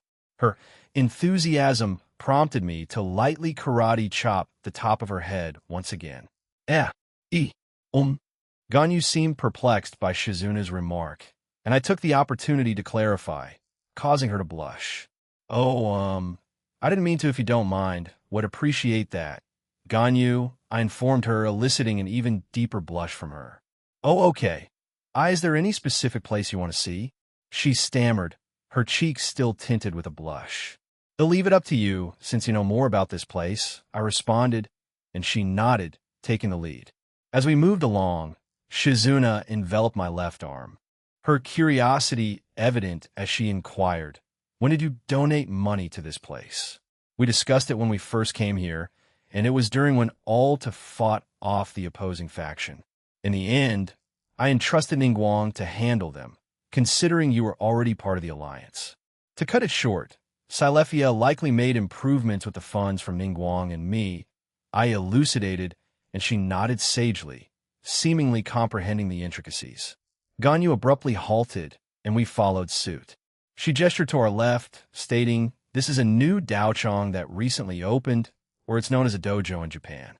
The local youth have started using it, and one of the rebels serves as the teacher. Please come inside." Upon entering the daochong, a lively scene unfolded before us. The wooden structure, seamlessly integrated into the massive tree that enveloped the village, mirrored the architectural theme prevalent in the area. Decorating the interior were numerous depictions of revered figures like the Jade Emperor, Ningguang, and Longwang. Shizuna, with a hint of disbelief, inquired, "PFF, is that you?" Her finger pointed to the farthest corner, where a depiction of me adorned in my divine dividing armor proudly hung on the wall. It appears so, and isn't that Xiaozhen? I recall Rossweiss and Gondel fighting back then. I didn't anticipate him being the instructor for this place. I observed our attention drawn to the figure of Xiaozhen at the back near the artworks. Guided by Ganyu, we proceeded toward him. As we approached, he observed our group along with other students present, their eyes mostly fixated on the two ladies accompanying me. Strangely, this attention brought me a sense of relief, although Shizuna, dissatisfied, decided to express her displeasure with a subtle pinch of my cheek. My bad. Don't stress about it too much. I reassured her, offering a comforting rub on her head, which seemed to lift her spirits. Upon reaching Xiaozhen, I greeted him. It's been a while. I see you're doing well. Yes, I am. I'd like to apologize for what transpired a few months back. He responded, bowing in a display of remorse. It's water under the bridge now, so no need to worry. But I'm curious, how did you secure this job? I inquired, scanning our surroundings for answers. I spent some time engaged in community service in Nanzendu. After completing my service, I had the opportunity to take up a job. The Dragon King Long Wang and the Jade Emperor Yu Huang Shangdi recommended this role to me. Unfortunately, our former leader, Lei Wen, is still behind bars due to his lack of cooperation, he explained. Is that so? Is he in prison here or in Jiaochuan? I inquired. Rather than Xiaozhen responding, it was Ganyu who stepped in. He's currently in the underground prisons of Jiaochuan, the capital city of our alliance. The others received lighter sentences and community service. As of now, all of them have completed their terms and are pursuing their own paths, except for Lei Wen. Before our conversation could progress, a resounding bang echoed, drawing our attention to a robust man marching toward us, his face etched with annoyance. I heard she's here, he bellowed, fixing a stern gaze on us. Jiang Mei! He roared, charging in our direction and halting abruptly in front of Shizuna. Caught off guard, I scanned the faces around me, only to find nods and sighs of resignation. Xiaozhen took it upon himself to shed light on the situation. Tianlong Kanyan. He's supposedly a descendant of a powerful dragon in our realm. He used to boast about it incessantly until he crossed paths with Zhang Mei. She promptly gave him a sound beating, and now he's harbored a grudge ever since. Fufufu. Kanyan. Of all places, you choose today to show up. I'm here on a date, so let's keep this brief. Shizuna exclaimed, releasing my arm and casting a smug look in his direction. The man named Kanyan glanced at me, scoffing. The middleman? He doesn't deserve someone as foolish as you. But that's beside the point. I'm prepared today, so brace yourself for defeat, especially in front of your dad before he could finish. Shizuna swiftly delivered an uppercut to his chin, sending him soaring into the ceiling. With a crash, he burst through it, disappearing into the distance. With a triumphant expression, Shizuna spun around and declared, and that's another win for me. Victory! Accompanying her words, she flashed a peace sign before once again embracing my arm. Ganyu chimed in, sighing, and that's usually how it concludes. But hell returns soon once he wakes up. That is, she corrected herself. As I prepared to respond, a younger teenager approached us, swiftly grabbing my wrist. I met his gaze, and he inquired, "Can you teach us for a few hours?" "No, a few minutes will be fine."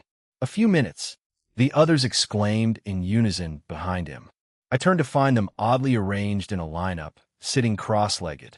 Uncertain about how to react, I glanced at Ganyu, who offered a reassuring smile, while Shizuna simply shrugged her shoulders. Xiaozhen, taking the lead, finally spoke up. "If the middleman doesn't mind, would love to take up some of his time, okay?" He then turned to me, his expression carrying a hint of guilt, as if asking for my indulgence in humoring their request. I let out a sigh, and Shizuna released her grip on my arm. "Okay, you lot," I declared. "I'm about to take you through the ringer for the next few minutes. No complaints, got it?" My words echoed, met with a unanimous yes, sir, from the group. After a few minutes, they all found themselves sprawled on the ground, utterly exhausted. In the preceding 5 minutes, I had challenged them to come at me, one by one at first, but eventually they collectively decided to launch a group attack. To avoid causing harm, I refrained from responding with excessive force. Yet a few of them ended up propelled against the wall, momentarily immobilized. Surveying the aftermath, I inquired, "I think that's sufficient for now, right?" My gaze fell on Xiao Zhen, who nodded in agreement. "Yes, they seem thoroughly spent. Thank you for indulging them," he expressed, then walked over to attend to his pupils. "We should be on our way then. Apologies for the intrusion into your Dao Chong," I conveyed, and we swiftly departed. Reflecting on the unexpected duration of our stay, I commented, "We lingered there longer than anticipated, but it wasn't too bad." "So, Ganyu-sama, where to next?" A giggle escaped her lips, and Ganyu, in a playful manner, poked her cheek. "How about we grab some lunch? It's going to be a bit before Lady Latia and Lady Kaching join us." I already asked Lady Latia to pick up some food, considering ITLL take them some time. All right, sure, lead the way to a spot, Ganyu," I responded, and she nodded in agreement. As we strolled away, I cast a glance at Shizuna, whispering, "Latia lied to us," prompting a laugh from her. Ganyu led us to a quaint restaurant nestled in the western part of the village. Despite its modest size and sparse occupancy, we decided to venture in. As we entered, an elderly couple warmly greeted us. Well, if it isn't little Miss Ganyu, are you here too?" The old lady began, her words trailing off as she noticed our group. "My, oh my, if it isn't the middleman, finally gracing our establishment, isn't he?" She chuckled to herself. "We'll need to whip up the best dishes for him then. He's a fellow chef." After all, the old man chimed in before disappearing into the depths of their kitchen. Approaching the counter, we initiated our orders. Given our unfamiliarity with the menu, both Ganyu and the old lady graciously enlightened us about the culinary offerings, a gesture we genuinely appreciated. Upon placing our orders, we made our way to a nearby table, settling into the chairs. Ganyu, our well-informed companion, shared insights with a nod toward a couple across the room. "That's Mr. and Mrs. Howlon. Jinyun is the husband, and Qinyu is the wife. They've recently relocated and transformed this once-abandoned dwelling into a bustling restaurant. Despite their brief stint here, they've already gained popularity among the neighboring homes and shops. Usually, this place is more bustling, but it appears we've arrived before or after the rush hour." As Ganyu's words lingered, Shizuna and Ganyu delved into conversation, and I took a moment to absorb the atmosphere. I closed my eyes, allowing the history of this locale to unfold in my mind. It became evident that this place held significant meaning for someone Latia was currently engaged with. I pondered the intricacies of how a property so steeped in history could change hands so readily. It begged the question, how could that person part with this place? Surely, the decision wasn't made lightly. There had to be a tale of reluctance and tough choices beneath the surface. At last, our meal arrived, and it was Jinyun and Qinyu who presented it to us. "I'm eager to hear your opinion on our food, middleman. Please feel free to share," Jinyun expressed, and I nodded in agreement. With chopsticks in hand, I scooped up a portion of the food, tasting it with thoughtful consideration. After a few moments of chewing, I swallowed, relishing the intricate flavors that danced on my palate. After some contemplation, I arrived at a verdict.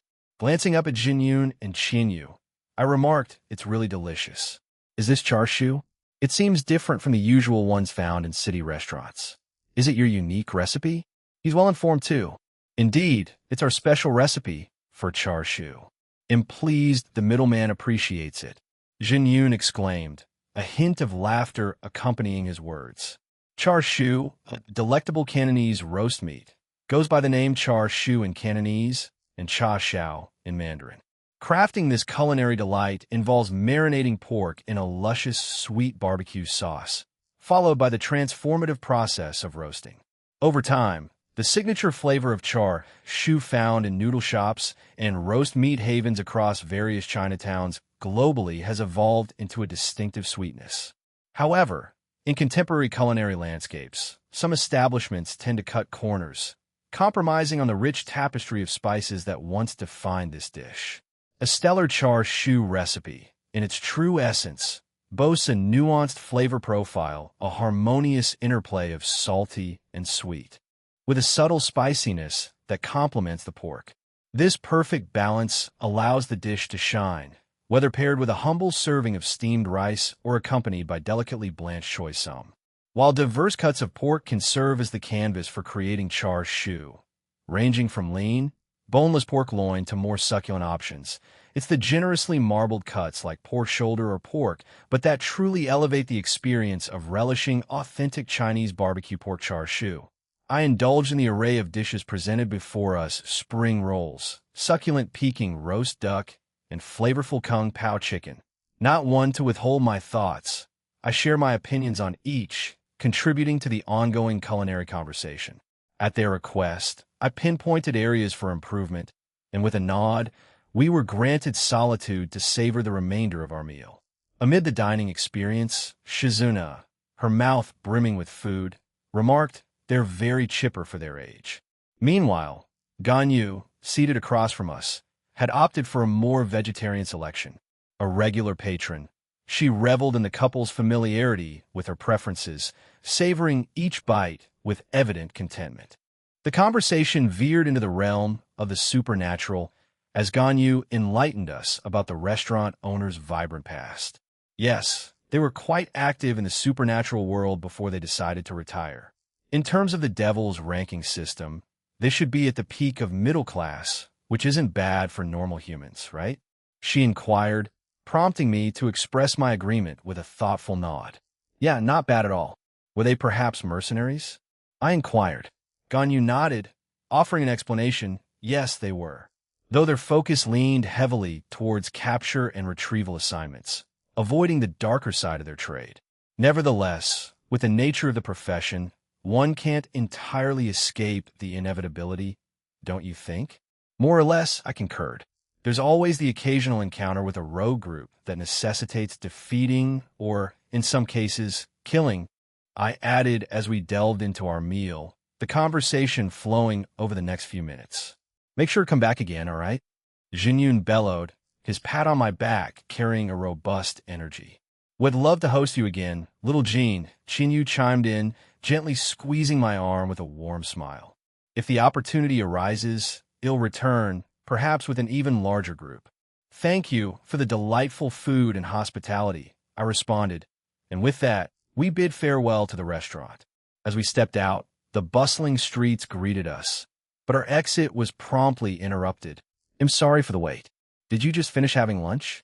Latia inquired, appearing before us, accompanied by a visibly annoyed and stressed Kaching. Latia approached me, enveloping me in a profound hug. Stress lingered in the air, though she concealed it well. After our embrace, Kaching cast a discerning look my way, sighing. It's been a while, Jean. You seem well. We'll take our leave and let you three enjoy your date. Oh, and if you find the time, come visit our realm again. There are a few individuals eager to meet you, Kaching conveyed before giving me a swift once-over and teleporting away with Ganyu. Sure? She didn't exactly give me a moment to respond. I mumbled, feeling a bit caught off guard. Latia, attempting to shed light on the situation, began, "She's just stressed."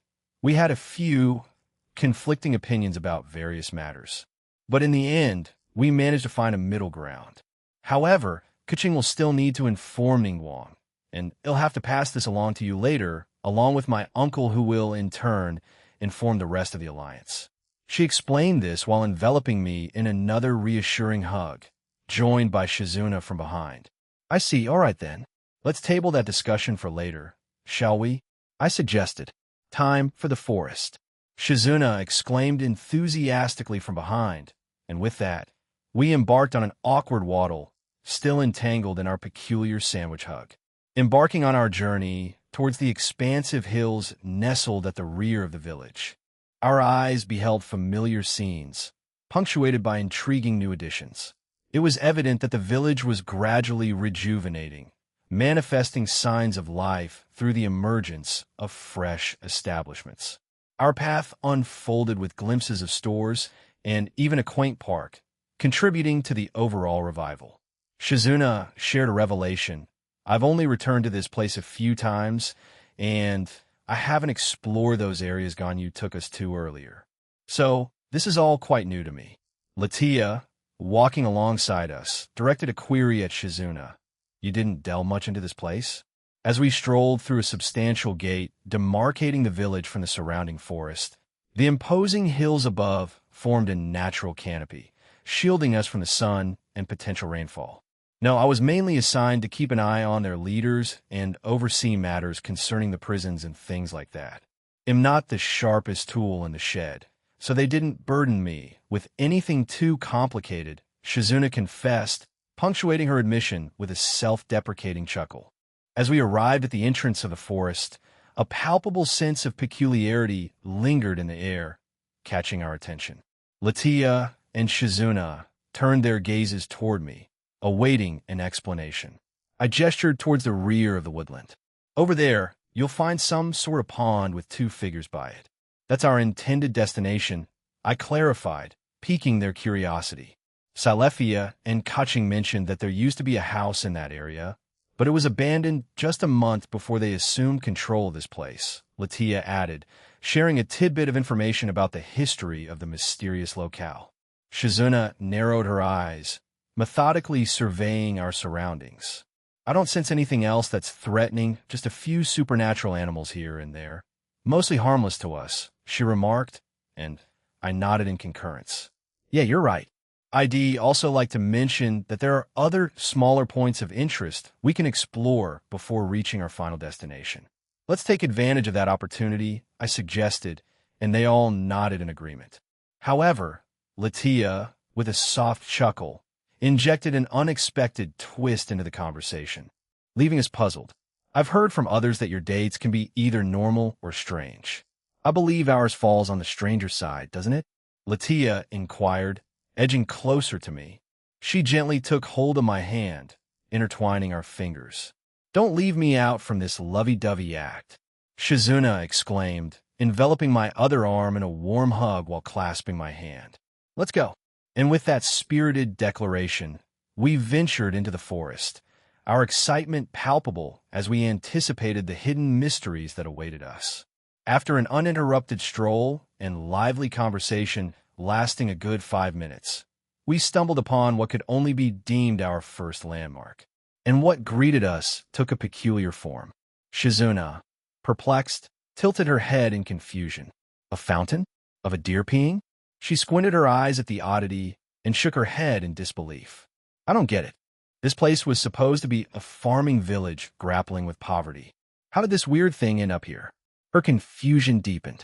Latia, displaying a blend of curiosity and mischief, approached the enigmatic fountain.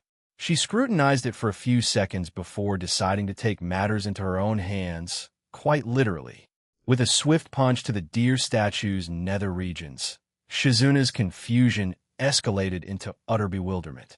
As her protests began to echo, a resounding crack filled the air, and the deer statue crumbled, revealing an alive deer yokai. The creature, now frothing at the mouth, collapsed to the ground, unconscious. It was a person. Why did they do that? Shizuna inquired, her confusion deepening even more. Latia, reacting swiftly, raised her ring and examined the man. Summoning a magic circle, she delved into a rapid investigation. After a brief moment, she nodded, revealing her findings. He's a criminal at Deer Yukai who's been evading capture for several weeks. It appears he sought refuge here for a few months before making his next move. However, our untimely interruption forced him into a rash and foolish decision. I acknowledged with a nod, then proceeded to approach the unconscious Deer Yukai. Raising my hand, a shadow soldier materialized instantly. Instructing it, I said, "Take it back to the village authorities. Inform them of the incident and identify this Yukai. If they express doubt, present them with this piece of paper and this item." I handed the shadow soldier both the specified items, ensuring a clear account of the recent events. The shadow soldier affirmed its understanding with a swift nod, seizing the unconscious Deer Yukai before departing on its mission. The unexpected encounter with the unconscious Yukai wasn't part of my initial expectations upon entering this locale. However, perhaps the unforeseen occurrence injected a dose of excitement into our time here, adding an unexpected twist to the unfolding events. All right, let's hit the road. I just hope our journey here doesn't turn into a parade of even stranger things. I remarked, a wry smile playing on my lips. That's what makes it exciting. I'm all for it. Shizuna exclaimed, her enthusiasm evident as she energetically tugged both me and Latia away from our current location. Someone is definitely fucking with me. I voiced my suspicion, the words hanging in the air.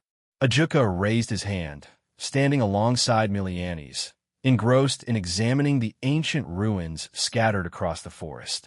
Our journey, halfway to its culmination, took an unexpected pause as we stumbled upon these two, leisurely absorbed in the exploration of the dilapidated structures.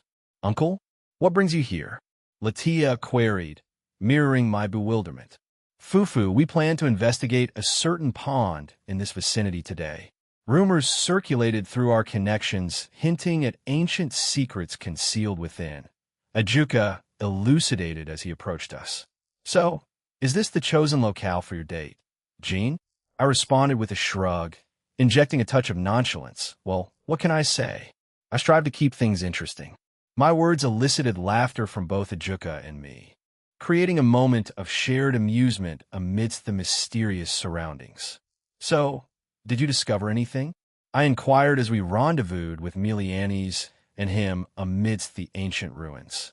"Unfortunately, nothing has surfaced here so far." "Where are you headed?" he inquired. "To that particular spot you mentioned. Earlier, we sensed two distinct presences there, so we wanted to go there and check it out." "Well, that location was our initial destination too, but we opted for a detour through here," I elucidated, and he nodded in comprehension. "Oh, shall we venture there together?" he proposed. I had no objections, so we promptly set off in that direction. Regrettably, we had to traverse past other landmarks I had been eager to explore, but such is life. We arrived at an area that diverged starkly from the rest of the forest. It felt almost like stepping into a sub-realm of sorts. However, it wasn't, and this resembles less of a pond and more of a mini lake, observed Shizuna, and the rest of us tacitly concurred. In the heart of this vast expanse, a substantial floating landmass held its ground, adorned with a colossal tree that dominated its center. On this ethereal platform, rocks, lily pads, lotus flowers, and a myriad of insects and animals created a harmonious scenery. Encircling this surreal spectacle was an abyss, its depths hidden from our view, and beyond that, an expanse of water extended indefinitely. Miniature waterfalls adorned the perimeter, complemented by dense, impenetrable thickets shrouding this sanctuary. Yet, amid this mesmerizing scenery, two figures stood resolute on the floating landmass. One possessed long silver tresses, multicolored horns crowning her head, and piercing purple eyes.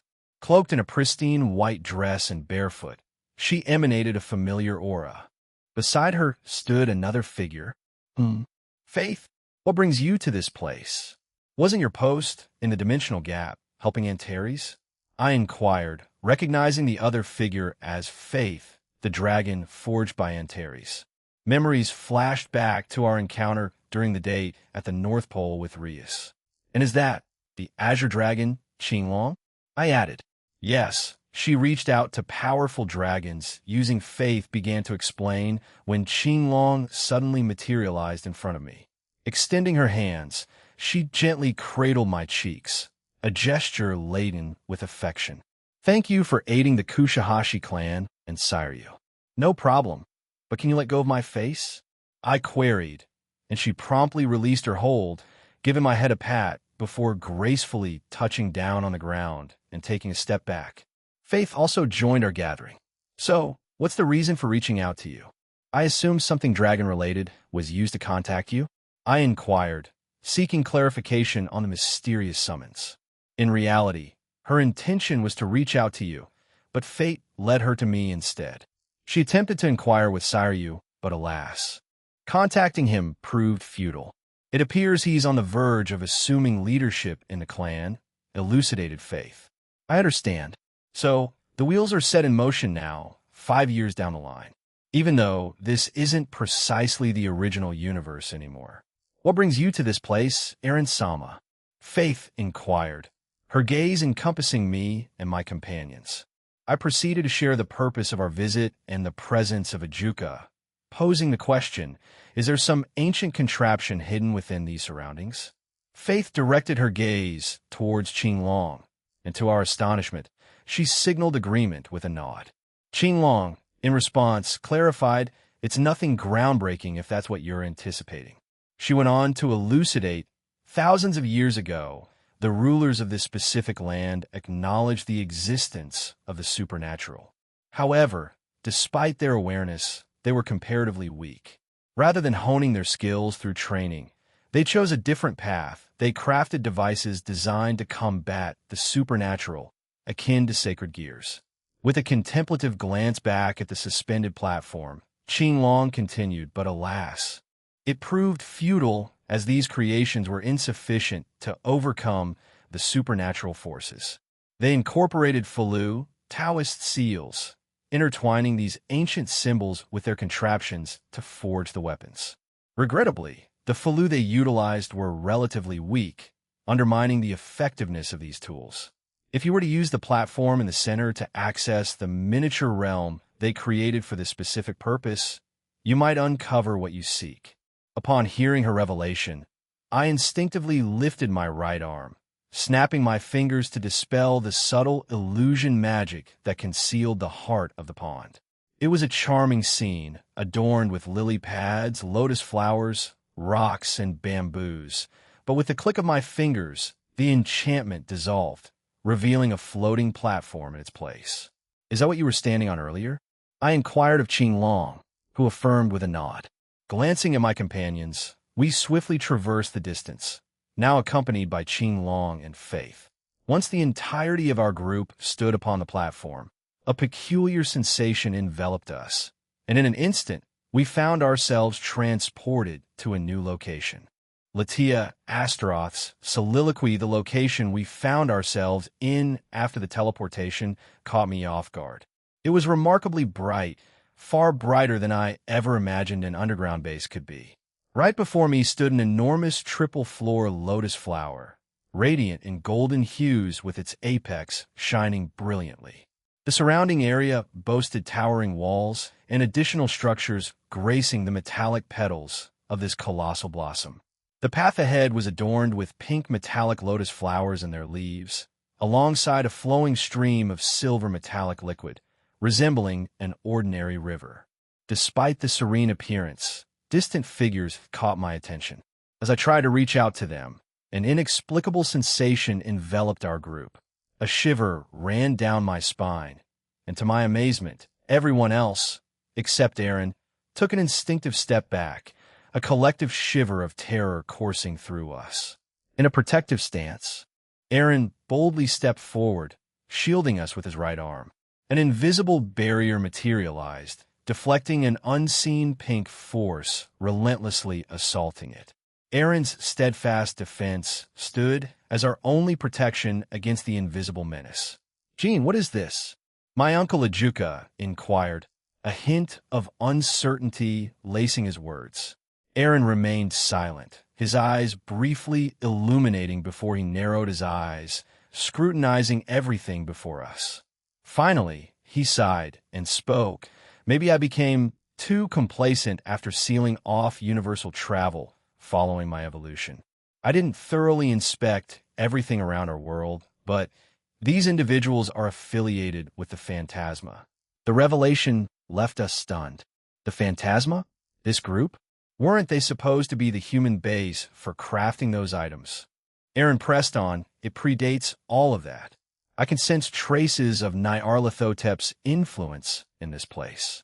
After delving into the history just now, it appears that following the humans' defeat in this part of China, this belligerent faction of the Phantasma was transported here by her. They drew inspiration from the human world and crafted various elements in this realm. Nyarlathotep also tweaked the way time flows here, creating an isolated pocket where more than 100,000 years have unfolded for them. And this is what they crafted in that time, he explained. Turning his gaze back to us, he continued, however, their attempts to establish a connection with the phantasma failed because I, too, blocked that avenue for them. Consequently, this meant they would have been stranded here. They might not be aware of my interference, but they understand that only a powerful force, akin to Nyarlathotep's caliber, could enact such a blockade. Aaron then directed our attention to a small magic circle, and from it emerged a weathered diminutive base. This is what the base resembled before their modifications, an initial structure that they expanded and transformed into its current state. It's quite impressive, isn't it? Almost reminiscent of something you'd find in a futuristic sci-fi show, he remarked, a faint frown marring his expression. What's truly remarkable is that only about 6 of them are alive, while the rest are mechanical entities they've engineered. Nevertheless, collectively, these mechanical beings number around 2.7 billion, he explained, a tone of admiration lacing his words. Remarkably, these mechanical entities boast god-class power. Compare them to combat-oriented gods, each possessing a unique set of skills, strengths, and abilities. His gaze swept over my uncle, Miliani-san, Faith-san, Qinglong-san, Shizuna, and me before returning to the front. Latia, Faith, and perhaps Ajuka and Qinglong can handle the living beings, considering they're on the Dragon God class level. The last 2, the leaders, are particularly formidable. A chuckle escaped him as he continued. I never anticipated we'd confront a motley crew of them before officially venturing into their universe. But I suppose this can serve as a warm-up. It'll elevate everyone's potential here and imbue a more powerful tattoo, ensuring our safe passage from this ordeal. I intend to engage in conversation with those 2 leaders and discern their motives. Can I entrust the task of dealing with the remaining 2.7 billion strong army to you all? He queried. It'll leave some help here for you guys too, he declared, and from his being emerged 2 radiant orbs of light, materializing into the formidable figures of Albion and Drake. In addition, Apophis slithered forth from the shadows, accompanied by 2 shadow soldiers, Igris and Bellion. Those 2 are at the very top, so I'm going there immediately. They'll take out as much as I can on my way. So good luck, he announced before vanishing with a sonic boom, leaving destruction in his wake. The structures before us crumbled, and distant figures exploded as a result of his swift departure. A formidable shockwave resonated from a towering structure, and Bellion conveyed, my liege has eradicated one. 5 billion of those mechanical cretins. Only 1.2 billion remain. Igris and I will eliminate 500,000 each, leaving the remaining 200,000 for the rest of you. Finally, I get to blow off some steam, Drake hissed before disappearing. His tone carried an edge of irritation more pronounced than usual.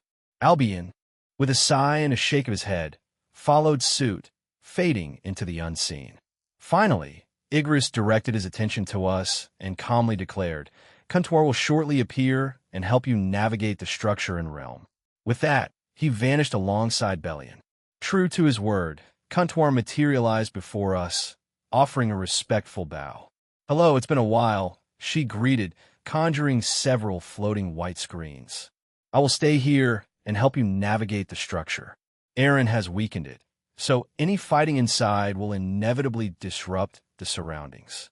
Feel free to unleash your powers without reservations. With a snap of her fingers, white translucent transceivers materialized on our right ears. Please proceed and exercise caution. These entities are still powerful and will provide those heading to the Phantasma and Evie with insight into the challenges they might encounter. Letting out a sigh, my gaze shifted towards my uncle, Miliani-san, and Shizuna. Should we team up in pairs or venture solo? I queried. It would be prudent to pair up initially, getting a feel for the situation before striking out alone.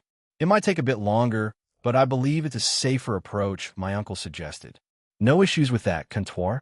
Kuntuar nodded and affirmed, yes, that's fine.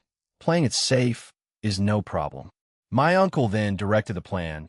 He'll team up with Miliani's. Faith with Qinglong and Latia can partner with Zhang Mei. Is that agreeable to everyone? I don't mind at all. I'm ready for action. This tattoo seems way cooler than the usual ones we get. Shizuna exclaimed, punctuating her words with energetic stretches. She briefly displayed the tattoo on her arm, a radiant silvery white glow emanating from it. All right, we'll get on our way, he declared before promptly teleporting away, accompanied by Miliani's. Faith and Qinglong departed in hushed tones, their expressions reflecting a resolute determination to conclude this mission and return to the comfort of home. While Faith's resolve was evident, there was a subtle contemplation in Qinglong's demeanor, suggesting a possible desire to engage in a conversation with Aaron. Perhaps she had something on her mind that she wished to share with him? Time to move, Shizuna. I never anticipated getting into a scuffle today, but I suppose it's to be expected when Aaron's in the picture, I remarked, and Shizuna chuckled at my side. True. Anything is fair game when we're with him, she added with a grin, and together, we initiated our teleportation, leaving the current location behind. Chapter 16, Part 2. Il Regno della Luce Brillante Draigs, soliloquy dashing through this weird realm. I found myself continuously unleashing torrents of flames upon robotic entities that populated the tower. These automatons, with their humanoid forms, seemed oddly exaggerated, particularly in areas that accentuated curves. I couldn't help but wonder if the creators were giant perverts or if the strange nature of our own world had influenced their design. Partner, however, asserted that these beings were confined to this realm, so that seemed highly unlikely. In the midst of my fiery attacks, a larger robot emerged, bellowing incomprehensible sounds. It dawned on me that these mechanical creations, despite their attempts, were incapable of coherent speech, their words devolving into a garbled mess. If you can't even speak properly, then shut the heck up, I declared, my words accompanied by a powerful punch that shattered its face into fragments. However, my satisfaction was short-lived as a swarm of these robotic simians manifested in retaliation, showing no falter in the face of their fallen comrade. I need an outlet for my frustration, so this situation suits me just fine. I hollered, propelling myself forward to engage them. They unleashed a barrage of laser-like attacks, but with nimble finesse, I expertly evaded each one. Closing the distance, I executed a straightforward yet effective flaming uppercut, cleaving through their metallic forms and leaving destruction in its wake. Yesterday, I had anticipated a delightful date with a rather attractive female dragon. Over the past year, we had met several times, yet I hadn't divulged my true identity as a heavenly dragon. I seldom assumed my human form, and, as a result, she failed to recognize me during my strolls around Dragon Mountain in the underworld. Following our seemingly amicable interactions, I was under the impression that things were progressing positively. However, it turned out that my perception was amiss. I was taken aback when she stood me up on our planned date. Intrigued and somewhat hurt, I decided to seek her out. To my dismay, I discovered her in her home in an intimate encounter with another dragon. Their shock was evident at my abrupt arrival, but I swiftly departed, feeling quite repulsed by the situation. We weren't officially dating or exclusive, so technically, her involvement with someone else wasn't exactly cheating, but it did leave a sour taste in my mouth. As they attempted to chase after me, my persistent refusals led the guy to grow increasingly agitated, culminating in his transformation into his dragon form, an attempt to confront me. And so on that day, they discovered my true identity, the Red Dragon Emperor. As I assumed my dragon form, their amazement was palpable, and with a single swipe of my tail, I swiftly defeated the wannabe dragon. Despite her attempt to communicate, I decided to leave it at that. It seemed clear that I needed to move on. She wasn't worth the effort, and I had no intention of trying to reconcile with someone who didn't value what we had. If it were the me from the past, my response would have been a storm of violence, but it seemed partner had been exerting a more calming influence on me than I realized. I managed to maintain composure and simply depart well. That was until the other guy decided to test my limits, resulting in a gentler display of aggression compared to my usual antics. Clicking my tongue in mild frustration, I furrowed my brow as an influx of those bothersome robots appeared in front of me. TCH. The more I think about it, the more I get pissed off. I grumbled before springing into action. With a leap, I ignited my fists, forcefully slamming them into the ground, giving birth to a fiery vortex of annihilation. The surroundings succumbed to the intensity of the blaze.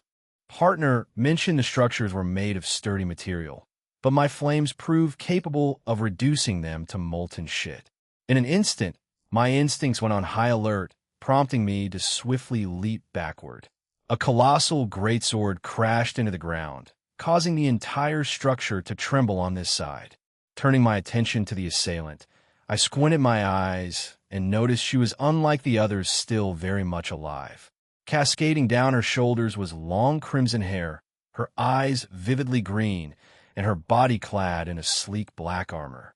In her hands, she wielded an imposing greatsword, a harmonious blend of black and crimson hues.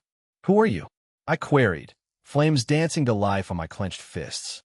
A sly smirk played on her lips as she retorted, "It's been years since we've encountered anything different. And then you guys just attack us out of nowhere. Huh?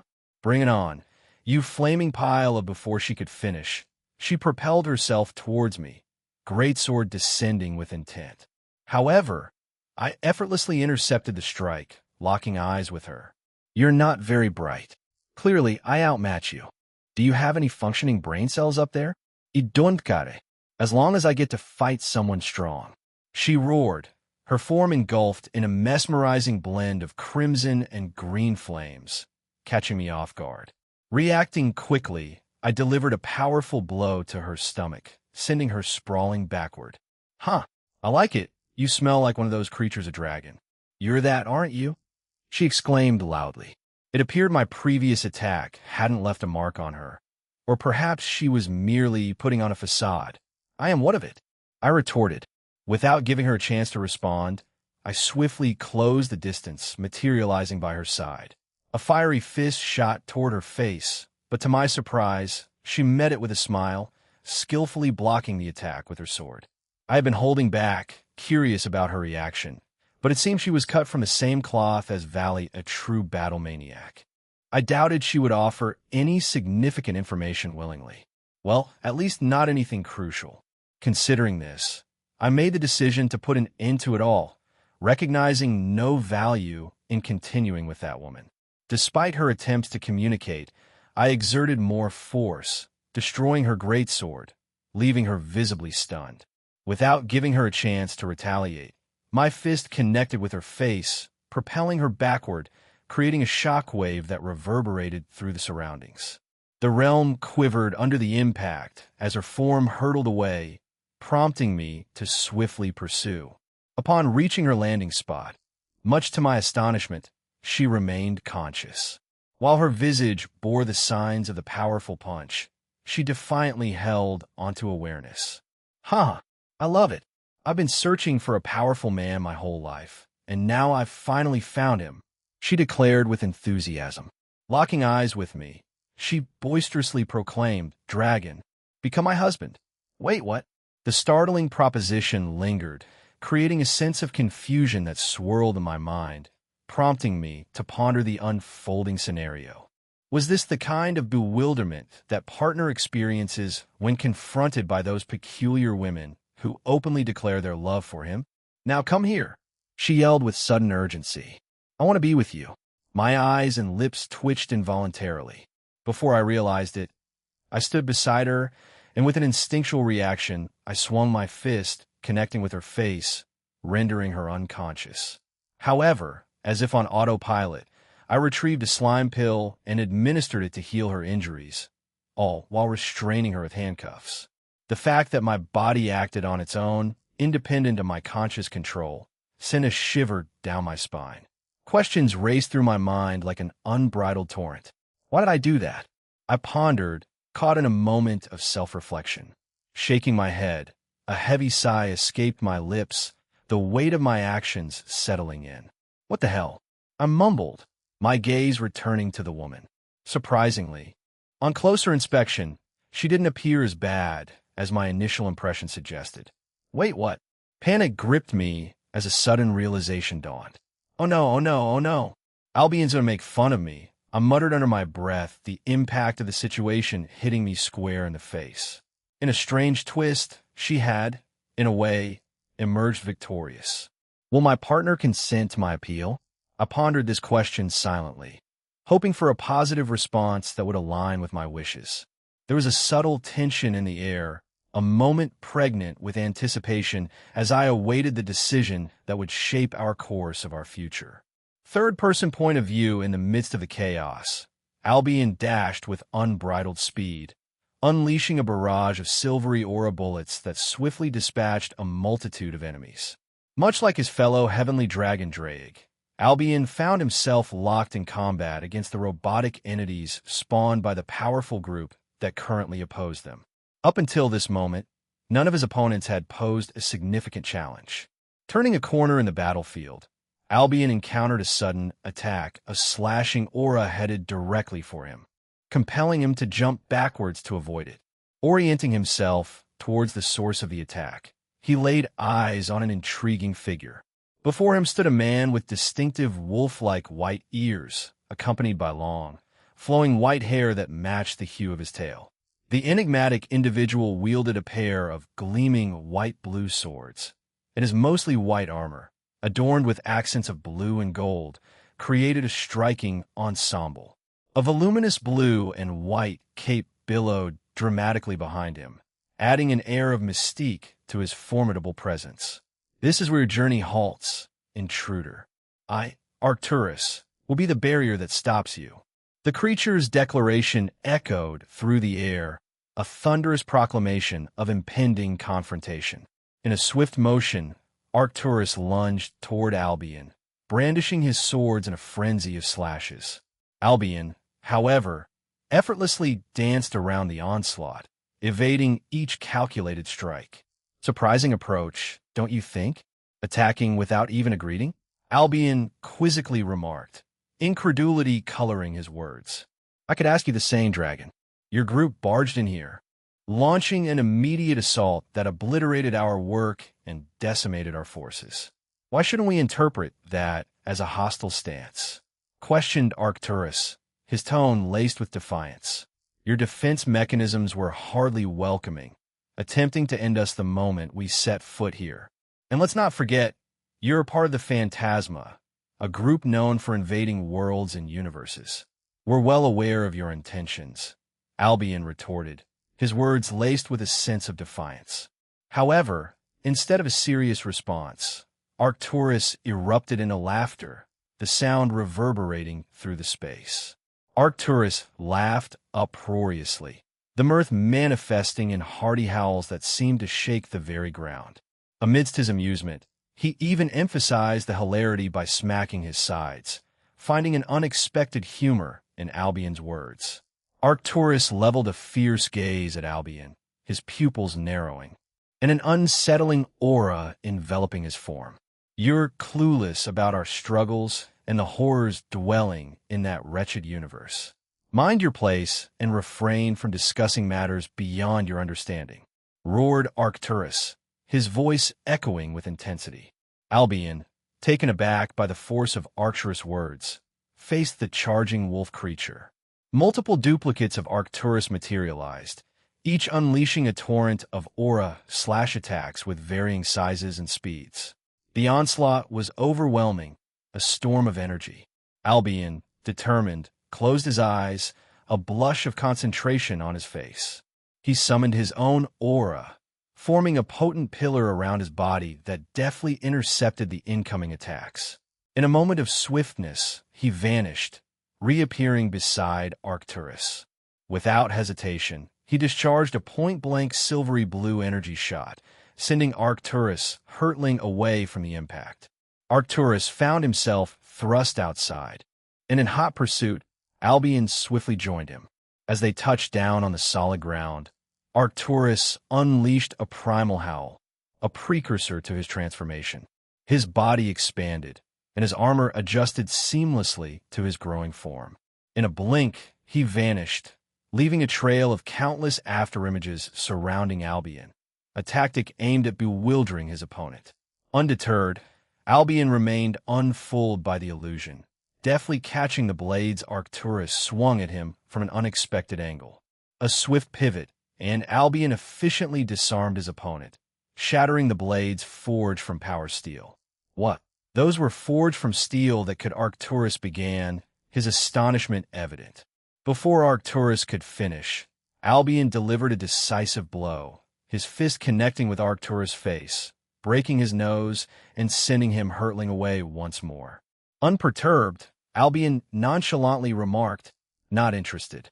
Try someone else," the words leaving no room for negotiation as the dragon propelled himself toward Arcturus, intent on catching up with him. As Albion materialized above him, he executed a swift mid-air spin, propelling himself with remarkable agility toward Arcturus. With force, both of his feet collided with Arcturus' chest, forcefully driving the wolf-like figure into the ground. The impact created a substantial crater, scattering lotus leaves and a silvery liquid in every direction, forming a surreal scene around them. Once Albion disengaged, Arcturus' physique expanded once more. The Wolfman rose, his swords now seamlessly integrated into his hands, forming lethal extensions of his knuckles. Fueled by frenzy, Arcturus unleashed another howl, launching into an unrelenting assault against Albion. "You're not conscious, are you?" Albion inquired, but received no response. "I can't collect any answers in this state. I suppose it'll put an end to this charade," Albion declared, leaping away from the relentless Arcturus. Stretching his left arm towards the charging foe, Albion softly muttered, "Divide." Arcturus' form began to shrink, his powers halving with each repetition of the command. Albion repeated the process until Arcturus' size reverted to normal, his once formidable powers reduced to near non-existence. Exhausted and incapacitated, Arcturus lay prone on the ground, utterly spent and unable to muster any movement. "What sorcery is this?" inquired Arcturus, his voice tinged with bewilderment. "No, you don't get to ask questions, you answer mine," asserted Albion, his foot firmly planted on top of Arcturus' back. "What's your group called? Were you a subgroup from the Phantasma, like the Umbra or Eradicators? Why did you build so many machines in the realm after being trapped?" In the face of these interrogations, Arcturus emitted a tired laugh. "Why? Why would we ever side with those pieces of trash? They came to our planet, destroyed it, and left us alive because we were the strongest." It was like a sick joke to them. Fatigue weighed heavily in his response, echoing the burden of his past. "I get it. You were from a different planet in their universe. But why did they attack it?" Albion inquired, a hint of surprise registering on his face at this revelation. "What reason? How we know?" Arcturus responded, a tinge of frustration in his voice. "As far as I can remember, they did it just because they wanted control over us. As for why we built those machines, it was in preparation for when we returned to the Phantasm and challenged them to war. But now all that effort is gone. They also have our boss sister captured. One of the scumbags in the Umbra took a liking to her," he explained, a note of sadness threading through his words. Arcturus then sighed, weariness evident in his posture. He tiredly clenched his fist, adding, "Now, we can't even fight them because our lives' work was destroyed by you scum." The frustration and disappointment lingered in the air. Albion's brow furrowed in consternation at the revelation. The idea that they, too, were victims in this intricate web of events hadn't crossed his mind initially. He craved the complete narrative, recognizing the complexity of the situation. However, the aftermath of the base's destruction hinted at Arcturus' reluctance to divulge the full account. Why did Aaron destroy everything? Did he deviate from the original plan? Albion pondered, contemplating the potential toll of a solitary existence spanning a staggering 100,000 years. The shadows of doubt crept into his thoughts. Is there more to this story that I'm unaware of? As Albion continued to fixate on Arcturus, grappling with these uncertainties, he made a decision. We need to talk to your leader. Unravel the truth. There's a chance he succumbed to madness after enduring isolation for countless years, Albion declared, seizing Arcturus by the arm and leading him away. Arcturus, however, challenged his intent. Our leader is powerful. Compared to the Phantasma, he might seem pale, but what makes you think you can confront him? Oh, I can, Albion retorted confidently. A sly grin played on his lips as he added, but my partner will be the one to face him, or perhaps knock some sense into him. Just watch and see. Faith and Qinglong, the formidable duo, strolled through the corridors of the Lotus Tower. Faith assumed the lead, effortlessly dismantling any robots that dared to cross their path. Qinglong, though faced with a slight struggle, managed to overcome the mechanical adversaries, thanks to the newfound power bestowed upon her by Aaron's latest creation, the Dragon Tattoo. As they traversed the tower's interior, a prevailing silence hung in the air. Faith, breaking the quietude, remarked, "It's quiet here." Qinglong, her acute senses attuned to something amiss, responded, "Yes. I smell something in that direction," pointing toward the hallway to their left. The structures, spared from complete obliteration by the recent skirmishes, displayed a palette dominated by shades of pink and green. Constructed predominantly from stone and glass, the remaining edifices formed a peculiar harmony within the chaos. The hallways, adorned with paintings of their leaders, added a touch of distinctive character to the otherwise subdued surroundings. "Yes, I can sense something over there too, but it doesn't feel hostile," Faith replied. She looked towards the indicated spot and, with a questioning glance, asked, "Shall we?" Qinglong nodded in agreement. They proceeded in that direction, an absence of enemies along the way raising a mild unease within them. Despite the uncertainty, they pressed forward, their anticipation growing until they reached a sizable, opaque pink glass door. Casting a brief glance at each other, Faith took the lead, pushing the doors open, only to be met with a small, square enclosure resembling an elevator. Once again exchanging a swift look, they hesitated for a moment before stepping into the structure. The elevator-like contraption swiftly descended, the sensation of movement palpable. After a brief but intense descent, the doors reopened, revealing their destination. Stepping out, they found themselves in an entirely new environment. Beneath the realm's surface stretched a colossal expanse, adorned with a myriad of pink and silver crystals protruding from the ground, walls, and ceiling. This vast underground chamber housed a peculiar array of marvels. Positioned at its farthest reaches were towering monitors, each meticulously observing the ongoing battles unfolding throughout the realm. In the heart of this technological sanctum sat an enormous pink holographic keyboard, accompanied by a lone pink chair. Seated in the chair was a woman, her platinum blonde hair adorned with a delicate white flower. Her attire blended elements of a Japanese and Egyptian dress, predominantly black, adorned with moons and purple flowers that danced as designs. The fabric revealed glimpses of her delicate white skin, and an air of tranquility enveloped her. Faith and Qinglong, detecting no hostile energy emanating from the woman, approached her with cautious curiosity.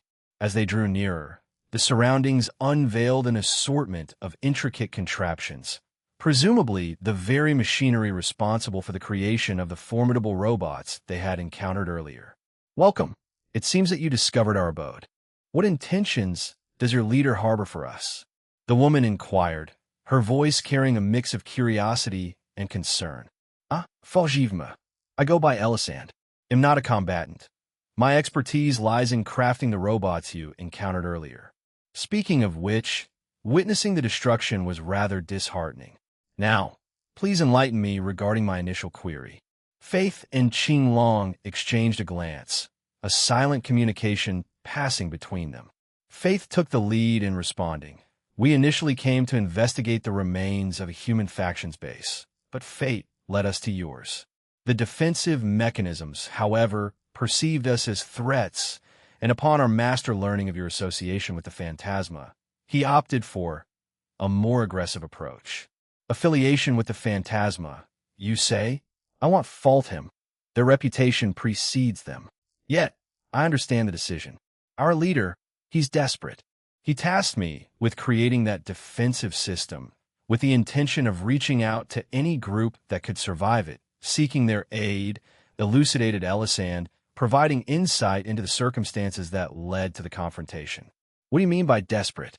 Qinglong inquired, a furrow forming on her brow as she tried to grasp Elisand's statement. Elisand sighed, her gaze fixed on the monitor, before unraveling the heavy truth. We were imprisoned in this place for a staggering 100,000 years. Can you fathom the toll it takes on an individual? Our leader has, in essence, succumbed to a form of madness.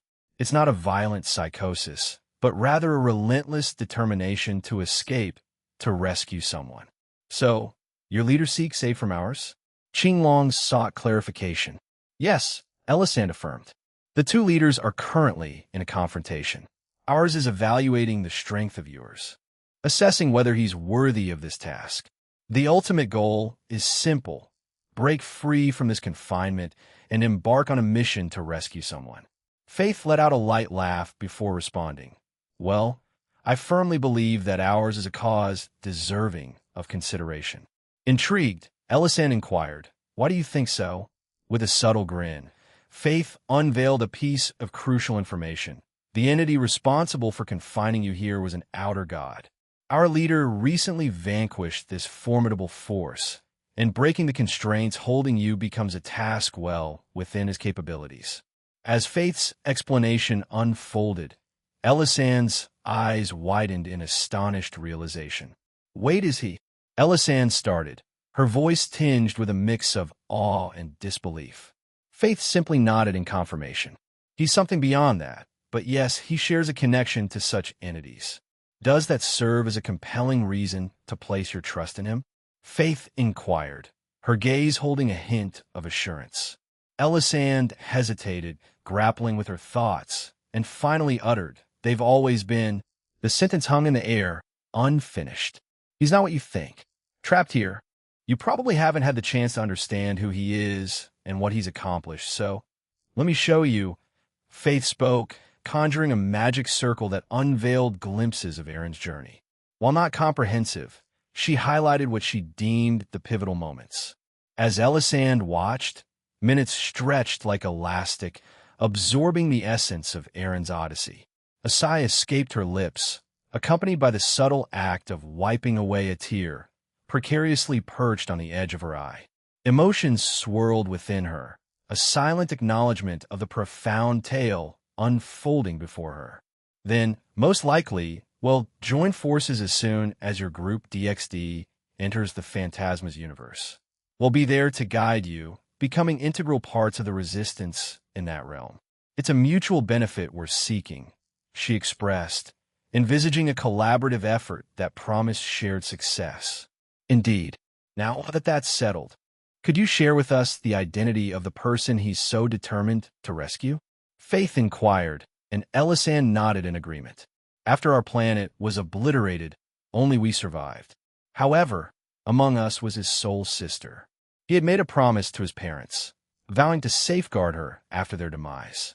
But that commitment shattered swiftly when they nearly took his life and forcibly separated him from her.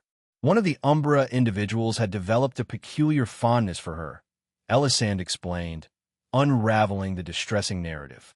There's also his brother, although he's taken a turn for the worse.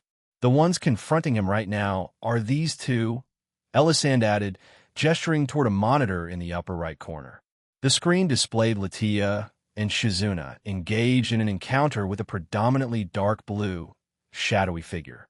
Our home, once known as Il Regno della Luz Brillante, held a special place in all our hearts, she continued, her voice tinged with a touch of melancholy.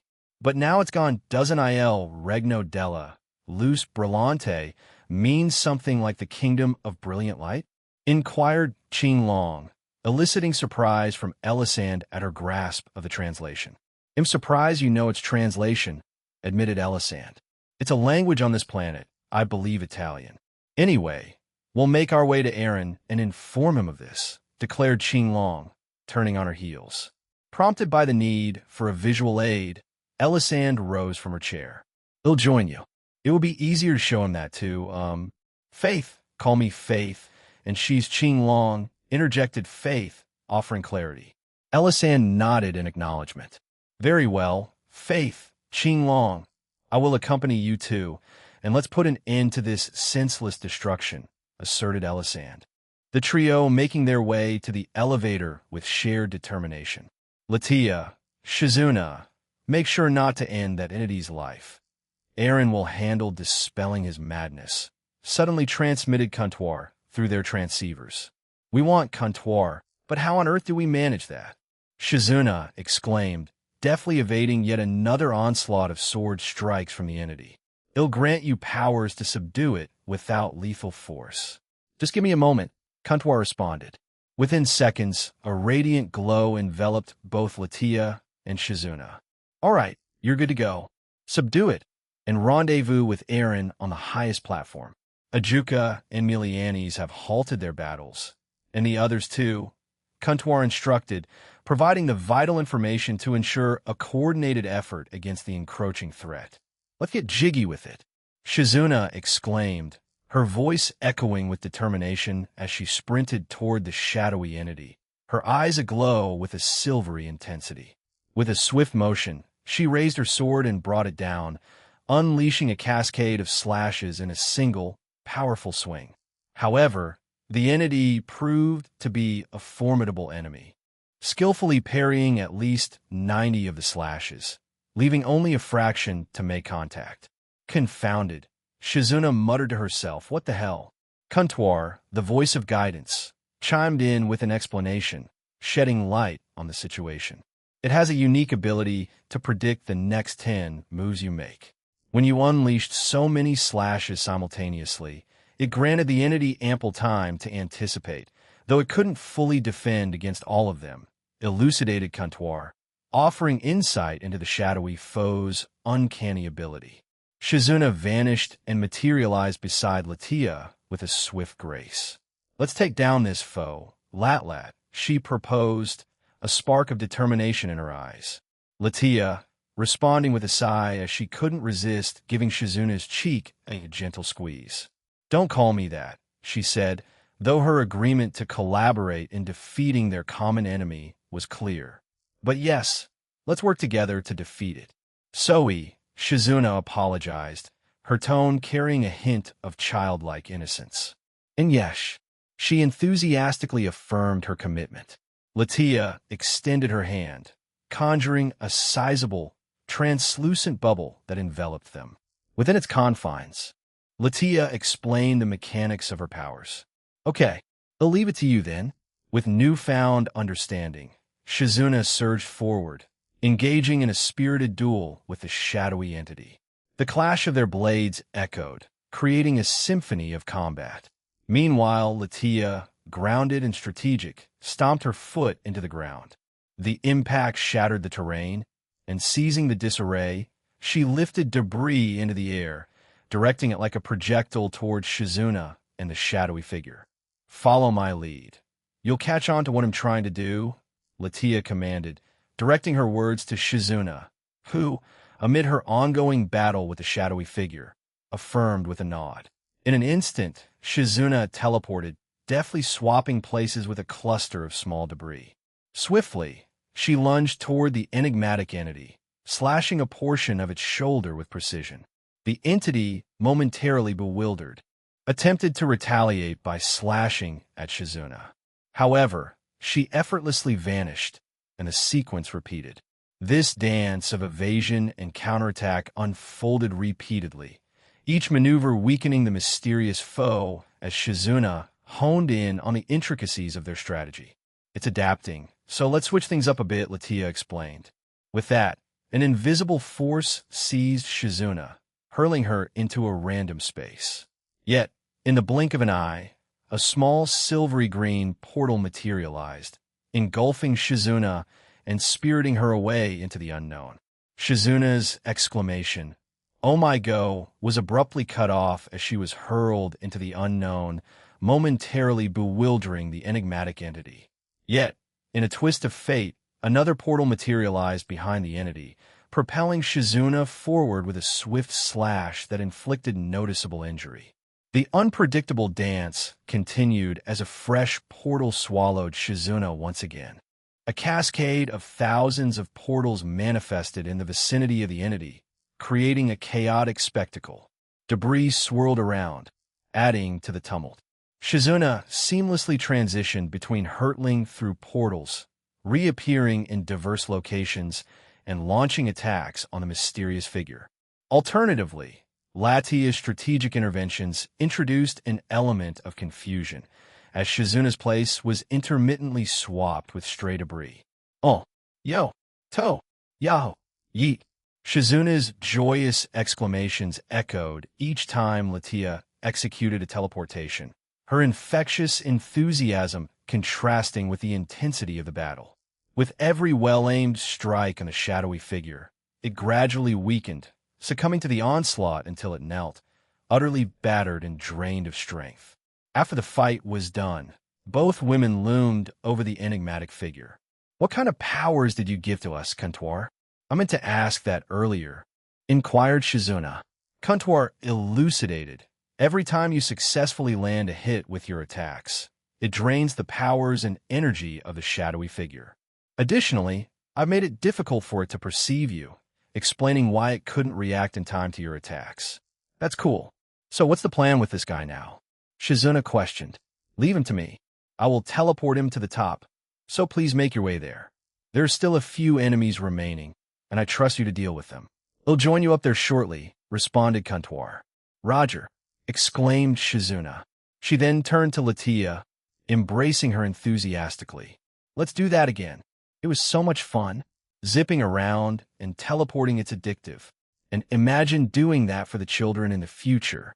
Latia blushed at Shizuna's words, gently pushing her away. "I'm glad you enjoyed it, but discussions about children and starting families are for the distant future. Let's focus on the present." "Roger that, Latia-sama," Shizuna responded with a playful salute, the excitement of the battle still coursing through her. High above their comrades, Aaron Toole and the leader of the small group engaged in a fierce clash. The collision of their fists sent powerful shockwaves rippling through the surrounding air. "Even after everything, you still claim strength? You can't breach my defenses." "They could. What does that say about you?" the leader expressed in frustration. This man, known as Aldrake, hailed from family that once governed the planet he now called a shattered home, devastated by the relentless phantasma. "Well, I don't exactly want to kill you, and I apologize for obliterating your army. But in the grand scheme, they would have fallen prey to the phantasma anyway. Mostly robots, unable to adapt in the heat of battle," Aaron responded, his fist colliding once more with Aldrake's. Aldrake possessed an innate power bestowed upon him from the moment of his birth. This extraordinary ability rendered most physical and magical attacks ineffective when they made contact with his body. The only caveat was that his enemies needed to be stronger or possess a unique ability to bypass this formidable defense. However, this power held a dual function.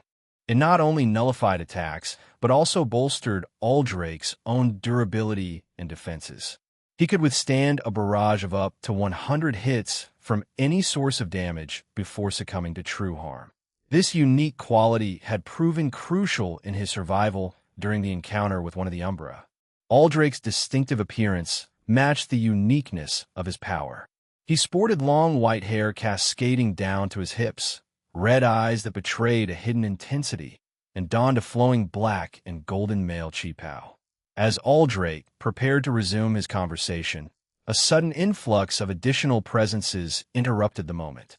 Both he and Aaron descended back onto the platform after a final clash.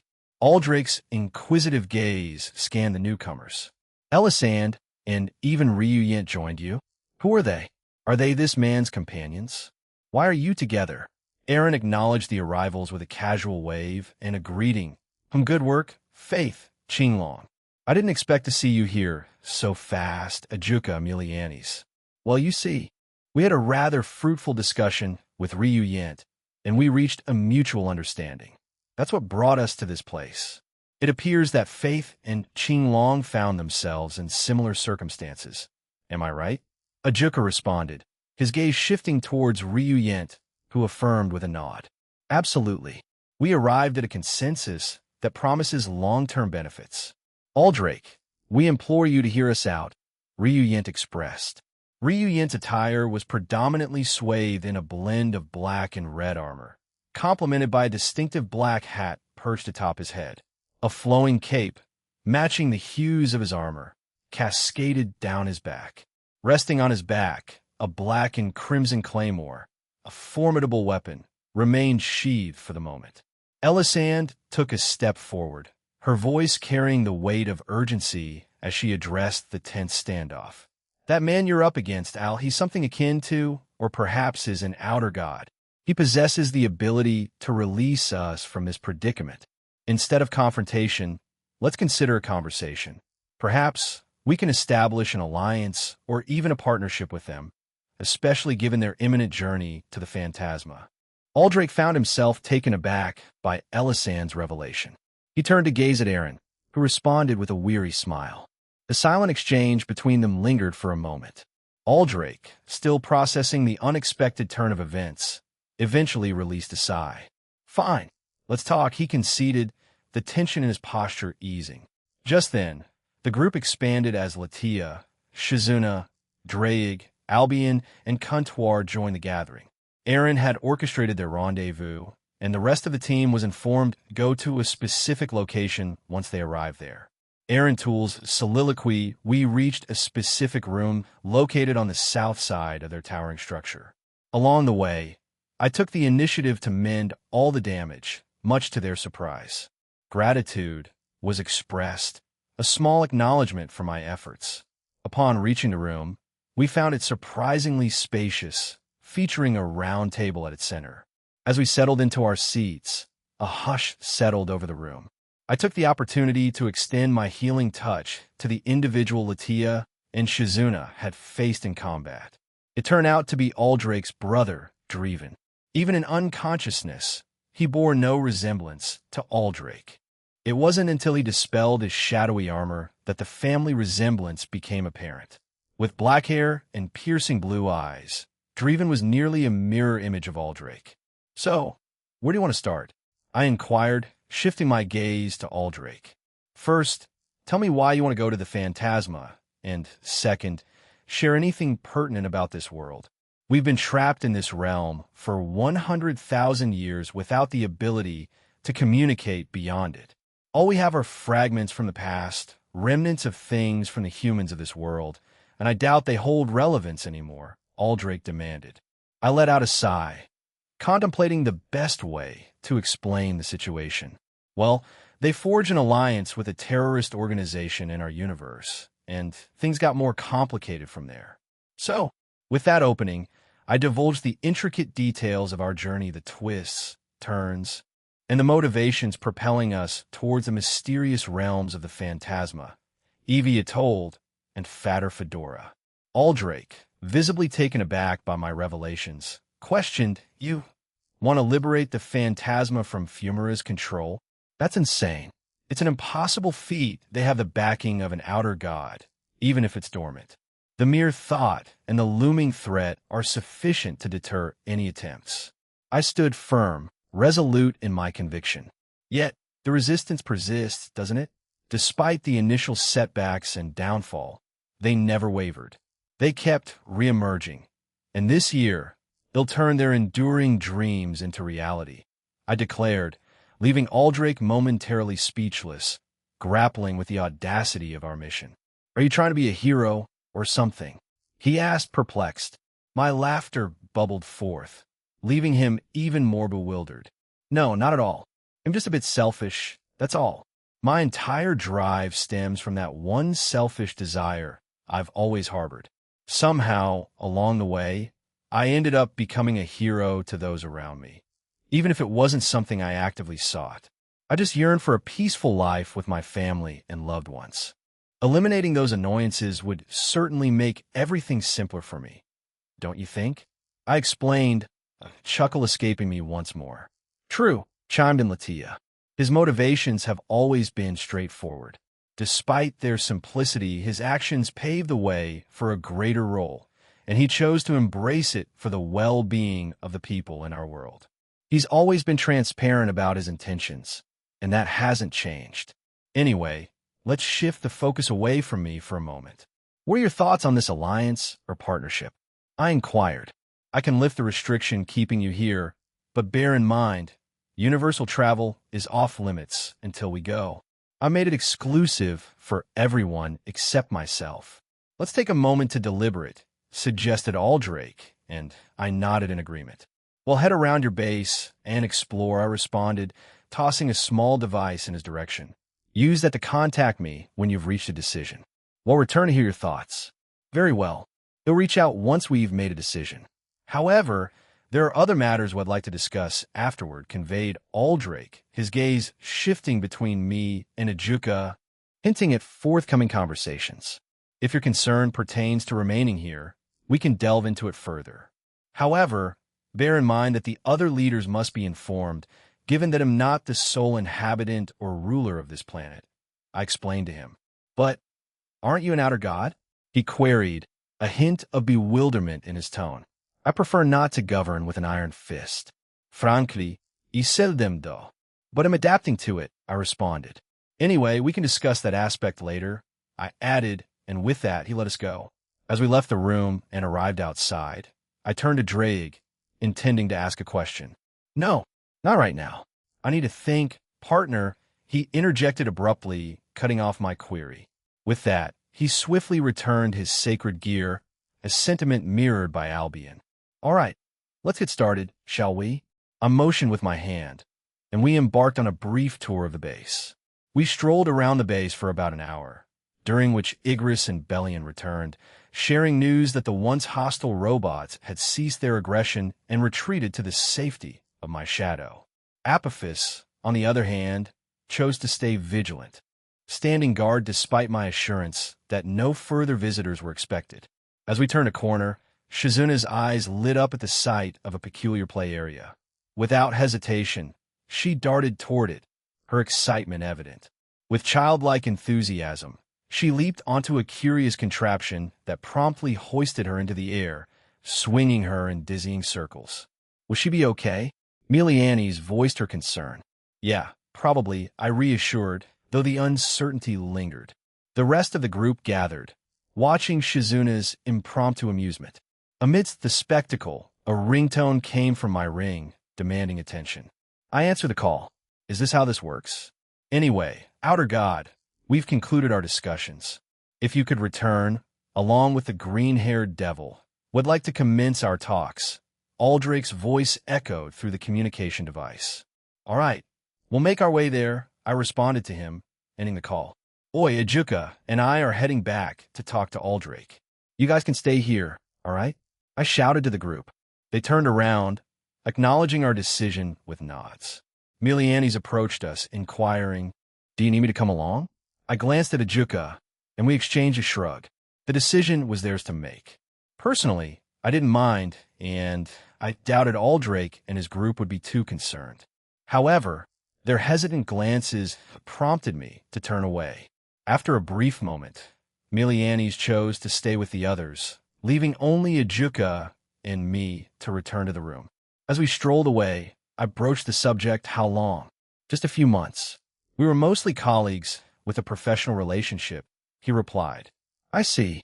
You guys will probably have strong kids, I remarked, earning a playful smack on my shoulder from Ajuka, followed by a shared laugh. Qinglong's soliloquy as Ajuka, Beelzebub, and Aaron Tool made their exit. The remainder of us lingered behind. Faith, a fellow dragon, settled onto a small bench not far from where Zhang Mei was enjoying the wild ride of a contraption. Observing closely, I noticed a subtle shift in her complexion. She might be on the verge of feeling queasy. A hint of greenness crept onto her face, suggesting an imminent bout of nausea. I'm going to space. Zhang Mei exclaimed gleefully just before the contraption released her, propelling her across the space. Unfortunately, her joyous journey came to an abrupt end as her face collided with a wall. Ugh, she groaned, recovering and unsteadily making her way back to the contraption, unleashing a barrage of curses at it.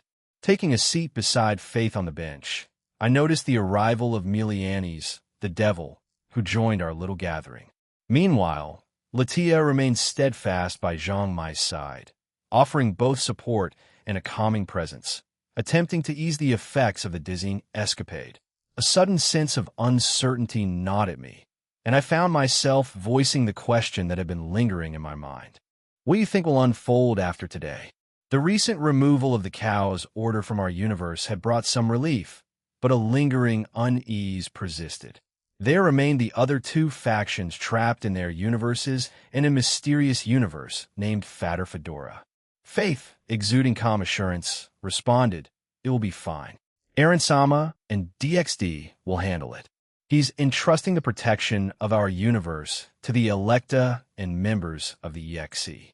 Their journey won't be disclosed, preventing any potential troublemakers from emerging in their absence."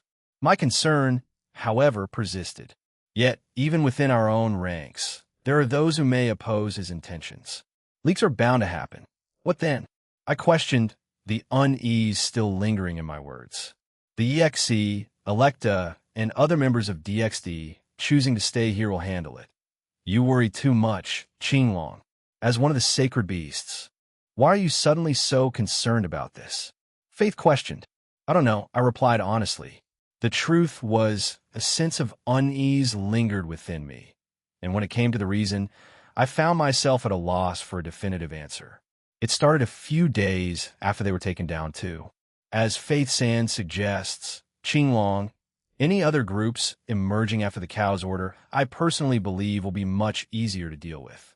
Each faction and pantheon will have their own distinct challenges, and undoubtedly, new groups will surface if the information gets leaked, Milianes asserted.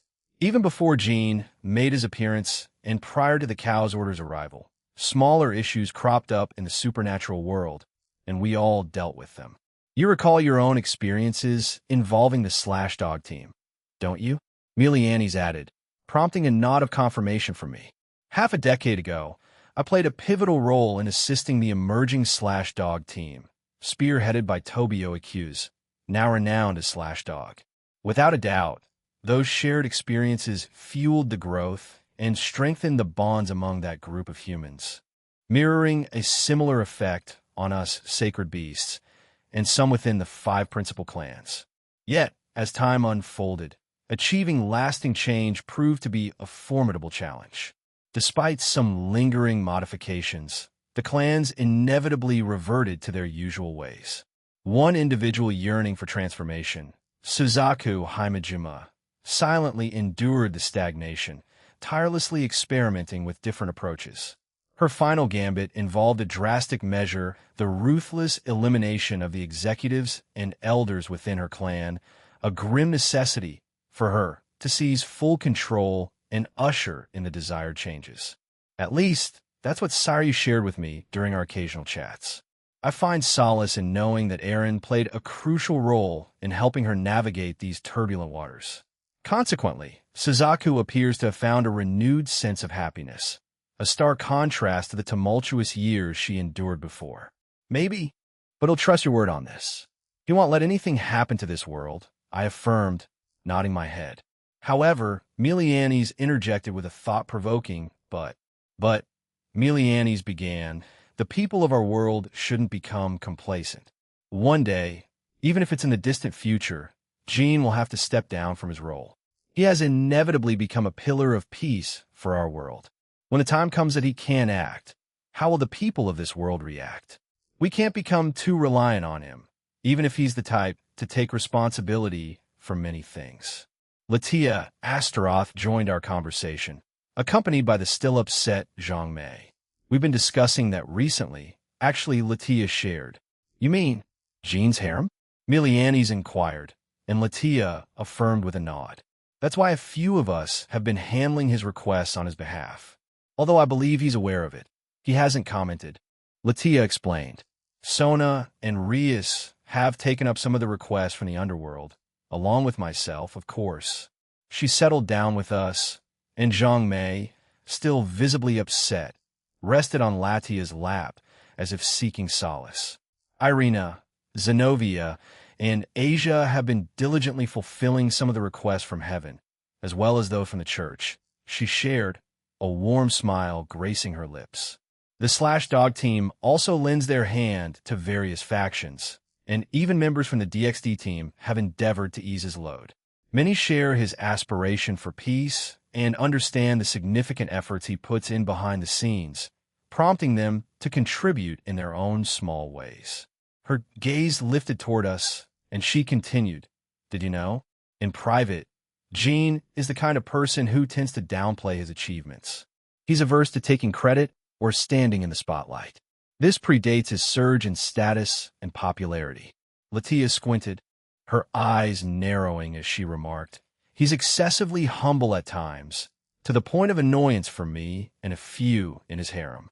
Even if he doesn't articulate it outright every time, those of us who've become adept at reading his body language and expressions can discern it. Lavinia, Aquino, Suzuku, and Grafia are probably the best at it, with a few others trailing closely behind. He doesn't look like that, Lat. Gene's always making those grand speeches and trying to do a lot for people, and anytime he's been complimented, he just accepts it. Zhang Mei chimed in, joining the conversation. Latia let out a sigh, shaking her head. He's just like that. He's playing the people's hero, and he thinks that's how heroes are supposed to act. A bit arrogant and a bit humble a balance, you could say. But behind closed doors, he just wants to laze around after he finishes his work. The number of times I've seen him receiving a lap pillow or a bee-boob pillow from any one of us is way too many to count, she explained, a faint blush coloring her cheeks. The discussion, which had initially been quite serious, took an unexpected and welcome turn, becoming notably more lighthearted when Latia shared amusing anecdotes about Aaron. I felt a sense of gratitude as this diversion allowed me to push the lingering unease to the recesses of my mind. Aaron Toole's soliloquy, so we're on the same page then. In a day's time, he'll gather a few other leaders, including Ajuka, and we can reconvene for further discussions. For what we've talked about, I believe they'll be amenable to the proposals. How's that plan sound to you? I inquired of Aldrake.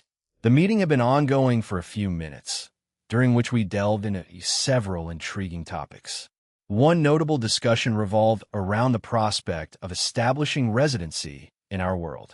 Considering the vast expanse in the underworld, it seemed a viable option for them. Alternatively, I extended an invitation for them to reside in my dimensional gap home. The leaders expressed interest in exploring both possibilities before arriving at a final decision. Yes, let's wait until tomorrow then. It's best not to venture into the world until we've had the necessary discussions with the other leaders. Randomly appearing could cause alarm and potentially lead to conflict. We definitely don't want to spark a war, Aldrake responded with a thoughtful tone. I acknowledged his decision with a nod, rising from my seat and extending a hand for a shake, a gesture mirrored by Ajuka. We'll make our way out now. There's the task of informing the others waiting for us after this, I conveyed to him. Best of luck, Aldrake wished us well as he released my hand. We proceeded to exit, but our departure was momentarily halted by a voice. Hey, when can I catch a glimpse of that crimson-haired guy who felt like a dragon? Inquired Vermara. She was the individual with whom Draig had a skirmish today, and it appeared that there was a mutual interest between them. It struck me as a bit peculiar, but I welcomed the development. Rest assured, you'll lay eyes on him tomorrow. I can guarantee that, I reassured her, and she seemed content with my response. Partner, my heart and body aren't ready for this, exclaimed my companion. Don't fret about it. You'll have a harem in the future, I assured him. Ho ho, who would have thought that this dragon would get one? Remarked Rudra, a hint of amusement coloring his tone. You can never predict him. He's always 3 steps ahead of you. Even if he does fall 2 out of the 3 times, Albion chimed in with a knowing tone. Screw you guys, Draig shouted, a clear note of embarrassment in his voice, and laughter erupted among us. Ajuka and I exited the room, swiftly returning to the others. "Hey, what's with the strange looks?" I inquired, noticing the flushed faces around me. Miliani's wearing an amused expression. Miliani's dismissed it casually. "Oh, it's nothing. Let's head back, shall we?" Her tone was light, but the curious glances persisted. Ajuka and I exchanged a glance, but opted to keep our thoughts to ourselves. "We'll wait outside, then," Ajuka declared, following Miliani's out of the area. Left alone with the rest, I couldn't help but ask, "So what happened?" Shizuna, sporting a wide smile, was the first to respond. "Would you like to use my boobs as a pillow? How about my butt? Maybe thighs?" She blurted out, a proposition that hung in the air. Latia promptly smacked her on the head for the outburst, prompting Shizuna to cover her head, repeatedly declaring, "Latia told me to say it." Amidst Latia's vehement denials, the area was filled with a strange mix of amusement and confusion. After I ensured everyone reached their homes safely, the atmosphere in my place took on an unexpected stillness. "I'll head back to the dimensional gap now, Aaron-sama. Would you like me to accompany you again tomorrow?" she inquired. "If you're up for it, I don't mind," I replied. With a nod, she planted a quick peck on my cheek and departed. Shifting my focus to Qinglong, I questioned, "And what about you?" Qinglong surveyed the entrance hallway and expressed, "I wish to have a conversation with Suzaku Himejima. Is she at home?" I affirmed with a nod, saying, "Yes, she's in the kitchen. Just head that way." Qinglong promptly left. Before I could address Shizuna, she enveloped me in a tight embrace, knocking me to the ground. In a surprisingly unreserved manner, she kissed me and shoved her tongue into my mouth, her actions leaving no room for subtlety. Latia, who remained in our company, swiftly responded by seizing Shizuna's shoulders and gently pulling her away from me. Her intervention was timely, stopping Shizuna from getting any closer. "What on earth are you doing?" Latia demanded, shaking Shizuna vigorously. Shizuna, attempting to avoid eye contact with Latia, explained, "Well, I thought after today's date that I was officially dating Aaron, so I figured I'd take things to the next level. You know, get more intimate." Latia wasn't buying it.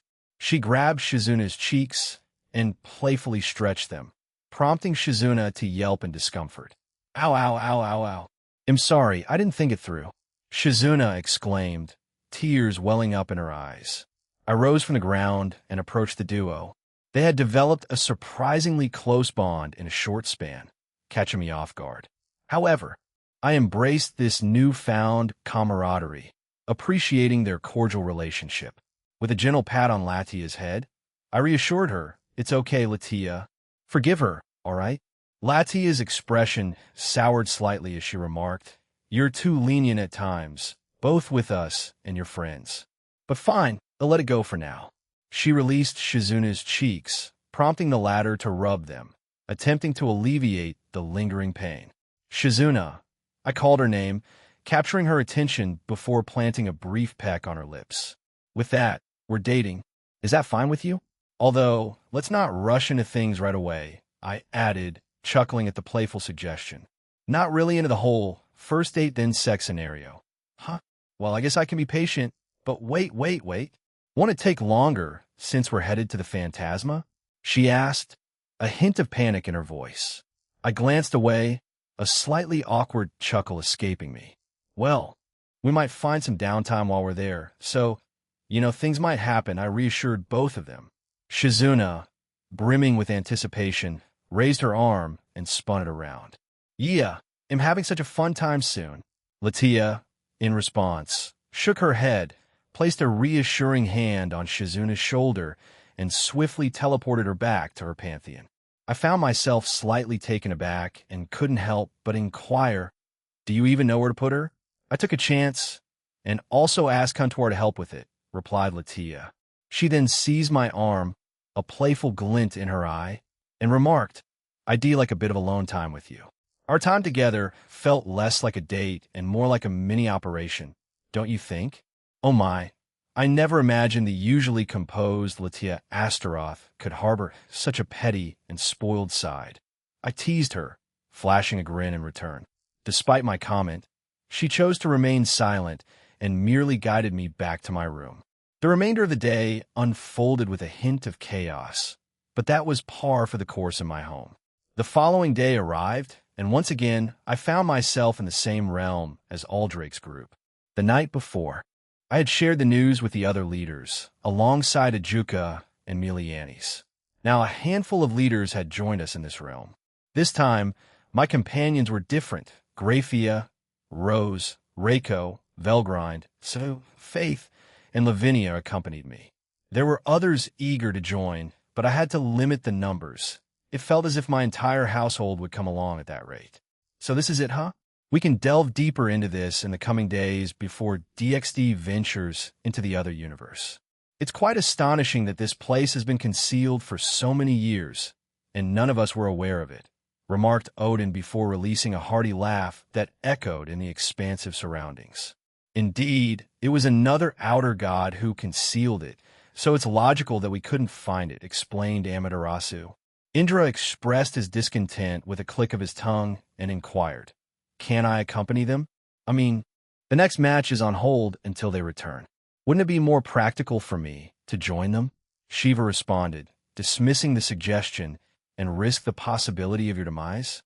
"Yes, Jean can bring you back, but you're aware of the consequences when a god dies, Indra. We can't afford to take that chance. Besides, it's imperative for us to remain here, given the limited number of defenders for our universe in the absence of DxD. Indra, visibly irritated, clicked his tongue once more, displaying his frustration. Shiva, in the midst of emphasizing the importance of their role in safeguarding our universe, seemed to overlook the fact that many of my subordinates would also be left behind.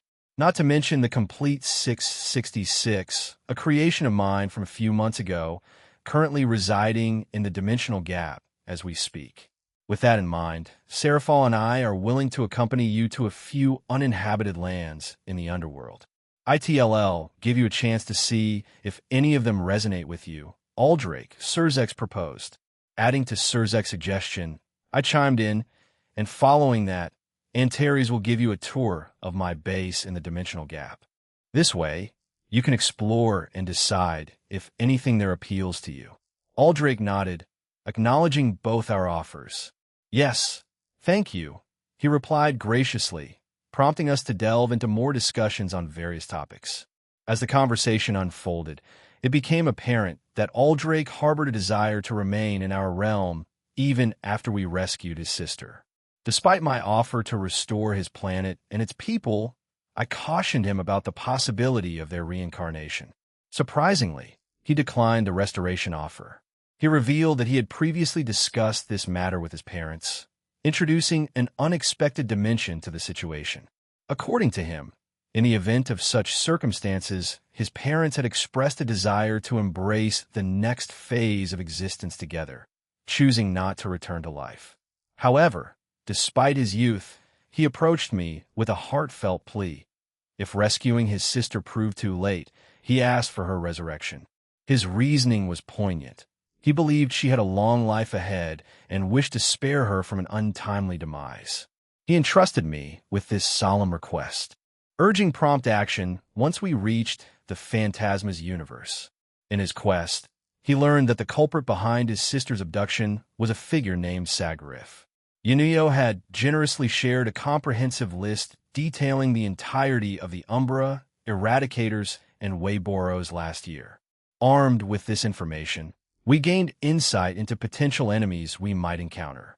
However, the dynamics within the Fumara were complex, with not all members aligned in favor of the complete destruction of the multiverse or absolute control. Over the span of the following 2 hours, our conversations delve into a multitude of subjects, exploring a wide array of topics. The meeting concluded, and some leaders engaged in conversations with Aldrake's group. Azazel, in particular, showed keen interest in examining their robots, a sentiment shared by others. Meanwhile, I had managed to pull Drake away earlier, only to witness him being persistently pursued by Vermara, bombarding him with inquiries about marriage and having children. Even now, he was essentially running away from her.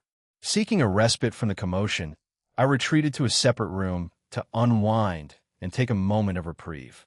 The upcoming months promised to be laden with stress, and the luxury of downtime would likely be a rare commodity. Thus, I sought solace in this moment of tranquility before plunging back into the inevitable chaos that lay ahead. "Nice job, Aaron," a familiar voice chimed in. As I opened my eyes, Graphia approached, taking a seat beside me. "You too. How's everyone else?" I inquired. "They're currently checking out the tower."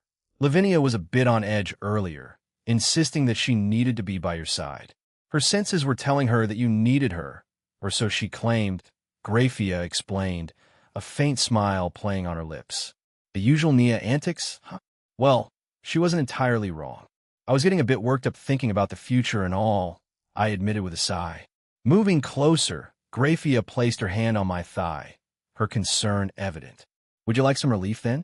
Slightly taken aback, I chuckled and replied, "I'll manage. But I have to ask, are you coming with us to the Phantasma, or will you stay here with everyone else?" This time, she gently took hold of my arm, wrapping it around herself in a warm embrace. Nestling closer, she shared, "I've talked to the others, and I've decided that I want to accompany you. I've been gradually sorting out my own loose ends here, so there won't be any concerns on that front." Apparently, Satan Sama and Euclid cells are situated close to each other, leading to some conversations between them. She continued, seeking details. "I heard that you had a discussion with him a few hours after the last operation concluded." I nodded in affirmation. "Yeah, we did. He had some intriguing questions for me, and I answered them honestly.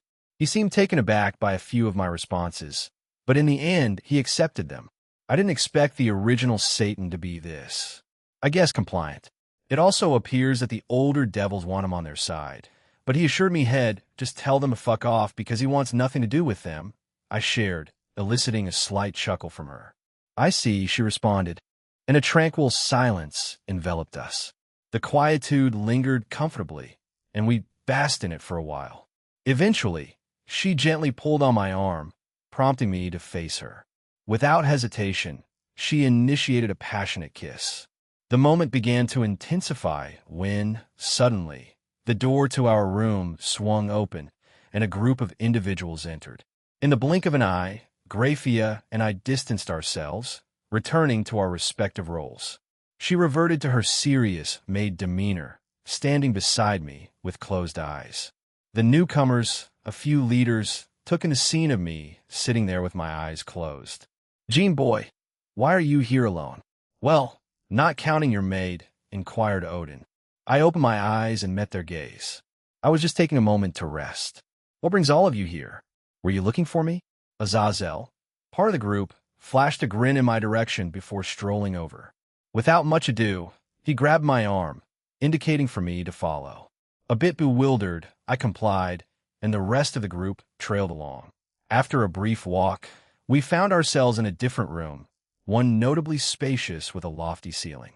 Curiosity tugging at me, I couldn't help but inquire, "So, care to fill me in on what's happening?" Azazel gestured to our right, drawing my attention to a distinctive-looking robot. That, my friend, is what they dub their trump card. Still in its experimental phases, it boasts an AI that adapts to opponents' fighting styles, powers, techniques, you name it, and it figures out a way to counter it. Azazel explained with palpable excitement, shedding light on the mysterious contraption. I sighed and said, "You want something like that, right? Well, I want to just make it for you. It'll help you with some of the steps to get there." "I mean, you're pretty smart, Azazel. You can probably figure that out with other people's help." In a rather peculiar turn of events, Azazel grabbed hold of me and began to swing me around, an unexpected blush tinting his cheeks. "Did you hear that? This brat thinks I'm smart." "Huh," he exclaimed, reveling in the unexpected compliment. Amidst this impromptu spinning, I managed to inquire, "Aside from that, what do you want me to do? Did you bring me here just to showcase this?" Elisand appeared beside us, responding, "I'd like you to test it for us, Gene." Azazel eventually ceased the twirling, and Elisand continued, "We aim to bring only this specific one with us to the Phantasma. If improvements can be made before our departure, it could prove to be a valuable ally." So I'm up against this thing, huh? Sure, no problem. What's the game plan? Close quarters combat, ranged attacks, or a mix of both? And do you want me to use any unique abilities? I inquired, seeking clarity. Well, assess the model's capabilities for the next 2 minutes. Feel free to unleash whatever you've got, she responded, and I gave a nod of understanding. Anything goes, huh? I mused, eyes shifting towards the mechanical opponent. All right then, let's make this a bit interesting. I got to my position and ready, the robot initiated its advance, swiftly closing the distance. Its arms transformed into swirling spears of electricity, thrusting towards me with calculated precision. Skillfully, I evaded the attacks, noting the robot's eyes observing me intently. It seemed to be analyzing, deciphering my patterns and habits. During the intensity of the confrontation, Azazel couldn't help but interject, adding a touch of eccentricity to the scene. Yeah, go kick his ass, Robot Sean. His exclamation earned him a few perplexed glances, to which he responded with a dismissive snort. Seizing a momentary pause in the action, I diverted my attention to the peculiar machine. By the way, I began, deftly dodging another flurry of jabs. What's this thing's name? Elisand, ever watchful, replied, we haven't assigned it a name yet. It's still a prototype. If you have a suggestion, feel free to name it. Before I could offer a suggestion, Azazel blurted out, BITCH. Let's call it that. His choice of moniker was swiftly met with a reprimanding smack from Avetsa, who wore an expression of clear annoyance. Amidst the banter, Satinel and a devil researcher proposed a more measured alternative. How about Stellar? They suggested simultaneously, exchanging a nod of agreement. Out of nowhere, a multitude of diminutive robotic flies emerged from Stella's form, their wings buzzing with rapid intensity. A peculiar sensation enveloped me as the gravitational force surged around, catching me off guard. It resembled the familiar effect of the Wyvern's half-dimension. Yet this was a stark contrast, a flat increase of 100 times gravity that, surprisingly, left me unaffected. Instinctively, I raised my right hand, initiating a decisive click that birthed a formidable sonic boom, obliterating the robotic flies and propelling Stellar backward. However, to my surprise, she swiftly rebounded toward me. Attempting to replicate the earlier move, I generated another sonic boom, but this time, it only managed to push her halfway. Is this its adaptability at play, or is there more to uncover? I queried, deftly evading Stella's relentless attacks. Elisand chimed in, shedding light on the situation. That's not all. It should have the capability to fully adjust, rendering your move ineffective the next time you employ it, in theory, at least. Stellar forcefully planted its foot into the ground, giving rise to metallic roots and blades that swiftly advanced toward me. As I moved to defend myself, a revelation struck. These menacing forms were nothing more than illusions. In the blink of an eye, Stellar vanished, and my instincts tingled with the awareness of its presence behind me. Swiftly, I leaped into the air, narrowly evading its attack once again. Midair, I executed a nimble turn, extending my right palm towards Stellar. A surge of potent 10k manifested into a powerful bullet that sailed toward my metallic opponent, knocking it back once more. Stellar, undeterred, embedded its metallic legs into the ground, arresting its momentum. Without delay, it conjured cannons around its shoulders, unleashing a powerful stream of pink energy beams in my direction. Summoning the power of my boosted gear, I conjured a compact, draconic orb of energy before me. With a forceful punch, I propelled the energy sphere, releasing a torrent of energy that collided head-on with Stella's attack. The collision erupted into a brief yet intense explosion, marking the clash of two powerful forces. Returning to the ground, I found myself face to face with Stellar, which had morphed its right arm into an immense axe. With a swift swing, it brought the colossal weapon down on me. Instinctively, I sidestepped the attack, successfully evading the blow. However, the sheer force of the strike sent shockwaves rippling through the room, splitting a section of it in half. The sheer might of the display left me audibly whistling in admiration. Now fully fixated on me, Stellar unleashed a pair of scissor-like appendages from its mouth, casting an ominous glow. Instead of dodging, I allowed it to approach, making contact with my infinity. I harbored a genuine curiosity to see if Stellar could adapt, given that it only needed one condition to surpass my defenses being stronger than me. Upon contact, Stellar halted abruptly, fixating its gaze on me. In an unexpected turn, it uttered, "I cannot analyze that. Error, error, error," before coming to a complete standstill, leaving all of us in surprised silence. Elisand approached, curiosity etched across her face. What did it come into contact with?" she inquired, her gaze shifting between us. Contemplating whether to disclose the precise details, I opted for a more enigmatic response. With a nonchalant shrug, I replied, "One of my powers." Elisand, a hint of annoyance in her expression, pressed for clarity. "Please be more specific. Otherwise, I cannot adjust Stellar." Releasing a sigh, I relented infinity. "If you can find a way to bypass or have Stellar adapt to it, then feel free to try." "Infinity? What do you mean?" she probed, prompting me to extend my hand. With all eyes fixed on us, I decided it was time to show rather than tell. "Give a shot. Touch my palm," I suggested to her. Without hesitation, she extended her hand, attempting to execute a casual high five. However, her hand encountered an invisible barrier just inches from mine. The surprise on her face was evident as she tried to exert more force, but the barrier remained steadfast. A grin played on my lips as I explained, "That's my infinity. It's like an unseen shield that halts any form of attack, ability, or technique. Whether it a toxic gas or a mental attack, it acts as an impenetrable defense, blocking and preventing anything from reaching me." However, with a gentle push, I made our hands touch. I can activate or deactivate it at will. Most of the time, it operates automatically, and I can adjust the settings with just a thought. "Hey," Azazel called, and our attention shifted to him. "How does someone bypass it?" he inquired.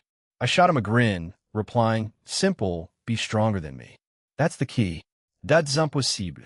"Then realistically, no one can touch you," he exclaimed, demonstrating his frustration with a stomping foot, resembling a child throwing a tantrum. I responded nonchalantly, shoulders lifting in a shrug. It wasn't my concern. It rested on the shoulders of my potential enemies. If we reached a point where they became enemies, my use of infinity would only intensify their frustration. There was a realization creeping in an acknowledgement that I might be developing a tinge of sadistic pleasure, likely influenced by Aquino and a few others. I needed to dial it back. A bit of restraint was in order. You won't use that against me, will you?" Indra inquired, a hint of amusement coloring his tone as he observed my ability. I responded with a nonchalant shrug. I tend to adapt my fighting style based on the situation. In the tournament, I'll stick to specific powers, mainly my boosted gear and a few combinations with my team, I explained, earning a laugh of amusement from Indra. "Well, that's good. It would be dull otherwise," he exclaimed before strolling out of the room. With a casual shrug of my shoulders, I suggested, "Shall we continue? Or do you need some time to fix her up? It's a straightforward repair, so it won't take long." "Let's continue," replied Elisand, ready to resume our activities. Approximately 2 hours elapsed before we concluded our activities, and the plan was set to head home. Aldrake's group had intentions to venture into the underworld with Surzex and Seraphol. Surprisingly, Rias expressed her desire to accompany them, and it appeared to be a strategic move on her part. She seemed to be increasing her involvement in political affairs, strategically garnering as much support as possible. I couldn't help but wonder about her overarching plans. "Shall we head home now?" inquired Lavinia, embracing me with a bear hug, her legs entwining around my waist. "Yeah, we're heading back," I responded, scanning her surroundings.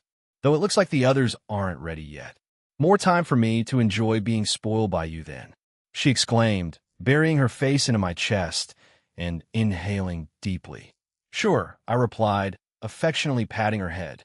As we sat outdoors on a bench, Some of our group lingered inside the tower, while others explored the peculiar and distinctive landscape surrounding us. And so, we made the collective choice to savor the moments we had in each other's company outdoors. As the weeks elapsed, our departure for the Phantasma universe drew near. Presently, I found myself in the training facility, fully aware that today marked the final session before they could revel in a week of leisure, unrestrained by the demands of our impending mission. On this particular day, the Electa, who had assumed the role of their instructors, intensified the training regimen. The objective was clear: to ensure that the experiences of the past few weeks, akin to a century within this dimension, remained ingrained in their minds. Serorg and Valley, donned in their formidable armor, lunged at me with determined fists. Effortlessly, I intercepted their attacks, deftly flicking them aside. The intensity of their training was evident. Meanwhile, a quick survey of the surroundings revealed Hirokazu and Jintra locked in a fierce exchange with Velgrind, while Haru and Yoru faced off against Tiamat. That should be enough for now. You guys can take a break, I informed them. Serorg swiftly concurred, shedding his armor with a relieved sigh. Valley, however, wasn't ready to call it quits. I want to keep going, he asserted. I fixed him with a stern gaze, my frown deepening. Valley, rest is crucial. Overstraining your body isn't wise, and I've reminded you of that multiple times. Your mother emphasized the same. Do I need to involve her? I inquired, my tone firm. Stepping back, Valley reluctantly acquiesced. Fine, you don't need to bring her into this. Valley's relationship with his mother held both love and fear, much like Lavinia's connection with him, albeit on a different scale. The details remained shrouded, but the consensus among us was clear. Avoiding that woman's bad side was paramount. Rumor had it that when she erupted, there was usually a good reason, and few dared to challenge her, though we lacked the full story.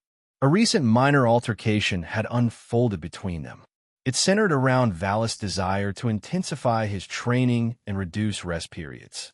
Evidently, his mother firmly opposed this, delivering a scolding that left an impact. Despite her immediate regret and subsequent coddling, Valley had been wary of witnessing that side of Lina again, steering clear of any potential clashes since that incident. Valis stepped out of his armor, heading towards the stands adorned with a variety of food and drinks. Meanwhile, I made my way over to Elisand, who had joined us with Aldrake's group.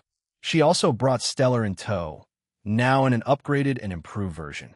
This revamped Stellar boasted predominantly white and gold armor, angelic wings gracefully arching behind her back, and a human-like face with piercing blue eyes. The enhancements included the familiar golden and white armor, now fortified for increased durability. Many, including myself, had contributed to fine-tuning Stella's adaptation to a myriad of powers over the past few weeks. How's it going? I inquired of Elisand. Very well. Just before we embark, I believe Stellar is more than ready to face formidable enemies with a wide range of abilities, safely adapting to each power thrown her way. Elisand shared with a content smile. That's reassuring. With that in mind, shall we proceed with our newly devised plan? I asked, and Elisand nodded in agreement. The revised plan entailed Aldrake's group embarking on a mission to rescue his sister, accompanied by several other teams from DXD, including Chow Chow's team and Rias Peerage.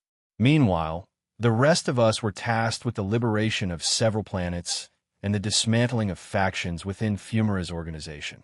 In addition to our coordinated efforts, I stayed in communication with Laronia, who shared that he was preparing various other elements. The prospect of what he had in store added an element of anticipation to our mission. Taking a moment to address the team, I informed her, "You can take a break, as our time here concludes after today. However, if you need assistance with Stella's adaptation, feel free to enlist help from anyone in DXD. All right?" I conveyed to her, ensuring she knew support was readily available. "Yes, they'll keep that in mind. Thank you, Jean or Aaron." Elisand replied, seeking clarification. "Jaren or Ein is fine," I responded, walking away with a chuckle. Overhearing Elisand mutter a good grief, I couldn't help but amuse myself with the interchangeable names. Upon reaching the floor housing our bedrooms, I headed towards my own. With the prospect of an extended stay in the Phantasma's universe spanning several months, I had advised everyone to pack diverse attires and any other personal belongings they deemed necessary.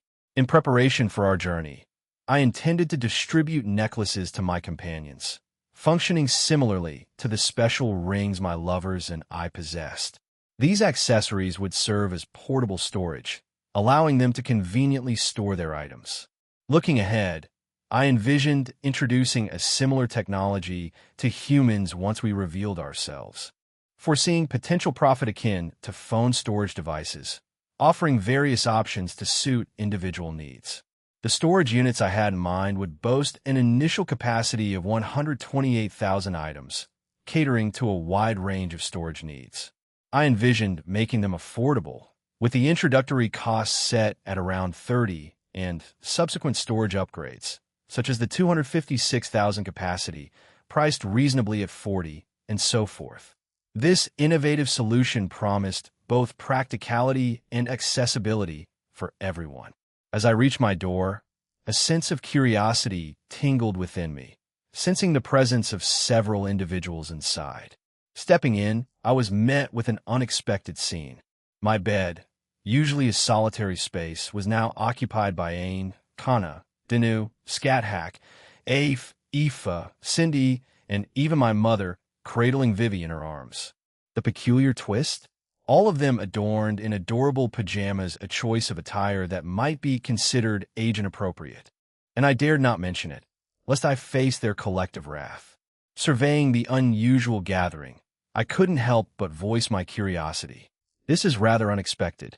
Did I unintentionally provoke a response from all of you that led to this surprise? I queried, a bemused smile playing on my lips. Not that I'm complaining. I find it quite enjoyable, so please continue. Aoife, bubbling with enthusiasm, took the opportunity to explain. It was mine and Kana's idea. I figured, why not give him some fan service? Aoife, on the other hand, looked a bit flustered as she clarified. I was coerced into this. Please understand. Her face was adorned with a rosy hue, a clear sign of her reluctance. I forced her. Praise me. Lord, Scat-Hack chimed in with a hint of pride, her declaration carrying a mischievous undertone. I still have work, you know. I can't really. Ain swiftly vacated her position and appeared behind me, a mischievous grin lighting up her face. We only have a small amount of time left before you and DXD depart.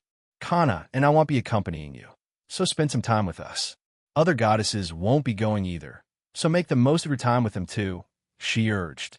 While it felt like she might be subtly laying on a guilt trip, I also grasped the sincerity behind her words. Hephaestus and Artemis, who shared our living space, wore expressions of melancholy at the thought of our impending departure. Acknowledging this, I had already made plans to dedicate some quality time with them before our departure. I sighed, conceding to the reality of the situation. You're right. We've got a week, starting today. They'll make an effort to lighten my workload. So Ain interrupted me with a sudden kiss on the cheek, gently nudging me towards everyone else. As we approached the bed, Vivi squirmed in my mother's arms, eager to reach me. Mom chuckled and allowed her to come to me, settling comfortably in my embrace. I'm sorry for being away, Vivi. But after this week, Dad will be gone for a long time, I explained, and her immediate sadness made me regret the words as soon as they left my mouth. Tears welled up in her eyes, and she softly clutched my shirt, asking, why? Fuck, my heart, Drake exclaimed abruptly, and then there was a loud smack, followed by an awkward silence. I glanced at the others, seeking assistance, but they conveniently averted their gazes. Only Danu met my eyes, seemingly on the verge of breaking. Mom intervened, placing a hand on her cheek and gently turning her away from the emotionally charged scene. It's a bit tricky, I stammered, but my explanation seemed to elude her understanding. Why not just say you're going to get milk? Came the straightforward suggestion. You're horrible, Albion remarked, his tone dripping with disdain. There are times for jokes, and this isn't one of them. Red Dragon, Rudra admonished. Feeling the need for simplicity, I scratched my head, deliberating on how to break it down. I opted for an explanation so straightforward that even a child could grasp it. After about 2 minutes of careful explanation, Vivi pieced together my intentions. Papa is going to go be a hero? She questioned, tilting her head in confusion. I guess so, I replied tentatively, uncertainty coloring my words. But Papa is already a hero, though. Aoife interjected, further perplexing Vivi. Aoife swiftly retrieved her phone, unveiling the world of the Epee Dragon show to Vivi, along with various related content. She then gestured towards me with an animated declaration. Papa is the Epee Dragon. He's the hero to everyone in the supernatural world. Papa is just going to a different place to be a hero too. Those in proximity playfully nudged me, prompting me to pass Vivi over to Danu. Rising to my feet, I donned my boosted gear balance breaker, striking a heroic pose before disengaging it. The effect on Vivi was immediate. Her eyes glinted with awe, as if she had witnessed a genuine hero before her. Papa is a Epee Dragon. A hero, she exclaimed, breaking free from Danu's grasp and leaping toward me. In a heartfelt embrace, she conveyed, Go help everyone. Her words were filled with encouragement, and she clung to me with a warmth that fueled my resolve. An overwhelming surge hit me deep in my chest, my heart. It was like an unexpected warmth bubbling up inside. Unable to resist, I reciprocated the hug with equal fervor. The connection, the shared emotion, was palpable. Abruptly, the tranquility of the moment was disrupted as my room's door swung open, ushering in more people. My mouth, acting independently of my brain, uttered words before I could even process them. If this is what having children feels like, count me in for a big family in the future. I blurted out, a quiet revelation escaping my lips. I want to keep them safe and see them grow up into well-rounded people. My gaze shifted to Vivi, and I pressed a gentle kiss to the top of her head. The same goes for you, my little Vivi. She looked up at me, a mixture of giggles and a radiant smile dancing in her face. I'm going to be the first one to get pregnant, exclaimed Lavinia from behind me. When I turned around, I discovered more people joining the scene. All eyes were fixed on Lavinia, a collective surprise evident, and the female magician trembled slightly in her place. There's no guarantee of that, Lavinia, Artemis muttered, expressing a note of skepticism. I'll make sure of it, Lavinia declared with unwavering determination. Not so fast, Naya. He'll be first, chimed in Kuroka from behind them. No, meh, shouted Aquino, adding to the lively discussion. And so, a bit of chaos ensued, leaving Vivi, who I held close, utterly perplexed by the sudden change in the atmosphere. I couldn't help but chuckle at the unfolding scene, finding amusement in the spirited banter surrounding an unexpected topic. And thus, the day arrived for our departure. Each member of our group took the time to bid their temporary farewells to their families the day or night before our journey commenced. In the heart of my training facility, a select few accompanied us to witness our departure. Make sure you kick their asses, all right? Azazel chimed in with a hearty laugh, waving us off. We are committed to ensuring the well-being of this universe, Aaron Sama, declared Alicia, flanked by the nodding figures of Antares and Leanne. We'll continue with our ongoing projects, Jean. The execution of the moon base plans should progress seamlessly with the assistance of your subordinates, Ajuka conveyed, and I acknowledged his words with a nod. Good luck with the rest, and make sure to get those upgrades for the tournament done. Otherwise, the Watchers will throw a fit, I advised, eliciting smirks from some of them. You, Riatan, Jean Tan are leaving, cried Surzex enthusiastically. We'll make sure to keep up the Epee Dragon series. Thanks, I responded with a slightly awkward smile. Rias, who stood beside me, blushed and hid her face in embarrassment. After a round of farewells from everyone, including an especially emotional one with Valley and his family, I raised my right arm, conjuring a colossal teleportation circle above us. Well, I'll see you guys in a few months then. Stay safe, I shouted, the words carrying across the farewell. In an instant, all of us were drawn into the swirling portal. leaving behind the draconic dais and venturing into the universe of the crepuscular phantasma. This marks the end of the first part of the DxD arc. The DxD arc will resume as the last arc of Volume 8. From here on out, it will be the Phantasma arc. After that, it will be the Evie Itold arc, and then Volume 7 will come to a close. Chapter 17, Part 1. The universe of Crepuscular Phantasma. Roisin Tool's soliloquy. As we witnessed my son's group depart from our universe, he cast a glance our way, wearing a melancholic smile. Simultaneously, Vivi extended her hand towards him, her face bearing a sorrowful expression. Despite her earlier encouragement for her father to embrace heroism and save lives, it was evident that she had grasped the reality that a considerable amount of time would pass before she saw him again. "They're gone, huh?" mumbled Azazel. "It feels a bit lonely now," he added with a chuckle before turning away. "Anyway, we have things to do. Let's not fail and appear inept in front of them." "Yes, let's go," replied Surzex, and the other leaders commenced their departure. I, too, followed suit, and eventually we all found ourselves back in the entrance hallway of Aaron's home. After bidding farewell to our guests, the once bustling household now echoed with a profound emptiness.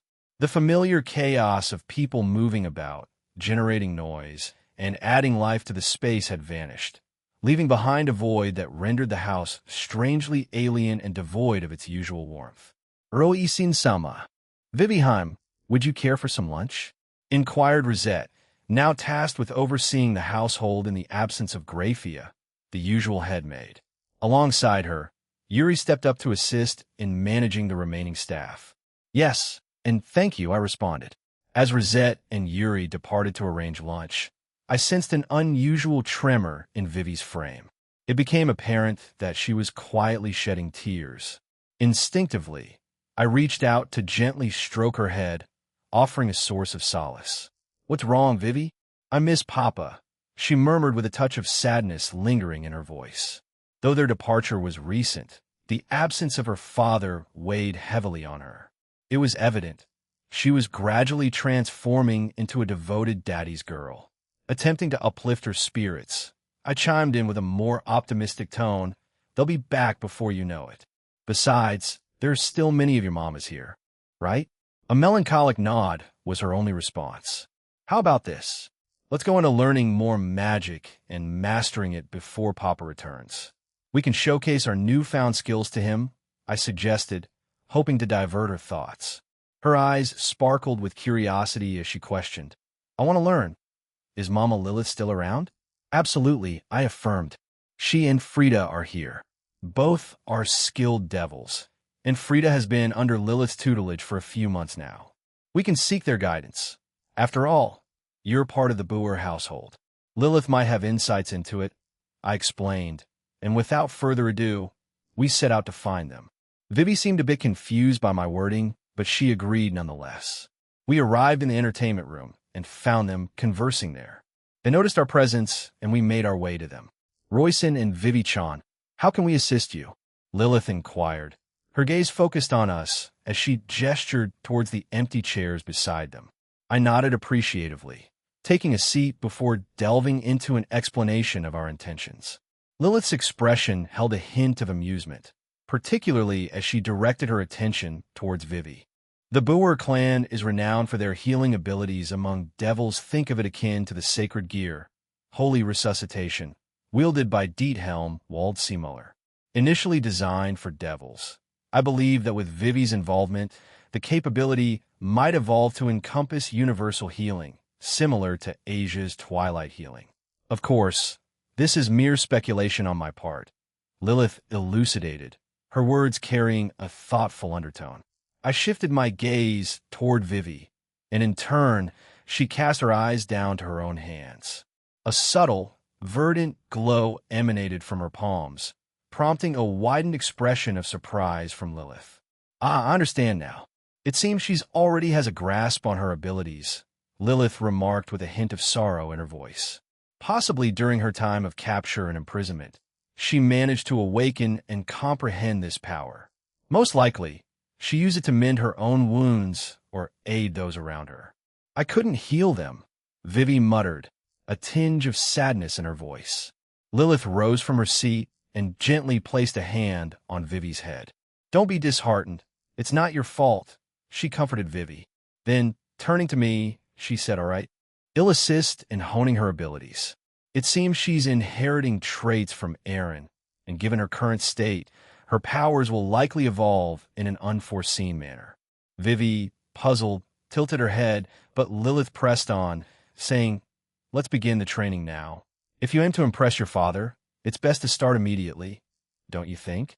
Vivi nodded and glanced back at me. Okay, let's go and train, I exclaimed enthusiastically, and Vivi responded by raising her hand, as if in an eager gesture.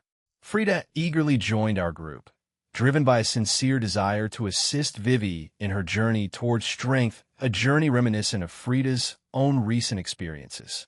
As we navigated our way back to the training facility, anticipation brewed within me for their swift return. Despite their recent departure, perhaps my optimism was simply eager to embrace their presence again. Aaron Toole's soliloquy upon entering the universe of the Phantasma. Our teleportation led us to the Resistance stronghold.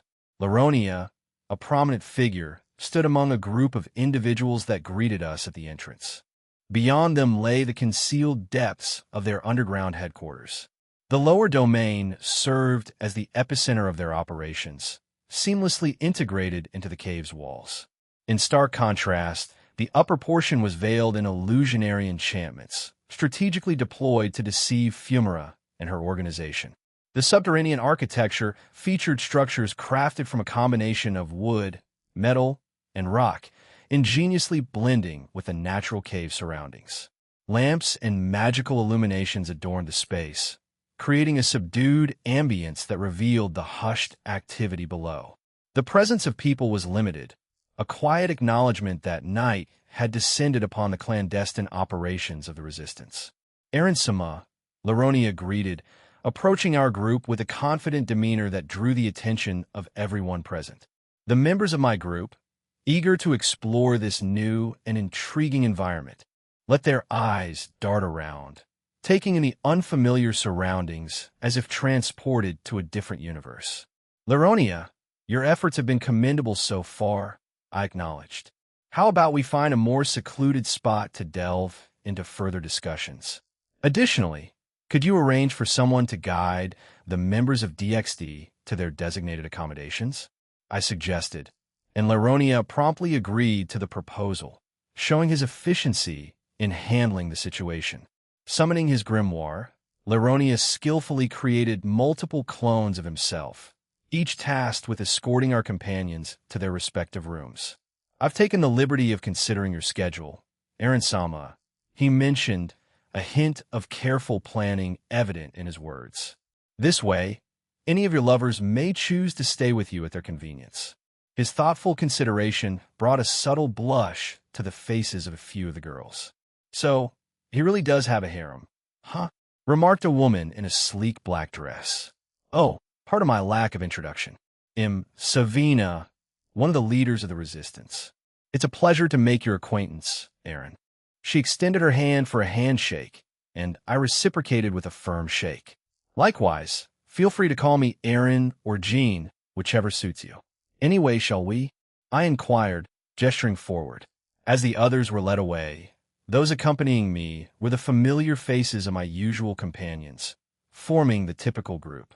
As we strolled through the expansive underground base of the Resistance, we encountered a fascinating array of establishments. Rudimentary, yet surprisingly advanced shops dotted the area. In addition to these, there were recreational spots such as bars, salons, barbershops, and even a discreet venue for certain services. As our group traversed the passageways, we couldn't help but notice the curious glances from the inhabitants. Some of the older men couldn't resist the urge to catcall my companions, but, for the most part, we brushed off the attention. The platforms beneath our feet were predominantly crafted from wood, giving the whole place a rustic yet functional vibe. Eventually, we reached a central-like area adorned with a stone fountain, its water flowing in an enchanting shade of green. This fountain serves as a power source for many things here. including the illuminating lights that brighten up the entire space. Savina explained, shedding light on the unique energy infrastructure of the Resistance's underground enclave. Do you not use your powers to illuminate it? Suzaku asked. We prefer to reserve our powers for combat rather than mundane tasks like this. We used to rely on our abilities for such purposes, but ever since we discovered this liquid, courtesy of Laronia, it has become our preferred choice, explained Savina, shedding light on their change in approach. Laronia chimed in, offering further clarification.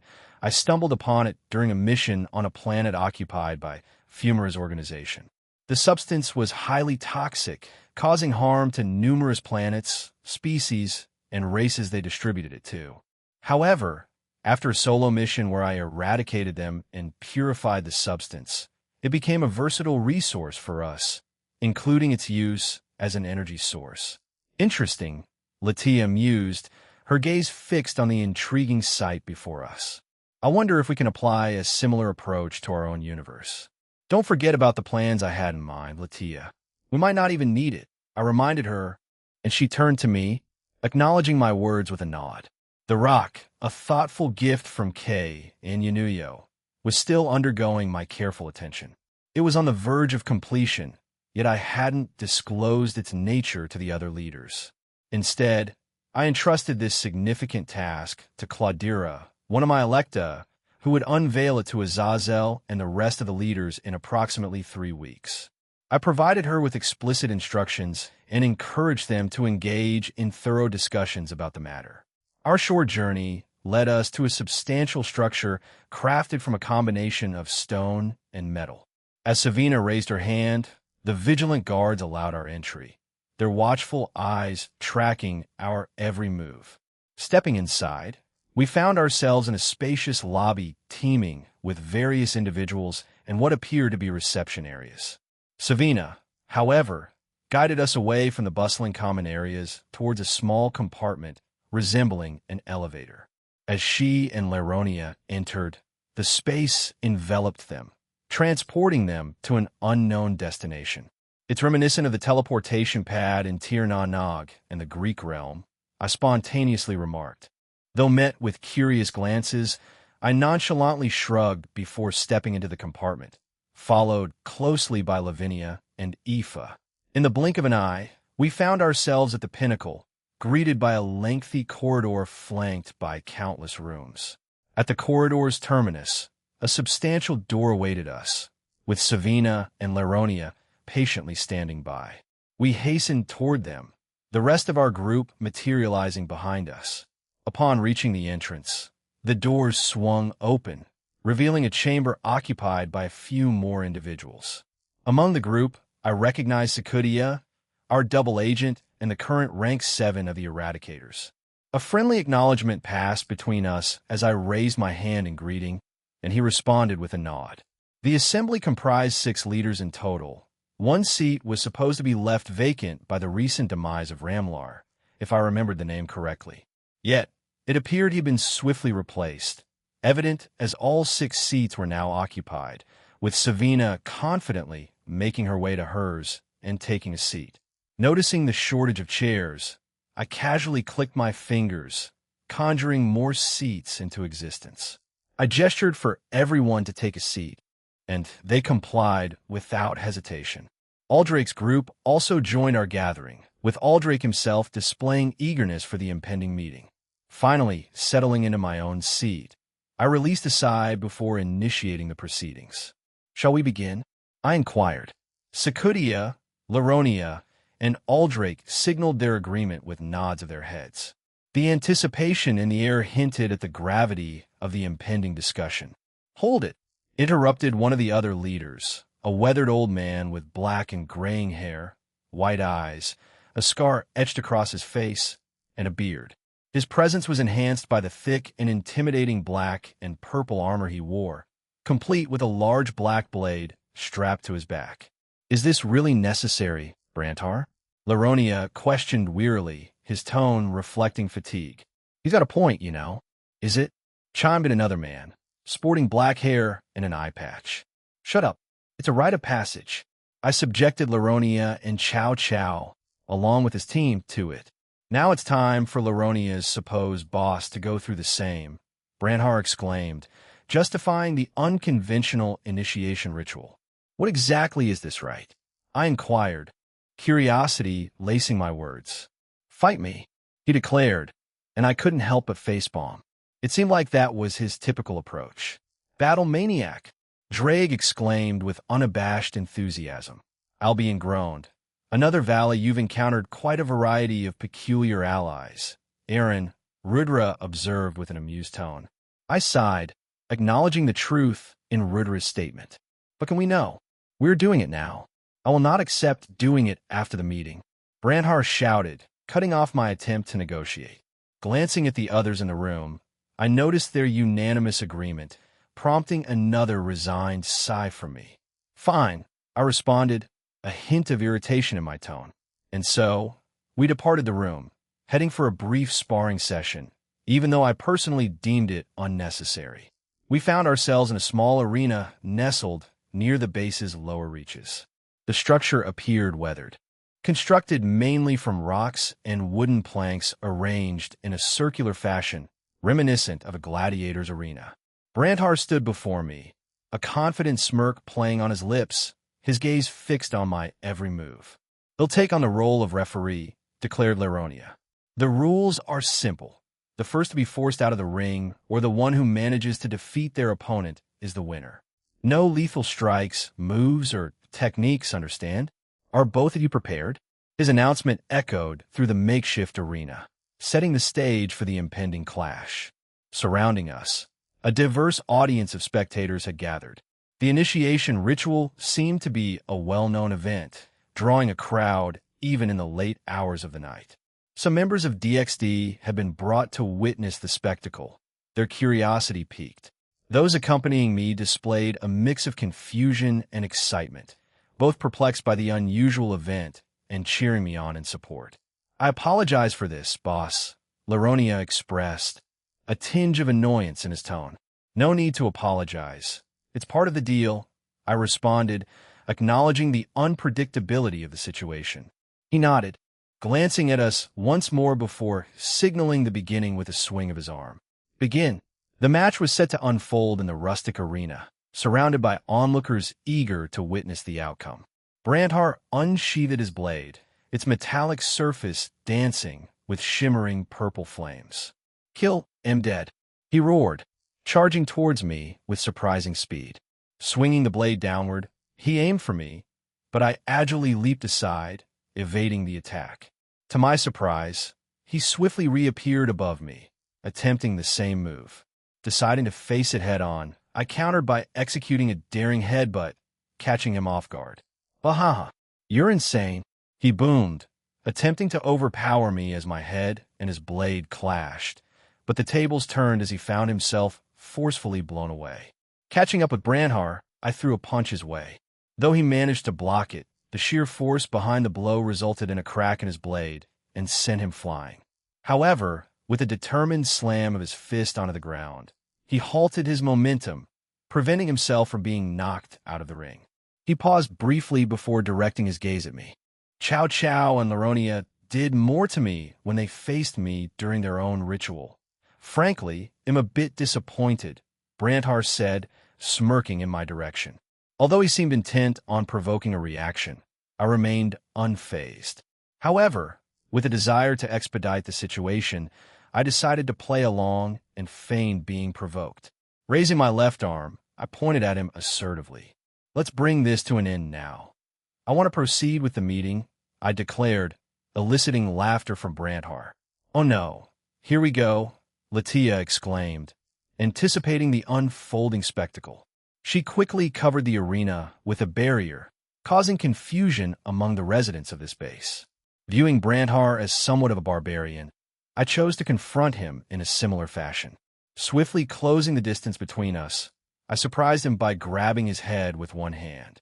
Don't worry, I have the power to bring back the dead and heal any injuries, I assured him before forcefully slamming his face onto the arena's ground, causing it to shatter into pieces.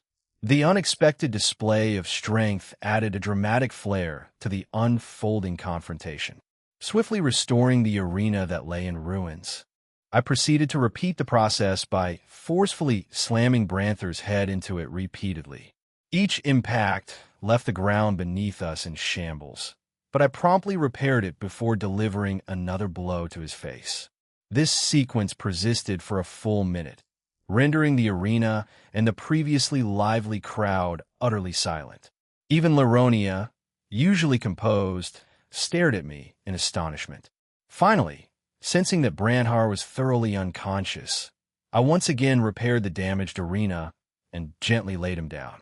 After swiftly healing his injuries, Branthar abruptly jolted awake, disoriented. "What happened? Did I win?" he exclaimed, directing his attention toward me. I shook my head, conjured a magic circle, and displayed the entire sequence of events, from the intense bout to his awakening and inquiry. In response, Branthar erupted into laughter, reminiscent of a hyena, as he clutched his stomach. "You're fucking amazing. I love it. One amazing beatdown. All right, let's get back to the meeting. Consider me impressed. Laronia, you've got quite the intriguing boss." His approval echoed in the air, bringing a light-hearted atmosphere back to the previously tense scene. The once silent crowd burst into cheers, predominantly from this universe, the Phantasma. My allies, friends, and lovers regarded me with concern amid the jubilation. It occurred to me that my approach might have been a bit too harsh, and I resolved to clarify my intentions to them shortly, perhaps after the meeting. "The winner is Jean," Laronia mumbled, marking the end of the event. We swiftly wrapped up and returned to the meeting room. I couldn't help but wonder if Branthar, at the very least, approved of the outcome. He certainly acted like it. "I've laid out our current plan. What are your thoughts?" I inquired, casting a quick glance around our surroundings. An hour had elapsed since our return, during which we engaged in weighty discussions about our future actions and strategies. Aldrake and his group took the opportunity to introduce themselves to the leaders of the resistance, outlining their objectives and aspirations. Their mission centered on rescuing Aldrake's sister. The plan involved Aldrake temporarily returning to our universe, while the rest of his group remained behind to assist us in the liberation effort. Aldrake expressed a desire to afford his sister a well-deserved respite once our mission was accomplished, recognizing the hardships she had endured. It became evident that a break would be essential for her, given the challenges she had faced. "I don't see any issues with your plans. However, may I offer a suggestion?" Lysanvar inquired, his chin gently stroked in contemplation. He stood out among the group, with short black hair and an eye patch, clad in a black military uniform. The air around him hinted at strategic prowess, and I sensed a unique power emanating from him. To dispel any doubts, I discreetly looked into his background, confirming that he wasn't a double agent. Assured of his trustworthiness, I welcomed his input. "Go ahead," I encouraged, and he nodded, taking a few more moments to organize his thoughts before speaking. "For your inaugural task, I propose the liberation of Ferothos Prime. This planet serves as the primary hub for Phantasma's weapon, armor, and military contraption production. It stands as their most advanced stronghold, boasting challenging defenses. If we manage to dismantle their operations there, it would significantly tip the scales in our favor," Lysanvar explained, outlining a strategic move that carried the weight of considerable advantage for our cause. "Ferothos Prime? Are you insane?" Lysanvar. "Yes, we've heard many good things from Laronia about them, but asking them to liberate that planet first is a bit much, don't you think?" Astrid inquired, her voice tinged with skepticism. Astrid, distinguished by her long blonde hair, yellow eyes, and the black skin-tight suit and coat she wore, seemed to be the most approachable among the leaders present. A pair of sunglasses perched on her head, and she gave off an aura of friendliness, often relying on a bow in combat. "I understand your concerns, Astrid, but considering the capabilities Laronia highlighted, it should be a manageable task for them.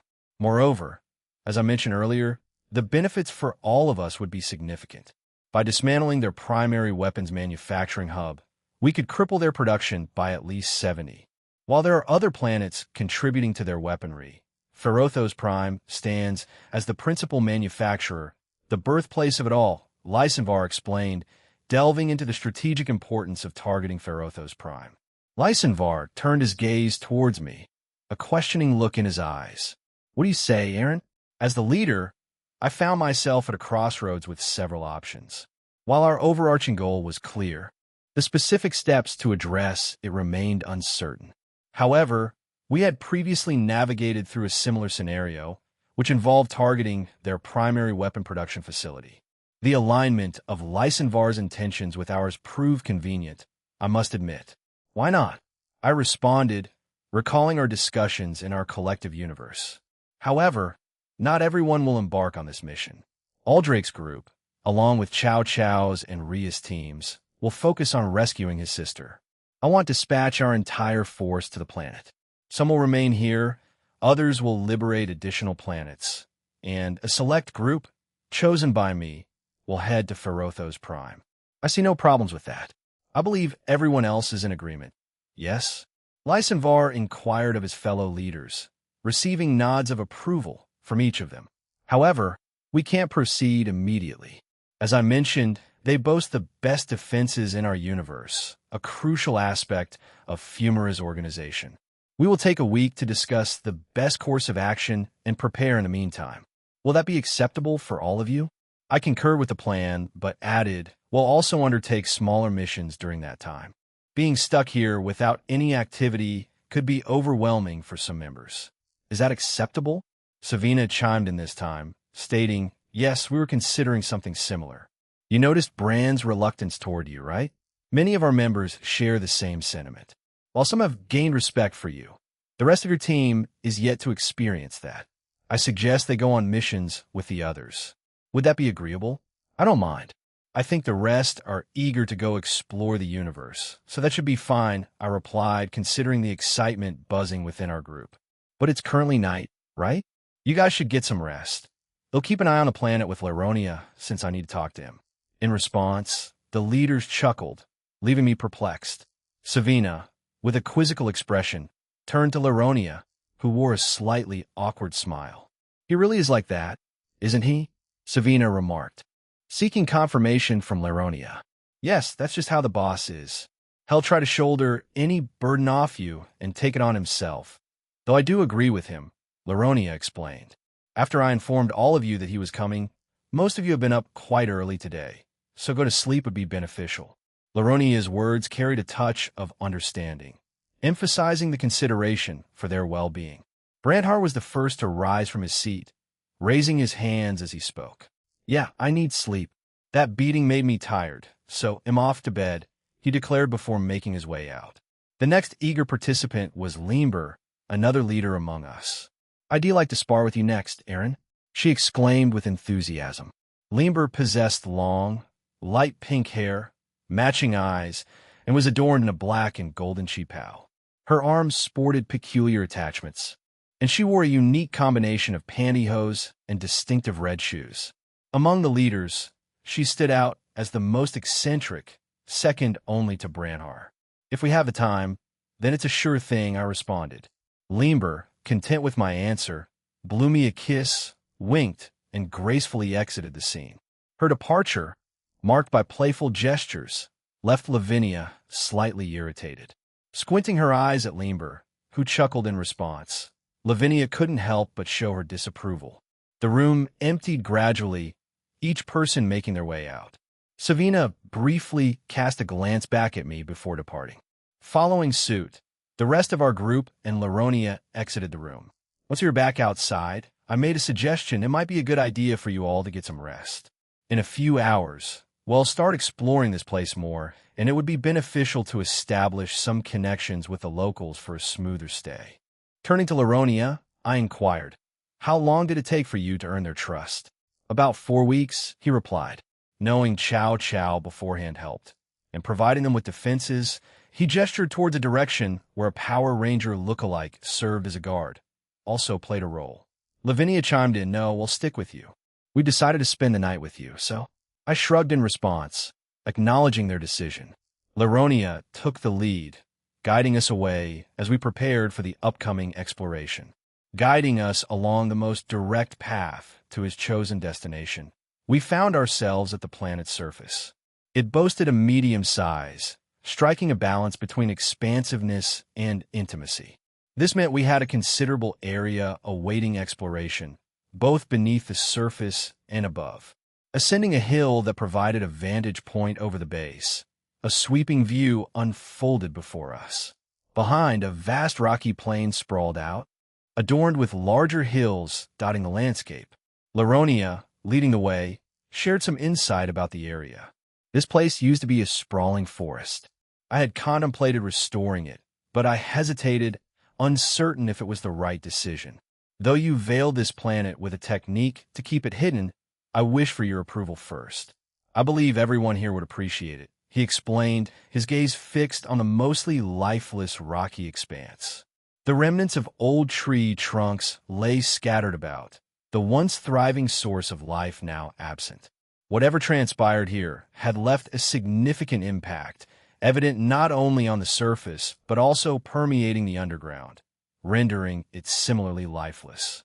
I don't see a problem, though it'll do it now. Let's restore it to its former glory while removing anything problematic, I told him and stomped my foot to the ground. A substantial ripple traversed the planet, initiating a transformative process. The once barren landscape witnessed a remarkable metamorphosis. Grass unfurled, breathing life into the previously desolate ground. Trees, once skeletal, stirred with renewed vitality. Hills underwent a dynamic alteration, with some expanding, others contracting, and a few vanishing altogether. The once muted palette of the planet shifted into a vibrant spectrum. Absent clouds made a return, hovering in the sky. Bodies of water lakes, ponds, and rivers resumed their natural formations. The silhouette of buildings re-emerged, adding structure to the evolving canvas. With a single resounding stomp of my foot, the entire planet was resurrected to its former splendor. Observing the revitalized world, I turned to Laronia with a sense of curiosity. It looks like we'll have even more to explore now, especially for the returning citizens, don't you think? I inquired, meeting his contemplative gaze. Yes, I believe everyone will appreciate these changes, he replied with a thoughtful smile, foreseeing the joy that awaited the inhabitants in this restored realm. Savina's voice abruptly broke the silence from behind us, questioning, What is this? We turned to find her and Echelles standing there, their expressions reflecting surprise and astonishment. I restored the planet to its former state. Don't worry, though. A few months ago, I harnessed my powers to conceal this planet, preventing Fumara or any other outer god from discovering it. It's even more picturesque than I anticipated. Having said that, the residents here should inhabit those buildings tomorrow. We can repurpose them for your needs, I explained. Savina walked past me, gazing into the distance, joined by Echelles. The landscape unfolded before them, a canvas of possibilities for the future. Continuing, I said the underground has undergone a transformation as well.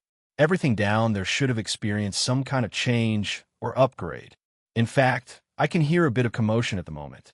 Savina and Echelles pivoted to face me, their gazes lingering for a few seconds before hastening away. I let out a sigh, taking the opportunity to stretch my body. So, let's have a conversation, Laronia. Yes. I'd like to begin with the recruitment of the other eradicators, he responded, nodding in agreement. Go ahead, I encourage him. Intrigued by the topic, I had planned to inquire about their progress eventually, but I hadn't anticipated him diving into it right away.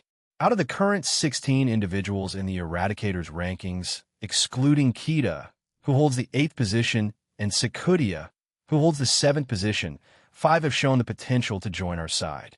Radelia Vaccarel, ranked 10th, recently joined us, and you'll get to meet her tomorrow, as she's currently on a mission. As for the others who might switch allegiances, they include those holding ranks 1, 2, 3, and 15.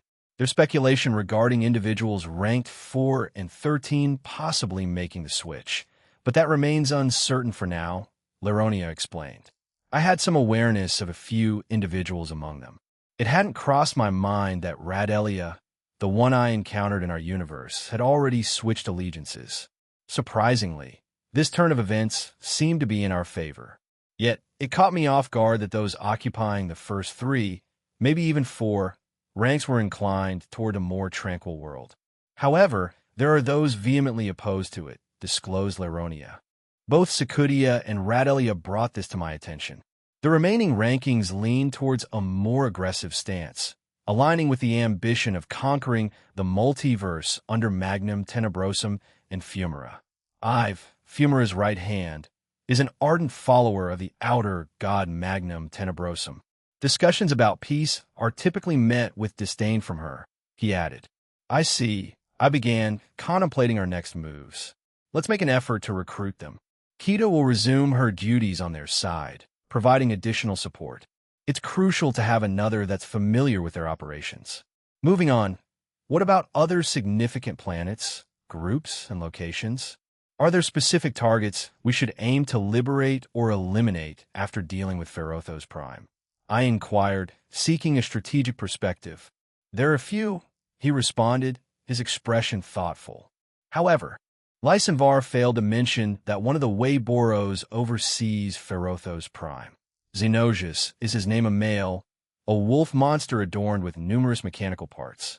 He wields a combination of an augmented body, technology, and magic, earning him the moniker the Impenetrable One among the inhabitants of that planet, and perhaps throughout the entire universe. He informed us, shedding light on a powerful opponent we would soon face. Latia interjected, her curiosity evident as she inquired, can we assume that he has control over almost everything on that planet? Like, in terms of technology and such? Laronia appeared surprised, but affirmed with a nod. Yes, that's why it's considered nearly impenetrable. Anyone attempting an invasion would have to contend with its standard defenses. However, once Xenosius takes control, most invaders either meet their demise or end up captured due to the planet's capabilities. Of course, even without that, he's a formidable force, but it's this aspect that thwarts most endeavors. You could say the entire planet is Xenosius himself, isn't it? Suzaku concluded, and Laronia nodded in agreement. Exactly. It's like facing a colossal enemy in the form of a planet. To give you an idea, the planet is twice the size of the Draconic Deus Sun, and Xenosius has numerous defenses that can stop, nullify, and obliterate attacks, making him a significant challenge for many, Laronia explained, shedding light on the sheer magnitude of the threat posed by Xenosius. Have you set foot on the planet yet? And if you have, what insights can you share? Are there specific items, weapons, tools, or resources we should prioritize? And, of course, any information on potential enemies, including subordinates and other enemies? I inquired, seeking valuable knowledge from Laronia. Taking a moment to ponder my questions, Laronia finally responded, I haven't personally visited the planet, but the other leaders likely have insights into essential elements. However, I do know that Xenosius commands 6 subordinates on that planet. They play a crucial role in supporting him. Additionally, there are robotic entities, akin to those found in games and movies, under his control. These constructs are interconnected with the planet itself, and, in a way, an extension of Xenosius. His gaze shifted from me back to the landscape in front of us. The next destination on your journey should be Hanazura Ayan, he revealed. It's essentially an Asian-Japanese planet, currently under the oppressive rule of one of the Eradicators, a Sisvid, holding the rank of 14. He's a tyrant, enslaving the entire population and commanding at least 12 subordinates who also subject the residents to various forms of abuse. A Sisvid has a close association with rank 16, Eleanor. The intricacies of their relationship elude me, but it's undoubtedly complicated, he continued. I suspect Rias and anyone with ties to Japan or Asia will feel compelled to liberate it. Following that, your path should lead you to one of Eleanor's planets. It's an experience better witnessed than described, he added, his gaze shifting away, perhaps harboring unspoken emotions about that particular planet. Laronia avoided meeting my gaze as he spoke. a clear indication that something was amiss with that particular planet. It raised concerns. Eleanor, in our universe, had dispatched her subordinates towards us, revealing herself as a distant and reserved individual with her own set of objectives. Though their nature remained elusive to me, there are other groups akin to ours attempting to spark rebellions, but their efforts usually fail. None of them compare to the scale of Fumara's group. Some attempt to establish themselves, but inevitably get absorbed into Fumara's ranks, unable to resist her or her subordinates. This universe is firmly under the grip of a tyrant, and most of its inhabitants are ensnared by fear and years of oppression.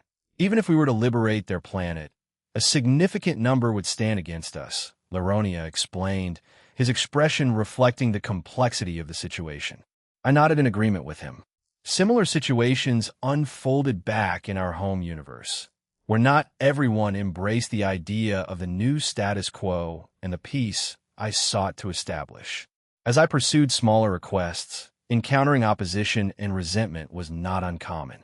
However, I refrained from imposing my views on how others should live their lives and let them hate me as they desired. This resistance wasn't confined to a specific group. It permeated various factions and pantheons. Even the East Yukai faction in Kyoto exhibited skepticism. While attempting to gain their support, I underwent a small trial, mostly involving a confrontation with some members of DXD.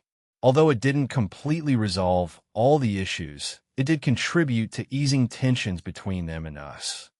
We can resume tomorrow, Aaron-sama. It's advisable to rest for now.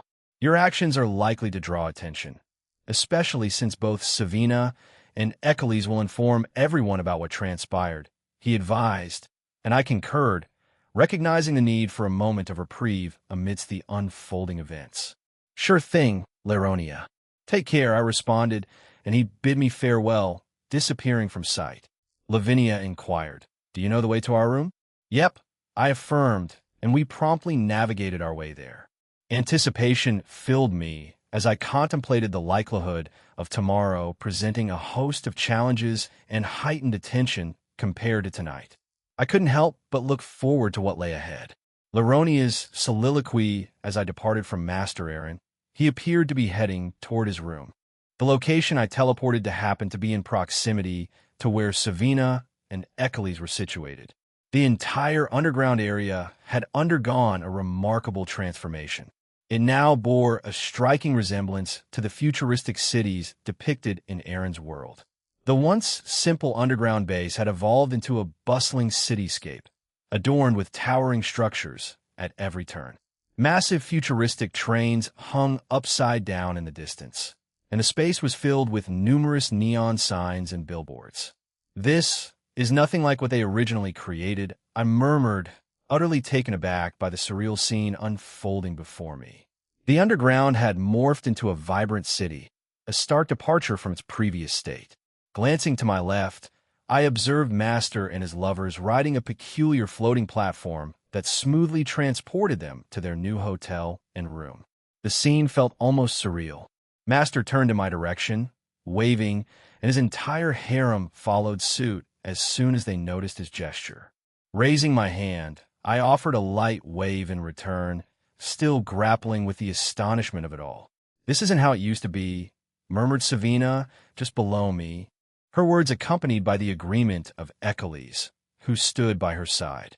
Indeed, who would have imagined he could transform it into something like this? Eccles marveled, expressing a sense of awe at the unexpected changes. Leaping down from my perch, I joined the two and inquired, Will you share this news with the other residents? If you need assistance locating the place where we usually make announcements, I can guide you there. A sudden burst of light enveloped in front of us, transforming into a simple drawing of a house. I suppose that's the location. I wonder if the boss foresaw this conversation. I mused, glancing at my companions. Savina chuckled and remarked, It seems your master and creator is quite the amusing individual, Laronia. I'm eager to engage with him. He does tend to elicit that response. Probably, I replied with a smirk, acknowledging the likelihood of such reactions being a common occurrence for my master. For the remainder of the night, we strolled through the recently transformed streets of our subterranean abode. Along the way, we took note of significant locations, engaging in conversations with the residents who were still awake and visibly astonished by the sudden changes. It became evident that this impromptu activity significantly elevated his popularity among the people here. Aaron Toole's soliloquy the day had dawned, and for some peculiar reason, I found myself engaged in a passionate kiss with Rias. I was currently ensconced in the expansive bathroom of my room, where she had stealthily joined me while the other girls who had shared the night with me were still sound asleep. "What's gotten into you all of a sudden?" I inquired, breaking away from our kiss. "Is there a rule against doing this without a reason?" She countered, tilting her head in a cute manner. "Not really, but caught me off guard. I was expecting Aquino to initiate something like this," I responded, prompting a smirk from Rias. Suddenly, a pair of arms enveloped me from behind. "Never mind. She's here too, isn't she?" I remarked. "Fufufu, era. I couldn't just let Rias have all the fun with my husband," Aquino purred, planting a peck on the back of my neck before lightly licking it. "We can't indulge in this right now, you know? Perhaps later tonight, but we have a lot of work ahead of us starting now," I informed them, noting the slight downturn of their expressions.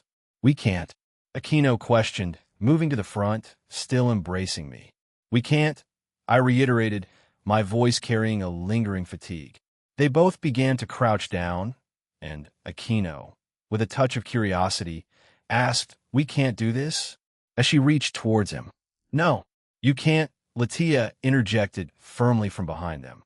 Rias and Aquino both straightened up, turning to find Latia, arms crossed, and glaring at them. Behind Latia, Lavinia giggled to herself, playfully mouthing, "You got caught." The others stood behind, thoroughly entertained by the unfolding scene. Wait, Latia," Rias attempted to explain herself, but Latia cut her off.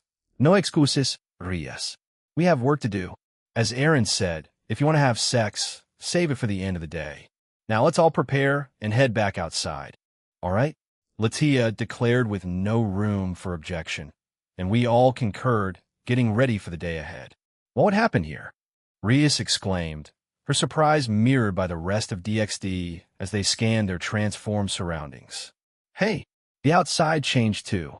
It's like a fantasy game out here," shouted another member, a representative from the Greek pantheon.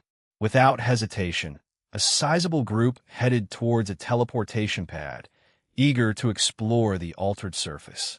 A few curious glances were directed my way, and Yumi inquired, "Did you do this, Aaron?" "Yeah, it happened after everyone turned in for the night," I replied. "But we sure are going to have meetings with the leaders, strategize, and assist the locals in adapting to this new reality. Additionally, we aim to prepare the buildings on the surface while exploring as much as possible." "Get yourselves ready," Latia ordered, abruptly cutting off my sentence. The impending tasks added a layer of urgency to our already charged atmosphere. "I second that. Good luck," I chimed in, earning a few laughs from the dispersing crowd. Shifting my attention to Chow Chow's team, I asked, "Since you guys are familiar with this place, would you mind showing us around, pointing out the spots you recognize?"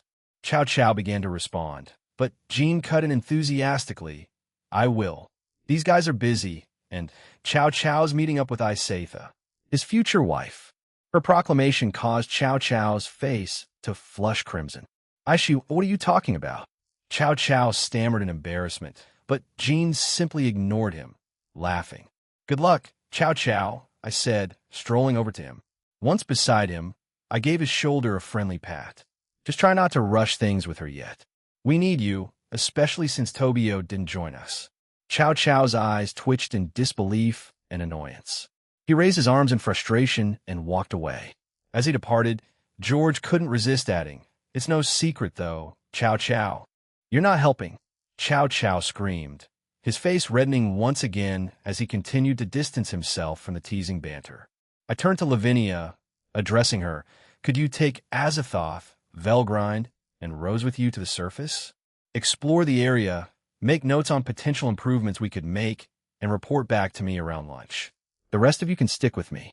Initially, Lavinia appeared a bit disappointed at the prospect of parting ways with me, but her mood quickly shifted as she embraced the opportunity to assist.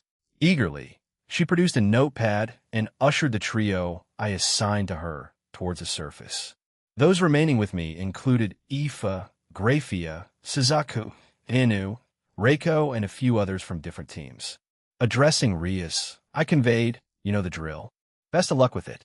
Ask about the planet from the others here, and above all, stay safe. She nodded in acknowledgement. Realizing the separation ahead, Rias asserted, we'll be apart for a while, so I intend to make the most of our time together before we part. Her determination was clear, and everyone understood. I concurred with a nod, appreciating the sentiment. That even includes some wild fun before we head out. Asia-chan and the others are on board with this plan, right, Yumi? Akino playfully teased, causing Yuma's face to flush bright red. Easy there, don't tease her too much. Anyway, let's regroup with everyone else during lunch, and we can discuss things in more detail, I suggested, and the group dispersed, each going their separate ways. Sona and her team lingered behind, and she stated, Latia, well, proceed with that plan, all right? My team and I will be away for a while. Yes, I appreciate it. As Aaron mentioned, stay safe, replied Latia, and Sona concurred. I walked over to Sona, embraced her, and planted a kiss on her lips. Uncertain of Latia's intentions, I trusted her judgment, and with a lingering sense of connection, we eventually went our separate paths. Sona's citrus soliloquy, I value your judgment, President, as well as Latia Sands and Aaron Senpais, but is this really okay? Saji inquired, seeking assurance. Yes, it's perfectly fine. We discussed this during our brief meeting last night with the leaders, didn't we? Dulio Sands' team, the Slash Dog team, Sarorg's team, and several others will be following a similar course of action, I explained as we reached a new section of the underground base. Standing atop a circular platform, it began to levitate, swiftly moving without tossing us off. This is pretty cool, Benia remarked, taking in the surroundings. Gene San can turn these futuristic cities into reality with just a snap of his fingers. I kind of wish he could do it in our universe. The platform smoothly transported us to a new structure, and as we disembarked, we hastened our entry into the building. Inside, we encountered one of the leaders, none other than Brandhar, the individual Aaron had sparred with the previous night. Sonasitri, veljome. Well, initiate your trial shortly, all right?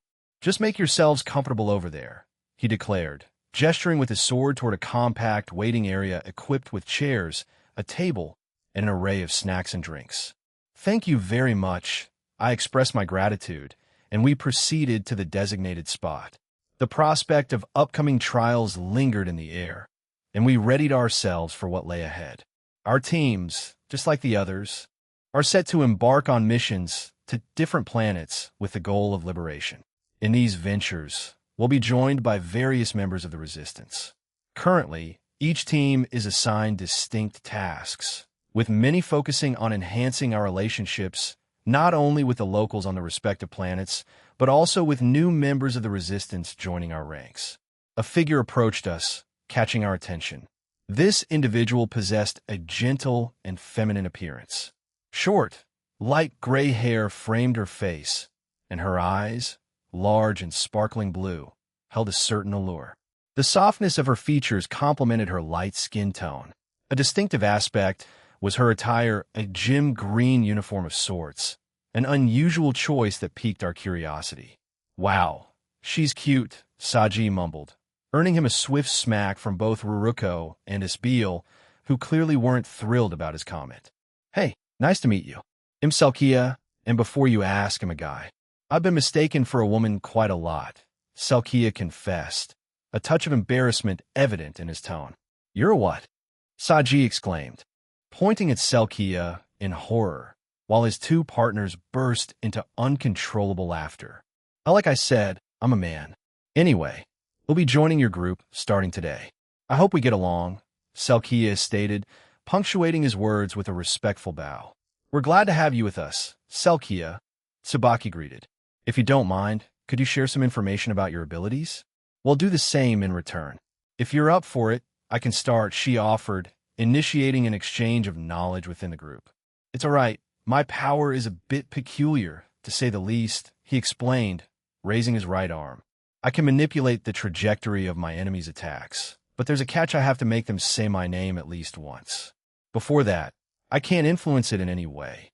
That sounds stupid, Saji blurted out, finding it hard to fathom, a sentiment shared by Selkia. With a sigh, Selkia added, I didn't acquire this ability. I was born with it, as far as I know.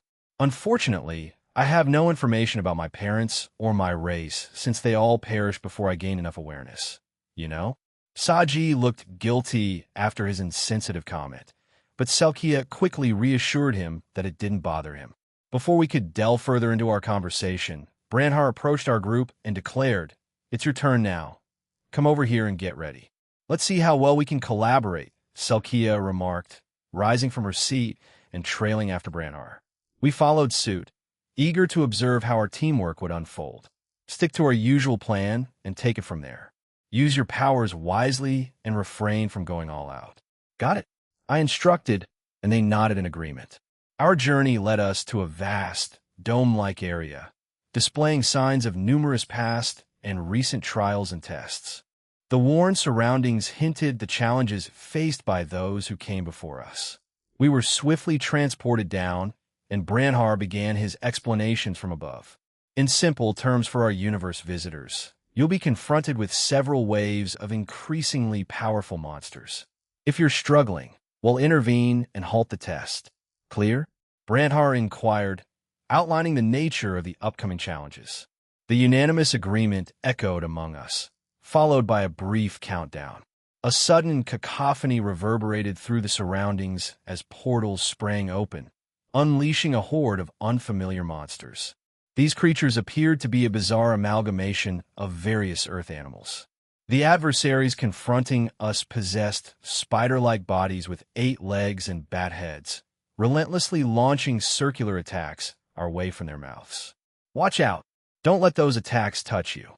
ITLL render you completely deaf for 10 minutes and blur your vision, Selkia urgently warned before skillfully evading the impending threat. His words spurred all of us into action as we leaped away, narrowly avoiding the potentially debilitating attack.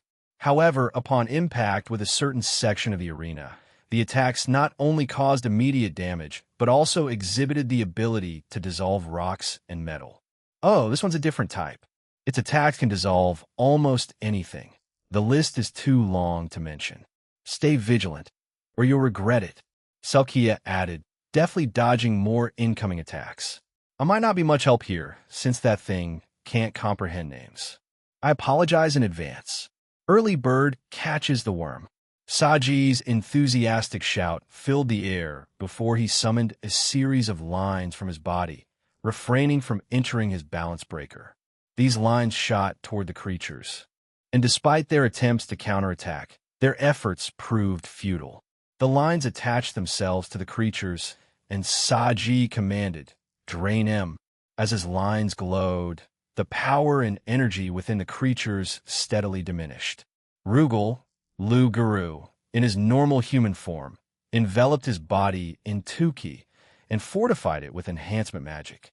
With a powerful leap, he descended upon the monsters, slashing through several of them with his razor-sharp claws in a swift, lethal motion. Following Rugal's lead, the rest of the team joined the fray. We unleashed a barrage of magic and demonic attacks, swiftly dispersing the creatures and bringing an end to the first wave of the encounter. They wrapped it up fast. Seems like the newcomers won't face much trouble in the initial rounds. Branhar exclaimed jubilantly, the cheer resonating in our surroundings. You guys are quite skilled and coordinated. What's the secret to your teamwork?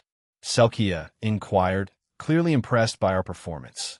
We can break it down for you later. It's a bit intricate, I responded, and he nodded in agreement. He'll be looking forward to that, Selkia expressed.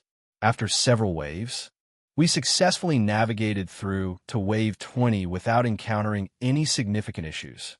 However, Selkia had sustained some damage during Wave 17, as he failed to dodge a few attacks. His innate ability remained untapped, primarily because the enemies we faced thus far lacked the ability to communicate in a human language. It's time for Wave 20. This is where many teams or groups tend to falter. Will these newcomers manage to succeed? Exclaimed Branhar, announcing the challenge as a solitary portal opened. Emerging from it was a massive creature, standing at approximately 15 meters in height. The creature sported a peculiar combination of features: a fish head, the robust body of a bear, and several elemental tentacles protruding from its back. As it began screeching Taya, confusion swept over most of us. Oh, it's a Taya. That creature has the ability to nullify and absorb elemental attacks, and also enhancing its own strength with those elemental attacks it absorbs. Tayas are not that uncommon. They hail from a specific planet in the West. On the bright side, they can mimic languages they hear, which might prove useful here. Apart from that, it relies on its formidable physical strength and innate ability, Selkia explained, shedding light on the foe before us. Following his explanation, the Taya wasted no time and initiated an attack, unleashing its elemental tentacles upon us. Each tentacle exhibited a distinct elemental force. Flames erupted from one, electricity crackled from another, and wind swirled around yet another. In total, 7 elemental tentacles propelled toward us. Swiftly, we leaped out of harm's way, evading the onslaught. However, the relentless tentacles pursued us persistently. Saji attempted to counter with his lines, anticipating a complete drain of the tentacles' powers. To his surprise, the lines only weakened them, and the tentacles, undeterred, began to glow brightly with renewed elemental vigor. It doesn't draw upon its own power for the elemental effects. Instead, it harnesses the world around it. Tayas are frequently utilized by the Phantasma for crafting elemental resistances, weapons, or armor due to their remarkable utility. Selkia elaborated, shedding further light on the creature's unique abilities. That's way too broken. What the hell? Saji exclaimed, and many members of my peerage nodded in agreement. Benia, in a sudden burst of action, leaped in front of us, wielding her scythe with determination. With a swift swing, she sent out shadowy aura slashes toward the elemental tentacles. Simultaneously, Rhea extended her hand, employing duplication magic to replicate the aura slashes. The aura slashes cut through the tentacles with precision, causing the Taya to express its surprise with a screech, seemingly startled by the unexpected attacks. Taking advantage of the moment, Selkia dashed toward the creature, repeatedly shouting his name. It became apparent that he aimed to coerce the Taya into uttering his name, activating Selkia's unique ability. In a satisfying turn of events, the Taya screeched Selkia's name, prompting a grin from our ally. All right, time to go for it. I can manipulate the trajectory of its attacks now, Selkia announced triumphantly. However, as he spoke, the Taya opened its mouth once more, unleashing an enormous stream of green toxic sludge aimed directly at us. Swiftly, we dodged the impending threat, but the corrosive substance left in its wake melted through the floor upon impact, leaving an unsettling aftermath. Oh yeah, avoid that too. Depending on the age, wisdom, and creativity of a Taya, it can do more things with its abilities, so be careful. Selkia's shout resonated through the air, emphasizing the importance of caution. Say that beforehand, roared Saji, prompting a few giggles from the surrounding crowd. It'll do it, shouted Ruruko, swiftly summoning her Prosolarum Phantom. In an instant, she appeared behind the Taya. EW, why does its back look like that? She exclaimed, her expression displaying a mix of surprise and disgust. Without wasting another second, she delivered a spinning kick to the Taya's head, using more of her power. The impact of Ruruko's kick appeared to cause the Taya's head to cave in, and it immediately crumpled to the floor. The sudden efficiency of the attack left most of us in surprise, and we stood there, staring at the creature's now lifeless body. Phew, good job, guys. Tayas have a few areas of weaknesses. The top of their head, the center of their back where they control their tentacles, and the middle of their chest. Although that's the hardest part to get to, explained Selkia, shedding light on the vulnerabilities of these strange creatures. Saji, exhausted from repeatedly conveying the same message, raised his arms in exasperation and let out a deep sigh. His audible frustration elicited laughter from Selkia, who promptly apologized once again. In this peculiar universe, we encountered a multitude of strange creatures. Some resembled a fusion of familiar beings from our home, while others exhibited bizarre and unfamiliar appearances. Earlier, we confronted a humanoid creature lacking eyes and a mouth, yet surprisingly agile. It somehow managed to speak to us, leading me to speculate that it used telepathy as a means of communication. And they took down the Taya. It seems like these newcomers aren't half bad at all. That's all from them for now, announced Brandhar, concluding our stint in the arena as we were swiftly teleported out. Good work, Sona Citri and her, peerage? Brandhar expressed, stumbling over the term. It's peerage, but thank you very much. Are there more trials ahead? I inquired, but he shook his head in response. No, that's all. Other teams are currently undergoing their trials, and it seems they're doing well too. The beings from your universe are quite powerful, aren't they? Brandhar remarked.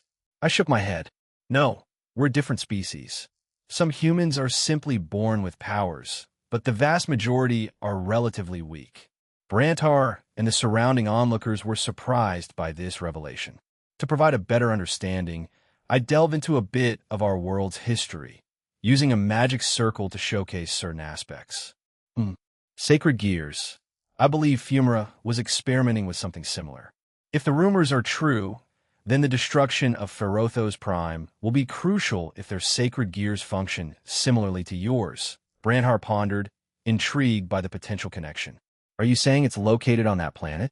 I inquired, and he affirmed with a nod. Swiftly creating a magic circle, I relayed this information to Aaron. Once that was done, I turned my attention back to Brandhar, conveying, we've confiscated one of the Fumara's sacred gears.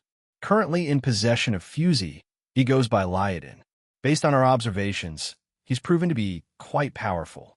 Therefore, prioritizing the neutralization of that planet has become imperative. The previous night, Aaron had omitted details about our powers and sacred gears, deeming it unnecessary for discussion at the time. There were more pressing topics on the agenda. However, it became evident now that their curiosity had been piqued, prompting the need for an exploration into these aspects. We can discuss that later. Is there anything else on our agenda? If not, we're eager to go on a mission right away, I informed him, catching him off guard. I recall being informed about this, but I assumed it would start tomorrow instead. Aren't you exhausted after that? Brandhar inquired, his surprise evident. I shook my head in response. No, we've faced more prolonged battles against more powerful enemies before. This level of activity won't tire us out. Regardless of the mission's scale, we're ready to contribute now, I reiterated. Brandhar gazed at me, then at my team members who echoed my sentiments. A grin formed on his face as he said, All right, give me a second to find one. With that, he swiftly left to secure a mission for us. Turning my attention to Selkia, I remarked, I hope you can keep up. If not, please take this. I offered him a slime pill, and he examined it with curiosity. I proceeded to explain its mechanics and the identity of its creator, capturing their attention with a sense of wonder and amazement. Selkia accepted the offered item, and as he did, his previous injuries miraculously healed, and a renewed surge of energy coursed through him. "Ha! That guy can do anything, can't he?" he remarked, giving a nod toward Aaron. "He sure can," added Saji with an endearing grin. Saji, at times, seemed like a loyal companion, akin to a puppy following Aaron around. Engrossed in conversation, Brandhar eventually rejoined our group, bearing a mission on a slightly worn brown piece of paper. "How about this? If you can secure this planet, we can likely establish a link with ours through a teleportation pad. Aaron can then use his powers to conceal it, providing us with more space and resources," Brandhar suggested. Taking the paper from him, I scrutinized the mission details. It appeared straightforward eliminate the phantasma from that location and take control of the planet. Subsequently, other members of the Resistance would arrive to set up a teleportation pad, linking it with this planet. The final touch would involve Aaron restoring the planet and concealing it from the rest of Fumara's organization. This should be a manageable task. Thank you. Can you guide us to the most straightforward route? I inquired. Brantar responded with a nod, indicating a specific direction for us to follow, so we trailed behind him. After a while, we reached a compact room adorned with intricate magic circle-like drawings on the floor. The walls, floor, and ceiling displayed a futuristic design, reminiscent of Aaron's modifications throughout the underground base. These are recent additions, and we were pretty surprised by how efficiently Aaron made them. We conducted tests earlier, and rest assured, these circles will teleport you directly to the planet, just beyond the reach of any active detection equipment they might have. Although your primary objective is their complete annihilation, I have to add that none of them will change to your side. Another group attempted that previously, resulting in the death of 2 members, Brantar elucidated, providing essential details for our mission. I gave a nod, pivoted on my heels, and casually remarked, "Ready to go?" "Yes, President." They chimed in unison, catching Selkia off guard. "Igrigagia."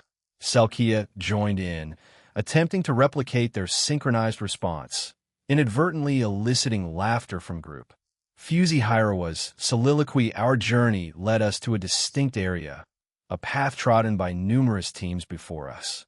As members of the Slashdog team, it became apparent that the trial we faced resonated with our usual line of work, espionage, and infiltration. Such tasks were second nature to us, navigating the shadows and unraveling secrets. However, this particular trial had an added twist. Our newly recruited member observed our every move in a different area. Earlier, she appeared less than impressed, a sentiment I couldn't fault her for since we didn't know each other well. A subtle murmur emanated from Lyodin on my shoulder in his smaller form. "Gua," he expressed quietly. "It's all right. Ahead of us, we're about to confront 2 more enemies. Stick to our routine," I gently instructed him. "Ga," Lyodin responded, a playful nudge of his nose against my cheek accompanying his energetic reply. "This is Kanami with Natsum. I believe we've located what we're searching for. Rendezvous at our location. Sending coordinates now." Kanami communicated through our shared transceivers. "Roger," echoed the responses from the rest of the group. Lyodin and I hastened our pace, encountering 2 enemies along the way. Swiftly, Lyodin unleashed his petrifying roar, rendering the enemies motionless, an ability he had perfected over our additional 100 years in Aaron's training facility, executing the move without making a sound, creating a silent yet effective technique. Harnessing my magical abilities, I unleashed a barrage of regular magic bullets, obliterating the immobilized foes. We swiftly navigated past the now defeated enemies, taking several turns as I maintained focus on Kanami's life signature. Our path led us through a scene of more lifeless bodies until we reached the room where she was located. The rest of our team stood alongside me, their gaze fixated on an unusual, giant crystal-like rock situated before us. Within its depths appeared to be a figure, but upon closer inspection, it became apparent that it was a mere facsimile, a dummy. This revelation marked the true nature of the trial we were undergoing. "Well done. It seems your team is well suited for missions of this nature.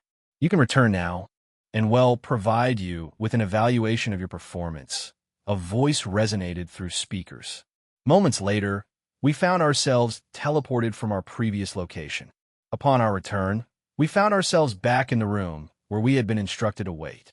Soon, additional individuals entered the room, and overseeing our trials was a man named Lee Vance. Aged and adorned with graying hair, he possessed kind blue eyes and moved with the support of a walking stick. "Well done, everyone," Lee Vance commended, turning to the wolf Yukai, Kiratsum, at his side. "What do you think, Kiratsum?" Kiratsum snickered before responding, "They weren't bad, but there's room for improvement. For now, it's acceptable. However, We need to move on. I've been assigned a mission today, and it'll take these guys with me for a test run. Just remember, if any of them don't make it, don't come crying to me." With that, she exited the room, her voice echoing the command, "Meet me at the lobby." Caught off guard, Cookie started to voice his protest, but Calawarna silenced him by placing a hand over his mouth. "Let go, Co. You need to understand that most inhabitants of this universe will be like this, considering what we already know about them. TCH, I get it, but her attitude isn't earning her any points with me," Cookie retorted. He shifted his gaze towards Calawarna and expressed, "I know it's early, but I want you to work from here, supporting us. I don't want you on the front lines." He confessed with a hint of concern, his eyes briefly avoiding hers in embarrassment. Calawarna responded with a reassuring smile, stating, "Perhaps in a month or two, but for now, I'm doing fine." "B, but what if something happens to you here?" "I'm just worried about you and the kid," Cookie expressed, his eyes focused on the ground. Genuine concern etched across his face. "I never thought I'd see the cat act like this. I guess love really does change people," observed Natsum, shaking her head at the unexpected display of vulnerability. Levans greeted us with a warm smile and shared, "We do have a sort of daycare set up by Heracles before their departure, and many volunteers are involved." Cookie's attention immediately fixated on Calawarna, prompting her to take a step back. "Oh, okay, you'll take it easy, but he'll insist on helping you guys in other ways." "Okay, I came here with the intention to contribute," she declared. Middle couldn't resist a snigger as she remarked, "You couldn't keep your legs in check before we were finished dealing with the cows order fully." Calawarna countered with a deadpan delivery, "At least I have some standards," causing Middle's face to turn red. "Wah. Shut up," Middle stammered. The playful banter between the two escalated into a flurry of insults, a regular occurrence. Cookie had mentioned before that they used to be more brazen and foul-mouthed before undergoing a transformative change. After a brief interval, we returned to the lobby to reunite with Kiratsum. Earlier, we had discovered that she hailed from a planet named Hanazora Ion. Kiratsum narrowly escaped the clutches of one of the Eradicators, a Sisvid, who sought to subjugate her entire planet. Her mission involved rallying individuals to stand by her side in liberating Hanazora Ion. However, her efforts faced a challenge as only a handful had joined her cause. The Managawa sisters, along with me, Cookie, and numerous others affiliated with DXD from Japan, expressed a shared desire to assist her. Regrettably, trust remained a significant hurdle. Kiratsum, wary and cautious, had yet to place her faith in any of us. It seemed that gaining her trust and convincing her to accept our assistance would be a process requiring time and patience. Finally, let's get going. This mission should be a breeze. We've got a simple task at hand, taking down the pieces of shit from Fumer's organization and freeing a small camp of people who might want to join our cause, Kiratsum explained before leading us to a different area. "I still don't like her," Cookie muttered under his breath. "It's okay. We'll find a way to gain her trust. For now, let's focus on our first mission," Kanami exclaimed with enthusiasm, following Kiratsum's lead. Although our plan was to execute the mission smoothly, Kiratsum's hesitance hinted that it might not be as straightforward as ID hoped. Nevertheless, we pressed on, embarking on our inaugural mission.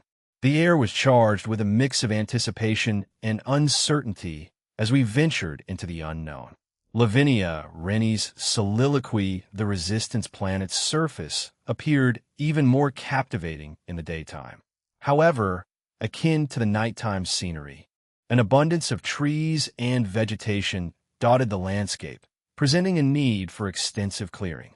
We recognized the potential of this newfound space, but acknowledged the necessity for thoughtful planning to optimize its use. Despite some repaired buildings, a significant portion remained hollow and vacant, prompting the exploration of diverse possibilities for their purpose.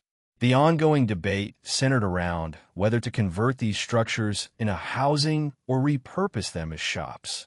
Aaron entrusted me with the task of meticulously cataloging every detail, a responsibility I eagerly shouldered, anticipating his acknowledgement and praise. Accompanying me in this endeavor were Velgrind, Rosweiss, and Azathoth. Rose diligently took notes alongside me, while Velgrind and Azathoth silently observed our surroundings. Engaging in such labor wasn't their preferred activity, particularly for Velgrind. Nevertheless, she displayed remarkable prowess when she applied herself to the task, a quality that didn't go unnoticed. Rose gestured ahead of us, indicating a colossal tree. She questioned, "What if we transform that tree into a structure resembling Yggdrasil?" Curious, I inquired, "What do you mean?" Having not explored that particular part of the realm, I was unfamiliar with her suggestion. After a brief explanation, coupled with a twinge of envy, I found myself in agreement with her proposal. We turned to seek the opinions of Velgrind and Azathoth, but they remained fixated on the tree. "Is something wrong, you two?" I asked. "That tree, it used to be the center of this planet.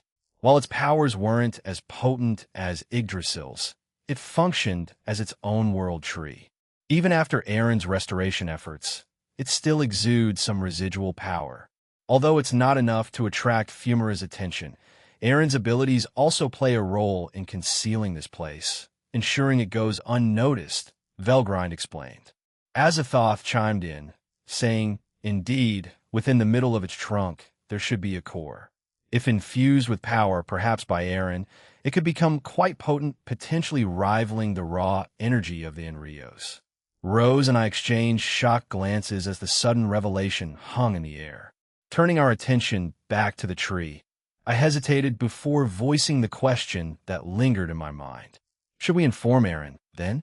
Velgrind, with a calm assurance, responded, "He's probably aware of it, but he might be preoccupied right now. This place is secure and well hidden, so a tree emanating power won't attract any unnecessary attention. Still, checking it out wouldn't be a bad idea." Excitement surged through me. "Then let's go. I want to see what it's all about," I exclaimed, starting to jog towards the mysterious tree. Rose, however, halted me with a gentle touch, and I gazed at her in confusion. "It's not going anywhere, Nia. Let's take our time.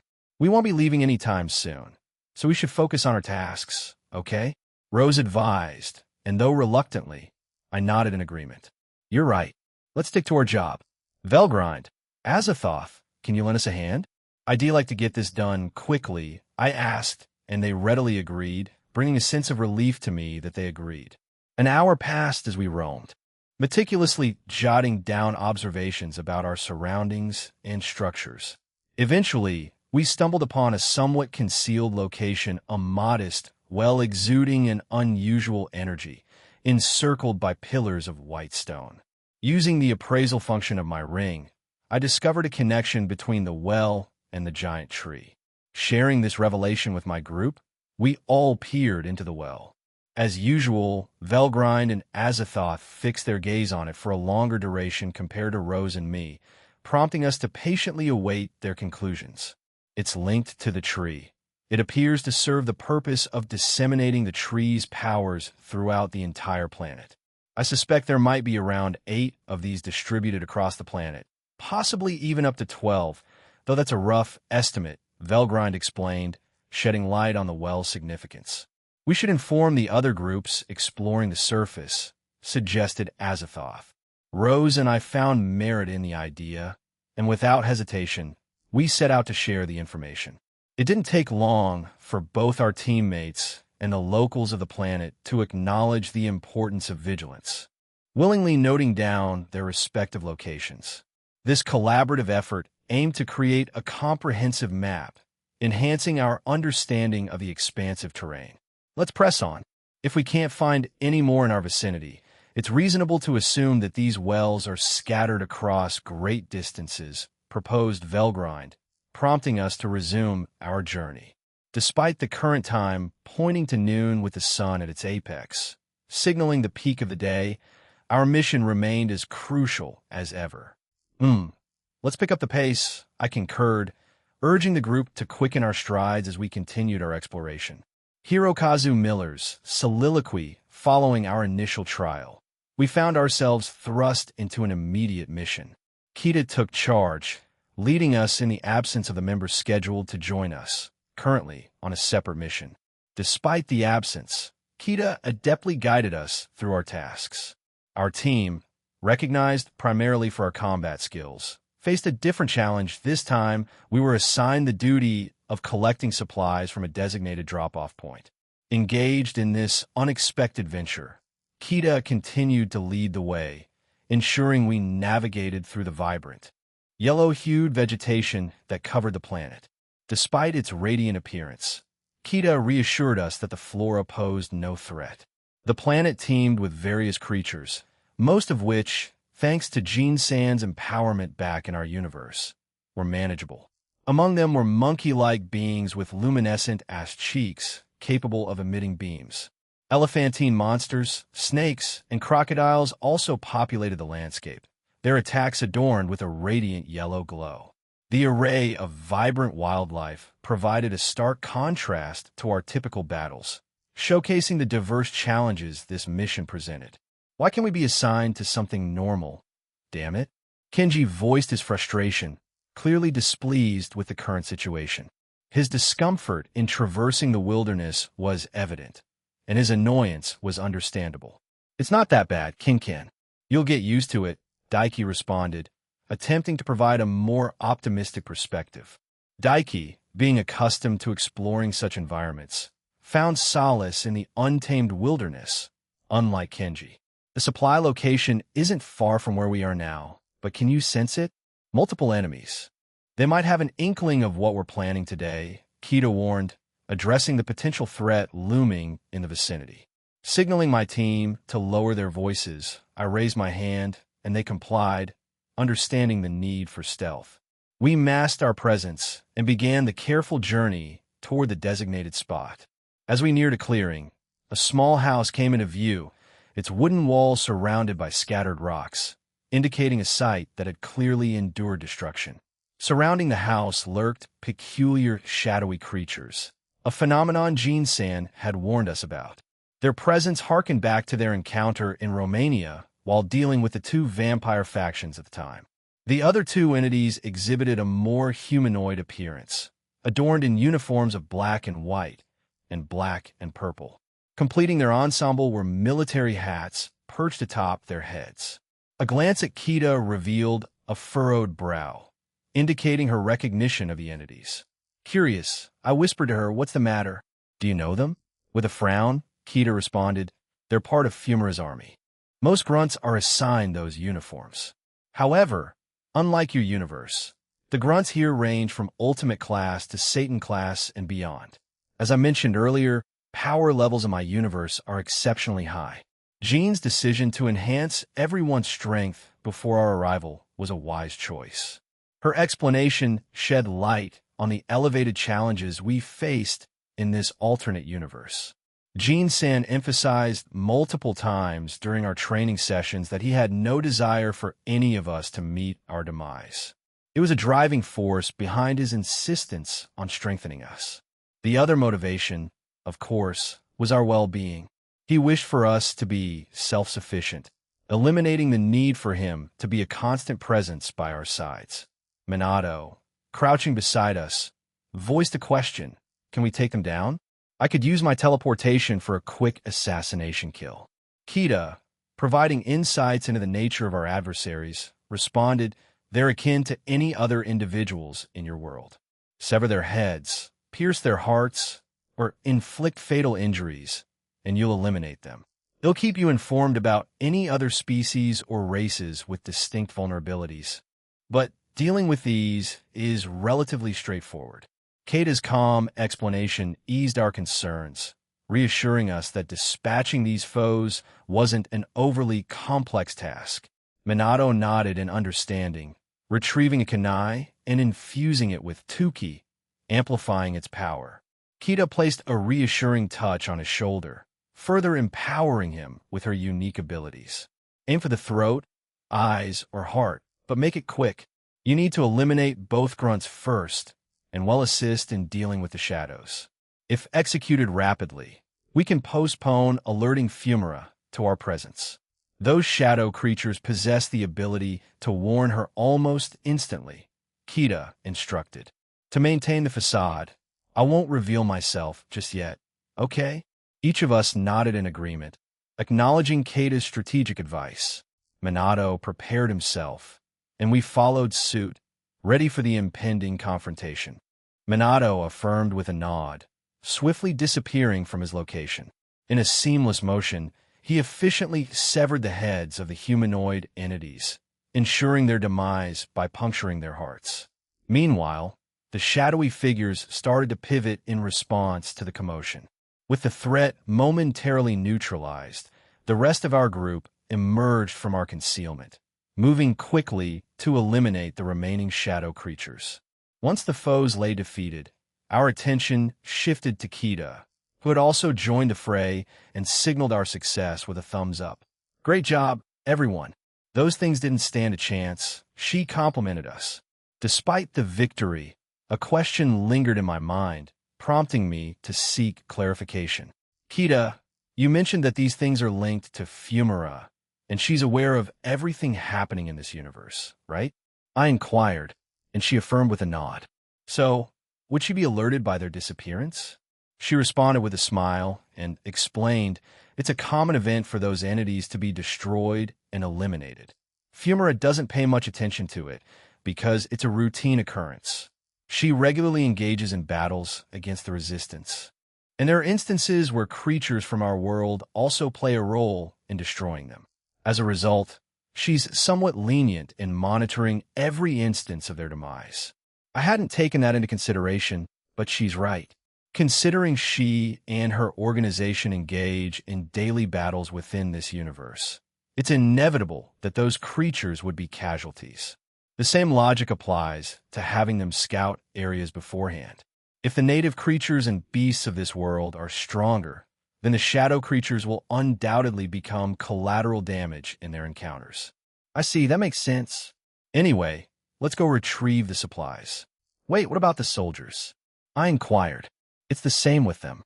She either cares even less about them since they don't meet the standards of the Eradicators, Weiboros, or Umbra. Everyone else, with maybe a few exceptions, is dispensable to her, came the response, shedding light on the stark hierarchy and priorities within her organization. The information sounded grim, but I found myself helpless in the face of it. With a resigned shrug, I walked toward the home. They mentioned that the supplies are inside the home. In the southeastern corner, I relayed to my companions, then proceeded to enter. The interior was a sorry sight, mostly in shambles and showing signs of neglect. Some of my teammates couldn't help but comment on the unpleasant state, deeming it gross. However, I chose to overlook the obvious discomfort and focused on the task at hand. Navigating through the wreckage, I reached the designated location, where I sifted through a combination of mold, wood, and other strange substances until I uncovered what we sought. It's more akin to a capsule than anything else. It's intriguing to see the advancements in this universe compared to our own, I remarked, examining the discovered item. Carrying it carefully, I stepped back outside, where the rest of the group gathered around to inspect the peculiar find. After I opened the container, Daiki expressed his concern, stating that's not nearly enough food and a few other things. It's negligible considering the vast population on that planet. They can't survive on this. His face wore a grim expression as he voiced his worries. Don't worry, I reassured him. Jin-san will inevitably increase the amount, or he might just create food for them. He could have even prepared some beforehand and stored it somewhere else. Daiki chuckled and remarked, yeah, that makes sense. We ate like kings during our stay in his training facility. If he can do that there, replicating the same here will be a piece of cake. The memory of their luxurious meals at Jin's training facility brought a lightheartedness to the conversation, dispelling some of the initial concerns. That concludes our mission. However, Kita declared, scanning the surroundings, I've visited this planet in my off-duty time before, and some of the animals here are edible. Let's hunt a few down and take them back. We can rely on Jin to turn them into something edible. Kata's culinary suggestion prompted a few of us to take a cautious step back. Why you have that much faith in his cooking skills, huh? WL, I do too, but I never knew the creatures here were edible. I stammered. They are, trust me. I've cooked and eaten them before. To steer clear of the monkeys, they taste mostly of unpleasant things. I don't want to experience that flavor again, Kita advised, punctuating her statement with a fake gag as she mimicked the act of vomiting. Inhaling deeply, I raised my voice, rallying the group with determination. Okay, everyone, let's get this done. Their expressions held a mix of curiosity and reluctance, indicating their hesitancy to proceed. Consider this an order. Let's just tackle it head-on and get it over with, I added wearily, emphasizing the importance of the task at hand. Despite initial reservations, they reluctantly consented, acknowledging the necessity of the directive. Aaron Toole's soliloquy as our meeting unfolded. The door swung open, revealing a figure that struck a chord of familiarity within me. Despite our brief encounter, her image had etched itself into my memory. You'll come back. The mission was, she began, her words trailing off as her gaze fixed on me. Joe, it's been a while, Radalia Vaccarel. I hope you're doing well, I inquired, meeting her stare head-on. She maintained her gaze for a few moments before nodding. The only available spot was to my right, since everyone else had claimed their places. It appeared that Savina and Laronia had orchestrated this seating arrangement, leaving Radalia looking visibly uneasy. Why the nerves? Did our last meeting leave you wary of me? I questioned, leaning in a bit too close for comfort. Her face flushed, rendering her speechless. Yet, before the awkwardness could linger, a hand gripped my cheeks and gently pulled me back. It wasn't Radalia's doing. These hands belonged to different individuals, and I allowed them to guide me away. Behave, commanded both Suzaku and Latia, their authoritative tones punctuating the moment. I chuckled before giving my acquiescence. I eagerly anticipated the continuation of our meeting, especially now that Radalia had joined us. The anticipation grew as Lavinia shared her recent findings, indicating that they intended to head towards the tree. While the idea of joining them stirred a desire within me, I recognized the necessity of staying put for the time being. In this moment, my reliance on their gathered information became paramount, a temporary substitute for my direct involvement. Chapter 17, Part 2, The Tree of Power and Golden Arrogance. Aaron Toole's soliloquy. So, Radalia, where was your mission? I inquired, my gaze fixed on her. She cleared her throat awkwardly, her fist muffling the cough. I was scouting out one of Eleanor's planets. Despite being only rank 16, she commands great respect, not only from Fumara and Ive, but from everyone else too. Eleanor oversees multiple planets simultaneously, but not all receive equal attention. Some are neglected, while others are consistently monitored. The one I scouted was among the constantly monitored ones. We met to exchange information and catch up, she explained.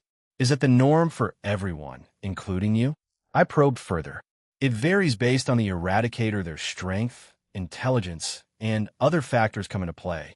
Personally, I oversee just 2 planets since well, I'm not that smart, she admitted, a hint of self-consciousness in her tone. There's my home planet, and another one primarily used for storage of various resources we require, she added, a subtle unease accompanying her response. Concern etched across her face, a reflection of the worry she harbored for her planet, even amidst a less-than-ideal relationship with her own kind. This realization triggered a thought in me. With the information I've just received, and after I killed Arundel Liaris, who assumed the oversight of his planets, did Sakudia step in? I inquired, directing my gaze between Sakudia and Radalia. Or did someone else take on that responsibility? Considering your shared elven heritage and the proximity of your planets, I half expected you to be involved. I do oversee my own set of planets, but to answer your questions, Sakudia responded, shedding light on the post-Arundel scenario. The planets Arundel was supervising have been entrusted to other eradicators or even Wayboros. Regarding Arundel's home planet, it is now independently managed by another powerful elf. However, they seem to be teetering on the brink of civil unrest, standing on the precipice of a potential internal conflict, Sakudia explained. Observing the mention of a civil war, I couldn't help but ponder the rapid descent of his planet into such turmoil. Questions arose in my mind about the nature of the new ruler and how the populace perceived this shift. My gaze shifted from the leaders to Radelia, whose uneasiness did not escape my notice. Despite the evident issues between their races, Radelia's concern for Arundel's race spoke volumes about her character. It intrigued me, why would she choose to align herself with the Eradicators? Was it a means of safeguarding herself and her planet? Her strength certainly suggested she was more than capable. Latia's voice broke through my contemplation, bringing me back to the present. "You're staring too hard at her, Aaron," she remarked, prompting me to refocus. I noticed Radelia's discomfort with the prolonged attention, prompting me to apologize and clarify that my intense gaze was merely a result of being lost in my thoughts. "So, what news did you have for us, Radelia?" Savina inquired, her gaze fixed on Radelia. Radelia awkwardly cleared her throat, coughing into her fist before nodding in response. "Eleanor informed me that she and I will be absent for a while. They're collaborating with researchers and scientists recruited from across the multiverse to expedite the awakening process of Magnum Tenebrosum." The revelation hung in the air, casting a heavy silence over the entire room. A palpable shock registered on the faces of everyone present, and it didn't escape notice that I was the sole exception to this shared astonishment. "Are you not concerned about this, Aaron?" Savina inquired, her expression reflecting a mix of curiosity and concern. "No, not really. I've got a plan in place for him. The location he's in is already secured under a barrier I've set up. My intention is to let him awaken, engage in a conversation, and if his responses don't satisfy me, well, then he'll take care of him too. The other outer gods are within the same barrier.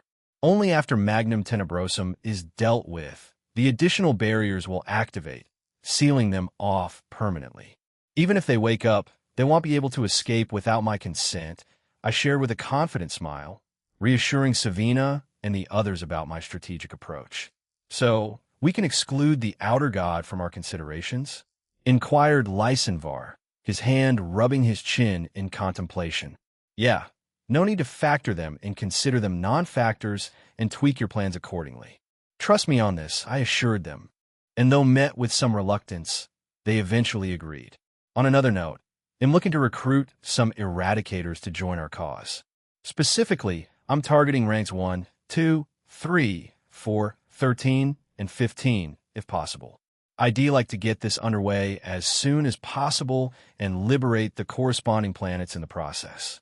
Rank 4 and 13 aren't guarantees, but the others are more likely to consider the proposition.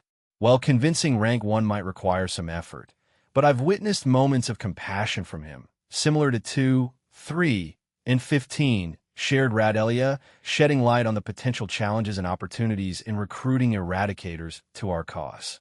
But you need to understand that most of them have been living this way for an extended period. Asking them to abandon this lifestyle for a future of peace that isn't guaranteed is a significant challenge, Astrid explained. "I had a close call with Fumara once, and she tried to recruit me. Somehow, I managed to escape. Maybe she wanted me to grow stronger before trying again, but I ended up joining the resistance instead. She's been upset with me ever since," she added with a laugh. The revelation that Astrid, of all people, was a target for Fumara's recruitment took me by surprise. What was even more astonishing was that she not only managed to evade Fumara, but was allowed to leave without facing dire consequences. Fumara's actions appeared to defy the expectations associated with her reputation, sparking a heightened curiosity within me. The enigma surrounding Fumara deepened, leaving me with even more questions about her and the intricacies of her character. "I used to be in the same boat, but those days are behind me now," shared Lysenvar. "Anyhow, let's delve deeper. In response to your queries, Aaron, I can shed light on the planets they got to most frequently. However, more often than not, they are absent from these locations, engrossed in missions for Fumara. Consequently, their planets are typically under the watchful eye of their subordinates. I'm okay with that."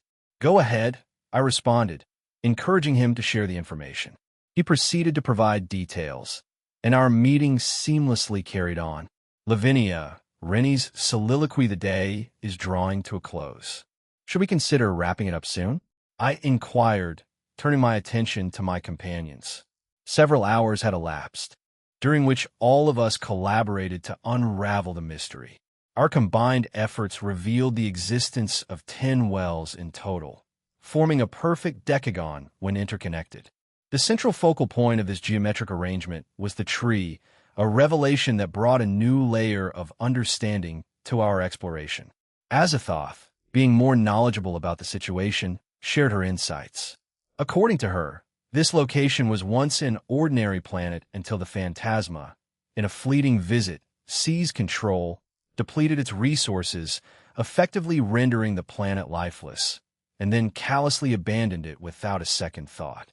Fumara's organization had recruited the inhabitants, and those who resisted faced dire consequences. They were mercilessly eliminated. The tree, once a vibrant symbol of life, gradually succumbed to neglect. With no caretaker in sight, and the surrounding planet steeped in a subtle toxicity, the once thriving symbol of vitality withered away, leaving behind a desolate landscape. The surviving members of the Resistance sought refuge with this planet, turning it into their sanctuary. However, with Aaron's efforts to restore the planet, a glimmer of hope emerged, suggesting the possibility of transforming this once-tainted world into a habitable haven. As Rose remarked, it should be around 5 in the afternoon, and, there's the sunset of this world. We turned our attention to the horizon. The unfamiliar celestial body descended, marking the end of the day. Should we advise everyone else to conclude their exploration? Rose proposed, and unanimous agreement resonated among us. Subsequently, we commenced the task of notifying our companions to wrap up their activities for the day. After completing our tasks, we swiftly returned to the teleportation pad, where a gathering of friends, locals, and allies awaited us. Among them, we noticed Hirokazu-kun's team, and their expressions hinted at a less-than-pleasant experience. "Hey, everyone, what's with the grim faces and, what's that smell?" I inquired, taking a sniff in their general direction. Kita chuckled before explaining, "Well, we visited a particular planet to retrieve some supplies. In the process, we encountered some enemies, took care of them, and even managed to hunt for additional food. I've had the chance to try the local wildlife before, so it's safe to eat. However, the aroma isn't exactly enticing. Some luminous yellow goo oozed from their bodies, a sight that seemed to leave Kita unfazed, but the others appeared as though they had endured multiple rounds of vomiting. Witnessing their evident discomfort, I couldn't help but empathize with the ordeal they must have faced. Silently, I offered a prayer for their well-being. Azathoth, however, seemed to hold a key piece of information about this peculiar situation. "Oh, that planet. There's a trick to neutralizing that smell," she shared. All eyes turned toward her, anticipating an explanation. Azathoth continued, "Before eliminating the creatures, target the cores located in the middle of their bodies. Those cores typically detonate upon death, leading to the unpleasant odor and the release of gooey liquid. If you manage to destroy the cores beforehand, they'll perish more like the animals back in the Draconic Dais, but with yellow blood." Kita chuckled, breaking the tension in the air. "Before you ask, no, I didn't know that. I always just killed them, cooked them, and ate them. I'll make a mental note of that for the future." Lance Katzkowen, with a slight grimace, remarked, "Ugh, I need a bath. I stink, goddamn. We all do. We might as well clean ourselves up before dinner." "Thanks for the information, Azathoth-san," Hirokazu-kun expressed his gratitude, bowing before leading his team out. "Oh, we need to drop these off for Jean-san, so we'll have to do that first." The sound of his teammates' collective groans filled the air, accompanied by reluctant compliance as they followed their king and queen, all the while voicing complaints. Turning to Azathoth, I inquired, "Are they genuinely edible?" "Yes, if cooked the right way. I'm not sure about Kata's culinary skills, but they might not be the best. I'll inform Aaron on how to cook them properly if he plans on preparing them for everyone tonight," she reassured, and I nodded in acknowledgement. With the conversation concluded, we trod upon the teleportation pad, embarking on our journey back to the underground base. After we teleported back down there, our eyes immediately caught sight of a few teams we had close ties with, prompting us to approach them without hesitation. Didulio-san, why are all of you covered in green slime? Ross Weiss inquired, her curiosity evident. Every member of Team Trump Card of Heaven and Gabriel sported a coating of green slime. While the lack of any discernible odor alleviated concerns, their discomfort was apparent.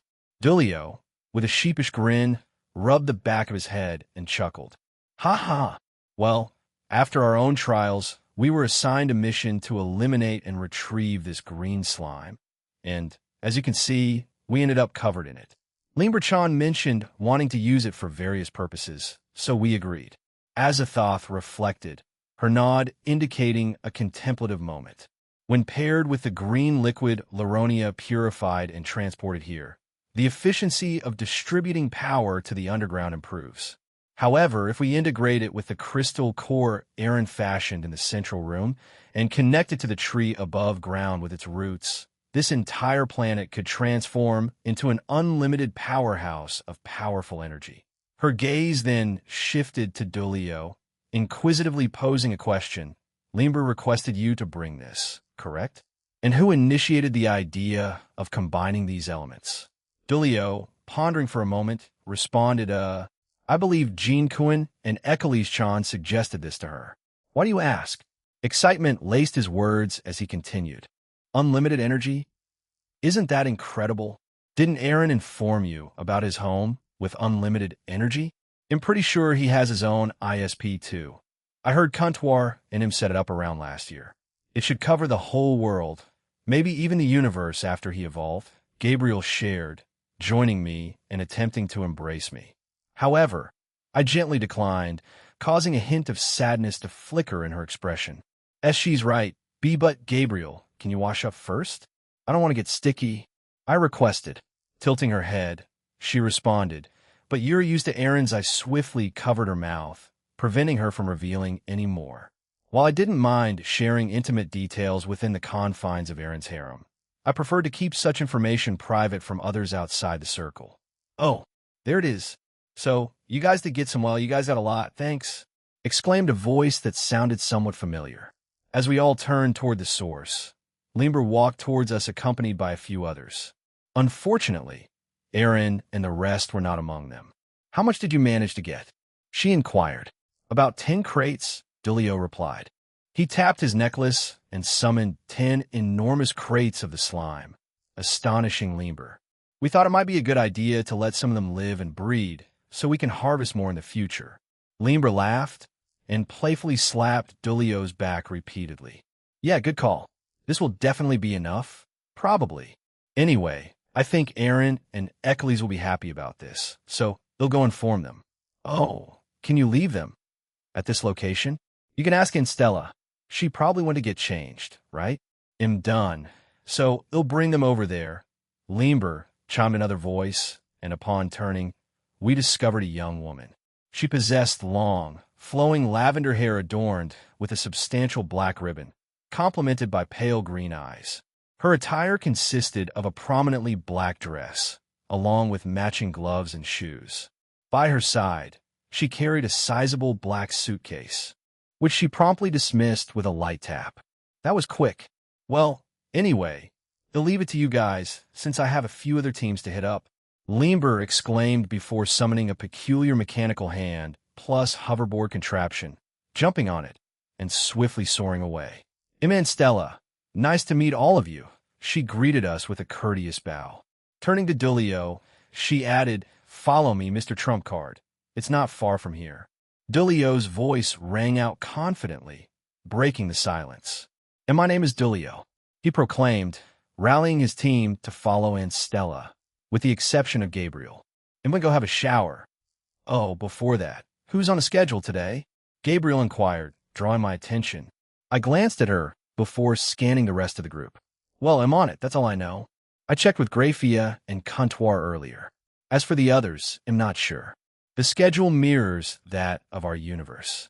so you might want to check with her or consult your rings. I'm pretty sure Aaron integrated that function, Valgrind explained. All right then, he'll join you guys soon. Gabriel responded before she checked her ring, smiled, and teleported away, leaving the rest of us to navigate towards the meeting room. Aaron's aura hadn't shifted from its original spot since we parted ways earlier on the day. As we approached the meeting room, we found ourselves navigating through an increasing number of new areas. Aaron had truly outdone himself this time. Although, if one were to inquire, he'd likely dismiss it, attributing the design to something he had seen in the past. To my surprise, we only faced a few instances of catcalling. Oddly enough, the culprits seemed to be mostly older men, with a few women and teenagers thrown in. However, this behavior was swiftly halted when it became known that we belonged to the Aaron's group. They referred to it as the Outer Gods group. The revelation left them mortified, unable to meet our gaze. Isn't that Sona's team and the Slash Dog team? Rose inquired. Indeed, before us and to the right stood the two teams. Eager to catch up, we hastened our steps to join them. You guys finish your missions too? How did it go? I inquired upon reaching them. Despite a general air of weariness, most of them appeared to be in decent condition, if a bit mentally fatigued.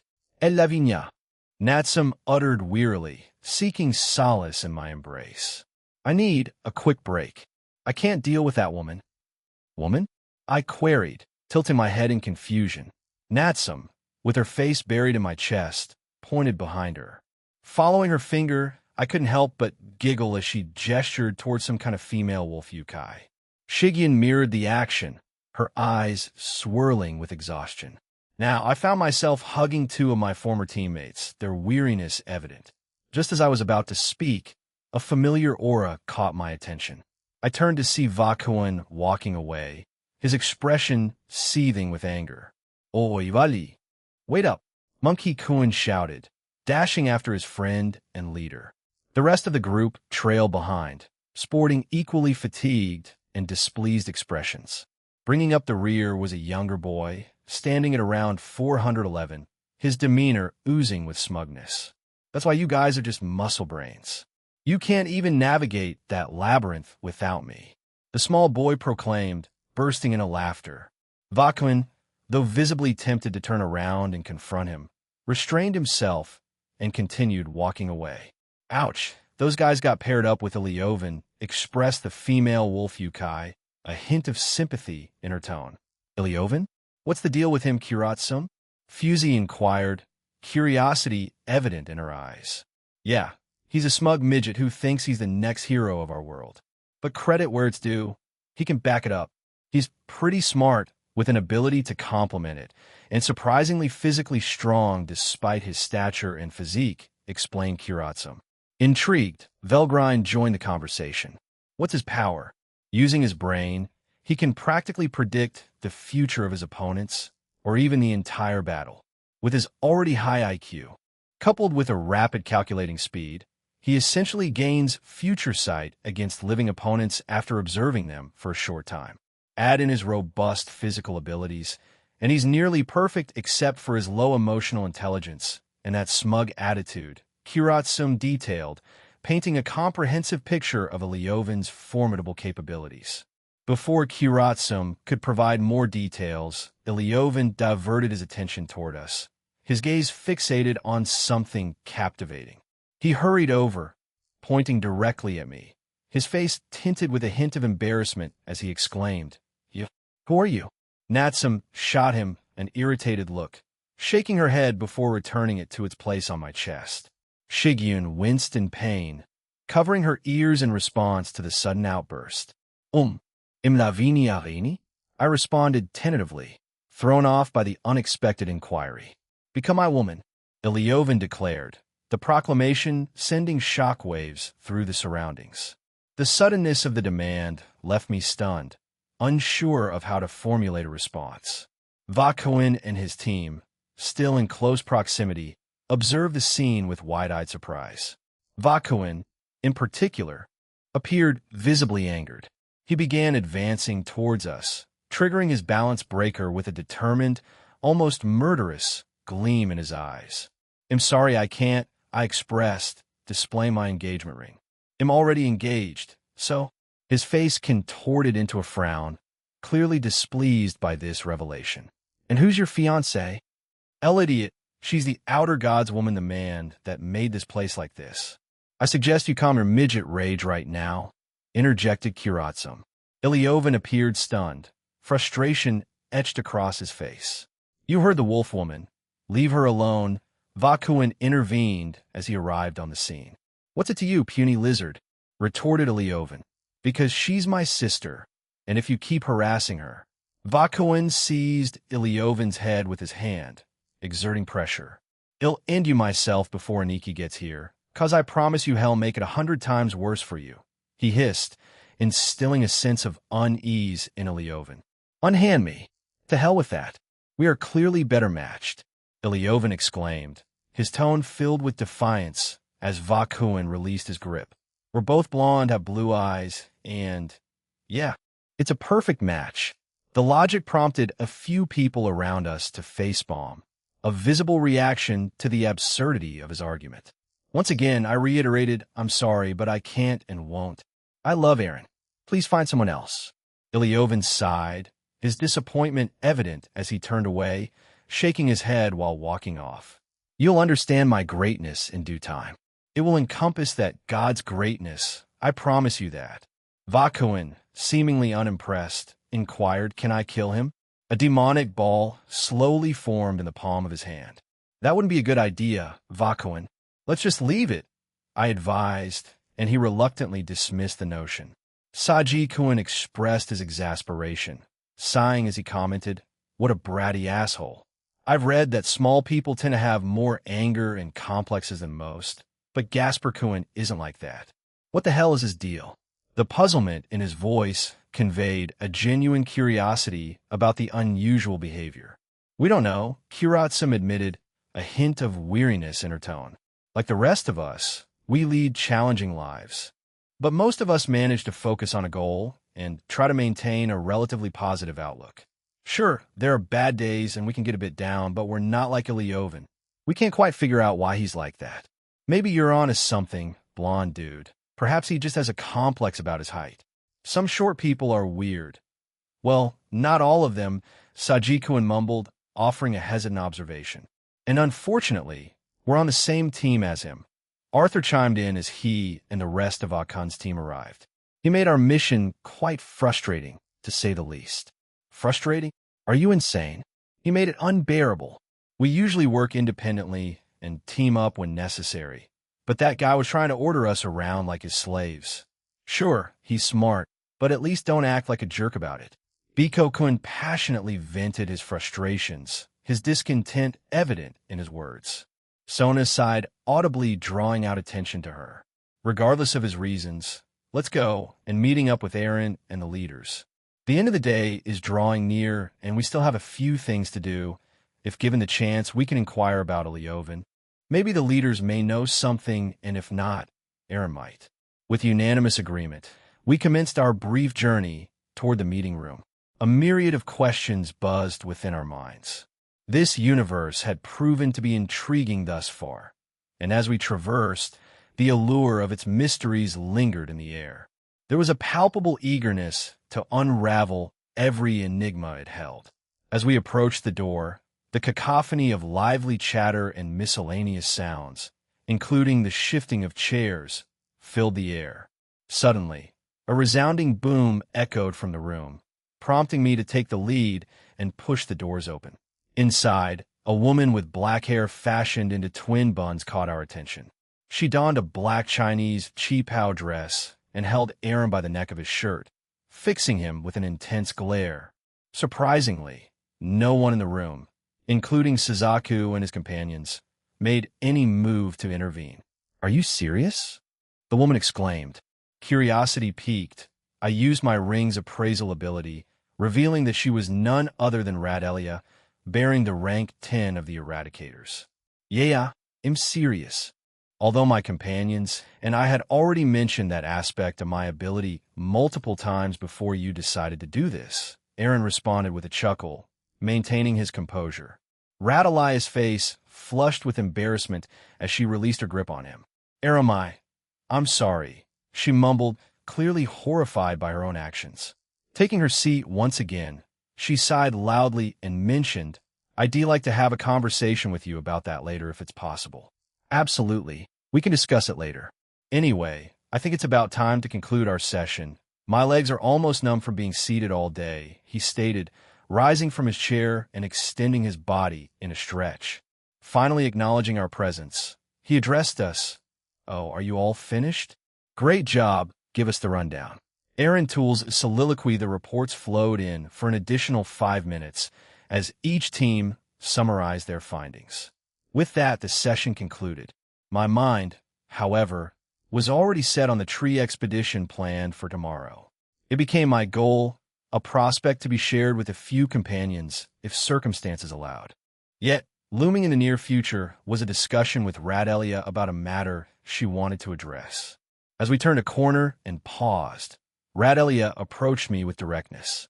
Please revive my father, she requested, cutting straight to the heart of the matter. Getting right to it, huh? I responded, considering the weight of her plea. You don't have to go into excessive detail, but he'll need a compelling reason to bring someone back. Also, keep in mind that there are factors that might complicate such endeavors. Her confusion was evident as she asked, What do you mean by that? I took a moment to explain the intricate mechanics of reincarnation in the vast multiverse. Some individuals had already undergone the cycle, while others remained in a perpetual state of waiting, even after the passage of centuries or millennia. Please check, she implored, bowing towards me, a hint of desperation in her tone. As I prepared to respond, a resonant voice echoed in the hallway, drawing our attention. Turning towards it, we saw a small figure with blonde hair and blue eyes. Oh no, Kanami and Valley simultaneously mumbled, leaving me puzzled. Lavinia instinctively sought refuge behind me, peeking out from my side to get a glimpse of the approaching boy. Where is Lavinia? Where's my princess? The boy shouted, intensifying my confusion. Princess? What was this raging midget talking about? Suddenly, he spotted Lavinia behind me and rushed in our direction. However, he halted a few meters away. So, you're the famed leader of your group? Ilyovan, the perfect being. I challenge you for her hand in marriage. That's quite a bold move, Albion mumbled. How will you respond, Aaron? Rudra inquired. Before I could formulate a response, Radelia vanished from her position, reappearing with swift precision as her fist collided with Ilyovan's stomach. A gust of wind swept through the hallway, and Ilyovan vanished in the aftermath. Turning back toward us, Radelia wore a satisfied smile. Please give me an answer, she requested, bowing once again.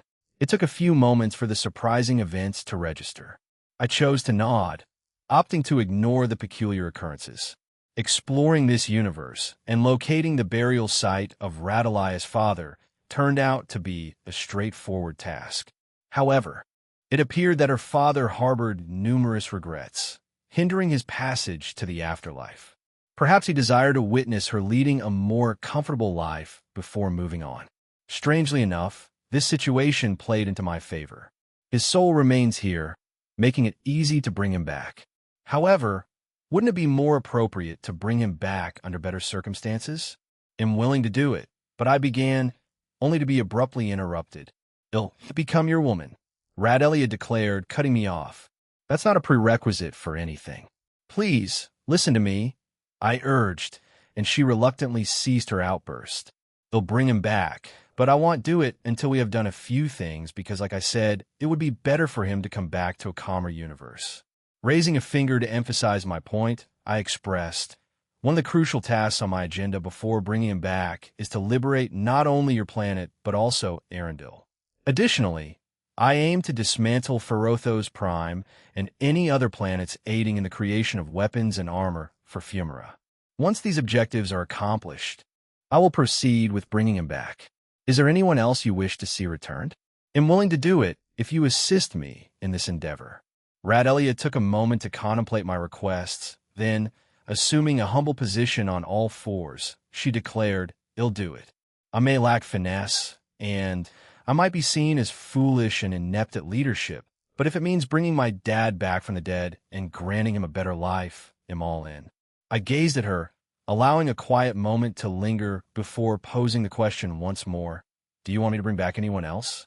Her response was swift and firm. No, accompanied by a determined shake of her head. I don't care about my mother. She abandoned us. I've never had friends, considering I'm perceived as a brute, so I don't care about the others. Very well. I began, extended my hand for a handshake, but before I could continue, Radelia abruptly stood up and kissed me, and then stepped away. I'm serious about what I said, she declared once more, her words carrying a weight of sincerity. I said I know, but I don't believe you in that regard. So, it'll be straightforward. If you do this for me, I will be forever in your debt, and it'll become yours, whether you like it or not, she declared firmly, leaving no room for negotiation. I let out a deep sigh, my hand resting on my face in a gesture of frustration. Fine, do as you wish, but before we leave, who's Iliovan? And what was all that about?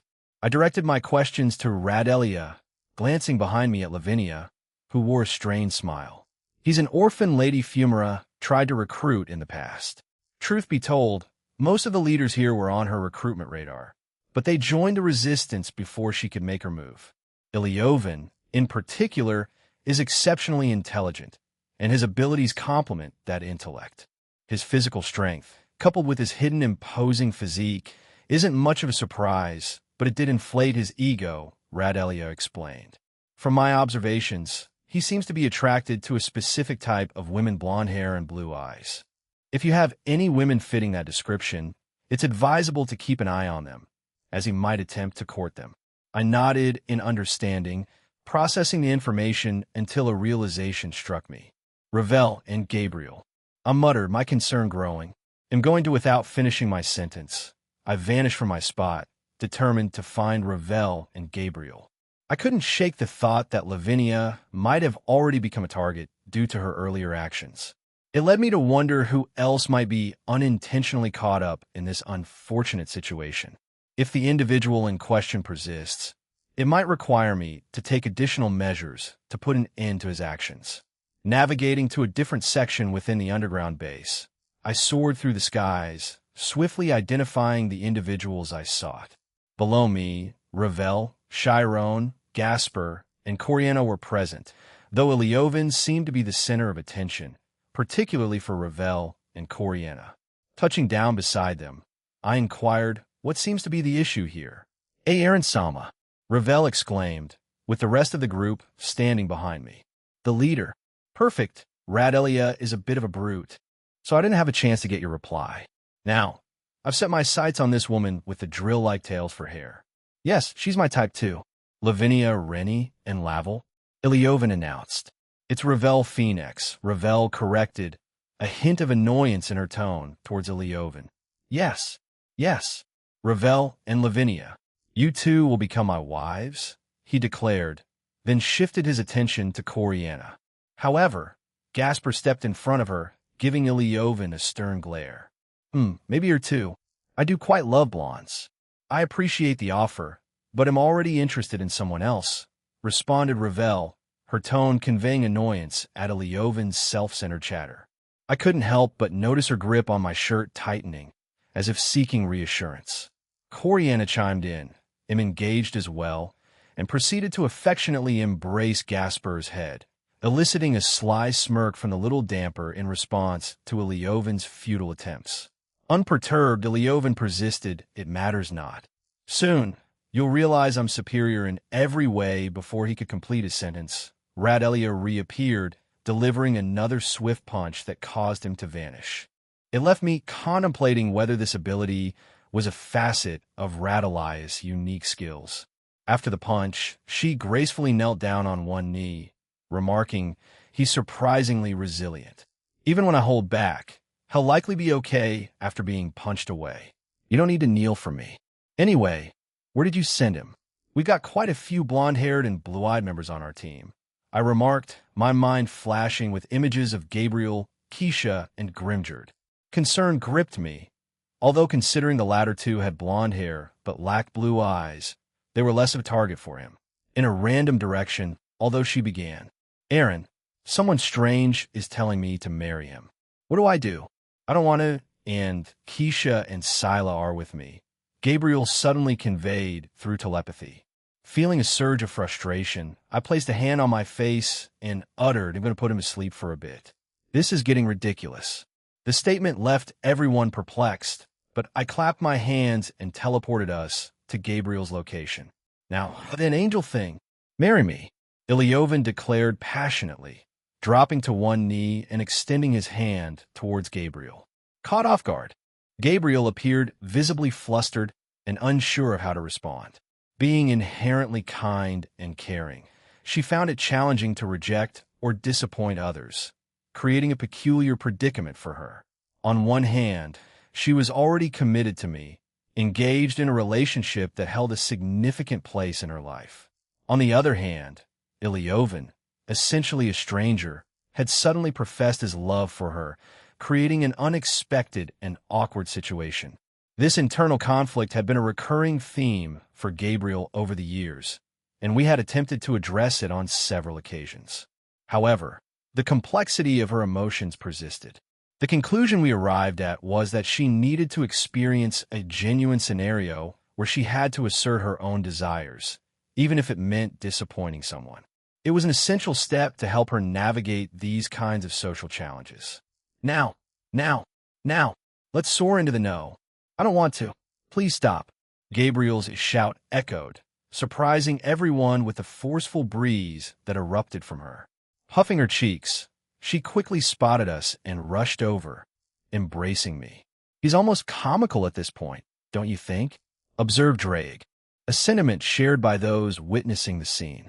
"It's almost reminiscent of those love-obsessed character tropes in media. I wonder what drives him to act this way," pondered Rudra. "We'll have to uncover the reasons in due time," I replied, holding my own theories about the motivations behind Ilyovan's behavior. "You again," Ilyovan said, pointing directly at me. "Tonight, we will fight. I am serious about taking them from you. If it gets you off my back, then whatever, little midget," I replied in frustration, gesturing towards him. In an instant, he dropped to the ground, face first, unconscious. Gently, I ran my fingers through Gabriel's hair, her embrace providing a comforting warmth. "Let's just go. I need to cook for everyone, too. Can some of you lend me a hand?" I inquired, turning to those around us. "I'd love to," Ravel chimed in, her hand shooting up with enthusiasm. "Food. Can I be a taste tester?"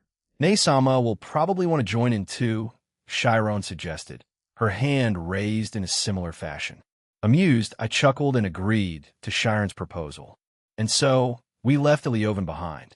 At this moment, my focus wasn't on him. This place was relatively safe and had been fine. The passage of dinner was marked by a surprising turn of events. I found myself taken aback by the assortment of creatures Hirokazu, Sarorg, and Seekvera's groups had managed to procure from different planets in this vast universe. Admittedly, the smell that accompanied these exotic animals was quite overpowering. However, with Azathoth and Kantuar offering their culinary expertise, I successfully cooked the unfamiliar ingredients, guided by their valuable instructions. It became evident that Azathoth and Kantuar had honed their cooking skills, as they, along with Reiko, Grafia, and Ine, efficiently contributed to the meal preparation. Given the task of cooking for an entire planet while relying on our powers, we managed to accomplish the feat surprisingly quickly. Considering the scale of this gathering, it drew the attention of most residents. They eagerly flocked to sample the diverse dishes we had prepared. The positive response from the crowd indicated their approval of the culinary venture. Even the notoriously irritable Ilyovan made an appearance, shooting glares at me and the members of my group. Despite his displeasure, it was evident that he treated those he found interesting with a kinder demeanor. Following the conclusion of the grand dinner event, Ilyovan approached me with determination, pointing directly at me. "We're having that duel now," he declared in a calm, yet assertive tone, creating a ripple of attention in our surroundings. I responded with a nonchalant sigh. "Whatever, let's just get this done and over with." "You'll come to regret those words," he retorted before turning to walk away. "Follow me." Graphia Lucifuge's soliloquy in an unexpected twist. The night's climax unfolded as a duel between my fiancée, Aaron, and an unfamiliar young boy named Iliovan. I found myself inquiring about the origins of this peculiar situation since I had stayed behind in the room with Latia. The reason behind it, to put it lightly, turned out to be rather foolish. The motives driving Iliovan's behavior remained a mystery to me, as well as to most members of DXD and, I presumed, the Resistance. The confusion among the spectators in the arena mirrored my own bewilderment. While I knew Iliovan was an orphan, the extremity of his unusual conduct and the intense reactions it garnered were, to say the least, perplexing.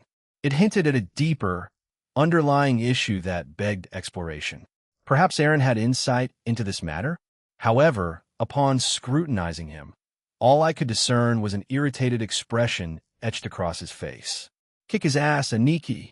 Valet Lucifer exclaimed enthusiastically. "Shove a stick up his ass," Biko added, his voice echoing the dislike Valis team harbored for Iliovan. Lavinia noticed my confusion and took the initiative to explain their animosity towards Iliovan. The rest of Valis' team chimed in, sharing their own brief encounters with him.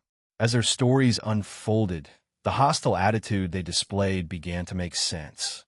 The commentator's voice rang out, announcing the upcoming duel. "Ladies and gentlemen, tonight, we're treated to a small celebration duel featuring the fearsome, yet somewhat insufferable Iliovan. Facing him is our gourmet chef and the one who restored this planet to its former glory, Aaron Toole." The commentator hesitated for a moment before continuing. "The reason for this duel is, well, it's a bit absurd. Iliovan wants to claim some of the women from Aaron. The winner gets to keep them." The awkwardness in the commentator's tone hinted at the ludicrous nature of the situation, leaving the audience in a bemused state. Anticipating a swift resolution, I took a moment to assess the situation. My focus shifted to my ring, a subtle gesture indicating the commencement of a task, determining who would share Aaron's sleeping quarters for the night. Aaron Toole's soliloquy, "Are both fighters ready?" The commentator's voice echoed through the arena, and Iliovan and I affirmed our readiness with nods. After a brief pause, he enthusiastically declared, "Begin." In an instant, Iliovan vanished from his initial position, reappearing right in front of me with his hand mere inches from my face. "I told you, you'd regret this," he warned before swiftly grabbing my face and forcefully slamming my body to the ground. Whoa! A sudden and powerful move from Iliovan. Unexpected aggression right from the start of the match. The commentator exclaimed, adding an extra layer of excitement to the unfolding duel. "That should be the end of it. Announce it already," Iliovan stated confidently, expecting a quick resolution. To his surprise, I slowly rose, nonchalantly swatting away the dust from my face, showcasing an unexpected resilience. "Gross. That smells weird," I casually muttered, expressing my disdain for the peculiar odor lingering in the air after the intense encounter. The surprising turn of events left Iliovan momentarily taken aback. I maintained my gaze on him, asserting, "I don't understand what you've been through or how you developed such arrogance. However, I find pleasure in dismantling that in people. How about we bring you down a notch?" Swiftly vanishing from my position, I seized his face and forcefully brought Iliovan down to the ground. The impact gave him no time to react, causing the ground beneath us to shatter and explode. I promptly repaired the damage, released my grip, and took a few steps back. Iliovan struggled for breath, coughing violently. Despite the intense coughing fit, he managed to rise, glaring at me with defiance. As the coughing subsided, he composed himself and fixed a calm gaze on me. Unfazed, I returned to smile, leaving him bewildered as his once confident eyes now reflected confusion. Approaching him casually, I remarked, "You can't calculate or anticipate it, can you?" My words prompted him to jump backward, and beads of sweat formed on his forehead, revealing the depth of his disconcertion. Iliovan possessed a unique power, the ability to perceive mathematical equations surrounding him, whether emanating from living beings or inanimate objects. This extraordinary skill not only enabled him to visualize the equations, but also facilitated a swift comprehension of their solutions. When pushed to his limits, Ilyovin could effortlessly complete complex equations in mere seconds, granting him an almost precognitive ability to anticipate outcomes in various events or battles. However, my status as a living cheat code allowed me to tamper with his power, especially after he made contact with my infinity. This manipulation left him bewildered, as his ability ceased to function as it typically did. For the first time since mastering his power, Ilyovin found himself unable to predict the movements of his enemies, a situation that instilled genuine terror within him. The silent horror reflected in his eyes spoke volumes about the profound impact of this unprecedented development on his once unassailable ability. "What's wrong, Ilyovin? Why the silence?" I inquired as I finally reached him. My height dwarfed his, allowing me to look down at him. He met my gaze with a horrified expression, unable to utter a single word. It struck me that he was just a kid, a realization that invoked sympathy. I gently poked his forehead, prompting me to share some advice. "Take a moment to reflect on your own morality, rest up, and make an effort to get along with everyone from now on, okay?" I conveyed, my words accompanied by a swift action that left him unconscious. Ilyovin's body thudded to the ground, creating a stark contrast to the previous tension in the arena. The spectators, perhaps anticipating an epic battle, were met with a different outcome. What Ilyovin truly needed was someone to lean on, and I had a particular muscular and upbeat devil in mind for the role. A quick glance towards Serorg revealed a silent nod, indicating that he understood my intentions. He seemed to be the ideal role model, perhaps better suited for the task than myself. The commentator's voice trembled as he stuttered. W-winner Aaron T-Tool, his words hung in the air, and the crowd, instead of erupting in cheers, remained in a state of silent bewilderment. The outcome seemed to have left everyone at a loss for words. With the commentator's hesitant announcement, the fight came to a close. The atmosphere, thick with an unusual stillness, hinted at the unexpected turn of events that had just unfolded. As midnight approached, and I contemplated turning in, I noticed Echelise in the distance, and our eyes met in mutual recognition. With a subtle wave from her, I quickly informed the girls that I would be a bit late and headed in her direction. Approaching her, I inquired, "Did you need something?" She gazed around us and then back at me before replying, "We need a more private place to talk." Agreeing, I teleported us to the hill Laronia had first brought us to when we arrived on this dead planet. Taking a moment to appreciate the renewed beauty of the landscape and the celestial wonders of this world, we stood in silence. Eventually, I repeated my earlier question, prompting Echelise to begin sharing what was on her mind. Expressing gratitude, she began, "Thank you for taking it easy on Ilyovin. He's a troubled child, but his intentions are good." Her gaze shifted to me, and she continued, "He might not be aware, but we share a close familial connection. You could say I'm a sort of Andy to him. We hail from the same planet, and I had a brief encounter with him when he was younger. I also had a cordial relationship with his parents." The revelation proved to be quite startling, particularly coming from Echelise. I had anticipated a colder reception, given her attitude toward others as well as her ice and snow-related abilities. Surprisingly, it seemed that Chow Chow and Laronia had played a role in softening her attitude towards me. "Could you share Ilyovin's history with me?" I inquired, realizing the abruptness of my request. "If you don't mind, that is," I hastily added, aiming to be considerate. "It might take some time, but how about this? I've heard from Laronia and Chow Chow that you can read memories, so why not do that instead?" She proposed in return. "If you're comfortable with it, then I'll opt for that," I assured her, and she gave her consent. A faint blush adorned her cheeks as she questioned, "How do you do it?" Perplexed by her reaction, I explained, "I can do it however I like. Perhaps they mentioned an outdated version where I needed to touch you?" Echelise responded with a quiet nod, her cheeks still tinged with a rosy hue. Observing Echelise, it occurred to me that she might be the type to easily become flustered.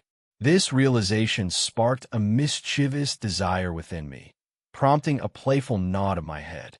Seizing the opportunity, I reached out and gently touched her cheek, eliciting an even deeper shade of red on her face. Yet, my intentions took a turn as I delved into her memories, every detail laid bare.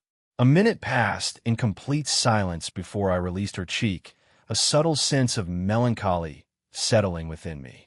To alleviate the mood, I extended my hand to pat her head gently. You guys endured so much. I'm relieved that I have plans for Iliovan. Leave him to me and my friend, all right? Eccles stared at me, a mix of confusion and disbelief evident in her expression. Why, you saw everything? I thought you'd only look into the memories concerning Iliovan. I'm sorry. I didn't mean to, but it kind of came my way.